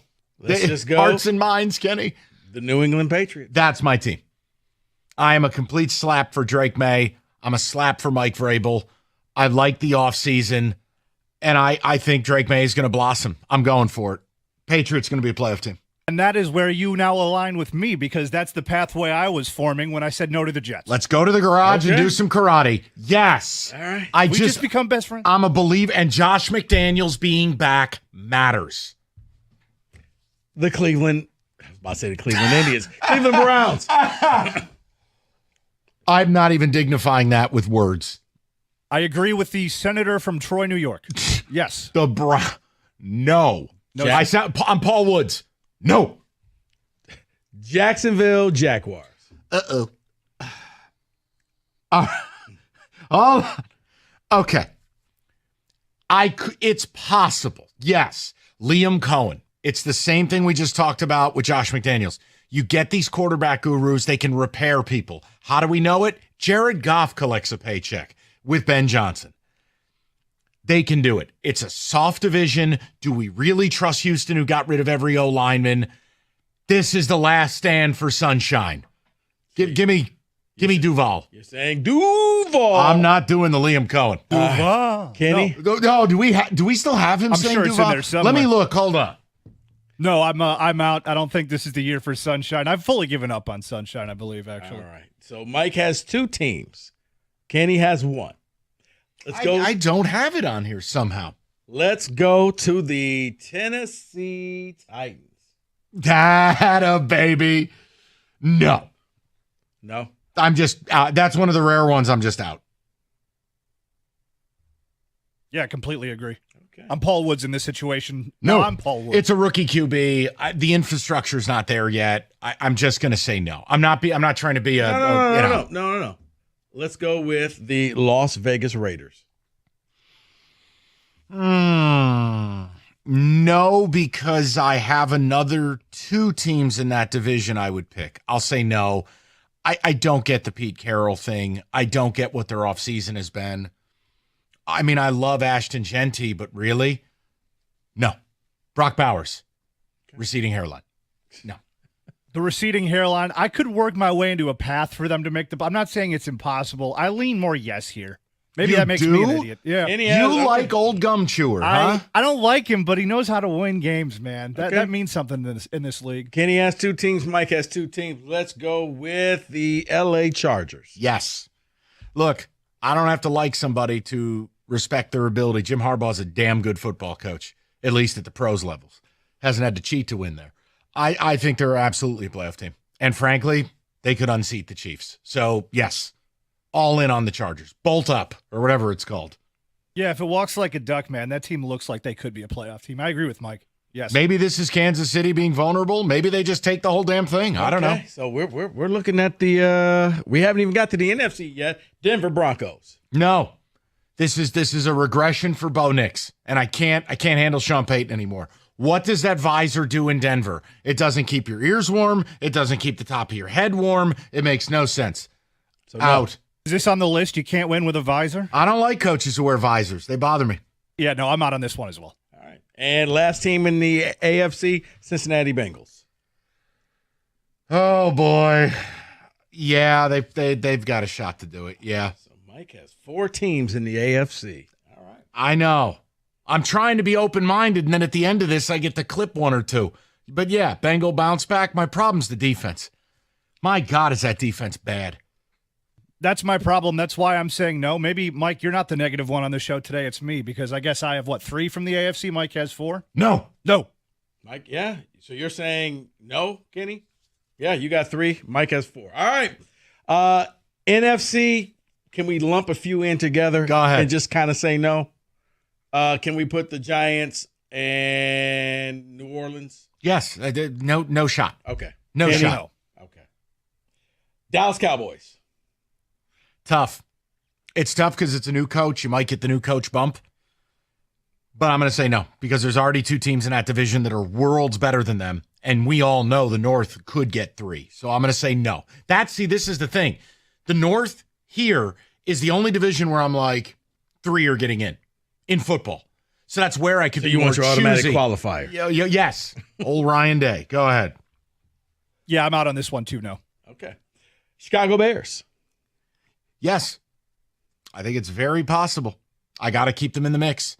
I believe in Ben Johnson. I'm not one of these people who think that he lost his brain when he left Detroit. I think Caleb's got a shot to be a star. They spent a ton of money. The O-line is better.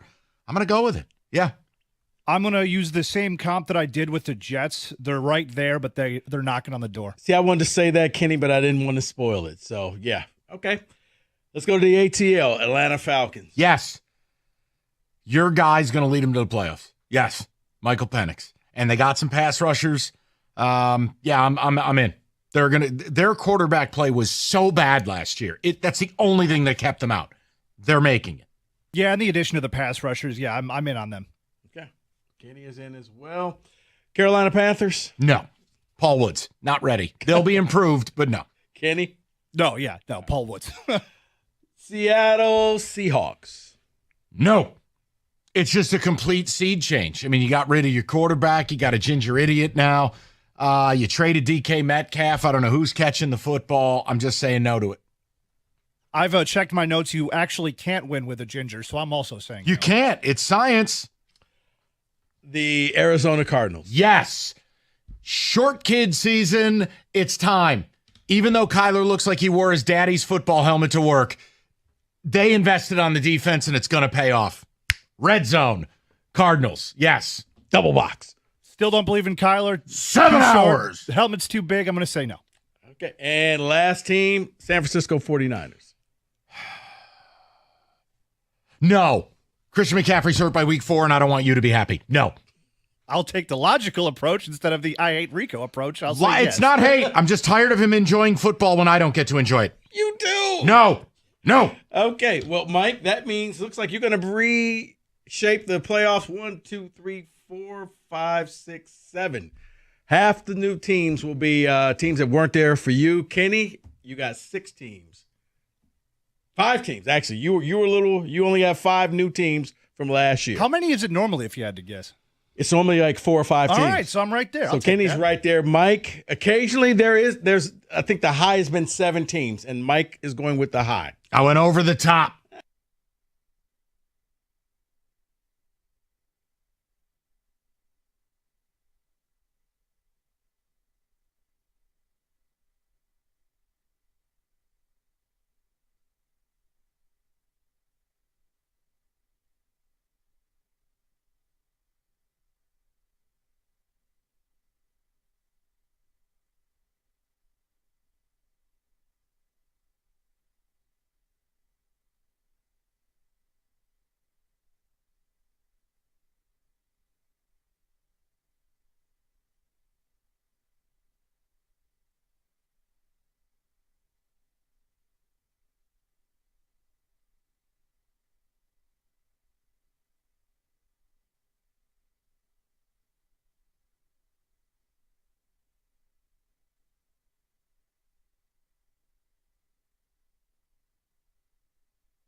Brought to you by DR Trailer Sales. Michigan State introducing new athletic director Jay Batt at a press conference this afternoon. The former Georgia Tech AD says he's excited to join what he considers a family in East Lansing and be part of the Big Ten.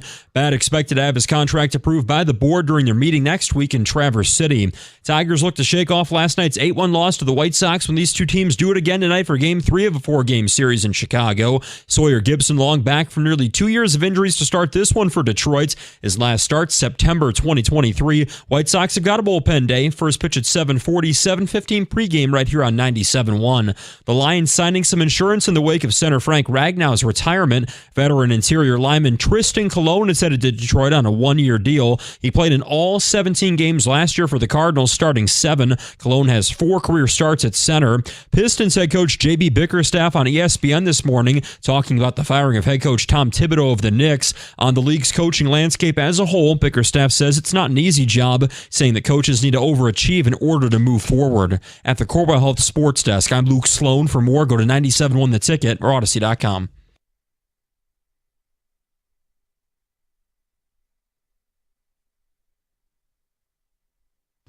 Five o'clock. Good to have you guys with us. And we want to revisit something we discussed earlier in the show, which is, look, the Stanley Cup Finals start tonight. And I know, all Yzerman jokes aside, there is something wrong here when arguably the best player in any sport is playing and the ratings are down 25%. Connor McDavid, look, Pat Caputo, hockey's a passion for Pat. And when Pat says he might be the best player to ever play, yeah, I think that deserves, some credibility there. Like, whoa, look, no one's watching. Florida and Edmonton's it's not going to pull numbers. The question is why? What is it that keeps you from watching hockey? What keeps hockey from, how do we make hockey great again? What keeps it from being in the conversation? And look, we talked about earlier, Rico, marketing is your angle. Other people, it's the players are boring. They're all built on an assembly line. It's not an American sport. But then it was part 2 of this. It's that I am kind of breaking a Detroit law, is that I'm rooting for a Canadian team to win the Stanley Cup. That, look, the Jeff Riegers of the world will tell you, you can't do that it's important to the city of Detroit, that we don't want our Canadian neighbors to win. All I'm saying is this. I think Connor McDavid is the best player without a championship in all of sports. I mean, he's better than Josh Allen or Lamar Jackson, even comparatively, sport to sport. Connor McDavid is Michael Jordan without a title. So here's my question. Okay. Dude, if you're the best player to ever play your sport, the only comparative is Michael Jordan. Ever? Okay, if he's the greatest hockey player in history. No, that's what I'm like, wow. So Pat Caputo said it too. More than Gretzky. Yes. Wow. Yeah. I mean, look, first of all, Gretzky could cherry pick, and in the mid-'80s, a little bit of a different sport. I'm asking the question, if he's not the best player without a championship, who is? But I'm rooting for him based on, I don't know, certain guys, they do it the right way. He's not a jerk. He doesn't do bad stuff off the ice. He just shows up and he does his job. He got gutted last year, losing in Game 7. I'm rooting for him. Oh, Rieger's mad at me. And I'm like, dude, you got to get over this USA versus Canada. I get it. No, I mean, that's a great question, Mike. I know you don't think highly. I'd say Lamar. But multiple MVP. He can do a lot of things that most quarterbacks cannot do. So, I mean, there's mobility and then there's Lamar, and you're not catching him. So I like where you're going with this. And that, you know what? Another thing I thought of too, maybe the fact that hockey doesn't have that player that's so polarizing, either you love or hate him. That one person that either you're rooting for, kind of how Rieger is with Canada as a whole. You're either rooting for them to win it all or you're rooting for them to lose it all. The problem is there's a lot of guys that you hate, but you would say, "Oh, I'd love to have him on my team, though." But I hate the guy. But Brad Marchand is the archetype of that kind of a player. But yeah, but it's just that one person that, yeah, you know what? I love this player, or God, I'm so sick of this player. I mean, think Mahomes. The Chiefs and Mahomes again. Oh my goodness. Or you love him. And, yep, we won again. Deal with it. But Tom Brady was that person. Either you loved him or hated him. This comes back to personality, though, because I feel like if hockey players had any personality, you'd either fall in love with a guy or hate a guy, right? Brady didn't really have a personality. Well, he was cocky, so. That was a little bit of it. Plus, it's football, so you get a pass because of football. You're right. Like we said earlier, hockey is not football. But I would say Lamar is probably the one player without a ring that I think I would put up there. So there's two questions. You can go with whatever one you want, but it is a shame because the NHL, even with the best player potentially ever in their sport, can't make any headway. And the finals do start tonight. And look, I think the NBA's got a similar problem. I mean, on surface, it's just you're not the NFL. But Indiana and OKC's a wonderful story. Yeah. They were built from the ashes. They do play defense. They do have an MVP caliber player. They do have a really good team. No one cares. I mean, Indiana. It was like, wow, yeah, this is the team that no one thought at the beginning of the year, Indiana will be in the finals. What? So you're right. I don't think the market size has anything to do with it. I just think that it's not that much juice for that either. So tell us the reasons. What stops you from watching hockey? And the Connor McDavid question, am I wrong for rooting for him? Am I wrong for wanting him to be the guy who snaps the Canadian streak? That there's no better player who's more worthy of snapping that streak and reaching hero status than him. And you know what? I'll add this. Edmonton's a hellhole. I've talked to two people in my lifetime who have both lived in Edmonton, and it was the saddest conversation ever. When they themselves call it Deadmonton, that's a real problem. I kind of root for that because what the hell else do they have? I was about to say, are they like the Green Bay of the NHL? Yeah. Well, that's all they got. Yes. So it's just, to me, look, I'm rooting for them. And if that's violating a Detroit code, you can tell me. But I hate seeing guys that do it the right way and are truly awesome at what they do never get to win it. And look, McDavid's just not going to have this endless loop. To get to the Stanley Cup Finals back-to-back years, he was in a Game 7 last year. They've got to get this done. Plus, who the hell can root for Florida? They're cheating against the salary cap. They're in a no-tax state, so they have a natural advantage over us. Oh, and it's sunny down there. Like, I'm tired of them. Go away. I mean, is it cheating or you just really, Well, no, they use that long-term. Kenny, what's that IR thing they were using to do the 49er scumbag cap routine? They did. It's called LTIR, long-term injured reserve. Essentially, they put a guy in injured reserve. It doesn't count towards their cap.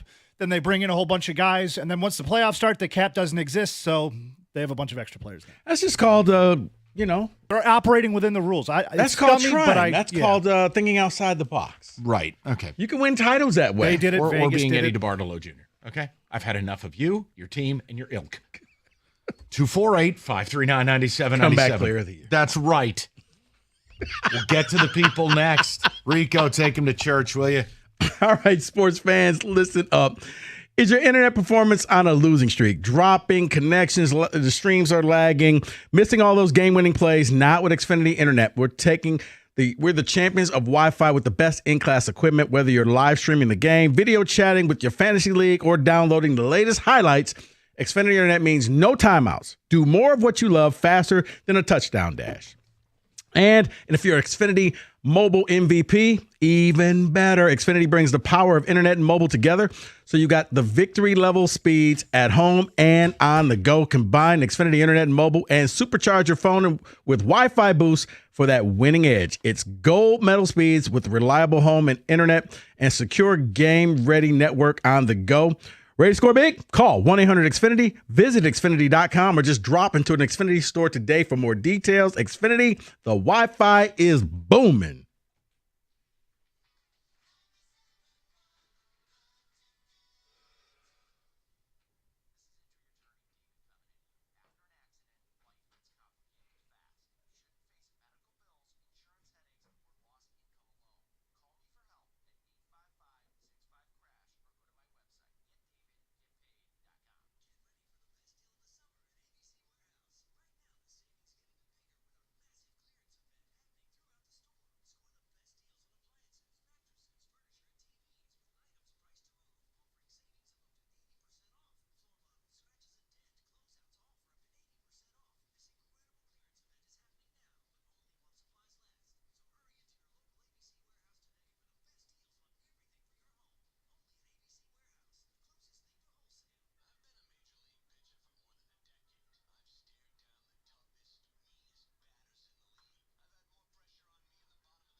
All right, FanDuel, best place for all the player props, including Stanley Cup tonight, whether you got a Connor McDavid. Kenny, how about Connor McDavid 3 or more shots? That's a Jim Costa type deal. FanDuel's got more betting markets than anyone else. $200 in bonus bets if your first $5 bet wins. So, FanDuel.com/ticket. That's FanDuel.com/ticket. Join today. 21 and up, present Michigan. First online real money wager only.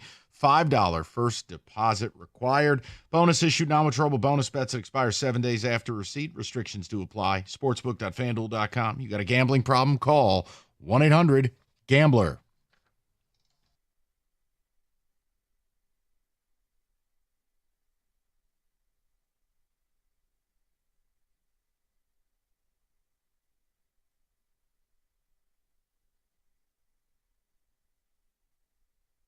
All right, let's get straight to the people. Couple of interesting topics Stanley Cup-wise. A, why don't we watch?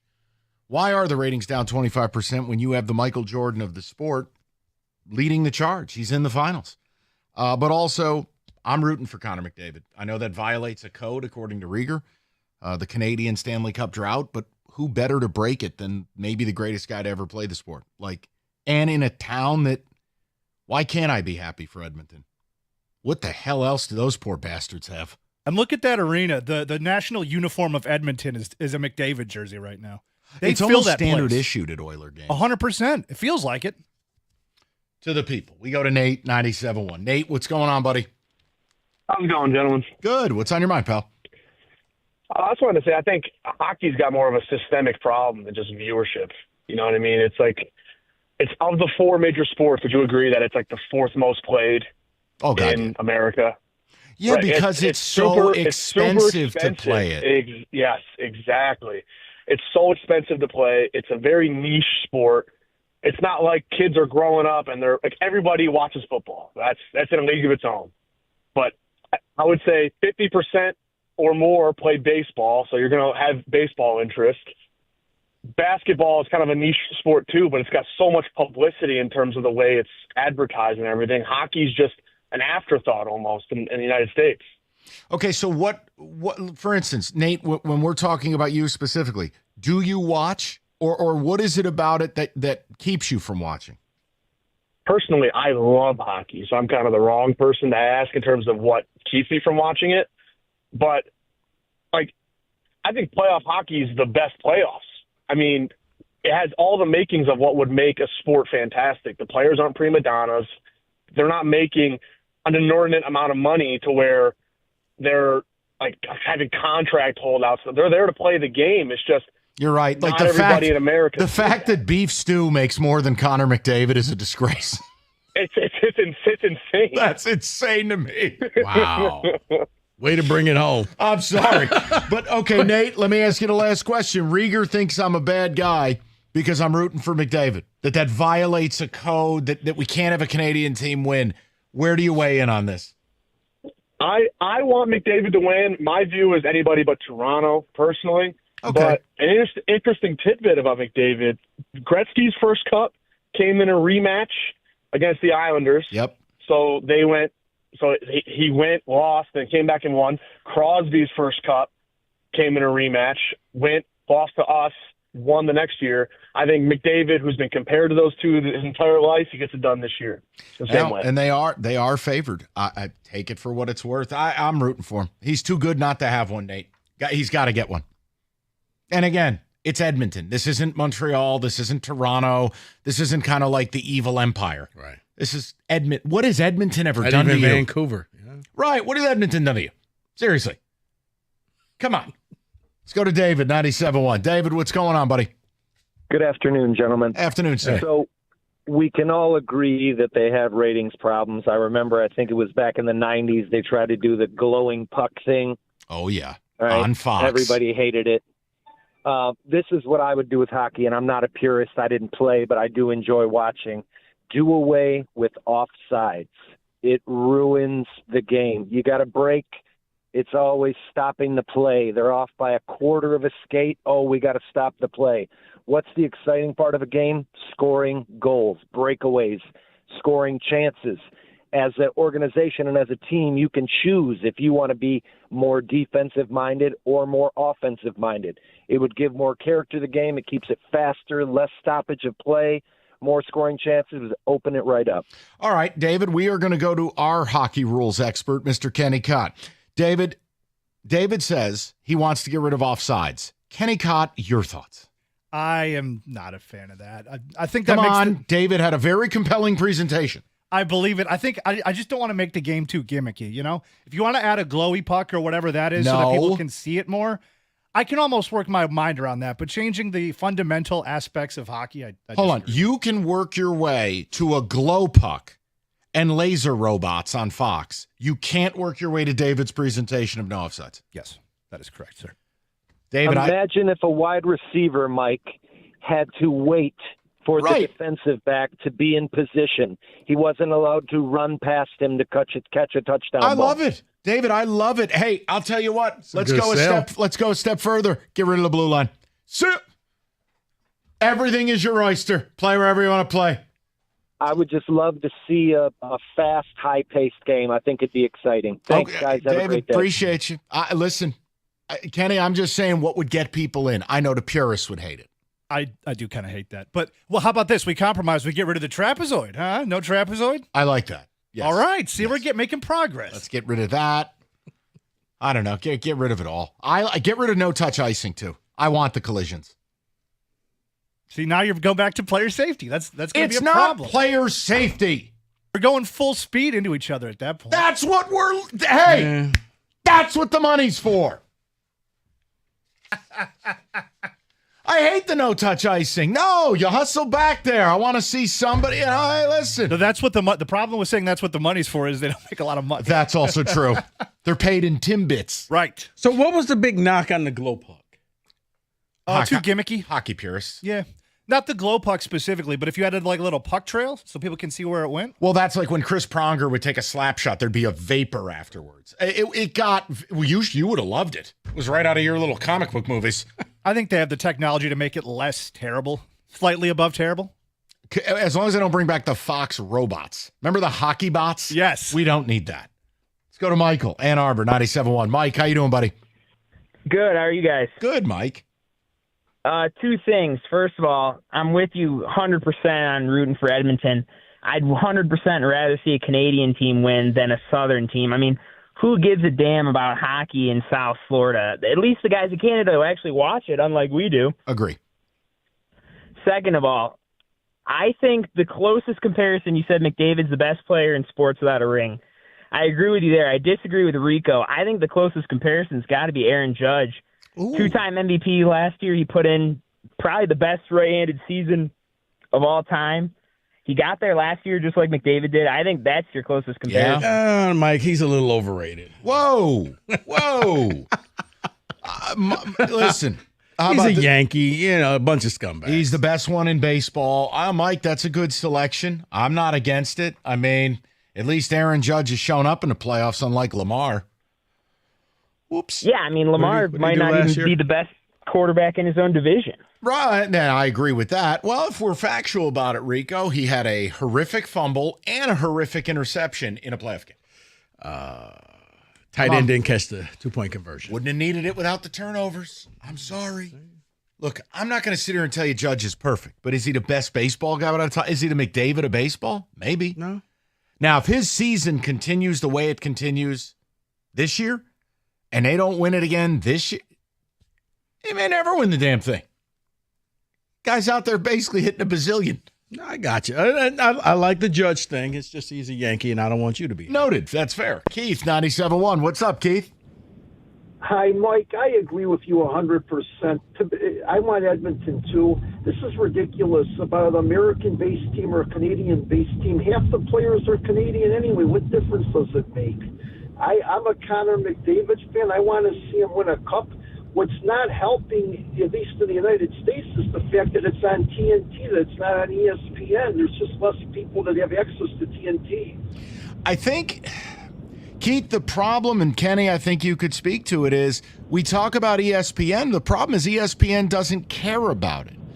Their broadcasts were awful. I mean, like if Lena Hextall's on one of these games, I'm out. I can't do it. I mean, she's like the Pam Ward of the NHL. Can't do it. So I look. Hockey needs a home. Kenny Albert's good. They need a Kenny home. They need to Albert's go good. somewhere where the network cares. I don't know, Kenny. What's your view? Well, first of all, make sure it's not the Nature Channel or whatever it was on. Versus. Yeah, that sucked. Yeah, no, I agree with. On after bass fishing. It does need a home, but the problem is what they do is they're like, all right, let's put PK Subban on Pat McAfee, and then that's going to be your shoehorned in hockey coverage for the day. And it doesn't make any sense, and it doesn't add any fans to hockey. So, yeah, it needs a home. Splitting it between two networks sucks. They're the ACC on the CW. 100%. That's what it feels like. 100%. And it's right after Moesha. Exactly. After episodes of Monk. 2.5 Men, NHL. 248-539-9797. Well, if you're going to watch hockey, have a little pizza with it. Hungry Howie's got a great deal for you. Right now, you can get 51% off any pizza at regular menu price. And that's even the Kenny Cott stuff. Chicken Bacon Ranch, all the exotic pizzas. That's Kenny's dance floor. 51% off Hungry Howie's. You know what you're getting. Real in-house made dough, real Mott's, no Wisconsin brick cheese. So get to hungryhowies.com. You place your order. The deal is online carryout only. That's the only oh, geez, here's the catch. Yes, it's online carryout. Use the code 51OFF, 51OFF, limited time only, and only at Hungry Howie's.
Okay.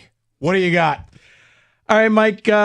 Sports Illustrated came out with 100 bold predictions for the 2025 season. We're not doing this in 8 minutes. I parsed through. Okay, and thank found God. some of the All better ones. Okay, some of the more relevant ones for you. 1, New Orleans will finish with the number 1 overall pick for next year's draft, but they won't take Arch Manning. Why, he didn't come out? No, they're just saying they're going to go in a different direction. Now, for me, I think it's talk about a story that writes itself. He goes to play for Granddad's team in New Orleans. There'd be riots in New Orleans if they didn't take him. So I'm going to say no to this one. Is it possible they're the worst team in football? Man, does it sure feel like it. I don't even think that it's almost to the point where why try?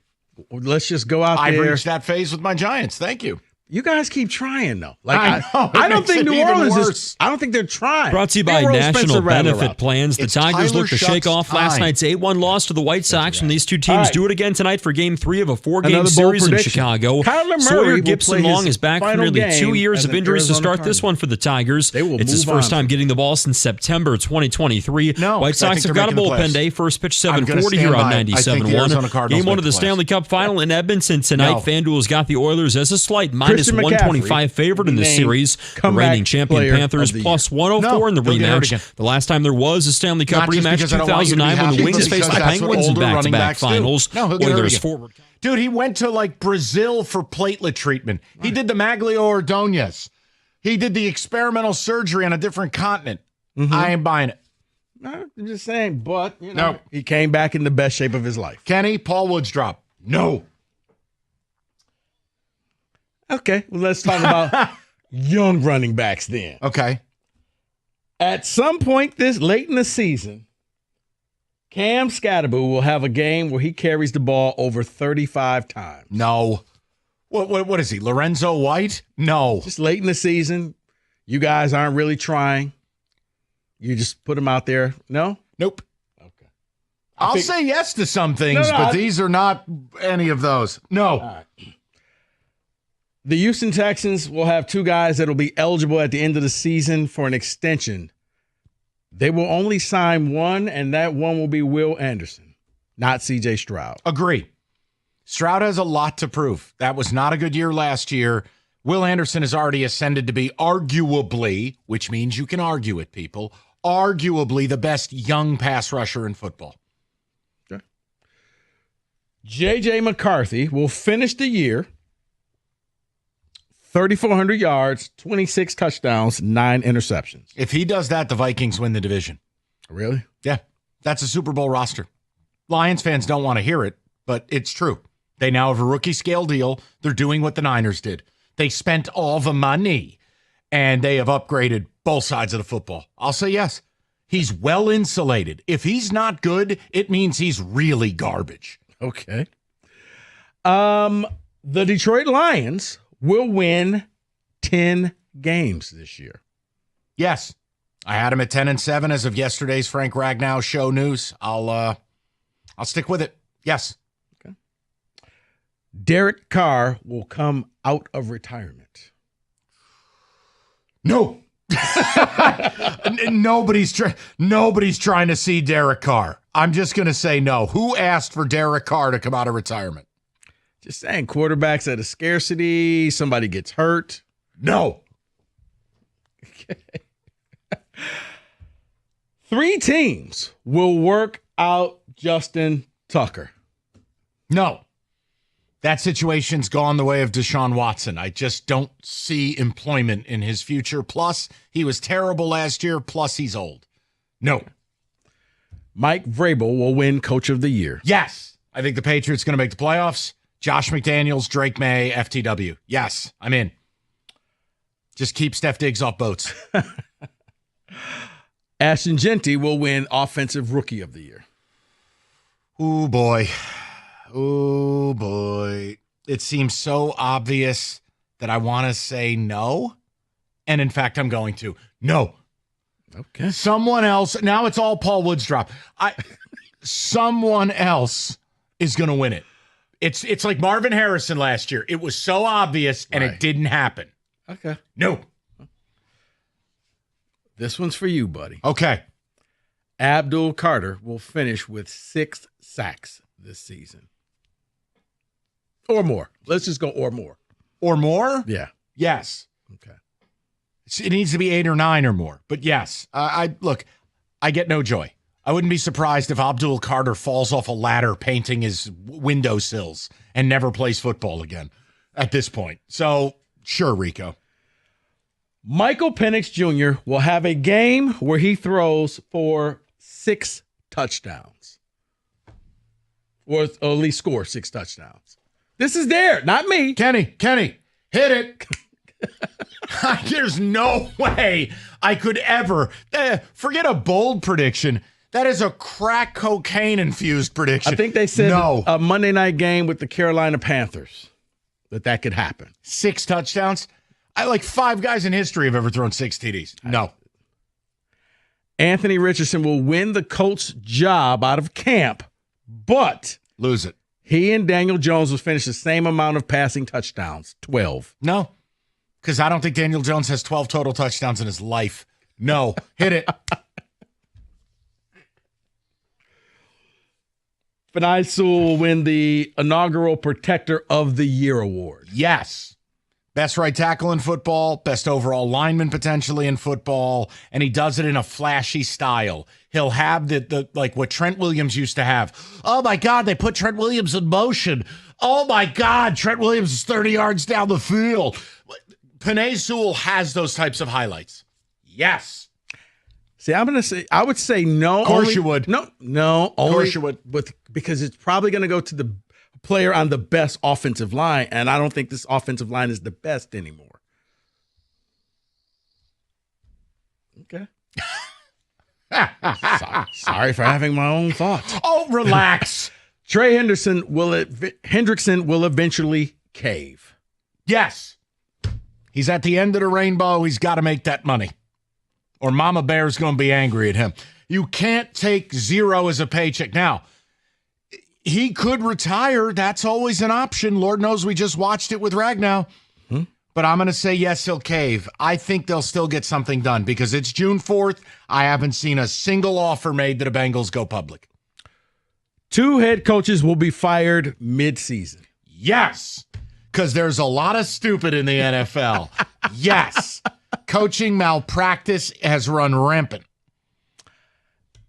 Last couple. Aaron Rodgers will actually have a good reason for not signing with the Steelers. Do we get the reason? Well, then here's my answer. Kenny, that was very timely. That was fantastic. Cam Ward will have a rookie season of 3,100 yards, 18 touchdowns, 11 interceptions, and 225 rushing yards. Yes. Those numbers are not out of order. Touchdowns, yes. And that team will still go nowhere. And finally, Jahmyr Gibbs will win the Offensive Player of the Year award. Hit it, Kenny. No. I'm worried about the offensive line. No. Okay. All right. That was it. That's from Sports Illustrated. Part of their 100 predictions for the year. I found the most interesting ones. Kenny, did you enjoy that segment? I tried. 97-1.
Right. I just think McDavid does everything right. He's not a scumbag.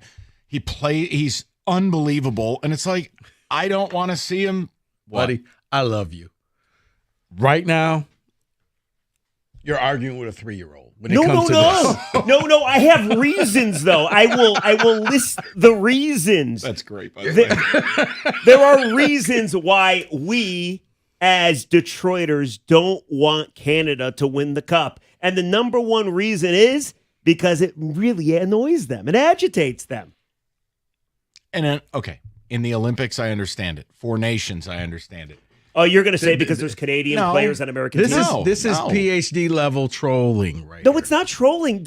Because, Rico, you just said because it annoys them. Yes, but that's PhD level trolling. Again, you got to listen at 6 o'clock, but see, I kind of feel that you don't realize how many people agree with me. You don't realize how many Detroiters right now are nodding their head. All right, listen, I'm not mad at them. I just don't know why I'm a pariah. Edmonton hasn't done anything to us.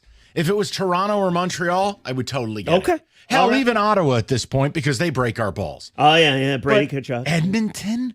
It's Canada as a whole.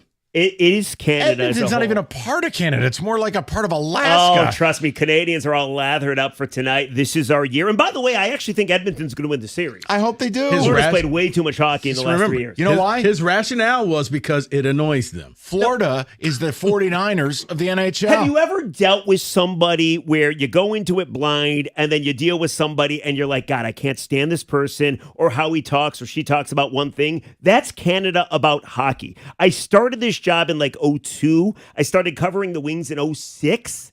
And from that point on, you do realize how obnoxious they are about hockey. And that, I think, fuels my hatred for Canadian But you hockey. can't find McDavid's greatness, the outlier. No, I just want him to lose. And it's not his fault. Oh, my God. This is never about the players. It's about the Canadian hockey fans. Okay. Listen, if this is the hill you want to die on, do your thing. Well, I do believe a lot of people agree. So we'll get into that at 6 o'clock. Also, well, let me ask you guys this. I was thinking about this. One of your callers brought up Jake Wallman, a plus 13 in 16 games. Hey, 20 such a minutes on the bad blue guy line. that a Stanley Cup team added him.